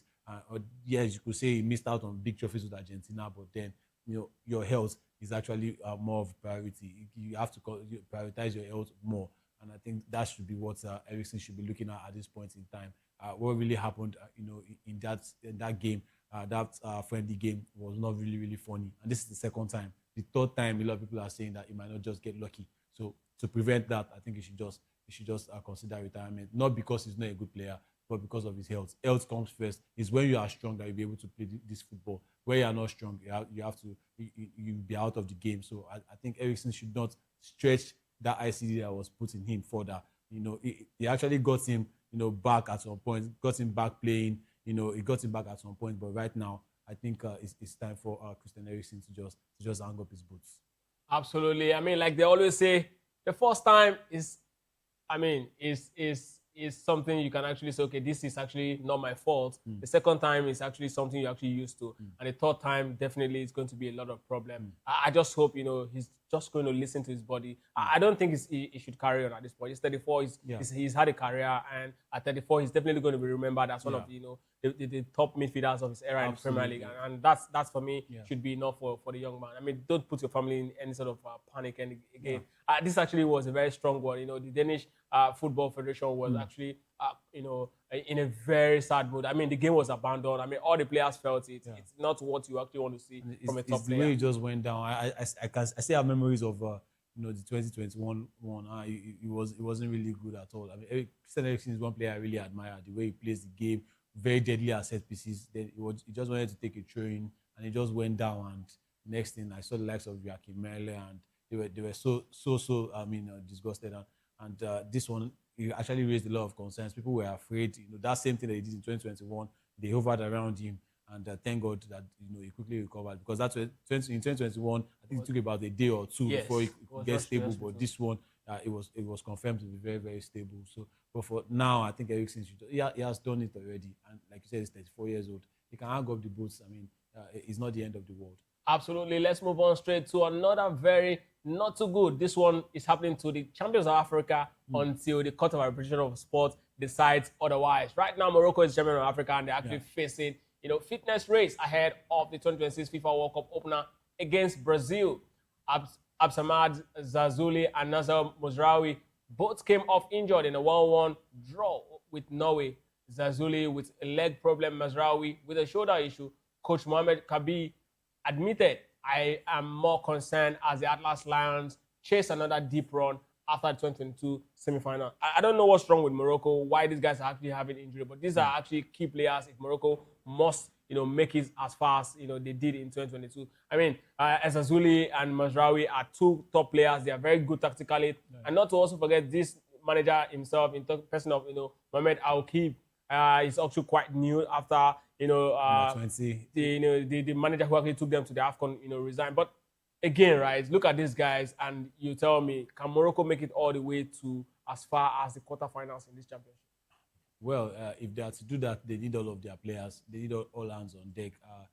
I watched the game, they're friendly, and I saw the way they played. They didn't even get into second gear.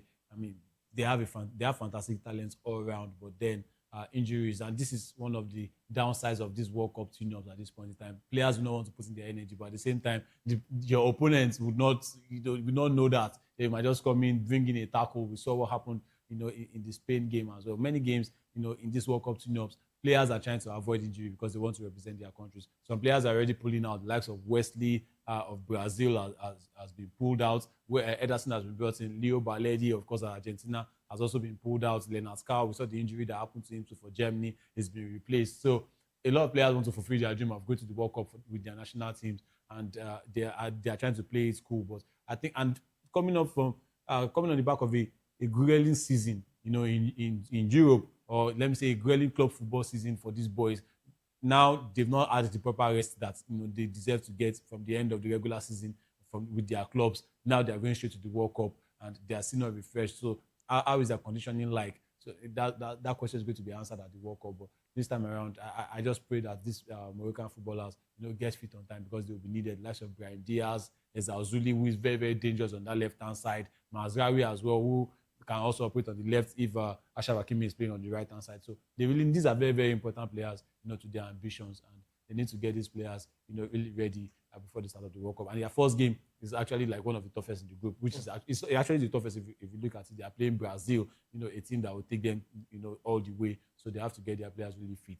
I feel like with the depth in their squad, even if these two players, Ezazuli and Mazraoui, don't start, I think they still have that depth in their squad. They have the likes of Saibari up front. They have also they have a certain left back, Adam Asina is the left back who can take the place of Mazraoui. But then they are still quite important. You can't afford to miss these players just 2 or 3 days to the start and that's a very big problem for the coach Mohamed Albi, who is actually going to be leading these guys, following the resignation of Retegui. I don't know, but looking at Morocco, how they've actually turned out, and looking at how they've actually fight out against under Retegui, you want to say this Morocco seems a little less in terms of how they actually approach game compared to what we saw, in the last couple of years. Well, not really. I mean, you look at their friendly. I think they played the same way they played at the AFCON, even with more attack. I mean, they attacked from the first whistle. They were beating the press, and their high press was fantastic. I think this Moroccan team, well, if you want to say out of the 10 teams that are representing Africa, teams that could go far, maybe a Morocco and a Senegal, you look at them that they can fancy their chances. I still maintain to say that Morocco will top this group. The group C that they belong in at the World Cup with Brazil, Haiti, and Scotland. I feel with the way they play, I think they are going to top that group. And they're also solid defensively as well. Naif Aguerd leading that defense line, and there's Achraf Hakimi who is the captain of the team, and their goalkeeper Yassine Bono on his day, very, very fantastic. So yes, you might say it is not Walid Regragui that is there, but at the same time, this new coach, we saw what he did at the under-20. He won the under-20 World Cup with the Moroccan team, with the Moroccan under-20 team, and you could see his attacking display was very, very fantastic. Likes of Otman Mahama leading and Yassir Zabiri leading that Moroccan front line. It shows that this man is all attack, and he also has maybe the quality of players under Regragui is not the same, but at least they still have about 70-80% of the players that negotiated the AFCON for them. So I think there's still that squad unity. Well, if you ask me, the Morocco under Regragui is quite very dangerous. But then let's get to see what this one's going to. I mean, Regragui actually set his standards. Semi-final. Can this actually? Can Coach Mohamed Albi actually match it? This one will be tough. Asking semi-final for this tournament. This is a 48-team tournament to start with. It has about 3 knockout stages before the semi-final. There's round of 32. You first start from the group stage, right? There's round of 32. There's round of 16. And there's the quarterfinal before you now get to semi-final. I think whichever team that wins this World Cup, they need to be immortalized because it's not going to be easy. It's like the Champions League. But that's going to be the new standard going forward. So, hey, I mean, World Cup will definitely keep getting expanded. I mean, we started World Cup started with 4 teams, so we are here now for 8 teams. Players will really get injured because there are many games. Well, that conversation will definitely get to look into someday. And now the new kid in the block, Jose Mourinho, is set for a return right there at the Bernabeu. Jose Mourinho is set for a Real Madrid return after President Florentino Perez secured an 8th term as president. Perez confirmed his victory speech that 63-year-old Portuguese will take over from Alvaro Arbeloa for a 3-year deal. Mourinho won the La Liga and Copa del Rey in his first spell from 2010 to 2013, but he hasn't lifted the domestic title since Chelsea's 2014-2015 Premier League season. Is Jose Mourinho rusty? How will you call Mourinho a kid on the block? Well, it's a new kid on He's the not block. really new around there. No? Well, he's been there at come Real on, Madrid. over 16 years. That's new. Well, what I would just say is, and I've said this before, right? I feel Jose Mourinho is the man that will settle that dressing room issue. Is he rusty? Can he pick them his back to tactics title? to me? His tactics to me for 2026 are rusty. This is a man that went unbeaten in the Portuguese league and came third. Who does that? 11 draws in the Portuguese league. So let's and you came third. Let's factor it now into Real Madrid with the quality they have. Attackers that can actually find the back It of the should net be at will. different. Right. Yeah. Now, if he brings that level of tactics to this Real Madrid side, it's most likely going to be picking up La Liga. Benfica were known to be a very, very attacking side before Mourinho came in. I watched them under their former coach. Very, very attacking side. Mourinho came in, and we know how the typical Mourinho, lock up first, then we deal with what happens at the front later. If he brings that into Real Madrid, yes, they might get some stable results. The El Clasico will be much more tougher this time. Barcelona will not take them for a ride, just like they did over the past 2 or 3 seasons. But then, that ambition, you have the likes of Kylian Mbappe, you have the likes of Vinicius Junior, you have a Rodrigo when he gets fit, he's still going to definitely make some signings. You have Brahim Diaz in there. If you don't bring out the attacking potentials of these boys, Dumfries. Look at the signings. Look at the signings that are being made. Konate and Dumfries. He's locking up the back first. But Dumfries got very good energy to move forward. Yeah, Attack. yes, I know. But what are the tactics like But when wait. the season starts? Okay, that's my question. let's look at Jose Mourinho's first spell when he joined Real Madrid the first time. Right. Barcelona was, cruising. 3 league title, Real Madrid now. Yeah. Right. No, 2 league title, Real Madrid now. Real Madrid now, He joined in the first season, he lost La Liga, and then in the second season he won it. Yeah. Right. He was the one who broke Barcelona's. I think going about 100 points. Right. Yes, in his championship 11, league, 12. Yes, in his Champions League winning season. Now he broke the Barcelona dominance. Mm-hmm. He's been called again. They still beat them 2 times. 2 times Barcelona has won. Twice Barcelona has won the league. Okay. Twice Barcelona has won the league. Right. He's called upon again to actually come savage Real Madrid to ensure that Barcelona's dominance ends. Can he do it with the quality of players that we've seen in Real Madrid? Barring the signings that he might actually bring in up front, or going into with this quality of players now alone. He should. But my question is the tactics.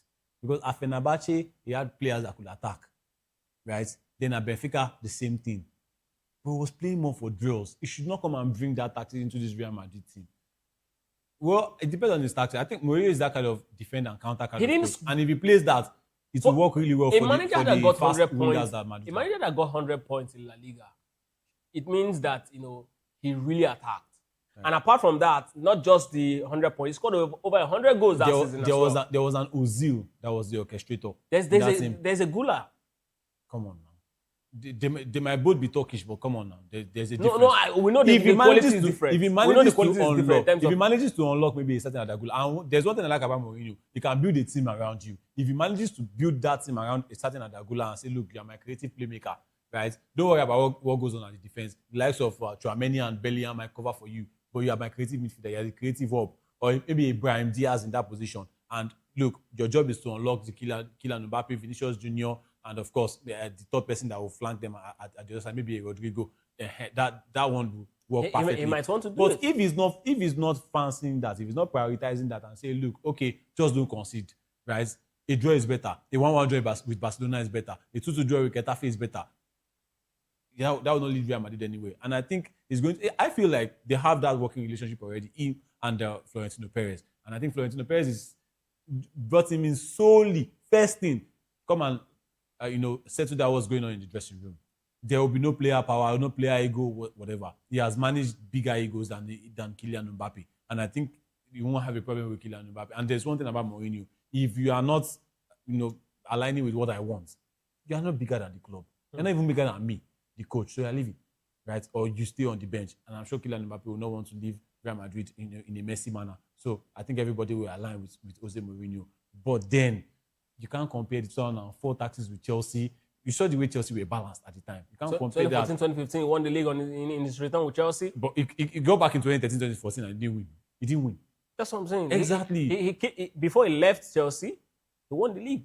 He won the league with Chelsea. 2014, 2015. No, but he was battered. He was battered in the 2005, 2006 season. No, in 2006, 2007, Manchester United won that. In the 7-08 He was sacked mid-season. No. At Manchester United, he delivered the Europa League. Sacked mid-season. 2 weeks before we are looking at like for like. He was sacked. We are looking at like for like. He left Chelsea. He won the league before leaving. He came back. He also won the league. Yeah. Right. Now he left Madrid. Won the league before leaving, and he's coming back. Right. This man has been sacked many times. And that's why it's a special one. It was, but I feel like if you look at that Madrid team, you look at them and say, okay, look, to stable whatever is going on in that Madrid team, you need a Jose Mourinho. And I think with the players, who knows, it might bring in new tactics. I think they will still work. I think his pattern will work. Absolutely. Let's get to see if the special one is still as special as we think. He did it with...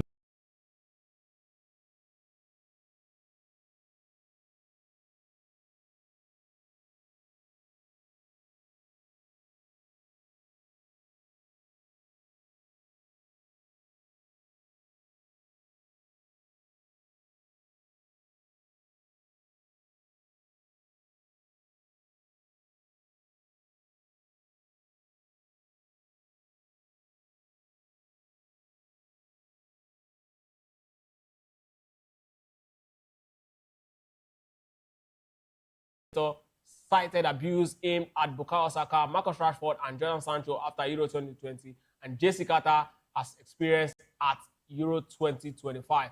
FA, they're talking about English FA CEO Mark Bullingham, backed the move, saying players have a right to play for their country without being hateful or discriminatory content flying around. I mean, this is a very sad place. Football we've always said that it's football without violence, no place for hate. Anything that will make players uncomfortable should actually be banned. You recall what happened to Alex Iwobi? He had to actually, close his Instagram. Yeah. Players suffer hugely, and now these guys are actually coming out and say, we don't want to see this. In fact, one of the coaching crew, I think it was the physio or so of the Three Lions in 2020, also was saying that she was unable to come out, of her, room because of the abuse and all of that. Now they're actually saying, tech giants, companies who actually run social media will be held accountable if they fail to do something. What do you even think they can actually do in its right sense at this point? Because now everybody actually join the platform, you feel it, you accept the terms and conditions, and now you're here, and now they say they have the obligation to actually protect. It all begins with a step, and I think I will praise Griffiths and his team, at least for bringing out this awareness, so to keep all the social media giants on their toes, that we don't want this to happen, right? Because But the big fact is that before racism will end, it's going to take a while, because everybody now is on social media. Aside social media, so people still have that effrontery to physically abuse people on the streets. Players can't walk around on the streets, or after missing a penalty, maybe a crucial penalty. And look at what Eberechi suffered, in the game against PSG Champions League final. So players can't tend to enjoy themselves anymore. They are always scared to play because abuse can come from anywhere. I think with this step that Griffiths are trying to do, they haven't brought out the blueprint of what they want to do. But then if they can put these social media accounts in check, like you can monitor who is tweeting what at the time he is tweeting, I think that's a big step, at least to an extent reduce, or maybe to a very, very good extent actually reduce racism that happens in football. It's not stopping. We've been preaching it over for 5 years, close to a decade now, and it's still wearing his ugly head. Colored players are scared to go and take penalties, or to be involved in match-winning moments, for their teams, just because of abuse that they might face. It's not done. But it's not even just colored players. Exactly. Players because I was talking about Alex Iwobi earlier on, and how he was actually really, really battered He's after a colored the player. He's a player of color now. Alex Iwobi in Nigeria. Super Eagles. Yeah, that's exactly. That's the moment. Yes. Yes, I understand. That's what I'm saying. So that sort of thing, Nigerians actually attacked him. No, I was actually buttressing what you're saying about it's not just players of color. We see these things even playing for your country. These sort of things happen, and it's quite sad that we actually say it's actually a very good move. But then I'm actually thinking about how it's possible for these guys to actually do it, except they will be mandated to say, oh, hey, this guy's actually facing this. You have to help us. Marcus Rashford is being attacked at this point. Help us close down his account for him not to see all this. And live bans. We don't see live bans anymore. But then, so if for example, if a player like Alex Iwobi or Bukayo Saka is being attacked, right? Let's say he did something and you're not pleased with what he did, and then they're attacking him across the world. How do you even expect them to actually handle it. How do you even expect it? If you ask, okay, you want law enforcement, how many persons are you going to pick? That's the thing. These are the things. In Nigeria, is even much worse. Fans have always been cursing out players, right there. I mean, people talk about the good old days of the Super Eagles back then in National Stadium in Lagos. How fans will curse you out and all of that. Exactly. It has always been about how people want to actually pour out their emotions. Psychologically, it affects them. I don't really think they really hate you. I think it's just the spur of the moment they are reacting. But at the same time, what they say can have a big impact on you as a player. It can either make you or break you. It doesn't mean that what they are saying will improve your game. If someone swears for your family or someone abuses you, relates you to an animal or something like that, it doesn't really help. So at least when you are angry, we should at least let us cut what we are saying. Let us look at the good side of what this player did. Yes, in the heat of the moment, you can say what they like. You can be overcritical. You can overreact. But at the end of the day, right, this player knows that, okay, I will get better next time. What I did was not really... I'm not really pleased with it, and the fans are also not pleased with it. I can get better next time. If you want a player to, pick up from from that mistake that he made, and you want him to get better, it's not with these derogatory statements that the player will get better by. So I think we as fans, we can also improve. Yes, we pay our money to go watch football, and at the same time, we can get overcritical at some point when things are boiling over. But we should just watch what we say. These players are also human. Absolutely, these players are also humans. Let's move on straight to the Premier League. We have about 7 new Premier League managers for next season, and the battle is going to be very, very fierce. I mean, apart from Mikel Arteta on the job this season, I think he's going to be the longest or oldest serving manager in this top 8 come Premier League next season. And it's going to be huge. We're definitely going to be looking at the managers and how they, we're bringing in their A game. Now, at least look at all of these managers. 6 of them, right? Yes. Now we have De Zerbi, managed to escape relegation last season. Porfirio Alonso from Real Madrid is back in England. And of course, the man who's been doing a lot of job for Liverpool, who's been doing a lot of job for Bournemouth, now joined Liverpool. And of course, I mean, the man who won the Champions League alongside Pep Guardiola with, Manchester City is back right there at the end. And Mikel Arteta, the finalist last season in the UEFA Champions League, who lost it narrowly to PSG. And not to also forget Carrick, who redefined the moment for Manchester United. I mean, these managers, Afis, tell me, what will the Premier League this season look like? 6 of them, 6 new interesting angles to pick out from. Let me start on the lighter side. And it's just funny throwing a De Zerbi and a Tottenham that managed, to battle relegation last season, that managed to stay in the Premier League, to throw them into the title ambitions is just so. But Afis, let's look at it again. 2 Italians, right? De Zerbi and Enzo Maresca. 3 Spaniards and 1 English. Alonso, Teta, and Ineirella. Yeah. Now we have, an Englishman also. The last time we had an Englishman right here at this level was, a British man was actually, the person of Sir Alex Ferguson. And Eddie Howe with Newcastle. Eddie Howe was never... But he went to the Champions League. Yeah, he qualified to the Champions League twice. From the very first day I saw his tactics, I know this is not the manager made for the top. Eddie Howe is actually a good manager. How many English managers have done what he has done? Well, because they don't have good managers, that's why we're looking at him. Yes, it's actually a good manager but for English level. Frank Lampard brought Coventry to the Premier League. For English level. Frank Lampard, for English level, I agree with Eddie Howe. Frank Lampard brought, Coventry to the Premier League, right? What did he do at Chelsea? That's what I'm saying. Exactly. Liam Mosignon was also English. That's what I said. We are saying the same thing for English level. Yes, it's good. No, he has proven himself now at Newcastle. He was at Bournemouth. English he was at Bournemouth now. He's still in the Premier League now. English level. Okay, so now, Michael Carrick and Eddie Howe, what are you picking? So far? Yes. This season? Not this season. With what they've done. No, I'm not disputing what you're saying, right? Michael Carrick and Eddie Howe. Managerial career? Yes. Now? I'm picking Eddie Howe. No, Eddie Howe has been there for a while, right? He's gone to the Champions League, which is the highest he's done. Now, Carrick is also there now. Right. He did it in a short time, right? I mean, we also United. Without Carrick, trust me, United would not even be in this conversation. Yes, I understand what you're saying, that, okay, yes, Eddie Howe has actually paid his, but I mean, English managers or British managers, no, come on. But let's look at this. If we look at this Big Six, because we can put Tottenham in there, they are part of the traditional Big Six now. They are already making moves. That's talking about Tottenham. They've gotten Marcos Senesi, a free agent from Bournemouth. Also looking at, they've also signed Andrew Robertson, free agent from Liverpool. I don't know why Liverpool let him go to Tottenham. But at the end of the day, it is what it is. He's a free agent. And of course, they are looking to get the likes of Savinho. They are making their moves already. They don't want to repeat what happened over the last 2 seasons. I think what plagued them was injury. They've got quality players. Yes, I know their manager, they had terrible run and But thank God for Dizebi terrible coming run in. and terrible choice of managers. Yes. I don't know what they did with Tudor, why they brought him in, but that's a different conversation. Yeah, Dizebi has come in now to steady the ship, right? And we saw what they also did at Brighton. Made Brighton at some point, made them contenders and made them one of the best of the rest out of the top 6. I think if Tottenham can back him up with what they're already doing already, if they can back him up, I think it's going to like at least improve Tottenham and bring them maybe to a top 7, top 6 finish, for this season. But look at the other managers. Xabi Alonso, last time he was in the Premier League was as a player with Liverpool. Now he's back as a manager. He has a big job ahead of him. Yes, you could say Chelsea, they didn't make it to Europe at all. Now they have a game a week, playing in England in the cup competitions, right? So I think the first thing, bare minimum, is to bring them back into the top 4, top 5. They have to qualify for the Champions League because they're not playing many games. He has a big job ahead of him with the players as well, the quality of players. Will you also be given a backing by the board?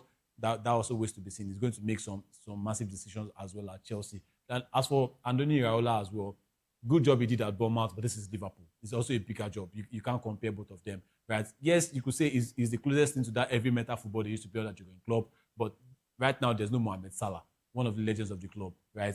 And of course there's no Robertson as well. How will he improve with the new signings that Arne Slot made? How is he going to improve them? Because you can't compare Liverpool. You can't just compare Liverpool and Bournemouth. For Enzo Maresca as well, he is filling big shoes. These are managers that you say, okay, at some point they've done really well, but this time they are filling big shoes. So if you look at it, eventually, even Michael Carrick that people are even praising, it's going to be a different kettle of fish next season. It's a different kettle of fish because all eyes will be on him. From the role that Alonso is taking now, playing a game a week last season, we saw how he finished with Manchester United. Now he has to think about the Champions League, right? He has to travel. The depth of players. If you have, let's say, a Bayern Munich and you have a Chelsea to determine your title race, what squad will you put out, right? This is not just one game a week. So Michael Carrick also has a big job. This is a very, very big job ahead of him now for the new season. So I think it's still on Mikel Arteta. It's still their title to lose. He's been there, right? He's been second about 3 times. Then he finally won the league. He knows what it means. He has seen it. He has seen it all. And now he has challenges, different challenges now. It's not just Pep Guardiola and his slot. Alonso wants to prove himself as well because of Chelsea's number of games. Iraola will also say, okay, I've done it at Bournemouth. I can also do it at Liverpool. So Mikel Arteta has challenges, but I think he's been there. He's dragged it with Pep. He's dragged it with Arne Slot, and I think he's ready for the challenge. So for me, I think it's still Arsenal's title to lose.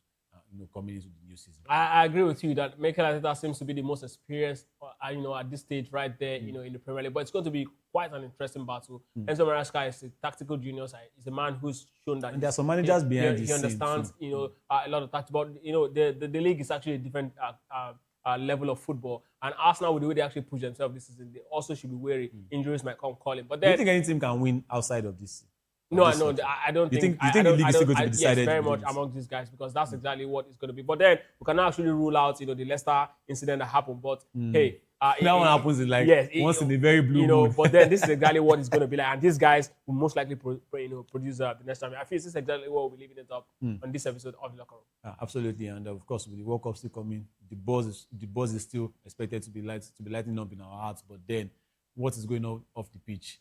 They need to solve that before the tournament starts. Absolutely. America is a country where drama is made and exactly where the World Cup is going to be played. So you expect to see a lot of drama. It's going to be a World Cup where you will look back and remember, even in years to come, how Nigerians talk about US 94, Nigeria. People will keep talking about, the World Cup in 2026 because that's exactly what America brings. This is exactly what we're leaving it up on today's episode of the Locker Room. Do well to actually join the next program. It is Political Lens with Chukwuma Okoro and Ikechukwu Aguagu. Locker Room returns tomorrow. Stay safe.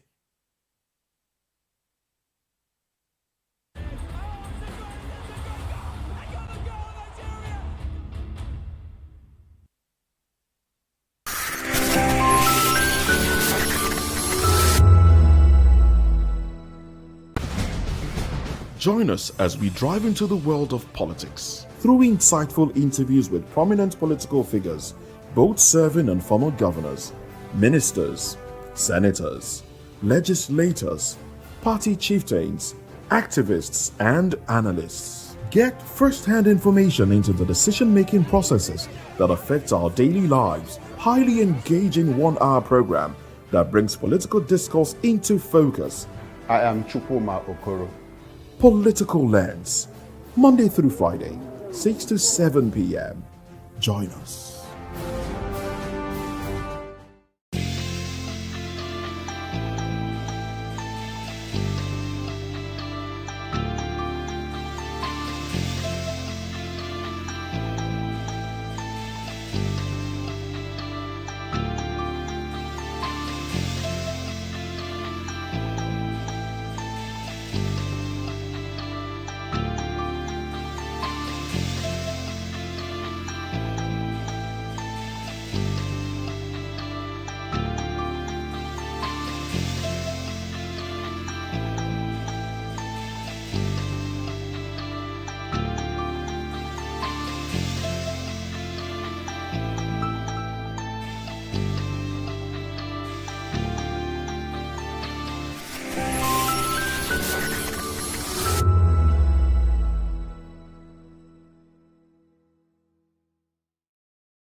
This is Health Check, your weekly guide to better living, smarter choices, and trusted answers. From everyday wellness to urgent health issues, we've got you covered. Health Check, only on Voice of the People television, where your health has a voice.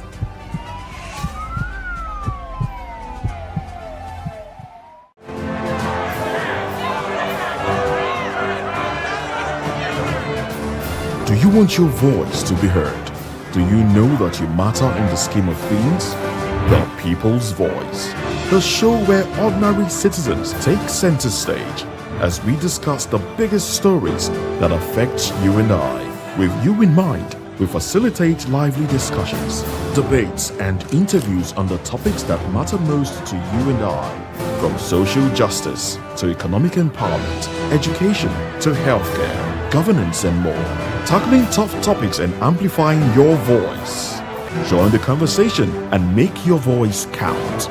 The People's Voice. Make your voice count.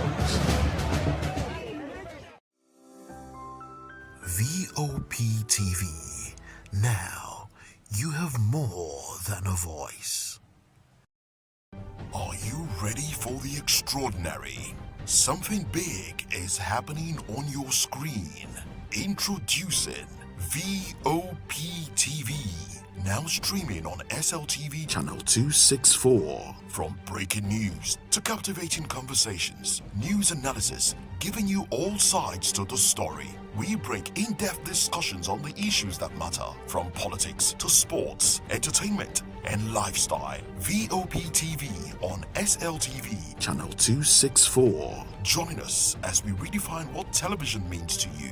Voice of the People Television, VOP TV. Now you have more than a voice.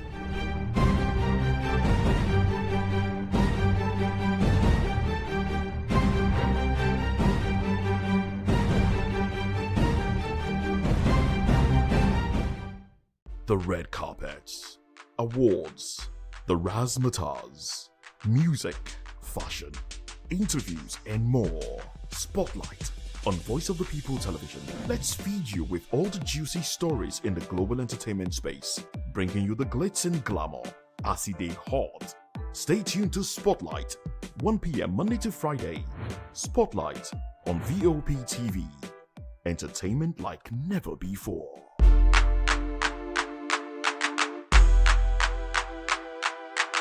In a world where truth is the ultimate power and opinions scream the loudest, it's time to wade through the noise. Hunger no get tribe.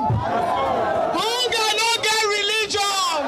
And scan the human interest and trending topics that matter. Stay tuned to The Issues, your plug to the stories making the buzz, from politics to science and technology, social justice, and more. Let's tackle the tough questions and expose the truth. The Issues on Voice of the People Television, Mondays to Fridays, 8 to 9 p.m. The Issues. Don't just react, understand.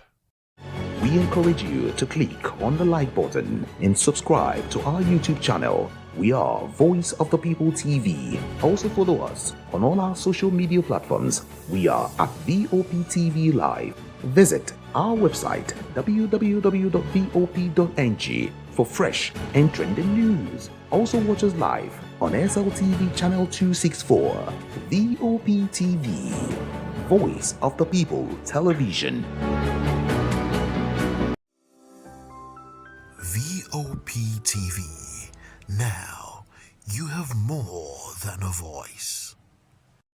Hi, my name is Zoe Martinson, and you're watching VOP TV.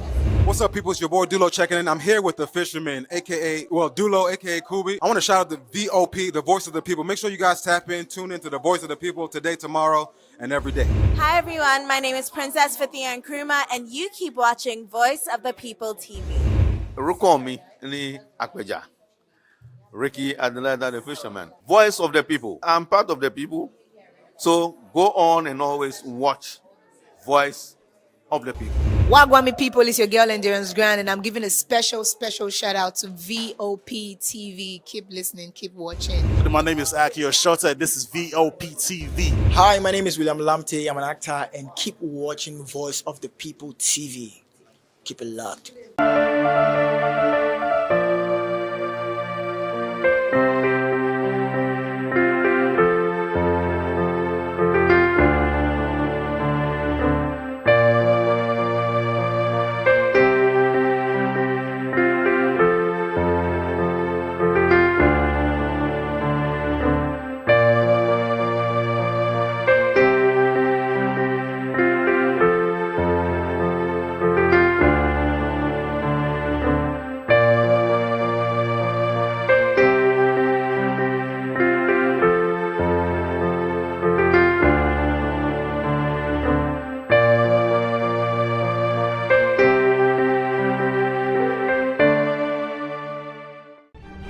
In a world where power shifts with every headlines, news breaks and events happens, we bring you unbiased and explicit information on politics, economy and state of the nation.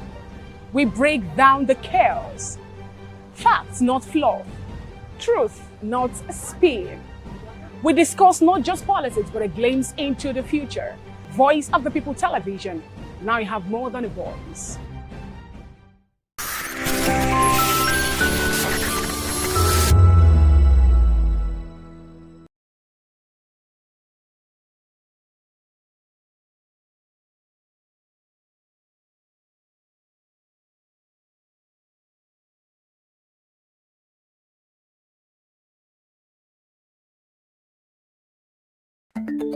Africa is on the move, a continent of rising voices, untold stories, and powerful transformations. From the streets of Lagos to the heart of Nairobi, from the mines of Congo to the tech labs of Cape Town, the African story is being written every day.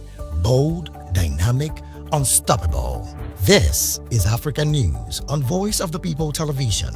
We don't just bring you the news. We analyze and bring you Africa's heartbeat, the politics that shapes our nations, the economies that drives our future, the cultures that defines who we are, the voice that must be heard. Africa News, Africa's voice, Africa's future. Where Africa speaks, the world listens.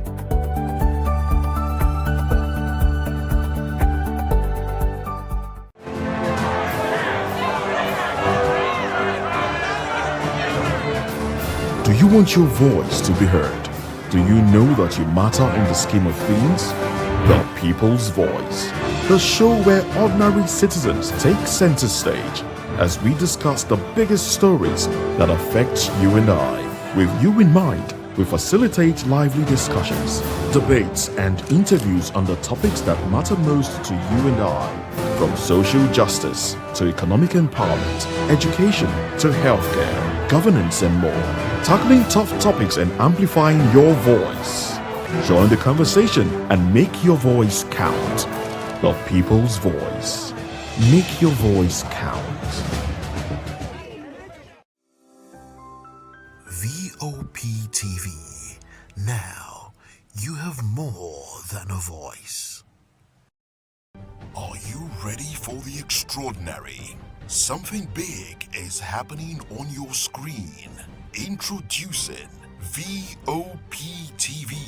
Now streaming on SLTV channel 264. From breaking news to captivating conversations, news analysis, giving you all sides to the story. We break in-depth discussions on the issues that matter, from politics to sports, entertainment, and lifestyle. VOP TV on SLTV channel 264. Join us as we redefine what television means to you.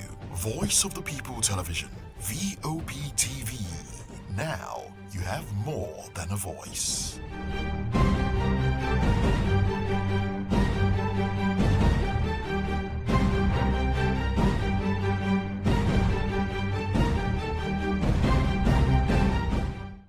The red carpets, awards, the razzmatazz, music, fashion, interviews, and more.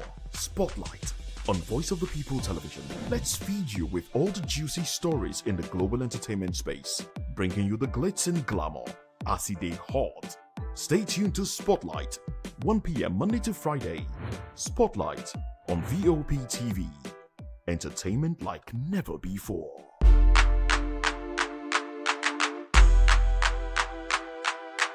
In a world where truth is the ultimate power and opinions scream the loudest, it's time to wade through the noise. Hunger no get tribe. Hunger no get religion. And scan the human interest and trending topics that matter. Stay tuned to The Issues, your plug to the stories making the buzz, from politics to science and technology, social justice, and more. Let's tackle the tough questions and expose the truth. The Issues on Voice of the People Television, Mondays to Fridays, 8 to 9 p.m. The Issues. Don't just react, understand. We encourage you to click on the like button and subscribe to our YouTube channel. We are Voice of the People TV. Also follow us on all our social media platforms. We are at Vop TV Live. Visit our website www.vop.ng for fresh and trending news. Also watch us live on SLTV channel 264. Vop TV, Voice of the People Television. VOP TV. Now, you have more than a voice. Hi, my name is Zoe Martinson, and you're watching VOP TV. What's up, people? It's your boy Dulo checking in. I'm here with the fisherman, Dulo, aka Kubi. I want to shout out the VOP, the voice of the people. Make sure you guys tap in, tune into the voice of the people today, tomorrow, and every day. Hi everyone, my name is Princess Fithia Nkrumah, and you keep watching Voice of the People TV. Rukomi ni Akweja. Ricky Adelaida, the fisherman. Voice of the people. I'm part of the people. So go on and always watch Voice of the People. Wagwami people, it's your girl Endurance Grand, and I'm giving a special shout out to VOP TV. Keep listening, keep watching. My name is Akio Shota. This is VOP TV. Hi, my name is William Lamte. I'm an actor, and keep watching Voice of the People TV. Keep it locked.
In a world where power shifts with every headlines, news breaks and events happens, we bring you unbiased and explicit information on politics, economy and state of the nation.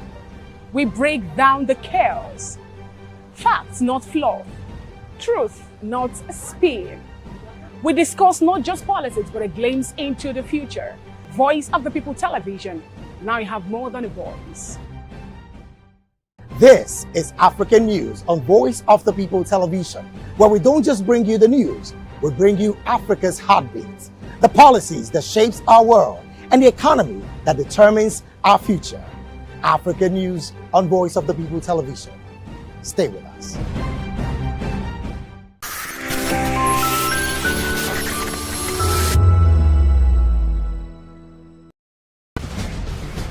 Join us as we drive into the world of politics through insightful interviews with prominent political figures, both serving and former governors, ministers, senators, legislators, party chieftains, activists, and analysts. Get first-hand information into the decision-making processes that affect our daily lives. Highly engaging 1-hour program that brings political discourse into focus.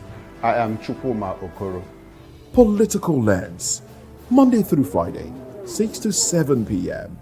Join us.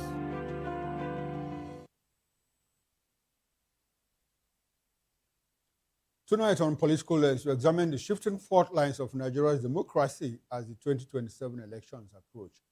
From factional crisis rocking the ADC, PDP, LP, and SDP to the controversial submission of multiple presidential candidates lists to the Independent National Electoral Commission, INEC, questions of credibility take center stage, where allegations of selective rulings and institutional bias have put the spotlight on INEC. Meanwhile, the ruling All Progressives Congress, APC, faces its own storm after disputed primaries triggered resignations and high-profile defections. From Delta to Benue, political heavyweights are abandoning the party, reshaping the opposition landscape ahead of 2027. And in the National Assembly, Senate President Godswill Akpabio defends rejecting a probe into military spending amid worsening insecurity. He insists oversight must not weaken troops' morale or embolden insurgents. Good evening and welcome to Political Lens on Voice of the People Television. I am Chukwuma Okoro. Thanks for joining us. Now let's bring in our guest. We have in the studio here Prince Francis Chilaka, a political affairs analyst. Join us for the next 50 minutes or so. Good evening, Prince, and good to have you on the show. Yes. We appreciate your presence. Yes, good evening, Okoro. How are you? Very well. Thanks very much for coming. Now let's run into it. 4 opposition political parties, the African Democratic Party, ADC, People's Democratic Party, PDP, Labour Party, LP, and Social Democratic Party, SDP, submitted multiple presidential candidates, their list to the Independent National Electoral Commission after factional disputes led to parallel primaries. While critics say INEC's role in it has worsened internal party instability and raised concerns about bias, weak regulation, and the credibility of the electoral process as the 2027 elections draw nearer. The controversy is heightened by INEC's handling of leadership and legal disputes, especially within the LP, that's Labour Party, where decisions are widely linked to the political influence of Peter Obi, that is before Peter Obi left the Labour Party, while opposition figures and civil society groups accuse INEC and sections of the judiciary of selective interpretation of court rulings, warning that such actions could undermine democracy and advantage the ruling party, the APC. Figures like Atiku Abubakar argue this trend could ease the path for Bola Tinubu's re-election, prompting renewed calls for transparency, consistency, and independence from the Electoral Commission. The Prince, 4 political parties, major political parties, submitted multiple presidential candidates lists to INEC. INEC, well, we don't know at this moment whether INEC has accepted those lists. And INEC says, well, we are going to release the list by July. Can you tell us the presidential candidates of the ADC, the PDP, LP, and SDP?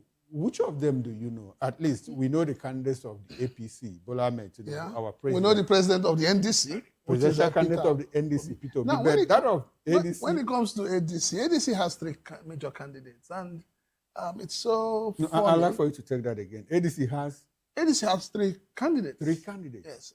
In the We have president Alhaji Atiku Abubakar. Okay. That comes under the wings of David Mark. We have Dumebi Kachukwu that comes under a new chairman of the party. One Alhaji Abdulkadir Mohammed Bashir. Then we have Chris Oba, who just joined in under Balagombe on a few. So it's like people or the political class, they're turning the whole thing into a joke. It's like where nursery students are picking stones and throwing at each other. So as it is now, we don't even know who stands where and who is who. Then when you move from them, you now move into the PDP. Okay. We don't even know who the PDP candidate is because we've just been hearing rumor this is the first time in the history of Nigerian politicking that somebody else is picking up forms for a presidential candidate and submitting form and accepting, to be the candidate of the party. So, and interestingly, our former president, Goodluck Jonathan, has not said one word. He hasn't come out to say, I am for PDP or I am against PDP, I am contesting or I am not contesting. He's more or less adopting the style of the late president. I am for you, I am for everybody. So it's quite interesting. Now, when we move down to... Sorry, Prince. Before we move on to another party, you have talked about the ADC, the PDP. Before we move to Labour Party and SDP, I'd like for us to... I like the Jonathan silence. What does it tell you? For me, as an observer and political enthusiast, I would say, with all sense of responsibility, that Jonathan is not interested in what is going on. But why has he not spoken out? Why is he saying, I'm in or I'm not in? In the first he says, place, I'm still consulting. In the first place, he never told anybody he wanted to contest. But he has not told any. As a matter of fact, never telling anybody that he wants to contest. He was the one that went to court to defend his eligibility. No. That is his right. He needed to have a clean slate. Okay. Anybody would want that. If I were in his shoes, I would also want to do that. But in doing that does not imply that he wants to contest. Except you're saying that he's contesting in absentia.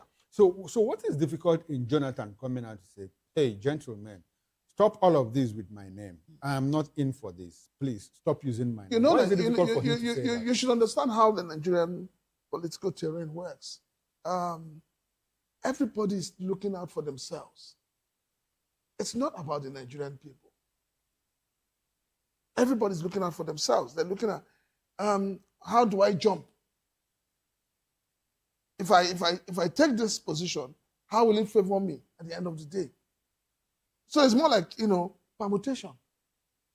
That's what he's doing. But I would say that in all honesty, the same people who are today singing the praises of Jonathan were the same people most of them gathered in Ojota to demonize him. And maybe they've all repented. To call him clueless. They've seen the difference, maybe. Well, when you say repented, Nigeria has become more religious than even the Vatican. Because it's only in Nigeria you find a bandit, a terrorist, who has been involved in kidnapping and killing and collecting ransom. And he comes and says, oh, I have repented. And you say, okay, you welcome him back. I remember somebody used the phrase of the prodigal son. But the mistake the person who used it didn't realize that the prodigal son did not take what doesn't belong to him. He took his own share of the inheritance and used it the way he wanted. So unfortunately, Nigeria has become that kind of a country where we're quick to forgive, but we do not ask those who have suffered in the hands of that person, what does it stand to benefit? The consequences and all that. Is it. Okay, let's move on. Let's treat other political parties. So we'll talk about PDP. Then when you come to Labour Party, interestingly, Labour Party, I'm shocked. Labour Party has... I'm sorry, Prince. In the meantime, PDP will have Sandy Ono that was elected by against Omuke faction. So PDP has two. No. Nobody hears about that. I'm not interested in... I've not seen his name anywhere. Okay. Yeah, so maybe he's in the pocket of Wike as usual. Wike has submitted his name. Wike has a lot of... Wike has submitted his name. Wike is a magician in Nigeria. So as a matter of fact, PDP, ADC 3, PDP 2. Let's move on. Okay. So when you come to Labour Party, interestingly, I would say that it appears that some people in this country, they don't read. They just feel that impunity is a way to go. There's a ruling, the Supreme Court ruling, that has removed Abure from the scene completely. Abure is a lawyer, so I need to understand. And I'm shocked that he would be the one to want to, find another interpretation to the rulings of the court. He actually gave out forms free to those who wanted to. And interestingly, gullible Nigerians, jumped at it. And so in Labour Party, you have two candidates. You have one from Abure, who is Kenneth Hanotu, and then you have Chibuzo Okereke from Nadi Usman. Now, this is what is playing out, interestingly. All the parties, as you can see, other than ADC, seem to have Southerners as candidates. The only party that seems to have a Northerner as a candidate is ADC. And it's been questioned, it's been challenged. And that is Alhaji Atiku Abubakar. For me, I think that Alhaji Atiku Abubakar, the gamble, he misfired at this time. Yes, I had expected more from him as an elder statesman. I had expected that the gentleman agreement amongst them, because I wasn't part of it, but that the gentleman agreement amongst them should have been obeyed. And that agreement is 8 years to the north, 8 years to the south. But it appears that he has this mindset that, the only person that can defeat the incumbent president must be somebody from the north. And I ask myself, where is that coming from? What is pushing him to believe in that? Isn't that trying to say that it is only the north that can decide who becomes the president of this country? And I take exception to that. Well, that's the position of a lot of Northerners. Because, no, not a lot of Northerners. It's few Northerners who are misguided. I have not heard any other Northerner say, well, you can go it all alone without the north. Well, I've also not heard... That's a myth anyway. No, when you say you've not heard, but I've also heard several Northerners saying that it is not the time for the north. Okay, there's a difference now between Northerners saying it is not the turn of the north and Northerners saying, well, you cannot produce a president of Nigeria without the consent of you cannot without the block vote from the north.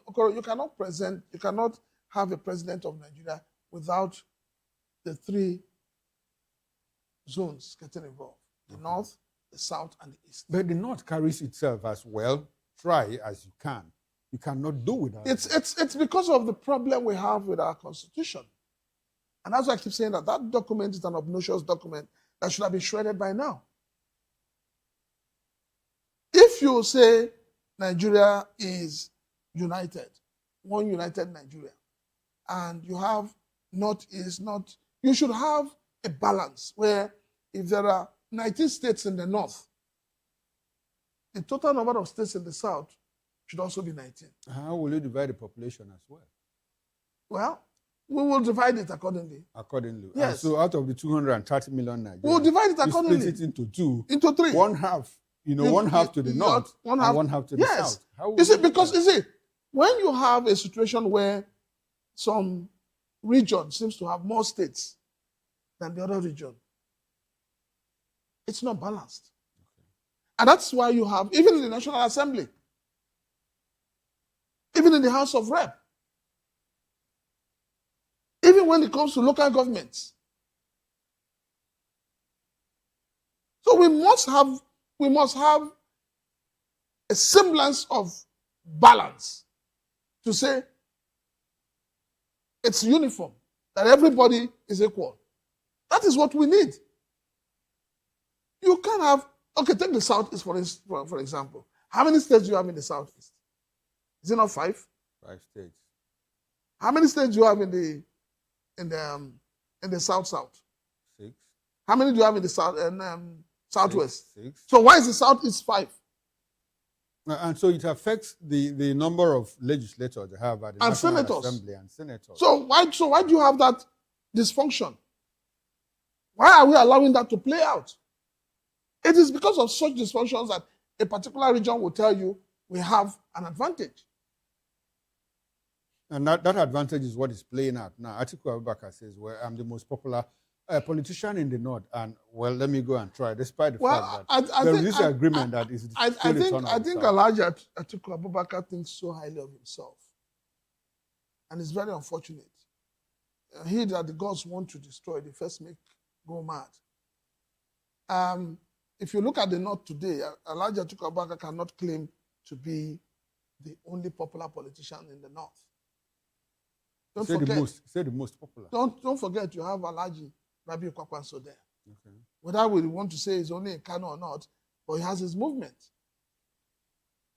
So tell me the movement, the movement of Alhaji Atiku Abubakar. The articulate. Where are they based? He said he inherited Buhari's 12 million votes. And you believe that? Well, he said. No. You want us to believe that? No, he said. If he inherited 12 million votes, how many votes brought him back, returned him as a candidate of the ADC? But those people might not be card-carrying members. No. If we're looking at it from the point that he believes that, the North only can make him president, how come we have only less than 2 million votes returning him as the candidate? 12 million. So what happened to the other millions? You see, the thing is, politicians, they have this mindset of saying they will always win, even when they know they are losing. Okay, incurable optimists, we call them.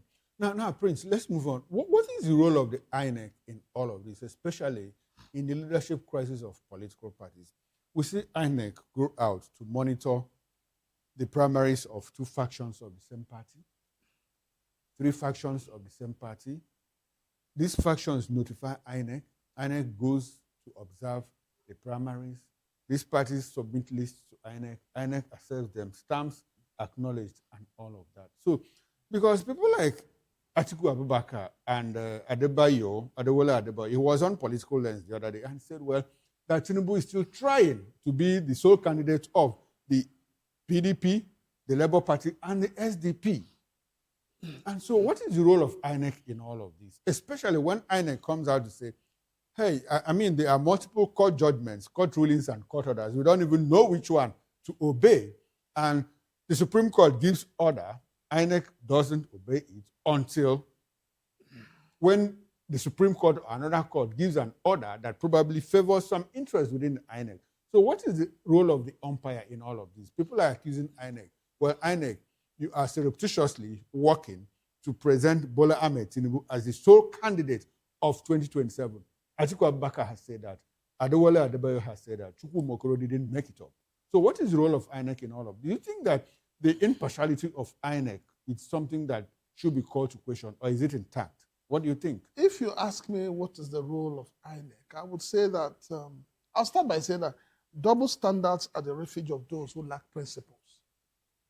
And from what is playing out, it is obvious that INEC is playing double standards, and it shows that INEC lacks principles. You cannot go to A today, dine with A. B will call you on the same matter, you dine with B. And then when they now tell you to give a verdict, you're like, well, I want to stay in the middle. But you have encouraged the 2 people to go to war. It's unfortunate that each time we have all these issues, we keep bringing it back to the doorsteps of the judiciary. You cannot exonerate the judiciary, neither can you exonerate INEC. Because INEC now is playing like, how do I put it? INEC is giving Nigerians the impression that, it is not about us, it's about the judiciary. And then the judiciary will now say, we've passed a judgment. And like I've always said, it is in this dispensation, or from the last dispensation to this dispensation, that we're seeing judgments that are not very clear, judgments that individuals will now have to be the ones finding a way to translate it. And it is not good for our democracy. It is not good for our country. Because what it means is that if a judgment is given, the lawyers of every party has a right to, break it down the way they want. We shouldn't allow that. The court should be able to give straightforward judgments to say, you are not allowed to do A, B, C, D. And everybody will understand that language. We know that it is written and spoken in English. But you see, sometimes the judgments come across as in, you may not be able to. It's not the same thing as you cannot. So, the judges should stop giving room for people to misinterpret what they are saying. Now, talking about the judges giving room for misinterpretation, Atiku Abubakar is very clear. He says INEC and the judiciary are colluding to take me out of the ballot in 2027. Is that what it looks like? Well, it's one way it looks like that, and the other way is the party too has its own problem, because the internal workings of the party is also a big problem. They are not agreeing. I mean, there has been too many rumors that the ruling party has infiltrated other political parties. Okay. You know, but in a warfare like this, in a guerrilla warfare, you must also find a way to infiltrate the camp of your enemy. Your enemies. Okay. Now, while we talk about infiltrating the camp of your enemies, something happened this morning. You recall that the Supreme Court ordered, INEC to reinstate David Mark and Rauf Aregbesola as the authentic leadership of the ADC, but then referred the substantive matter to the High Court.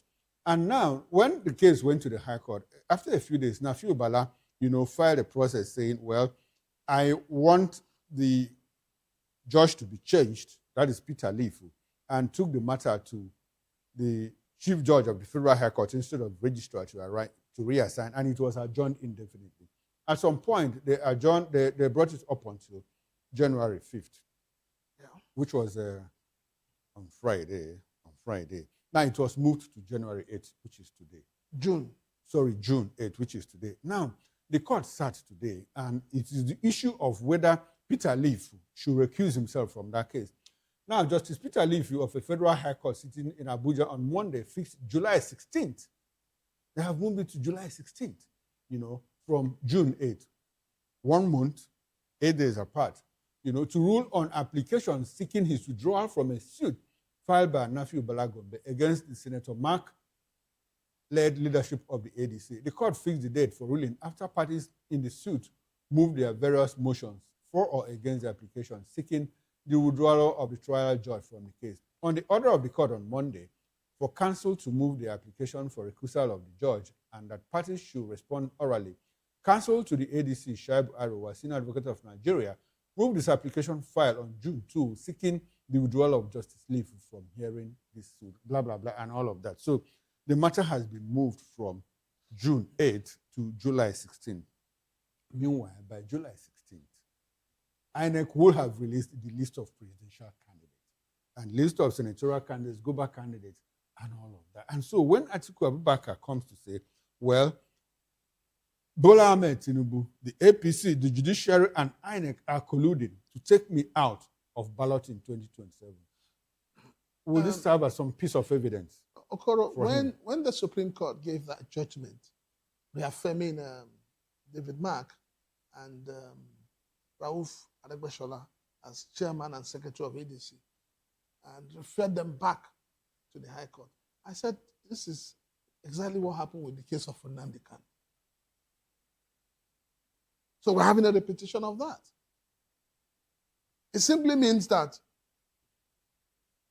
the Supreme Court didn't want there to be a vacuum when it comes to leadership of the party. But the Supreme Court is telling you that you have a case in High Court. Go and resolve it. And, well, Balagbombe, knowing very well that there's a time limit for candidates to be announced and all of that, I think he's also taking advantage of that. But then, first and foremost, the indefinite adjournment of the case was really uncalled for. Initially it was. Because there are some cases you need to attend to ASAP. Now you're moving the case again for 1 month. And you know that in the next 1 month, a lot of things would have happened. Now, when the David Mark-led faction went to do their primaries, Kachukwu-led faction went to do their primaries, Balagbombe faction went to do their primaries, all I said was that they are all gambling. waiting to see who that judgment will favor. That's what that's what the three of them have done. And as it is now, I do not think that INEC will release anybody's name. Okay, so technically speaking, ADC might not be on the ballot. ADC might not be on the ballot. Now, talking about ADC not being on the ballot, I mean, there are a lot of talking points. This morning, supporters of David Mark-led National Working Committee, which is the Atiku faction, on Monday, that's this morning, occupied the entrance of the Federal High Court in Abuja, urging the judiciary not to allow itself to be used to stifle opposition parties in Nigeria. Well, the protest comes amid the ongoing legal battle between the ADC National Working Committee, led by Nafiu Balagombe, and that headed by Senator David Mark.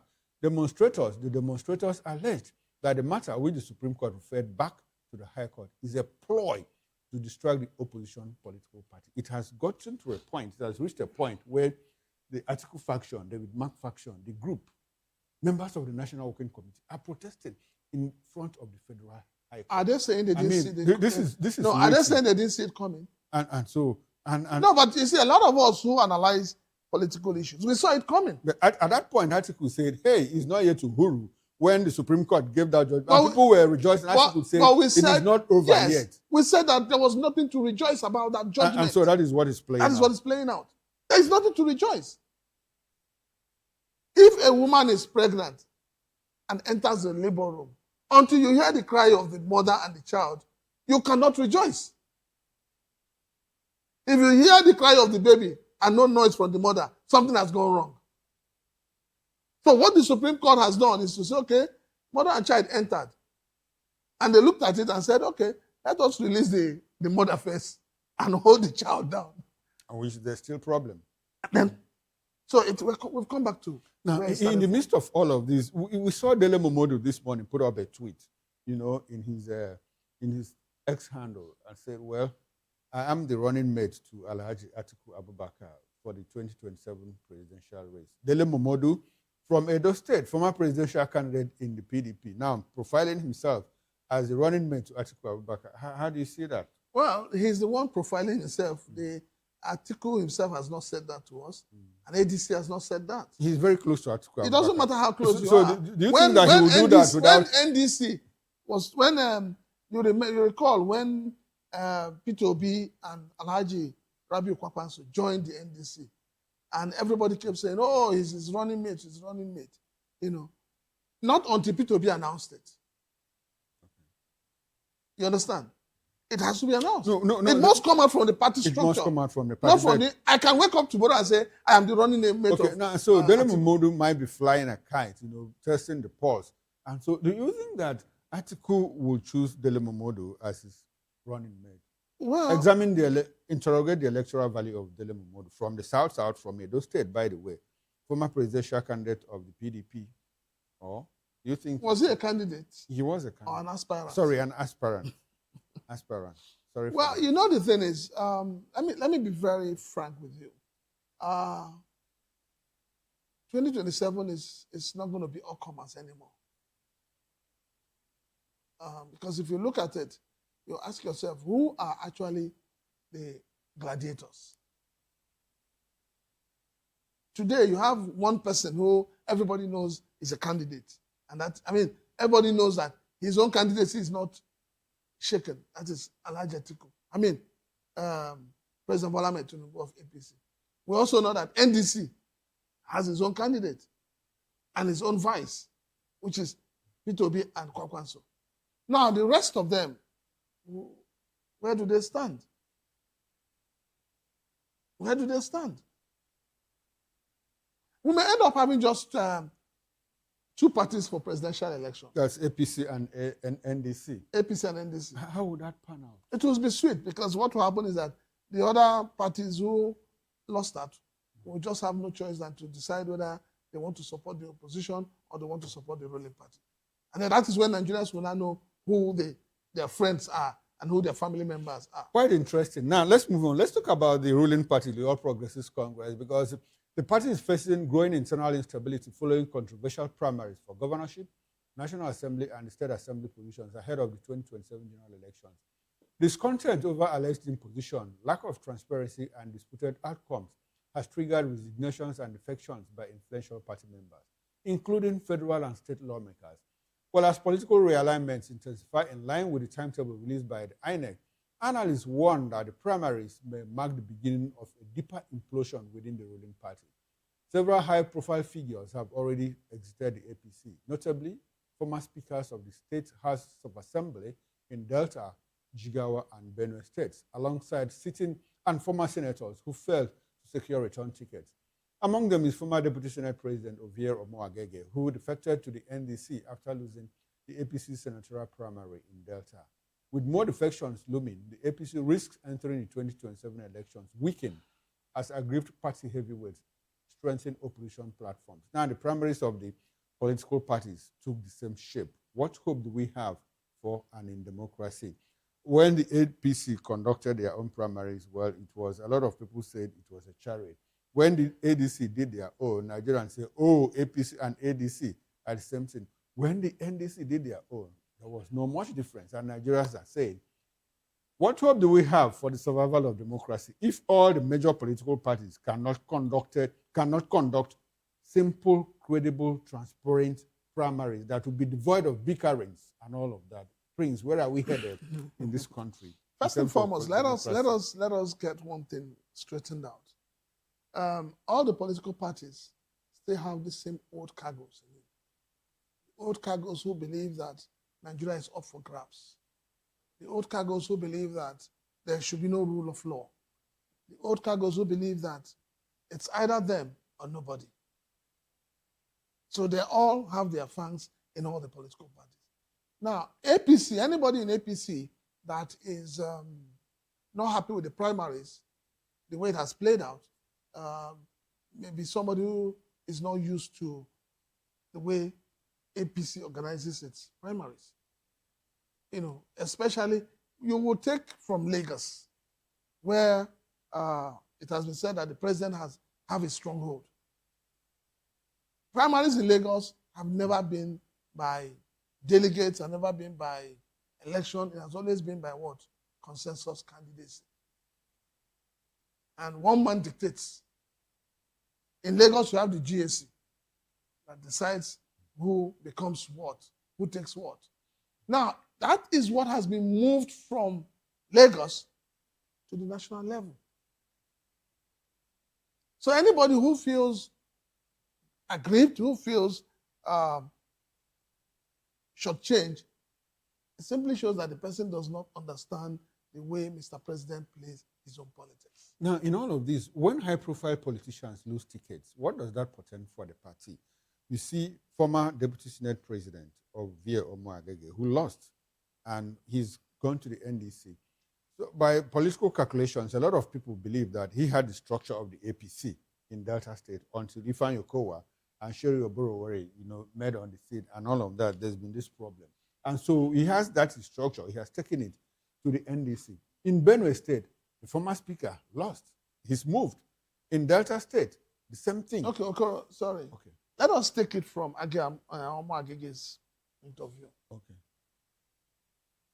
When Okowa,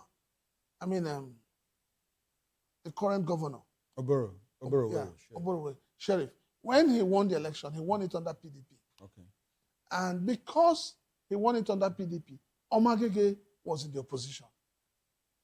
And he built the APC structure in that state. And Omo-Agege was, prompting himself to become a governor. He was preparing himself because he had the structure of the party. And he believes that if they go into the next election, that he was going to win. Now, the defection of governors from different parties into APC created a problem. And that's why I keep saying that we need to understand how it works out. A governor in a state is the leader of the party in that state.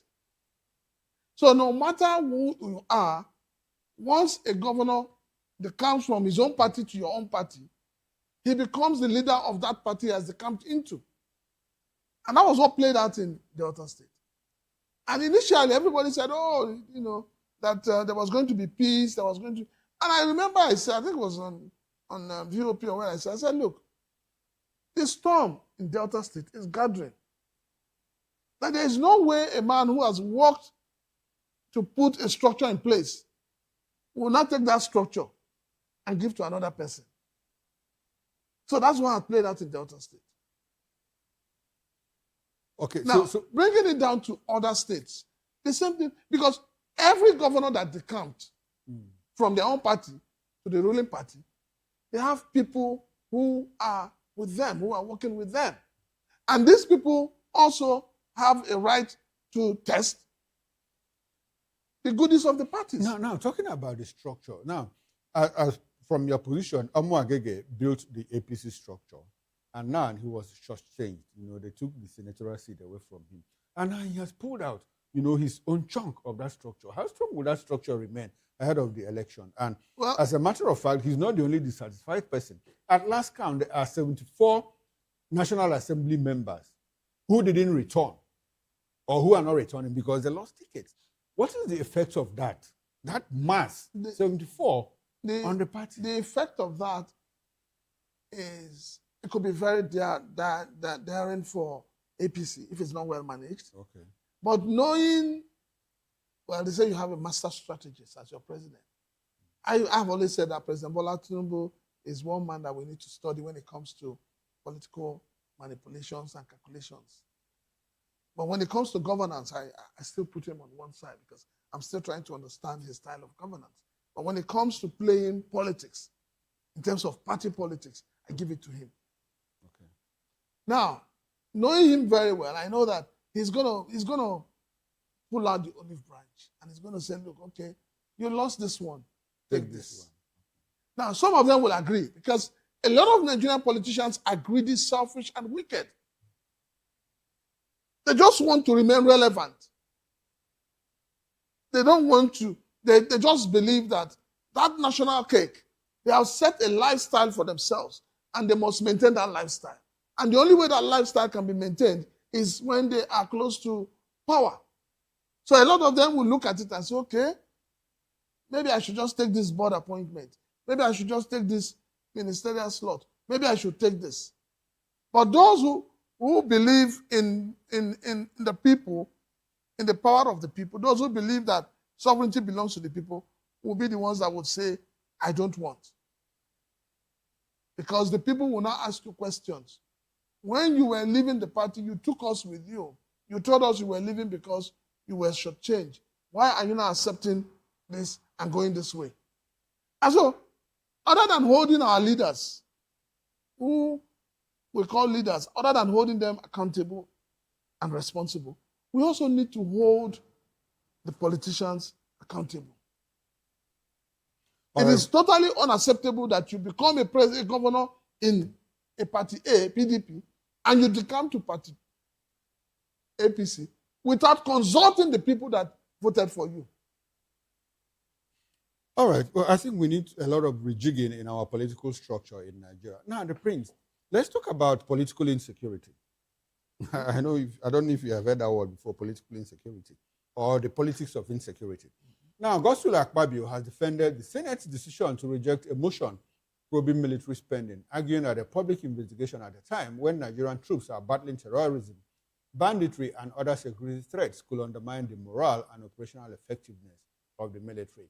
He said that while legislative oversight remains a constitutional duty, the current situation calls for support, collaboration, and closer engagements with the armed forces rather than a public scrutiny that could distract or embolden adversaries. Akpabio also dismissed reports claiming he promised automatic senatorial tickets to lawmakers who lost during the APC primaries, describing such claims as false and misleading. He clarified as his comments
Join us as we drive into the world of politics through insightful interviews with prominent political figures, both serving and former governors, ministers, senators, legislators, party chieftains, activists, and analysts. Get first-hand information into the decision-making processes that affect our daily lives. Highly engaging 1-hour program that brings political discourse into focus.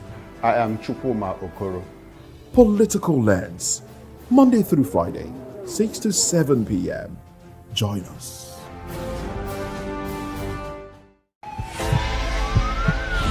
This is Health Check, your weekly guide to better living, smarter choices, and trusted answers.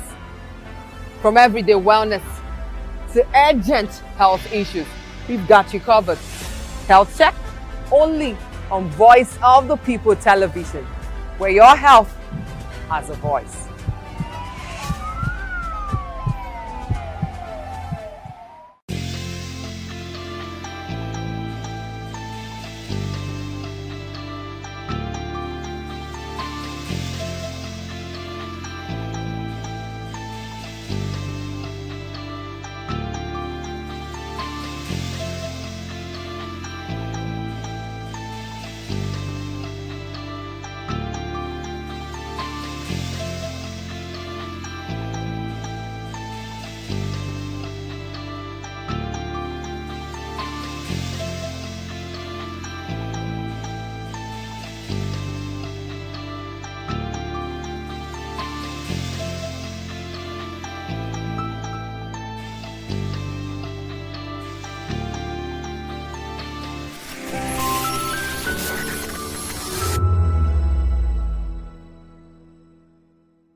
Do you want your voice to be heard? Do you know that you matter in the scheme of things? The People's Voice, the show where ordinary citizens take center stage as we discuss the biggest stories that affect you and I. With you in mind, we facilitate lively discussions, debates, and interviews on the topics that matter most to you and I. From social justice to economic empowerment, education to healthcare, governance, and more. Tackling tough topics and amplifying your voice. Join the conversation and make your voice count. The People's Voice. Make your voice count. Africa is on the move, a continent of rising voices, untold stories, and powerful transformations. From the streets of Lagos to the heart of Nairobi, from the mines of Congo to the tech labs of Cape Town, the African story is being written every day. Bold, dynamic, unstoppable. This is Africa News on Voice of the People Television. We don't just bring you the news. We analyze and bring you Africa's heartbeat, the politics that shapes our nations, the economies that drives our future, the cultures that defines who we are, the voice that must be heard. Africa News, Africa's voice, Africa's future. Where Africa speaks, the world listens.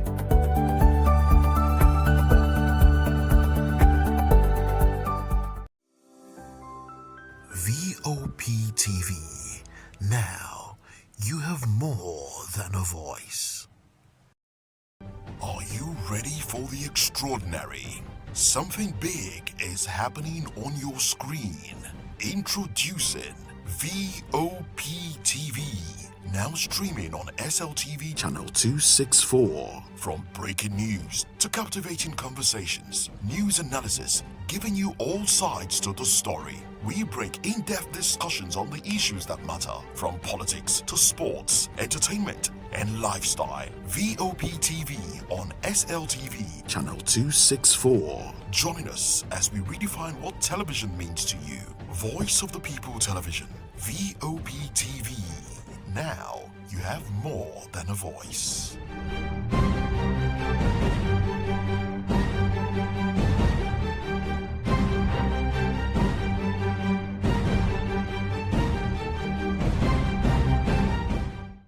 The The red carpets, awards, the razzmatazz, music, fashion, interviews, and more. Spotlight on Voice of the People Television. Let's feed you with all the juicy stories in the global entertainment space, bringing you the glitz and glamour as it is hot. Stay tuned to Spotlight, 1 p.m. Monday to Friday. Spotlight on Vop TV. Entertainment like never before.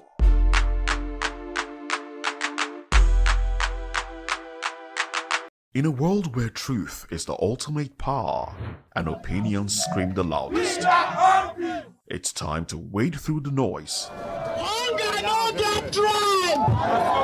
Hunger no get religion. And scan the human interest and trending topics that matter. Stay tuned to The Issues, your plug to the stories making the buzz, from politics to science and technology, social justice, and more. Let's tackle the tough questions and expose the truth. The Issues on Voice of the People Television, Mondays to Fridays, 8 to 9 p.m. The Issues. Don't just react, understand. We encourage you to click on the like button and subscribe to our YouTube channel. We are Voice of the People TV. Also follow us on all our social media platforms. We are at Vop TV Live. Visit our website www.vop.ng for fresh and trending news. Also watch us live on SLTV channel 264. Vop TV, Voice of the People Television. VOP TV. Now, you have more than a voice. Hi, my name is Zoe Martinson, and you're watching VOP TV. What's up, people? It's your boy Dulo checking in. I'm here with the fisherman, Dulo, aka Kubi. I want to shout out the VOP, the voice of the people. Make sure you guys tap in, tune into the voice of the people today, tomorrow, and every day. Hi everyone, my name is Princess Fithian Nkrumah, and you keep watching Voice of the People TV. Rukomi ni Akweja. Ricky Adelaida, the fisherman. Voice of the people. I'm part of the people. So go on and always watch Voice of the People. Wagwami people, it's your girl Endurance Grand, and I'm giving a special shout out to VOP TV. Keep listening, keep watching. My name is Akio Shota. This is VOP TV. Hi, my name is William Lamte. I'm an actor, and keep watching Voice of the People TV. Keep it locked.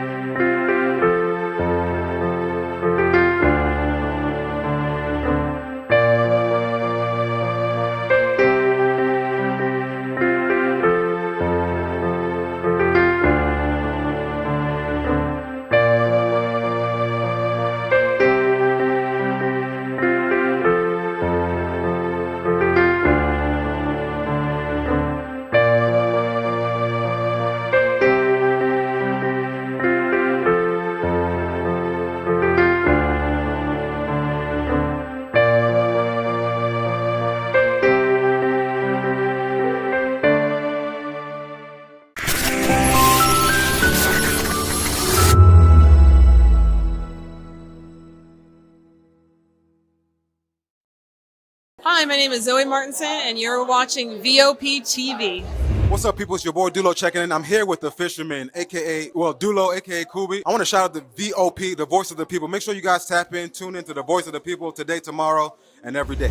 Hi everyone, my name is Princess Fithian Nkrumah, and you keep watching Voice of the People TV. Rukomi ni Akweja.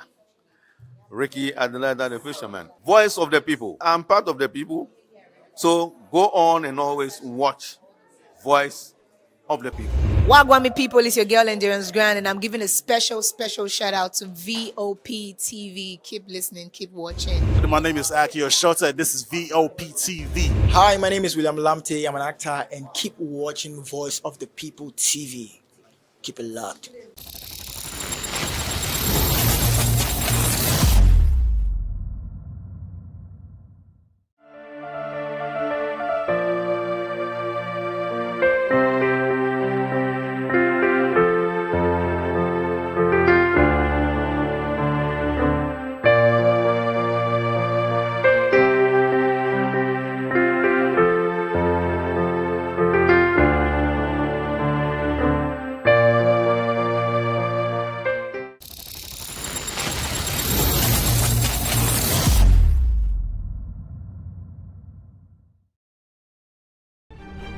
In a world where power shifts with every headlines, news breaks and events happens, we bring you unbiased and explicit information on politics, economy, and state of the nation. We break down the chaos. Facts, not fluff. Truth, not a spin. We discuss not just politics, but a glimpse into the future. Voice of the People Television. Now you have more than a voice. This is African News on Voice of the People Television, where we don't just bring you the news, we bring you Africa's heartbeat, the policies that shapes our world, and the economy that determines our future. African News on Voice of the People Television. Stay with us.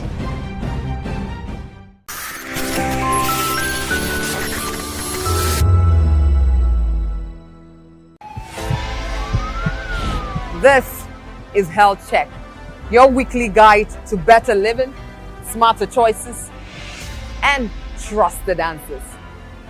From everyday wellness to urgent health issues, we've got you covered. Health Check, only on Voice of the People Television, where your health has a voice.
Do you want your voice to be heard? Do you know that you matter in the scheme of things? The People's Voice, the show where ordinary citizens take center stage as we discuss the biggest stories that affect you and I. With you in mind, we facilitate lively discussions, debates, and interviews on the topics that matter most to you and I, from social justice to economic empowerment, education to healthcare, governance, and more, tackling tough topics and amplifying your voice. Join the conversation and make your voice count. The People's Voice. Make your voice count. Africa is on the move, a continent of rising voices, untold stories, and powerful transformations. From the streets of Lagos to the heart of Nairobi, from the mines of Congo to the tech labs of Cape Town, the African story is being written every day. Bold, dynamic, unstoppable. This is African News on Voice of the People Television. We don't just bring you the news, we analyze and bring you Africa's heartbeat, the politics that shapes our nations, the economies that drives our future, the cultures that defines who we are, the voice that must be heard. Africa News, Africa's voice, Africa's future. Where Africa speaks, the world listens.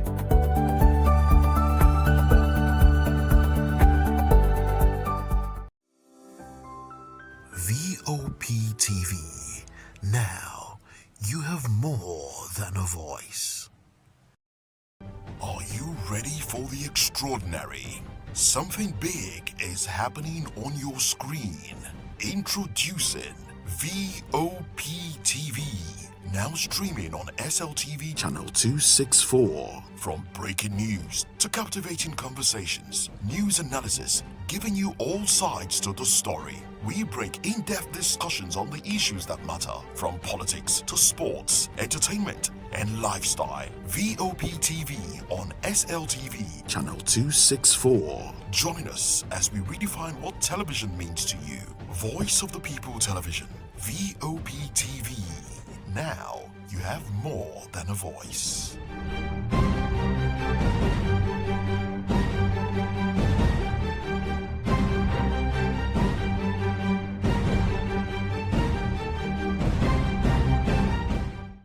The red carpets, awards, the razzmatazz, music, fashion, interviews, and more. Spotlight on Voice of the People Television. Let's feed you with all the juicy stories in the global entertainment space, bringing you the glitz and glamour as it is hot. Stay tuned to Spotlight, 1 p.m. Monday to Friday. Spotlight on Vop TV. Entertainment like never before.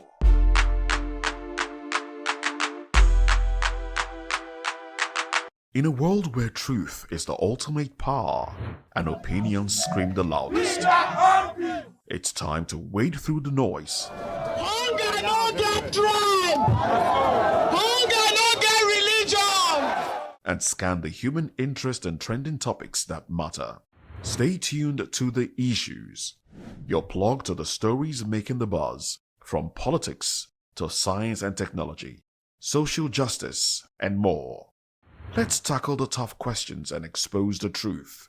The Issues on Voice of the People Television, Mondays to Fridays, 8 to 9 p.m. The Issues. Don't just react, understand.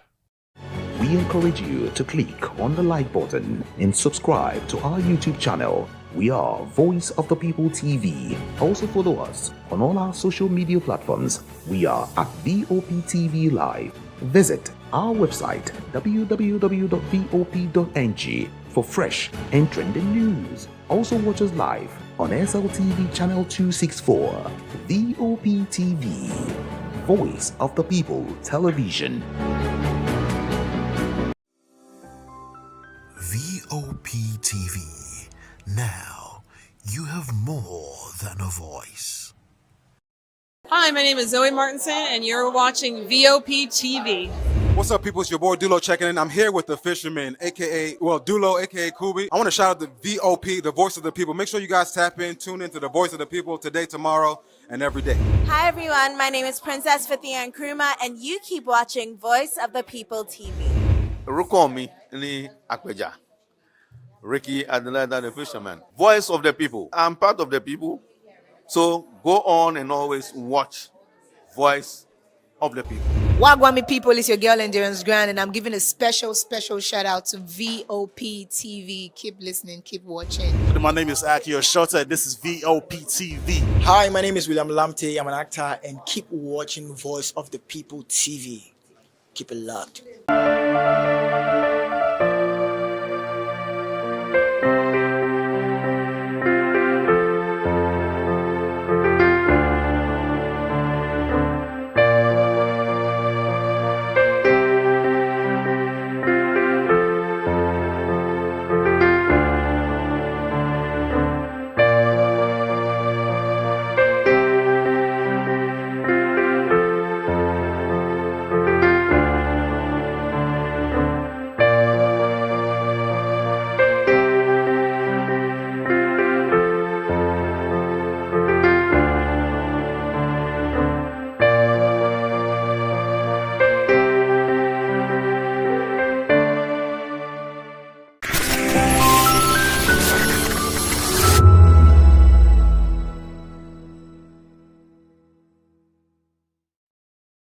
Hi, my name is Zoe Martinson, and you're watching VOP TV.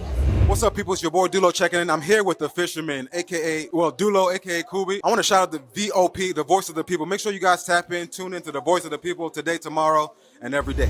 Hi everyone, my name is Princess Fithia Nkrumah, and you keep watching Voice of the People TV. Rukomi ni Akweja. Ricky Adelaide, the fisherman. Voice of the people. I'm part of the people. So go on and always watch Voice of the People. Wagwami people, it's your girl Endurance Grand, and I'm giving a special shout out to VOP TV. Keep listening, keep watching. My name is Akio Shota. This is VOP TV. Hi, my name is William Lamte. I'm an actor, and keep watching Voice of the People TV. Keep it locked.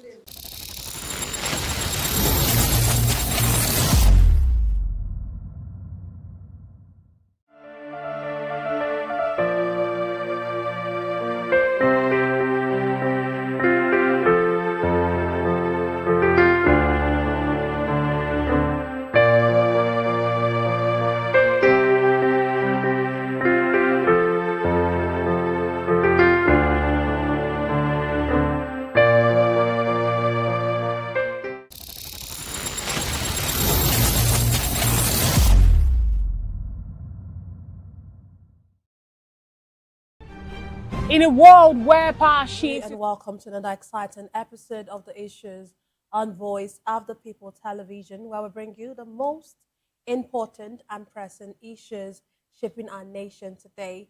I'm your host, Nenna Ndomdioto, and apologies for starting a little bit behind schedule. Today on the issues, we're examining the complexities of Nigeria's politics and governance, from Atiku commanding rescue of 360 abductees as Borno denies ransom payment, to NDC talking tough, insisting on party's control of all donations. Also, ADC crisis deepens as protesters storm Abuja court. Finally, Iyabo Obasanjo resigns from APC. Join us as we break down the fact and provide context to help you stay informed. We'll take a short break, and when we return, we'll dig deeper into these topics. Don't go away.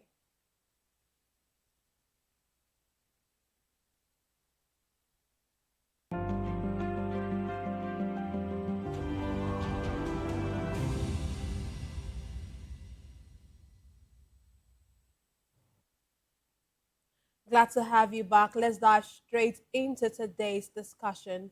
The rescue of hundreds of abductees in Borno State by troops of Operation Hardin Kai has continued to draw national attention amid ongoing concerns over insecurity in the country. Former Vice President Atiku Abubakar commended security agencies and all those involved in the rescue operation, describing the development as encouraging. He, however, urged authorities to sustain efforts aimed at securing the freedom of other Nigerians still being held by kidnappers and insurgent groups. Meanwhile, the Borno state government dismissed reports suggesting ransom payments were made to facilitate the release of the abductors. State officials insisted the rescue operation was carried out through coordinated security efforts and cooperation among relevant agencies. Development comes as authorities continue to battle terrorism, kidnappings, and armed violence in parts of the country. Today, I'm delighted to be joined by just one guest here in the studio. We have Dr. Peter Anosike. He is a development economist and also an author of a very, very interesting book titled Abuse of Power, How Democracy Turned into Tyranny of the Few. I'm trying to get you there. Abuse of power, how democracy turned into tyranny of the few. Of the few, yeah, that's what I said. That's what I said. So I was able to get it offhand. Glad to have you join us. Thank you for having me. Yes, sir.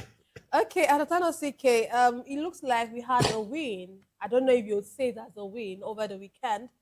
360 abductees were released. Do you see this as a win for the Nigerian military? Well, it's a very big win. Understand, because these people can now reunite with their families. Because I always imagine what the relatives of these people will be thinking. Understand, with their loved ones in the hands of bandits, terrorists. So bringing them back home, to me, is a very good development. So I commend the Nigeria Army or the security that's for being able to achieve that. However, they should make sure that they will not return back there anymore. Because as we are saying this, today also 50 people were kidnapped in Zamfara. Understand? So we are doing a one step forward, back, 4 steps backwards. So for me, it is a victory. But they should also ensure that they will not go back to those terrorists anymore. Well, you know what? You said they should not go back to the terrorists. Okay, but there's this thing that people have been saying, and it's just obvious. If we can get these people released, why haven't you been able to, get others released? Especially these Orire people, these are your state, children and teachers that are in the custody of the abductors for more than 3 weeks. I want to still stay on Boronu with what the government said, that there were no, that ransom was not paid. We are not dumb in this country. When you rescue, understand, rescue means force. How many of the terrorists were arrested? That's the question. So there's a very big difference between releasing and being rescued. So since none of the bandits or none of the terrorists were arrested, to me, they were released. Understand? And for them to be released, something must exchange hands. Because they are not for the Christmas. They are not just having fun. Understand? For those number of people to be released, something must have exchanged hands. So we shouldn't be confusing words here, saying that they were rescued. For them to be rescued, there must be element of fought, there must be element of fighting. And some people that must get injured, some would die. So if they were rescued, how many of the bandits did they kill? How many of the bandits did they arrest? They don't tell us that side of the story. So for me, they were released, and if they were released, something must have exchanged hands. You know, it's good that you brought us to this point, because that would have been the next question I wanted to ask you. That because when you get to hear of these abductions, oftentimes we do not get to hear of any death, of any arrest, of anything, probably injuries, or some persons were injured, some persons died. Well, you just get to just hear that there are people who have been freed, or there are some persons who have been freed, and nothing about the terrorists, no news of the terrorists that have kept these people in captivity. So it begs the question, like you said, what happened to those people? Did they just, did they fled, or you just, there are so many questions that need to be answered. But the thing I want to ask, one of the, like Borno State has said, they did not pay any ransom for this. But is there a reason why the government want to hide this? Do you think that it's just a way of not wanting to make this become a very lucrative, or make it lucrative to others, and others just see it as, okay, if ransom can be paid, then no, maybe we should just get into this. Do you think that might be a reason why many instances we get to see governments not being able to, tell us the truth that ransom was paid in these cases? They want to give impression that they are not negotiating with the bandits. Understand? That they are not overwhelmed. That's with activities of the bandits. That the state is still in control. But we know that they have started paying bandits. They have started paying terrorists. And once you start paying, you continue paying. Because there will always be a reference point. Understand? And the election is coming very, very near. So, and it's becoming that's embarrassing to the APC government. So the thing now is they must do everything that to make sure that these people are set free, in order that to get a bit of a good name. And the only way that they can do it is take this, give me this. Otherwise, there's no way, because those 300 and something people cannot be kept at a particular position. What they normally do is that they separate them, maybe 20, 30, into different areas. Understand? And for you to get that number of people, you must have surrendered where they are, understand me, in a commando style, storm there. And for you that to storm there, people must die, people must get injured. So now saying that you rescued without arresting anybody, then it was not a rescue, it was a release. It was a release. And for me, the most important thing is for these people to be reunited with their family. Understand? Most important thing is for these people to be reunited with their family. I'm not in support of negotiating with bandits. I'm not in support of paying ransom.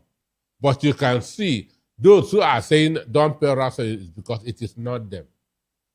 Understand me? Those who are saying that that you shouldn't pay ransom is because it is not them. If his mother and his daughter is in the forest, he will be ready to sell all that he has, all that she has, to make sure that the daughter reunites with her. So that is it.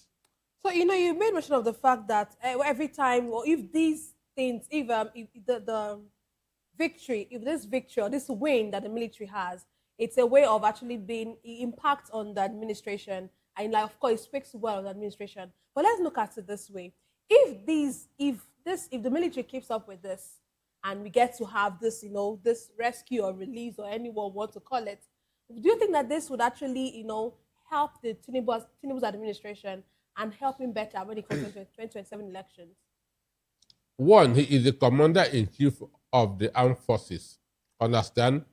If he fails in the area of security, he has failed in every area. So, if these people are getting released, he can go out there and campaign that security is getting better under his administration. Understand? So it's something positive for him. It is something very, very, very, very, very positive of him. That of his administration. Okay, let's move on to our next issue on ground. The Nigeria Democratic Congress (NDC) says it will not allow itself to be treated as a temporary political platform, and sustain that all donations meant for the party must go directly through official party structures. In a statement issued by its National Publicity Secretary, NDC said it would enforce transparency in all funds received, noting that candidates at all levels are required to fully disclose the funds, the source, and the contributions made to their campaign account. The party further stated that the party's supreme and programs, policies, and appointments by governments elected on its platform must be made in consultation with the party. Meanwhile, an ADH chieftain has filed a suit against INEC, challenging the registration of the NDC as a political party. The suit is expected to further test the legal and political standing of the party as preparation for the next general elections continue.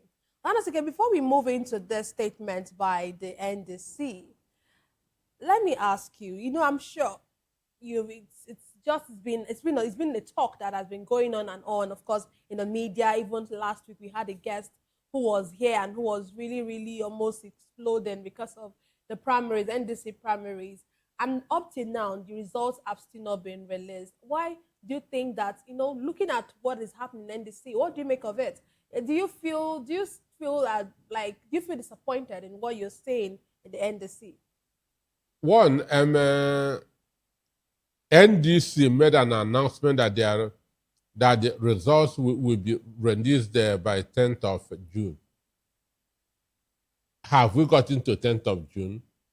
We have not. Mind you, even the Lagos APC primaries that came before that of NDC, the results have not been released. So, and there's a lot of petitions that many people they set what they call the appeal panel. They also set a reconciliation committee. So as far as I'm not the spokesperson of NDC, but I feel that they want to differentiate the party from the other ones. They want to make sure that the right things are done. Understand? They don't want to go, that's the ways of APC, PDP, and others. So there was an official announcement that the results will be announced, that's on the 10th of June, and we have not gotten to the 10th of June. Understand? Okay, so you're actually saying that since we've not gone to the 10th of June, there's really no problem. But I'll come back to the Thunders. Okay, I understand that our virtual guest is on ground. Good evening. Glad to have you, Barrister Ejiofor. Can you hear me? Okay, we seem not to have been able to. Can you hear me? Please unmute your device if you can hear me, Barrister Ejiofor. Hello, hello. Yeah, I can't get the volume. Volume. We can hear you, please. Can you hear us properly? We'll get to fix the connection with him. Let me come back to the Tanosiki. Tanosiki, like I was saying before I tried to connect with our virtual guest. So you're trying to say that NDC, it's not, that it has not done anything, that it's on the right track. Since June 10 hasn't come, and it's not a problem. Let's wait, or let Nigerians wait until June 10 rather than these small talks that we're having everywhere. That's what you're trying to say, right? That is what I feel. They announced that their results will be coming up on 10th of June. And before that, they set up an appeal panel and a reconciliation committee that to make sure that all the gray matters are resolved before that 10. Understand? So for me, we will begin to become anxious after 10th of June, and then no announcement was is made. Okay. Understand? So for me, I have not I will not found them guilty now. Okay, until June 10. Well, let's hope and see. We're saying, and this is saying that it's not a special purpose vehicle for anyone. What do you make of this? Is there something happening? Or do you think, this statement, it seems like a very pregnant statement for anybody, for a party to be making? In 2023, a lot of people use the Labour Party as a special purpose vehicle. Understand? They flew that's under the wings of P2B that to get what they want, and now defected to other political parties. So NDC now want to guard against that attitude. So saying that it is not a special purpose vehicle means that you have come, if you've come in, you must stay. Understand? If you come in, you must stay. Even though that is easier said than done, because in political parties, it's a free entry and a free exit. Understand? When someone say, I'm okay with you, you cannot stop him from exiting. Understand? So there's no mechanism under the Constitution that you use and pin somebody in one political party, because even the Constitution said they're free association. So you are free to join any political party and you are free to exit anytime that you want. So Siriaki Dixon wanted that to sound a warning, but Nigandi, it doesn't hold waters. Legally does not hold water. But do you really, one of the things they talked about was donations. What do you make of that? Donations is saying that no donations of any kind has to be controlled by the party structure rather. Isn't that, asking for too much? Especially when that we have like the obedience movement. Do you think that they're trying to, or the NDC is trying to avoid what happened? At some point, the Labour Party in 2023 actually said they didn't have money. But we know that the obedient movement, from what was, from what we know from the media, has had so much for the campaign. But the Labour Party From did the not media was media their treasury treasure. operation. So all this is are just speculations. fabricated stories. So for me, ordinary, I remember in the days of UPN, understand, members contribute their widow's minds for the running of the party. Understand? People members pay party dues. Understand? That's for the running of the party. And they're saying that all donations, understand, is a bogus statement, because there's a very big difference between donating money to an individual and donating to the party. Understand? Maybe somebody is running for the House of Representatives. I can say, this guy is my friend, I'm giving him 10 million. This is different from giving NDC 10 million. If I say I'm giving to NDC, it should go to the coffers of NDC. But if I say I'm giving this guy to help him fund his campaign, it is for him.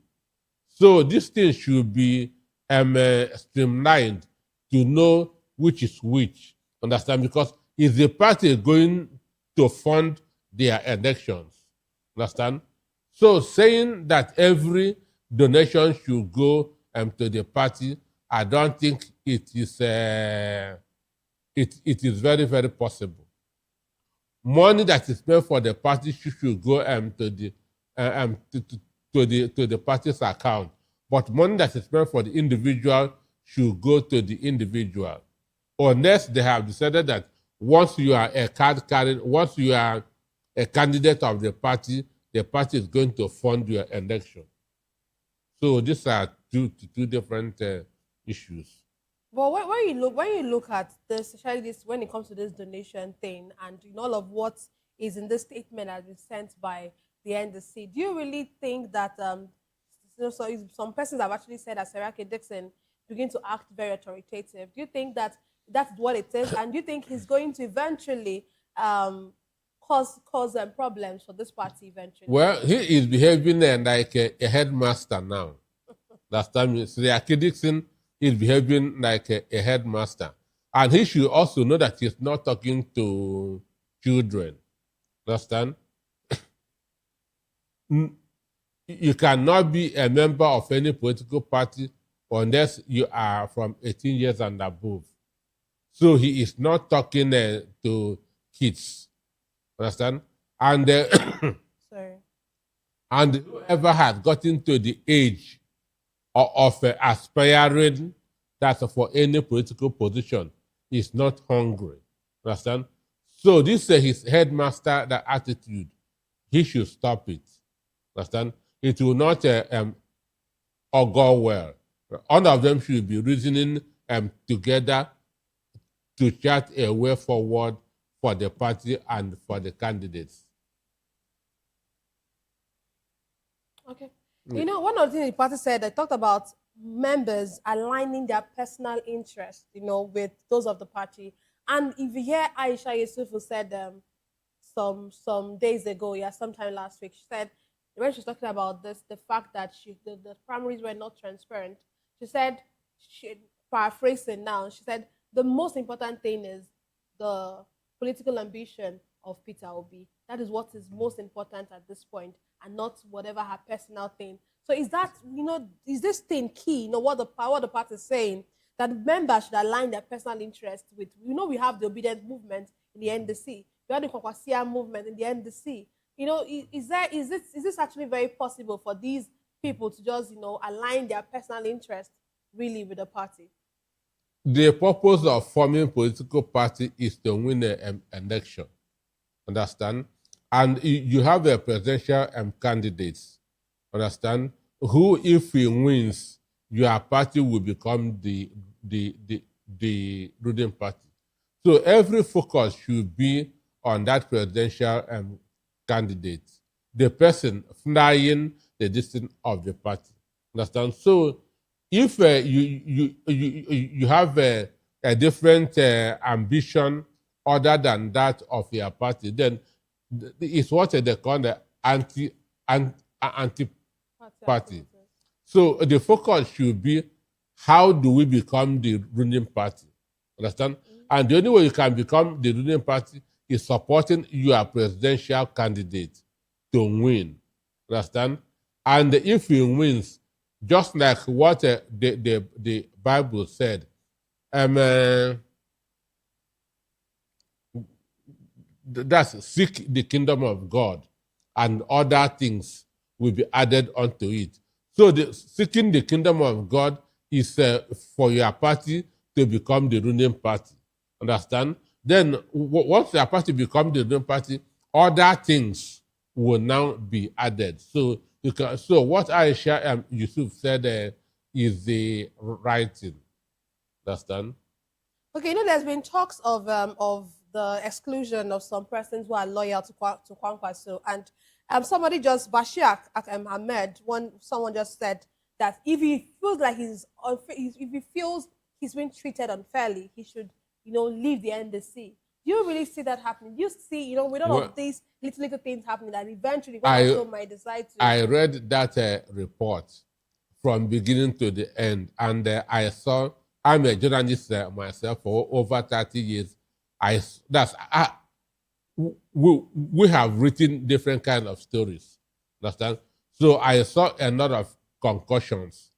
I had wanted to see where Kwankwaso was quoted in this. I didn't see anything there. Understand me? So, and this APC, they are now jittery. They are now in a panic situation. So they can be coining all kinds of stories that to create this harmony between the P2B and Kwankwaso.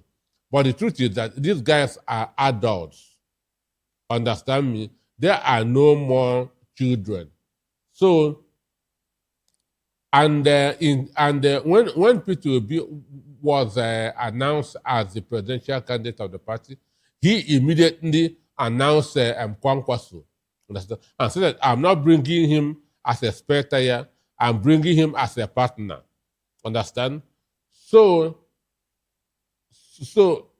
Kwankwaso will get whatever he needs in the north. Understand? Kwankwaso is going to get whatever he needs that's up there. So I don't see any misunderstanding coming up between him and P2B. Talking about Peter Obi, let's dwell on Peter Obi a little. Recently, Kenneth Okonkwo came out to say that any vote for Peter Obi, or any vote that is made for Peter Obi, is indirectly being made for Tinubu. And do you agree with that kind of statement? Kenneth is broke as we speak. Understand? Kenneth and myself did from primary 2 to primary 5 in the soccer. Understand? So I know him right from time up to today. He is broke, just like Zach Orji. Zach Orji is broke. Kenneth is broke. Nollywood has funded. They couldn't reinvent themselves. So the only way they can get money is what they are doing now. Understand? Being a spokesperson for rich and politicians. And P2B doesn't dash individuals money. Understand me? P2B cannot be giving Kenneth Okonkwo money. Atiku can be given. So that's why he has turned to Atiku's spokesperson.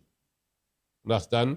The same way P2B cannot give Zach Orji money, Zach Orji has turned to Tinubu's spokesperson. Using Nollywood, we know that it's dead. To be endorsing Tinubu. Wait, can I come here? You said Nollywood is dead, or they are not very much relevant. Nollywood is dead. Nollywood is dead. But that's how much? Many persons will contest that. How much are actors and actresses being paid? But we see many of them thriving. not from Nollywood. How much are they But being some paid? of them have YouTube channels now that that they That's get to. that's not from Nollywood. In this country, when Andy Best and others were in the business, actors were being paid 5 million, 10 million.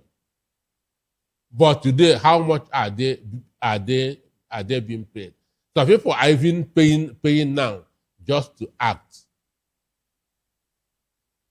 So Nollywood is dead. Understand me? So whoever is making money as an actor or actress is not making that money from the films he is making. Another self go to another film business is no more doing well. So they are broke, understand? And P2B cannot be taking care of adults. Understand me? P2B cannot be taking care of adults. So I don't see anyhow vote for P2B is indirectly vote for Tinubu. If you know, you can tell me. But so another veteran journalist has come out to say as well that he only sees just two people in the race. There is just a two-horse race. He sees just Atiku and Tinubu. Veteran journalist. All of us are veteran All journalists. of us are veterans. So, Dene Momudu, he said Ovation Magazine. Where is it? So are you saying that the same thing applies to him? I'm telling you, just like we know that OBM Kobana's business is not doing well. Go to Banogu in trade fair. He's owing a lot of people that have given him money for him that to supply them this thing. His this thing, his stuff. Understand? His bar in Abuja is now under lock and key. He was evicted. So these guys are, even OBM Kobana himself said that they are hustlers. So that's what all of them are. Understand? That is what all of them are. What happened? Atiku approached Ihedioha to become his vice presidential candidate. Are you aware of that? Ihedioha said he will not because of P2B and Igbo presidency. Understand? So, and up to today, Atiku is still searching for a vice presidential candidate, even though right now they have ADC has 3 presidential candidates now. The Nafiu Bana Gombe We're actually going to faction. move to that. That was thinking, just hold on, let's just move to ADC because that's like our next conversation. Let's not jump the gun. Supporters of the David Mark-led National Working Committee, NWC, of the African Democratic Congress, ADC, gathered at the Federal High Court in Abuja amid deepening disagreement within the ADC. The protest comes amid the ongoing legal battle between the ADC National Working Committee, led by Nafiu Balagombe, and that headed by Senator David Mark. Demonstrators alleged that the matter, which the Supreme Court referred back to the Federal High Court, is a ploy to distract the opposition political party.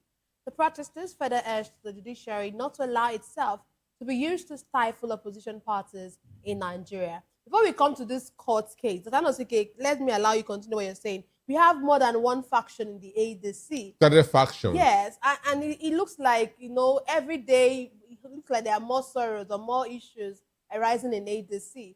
Do you see Atiku, do you see them coming on top? The David Mark-led NWC coming out on top amidst all of these issues? Like I said, I read today that the Nafiu Balagombe made Chris Oba. Can you still remember Chris Oba? Yeah.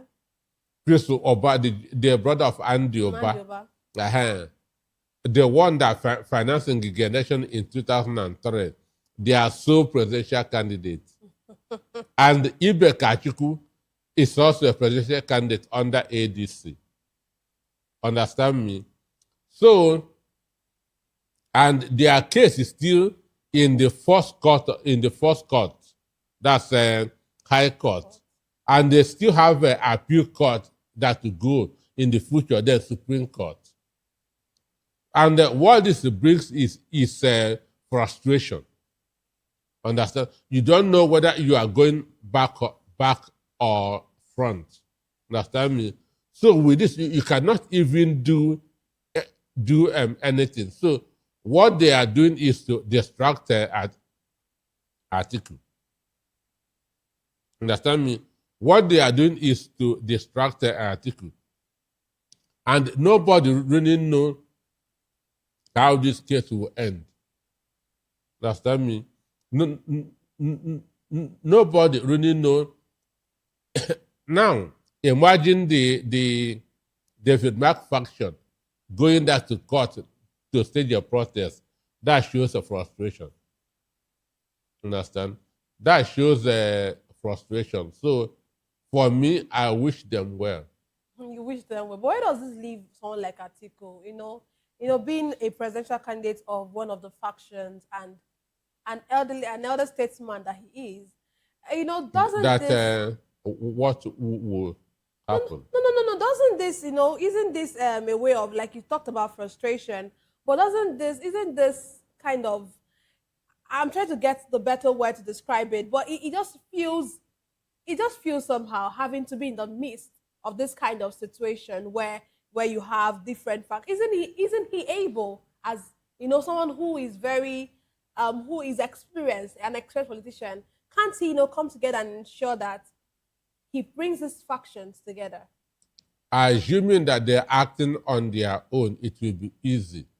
But they are being sponsored. But when you say they are being sponsored, people used to say that it's because Peter Obi was there. But Peter Obi has left now. Don't you think that this sponsorship should have ended? They are being sponsored. Just as we speak, Atiku is the only giant presidential candidate standing in the north. Understand? Why in the south we are having more than 10 presidential candidates. So you can see all the fragmentation in the south. Understand? But oneness in the north. So Atiku is a very big threat. That's if the north decide to say not for north. Understand me? If the north decide to say not for north, Atiku is a very big threat to the Tinubu second term. Understand? So it would have been easy if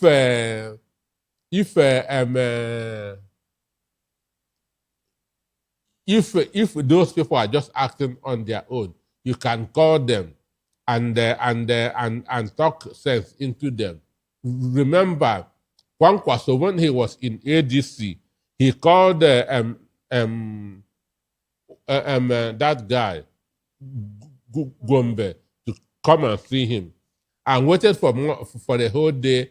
The young man did not come, because if he stop doing what he is doing, the money he is getting will stop coming.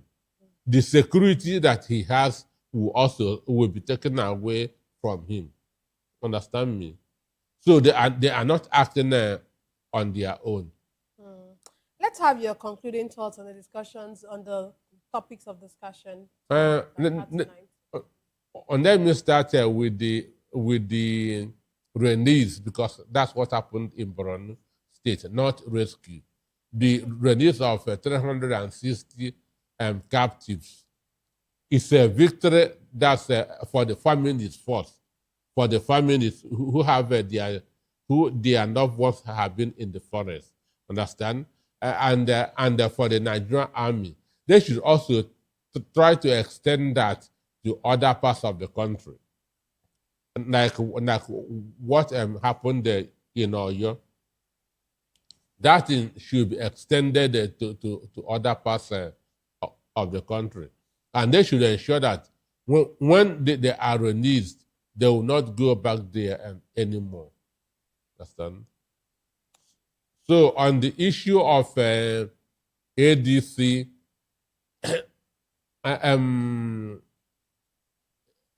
justice should take its course. That's my take. Okay, thank you very much, Dr. Nosike, for being a part of, for being a guest on the issues and for being a part of it. And that's all we have for today's episode of the Issues Explore, the challenges facing Nigeria's politics and governance. Thank you so much for being a part of it. And don't forget to tune in next time for more in-depth analysis and discussion. Follow us on social media to stay up to date on the latest news and insight. Until next time, stay informed. I am Nenna Ndomdioto. This has been the Issues on Voice of the People Television, where the future faces forward. Please don't forget to stay tuned for Hashtag with Vivian by 8 p.m. Don't go away.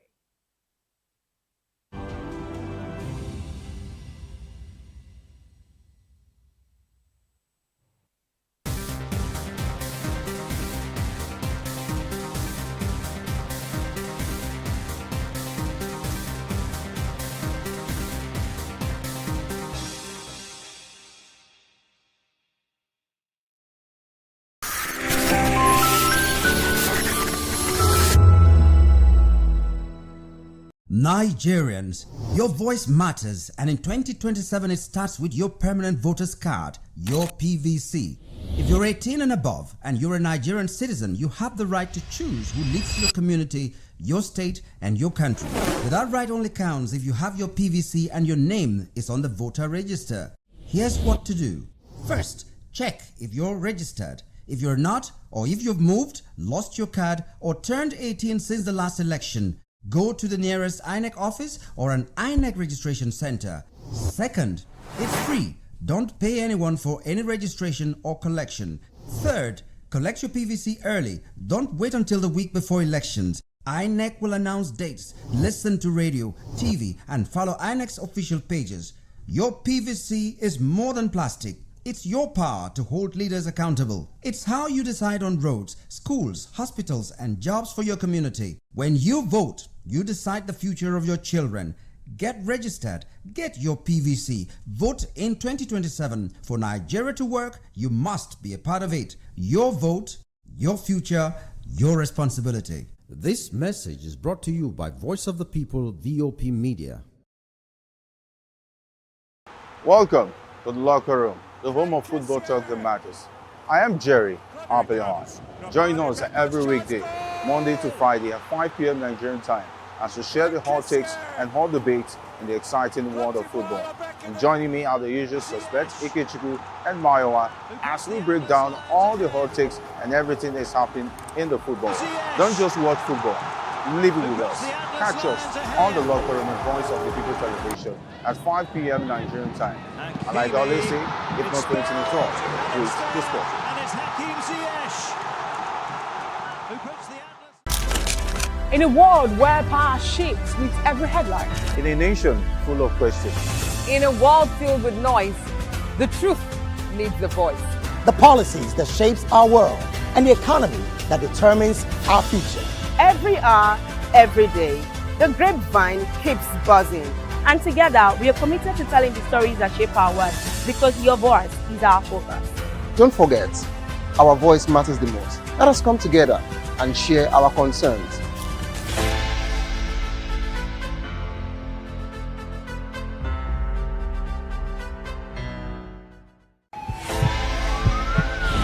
This is Health Check, your weekly guide to better living, smarter choices, and trusted answers. From everyday wellness to urgent health issues, we've got you covered. Health Check, only on Voice of the People Television, where your health has a voice.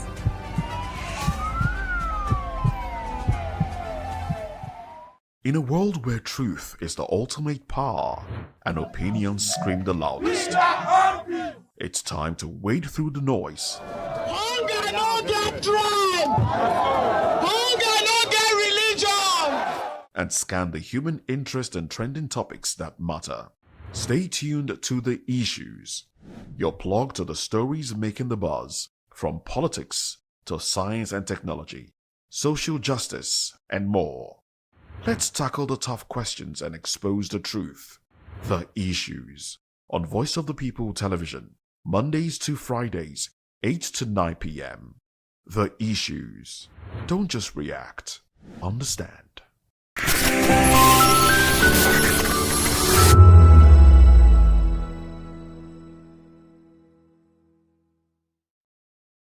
This is African News on Voice of the People Television, where we don't just bring you the news, we bring you Africa's heartbeats, the policies that shapes our world, and the economy that determines our future.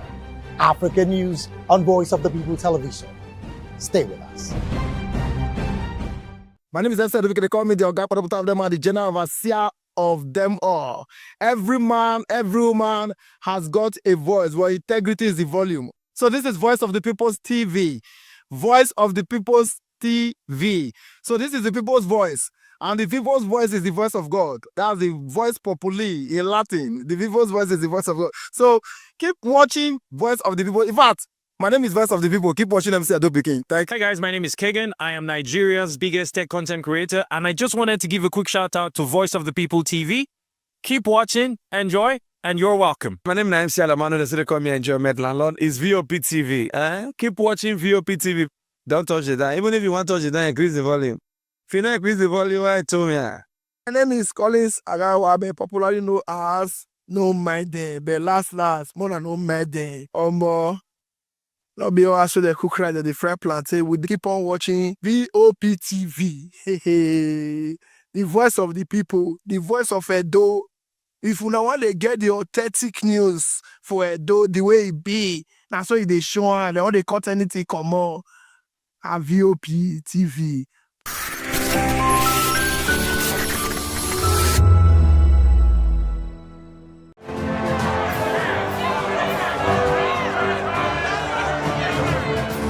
Do you want your voice to be heard?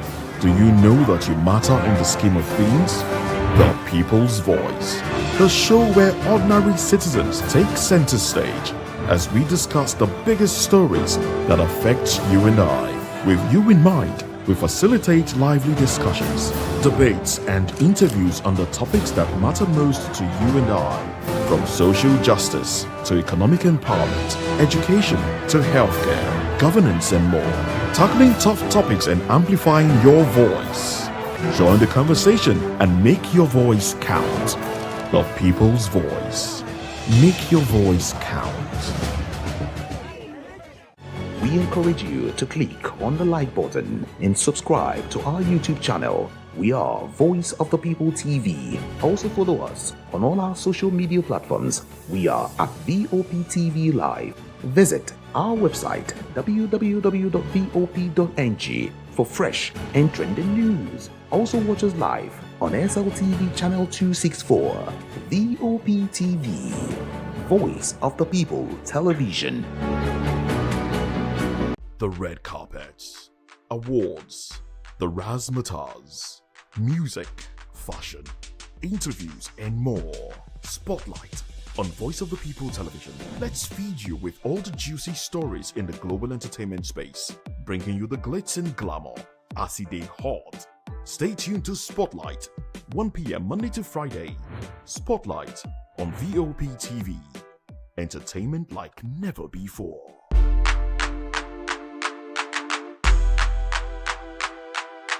Behind every broken desk lies a broken promise. Education shapes the nations. But who is asking the right questions?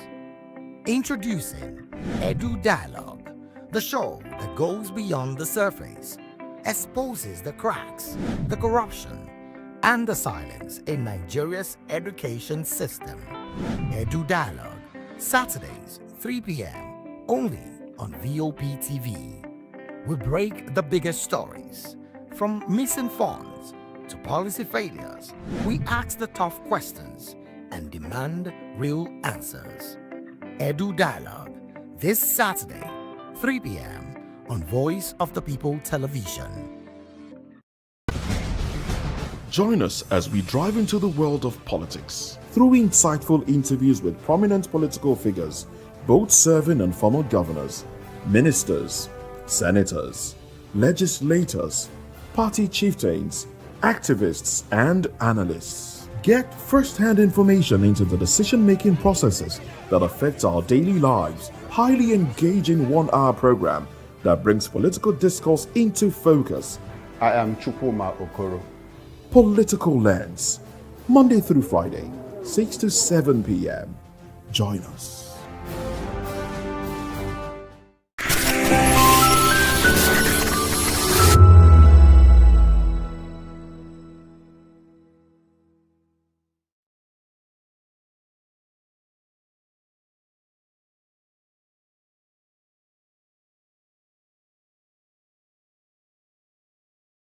Welcome to the locker room, the home of football talk that matters. I am Jerry Arpillon. Join us every weekday, Monday to Friday at 5 p.m. Nigerian time, as we share the hot takes and hot debates in the exciting world of football. And joining me are the usual suspects, Ikechukwu and Mayowa, as we break down all the hot takes and everything that's happening in the football. Don't just watch football, live it with us. Catch us on the locker room and Voice of the People television at 5 p.m. Nigerian time. And like I always say, if not 20 minutes off, please discuss. And it's Hakim Ziyech who puts the Atlas. In a world where power shifts with every headline. In a nation full of questions. In a world filled with noise, the truth needs a voice. The policies that shapes our world and the economy that determines our future. Every hour, every day, the grapevine keeps buzzing. And together, we are committed to telling the stories that shape our world because your voice is our focus. Don't forget, our voice matters the most. Let us come together and share our concerns. TV, Voice of the People Television.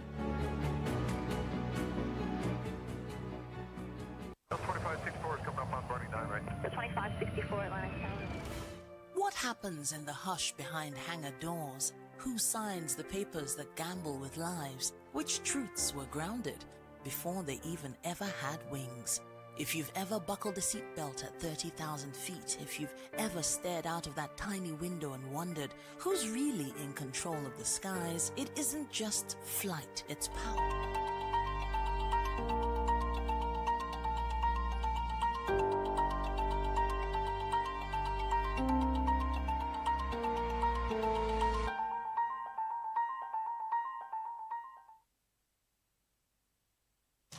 Welcome. It is hashtag on Vop TV. My name is Vivian Oguche, and it's such a pleasure to have you join us.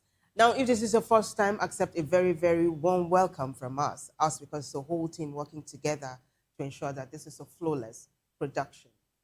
On that note, I'll say long time no see. Well, it's so good to be back. And again, if this is your first time, this is where I get to tell you all things trending and all things topical. That said, we begin with the very, very first hashtag. I'm going to give you a sneak peek, right? A sneak peek at our very first hashtag, and then we'll take a short break. Kwankwaso is threatening to quit the NDC. And netizens are saying, oh my gosh, isn't this too early? What happens to the OK ticket? What happens to the mega opposition party if the heavyweight Kwankwaso from the north quits? Now, why is he threatening to quit? Now, this has sparked a huge debate online. Some saying, in a way, others saying he may have a point, right? Not to jump the gun rather. I'll just give you a sneak peek and then we'll take a break. When we come back, the discussion continues. Now, Kwankwaso threatens to quit NDC over Kano ticket changes. Nigeria's opposition NDC enforced a 60-40 power sharing formula in Kano State, giving Kwankwaso's Kwankwasiya block 60% of the tickets and offices, while the original party structure keeps 40%. A memo from Kano chairman Honorable Hussaini Isa Mairiga listed the new candidates for federal and state seats, citing breaches by Kwankwaso's group, which party officials accused of blocking non-aligned members. Kwankwaso has threatened to leave if the changes hold, testing the unity of the Obi Kwankwaso ticket ahead of 2027 primaries amid ongoing negotiations. So many netizens are saying if this happens, then they're going to give the ruling party some major foothold, ahead of 2027 general elections. Now, we'll take a break. When we come back, we are going to really dissect this issue, and I'm going to give you more meat to the gist because there is more meat to the gist. Stay with us. We'll be right back.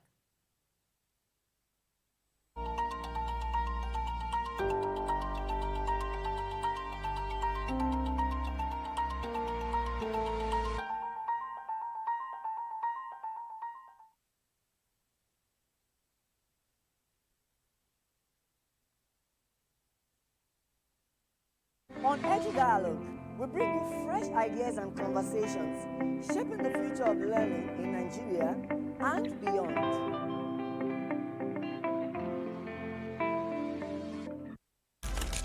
In a world where power shifts with every headline. In a nation full of questions. In a world filled with noise, the truth needs a voice.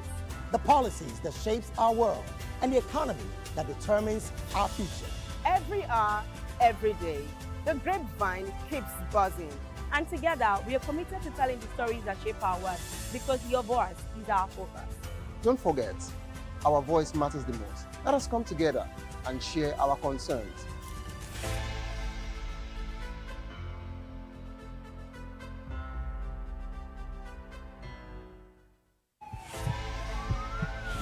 This is Health Check, your weekly guide to better living, smarter choices, and trusted answers.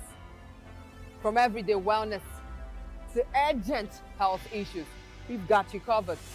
Health Check, only on Voice of the People television, where your health has a voice.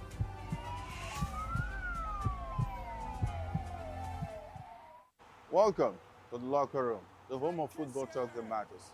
I am Jerry Arpelehan. Join us every weekday, Monday to Friday at 5 p.m. Nigerian time, as we share the hot takes and hot debates in the exciting world of football. And joining me are the usual suspects, Ikechukwu and Mayowa, as we break down all the hot takes and everything that's happening in the football. Don't just watch football, live it with us. Catch us on the locker room and Voice of the People television at 5 p.m. Nigerian time. And like I always say, if not 20 minutes off, please discuss. Welcome to Romeo Pizza.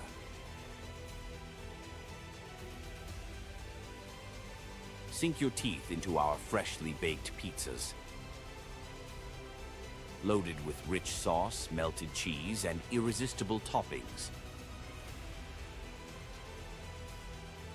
Where every bite is a love story. Treat yourself to our creamy, dreamy ice cream. Smooth, sweet, and made to brighten your day. Or maybe you want it hot and satisfying. Our juicy shawarma is wrapped to perfection, packed with flavor in every mouthful. Pizza, ice cream, shawarma. Why choose one when you can have it all? Romeo Pizza has exactly what your taste buds desire. Are you ready for the extraordinary? Something big is happening on your screen.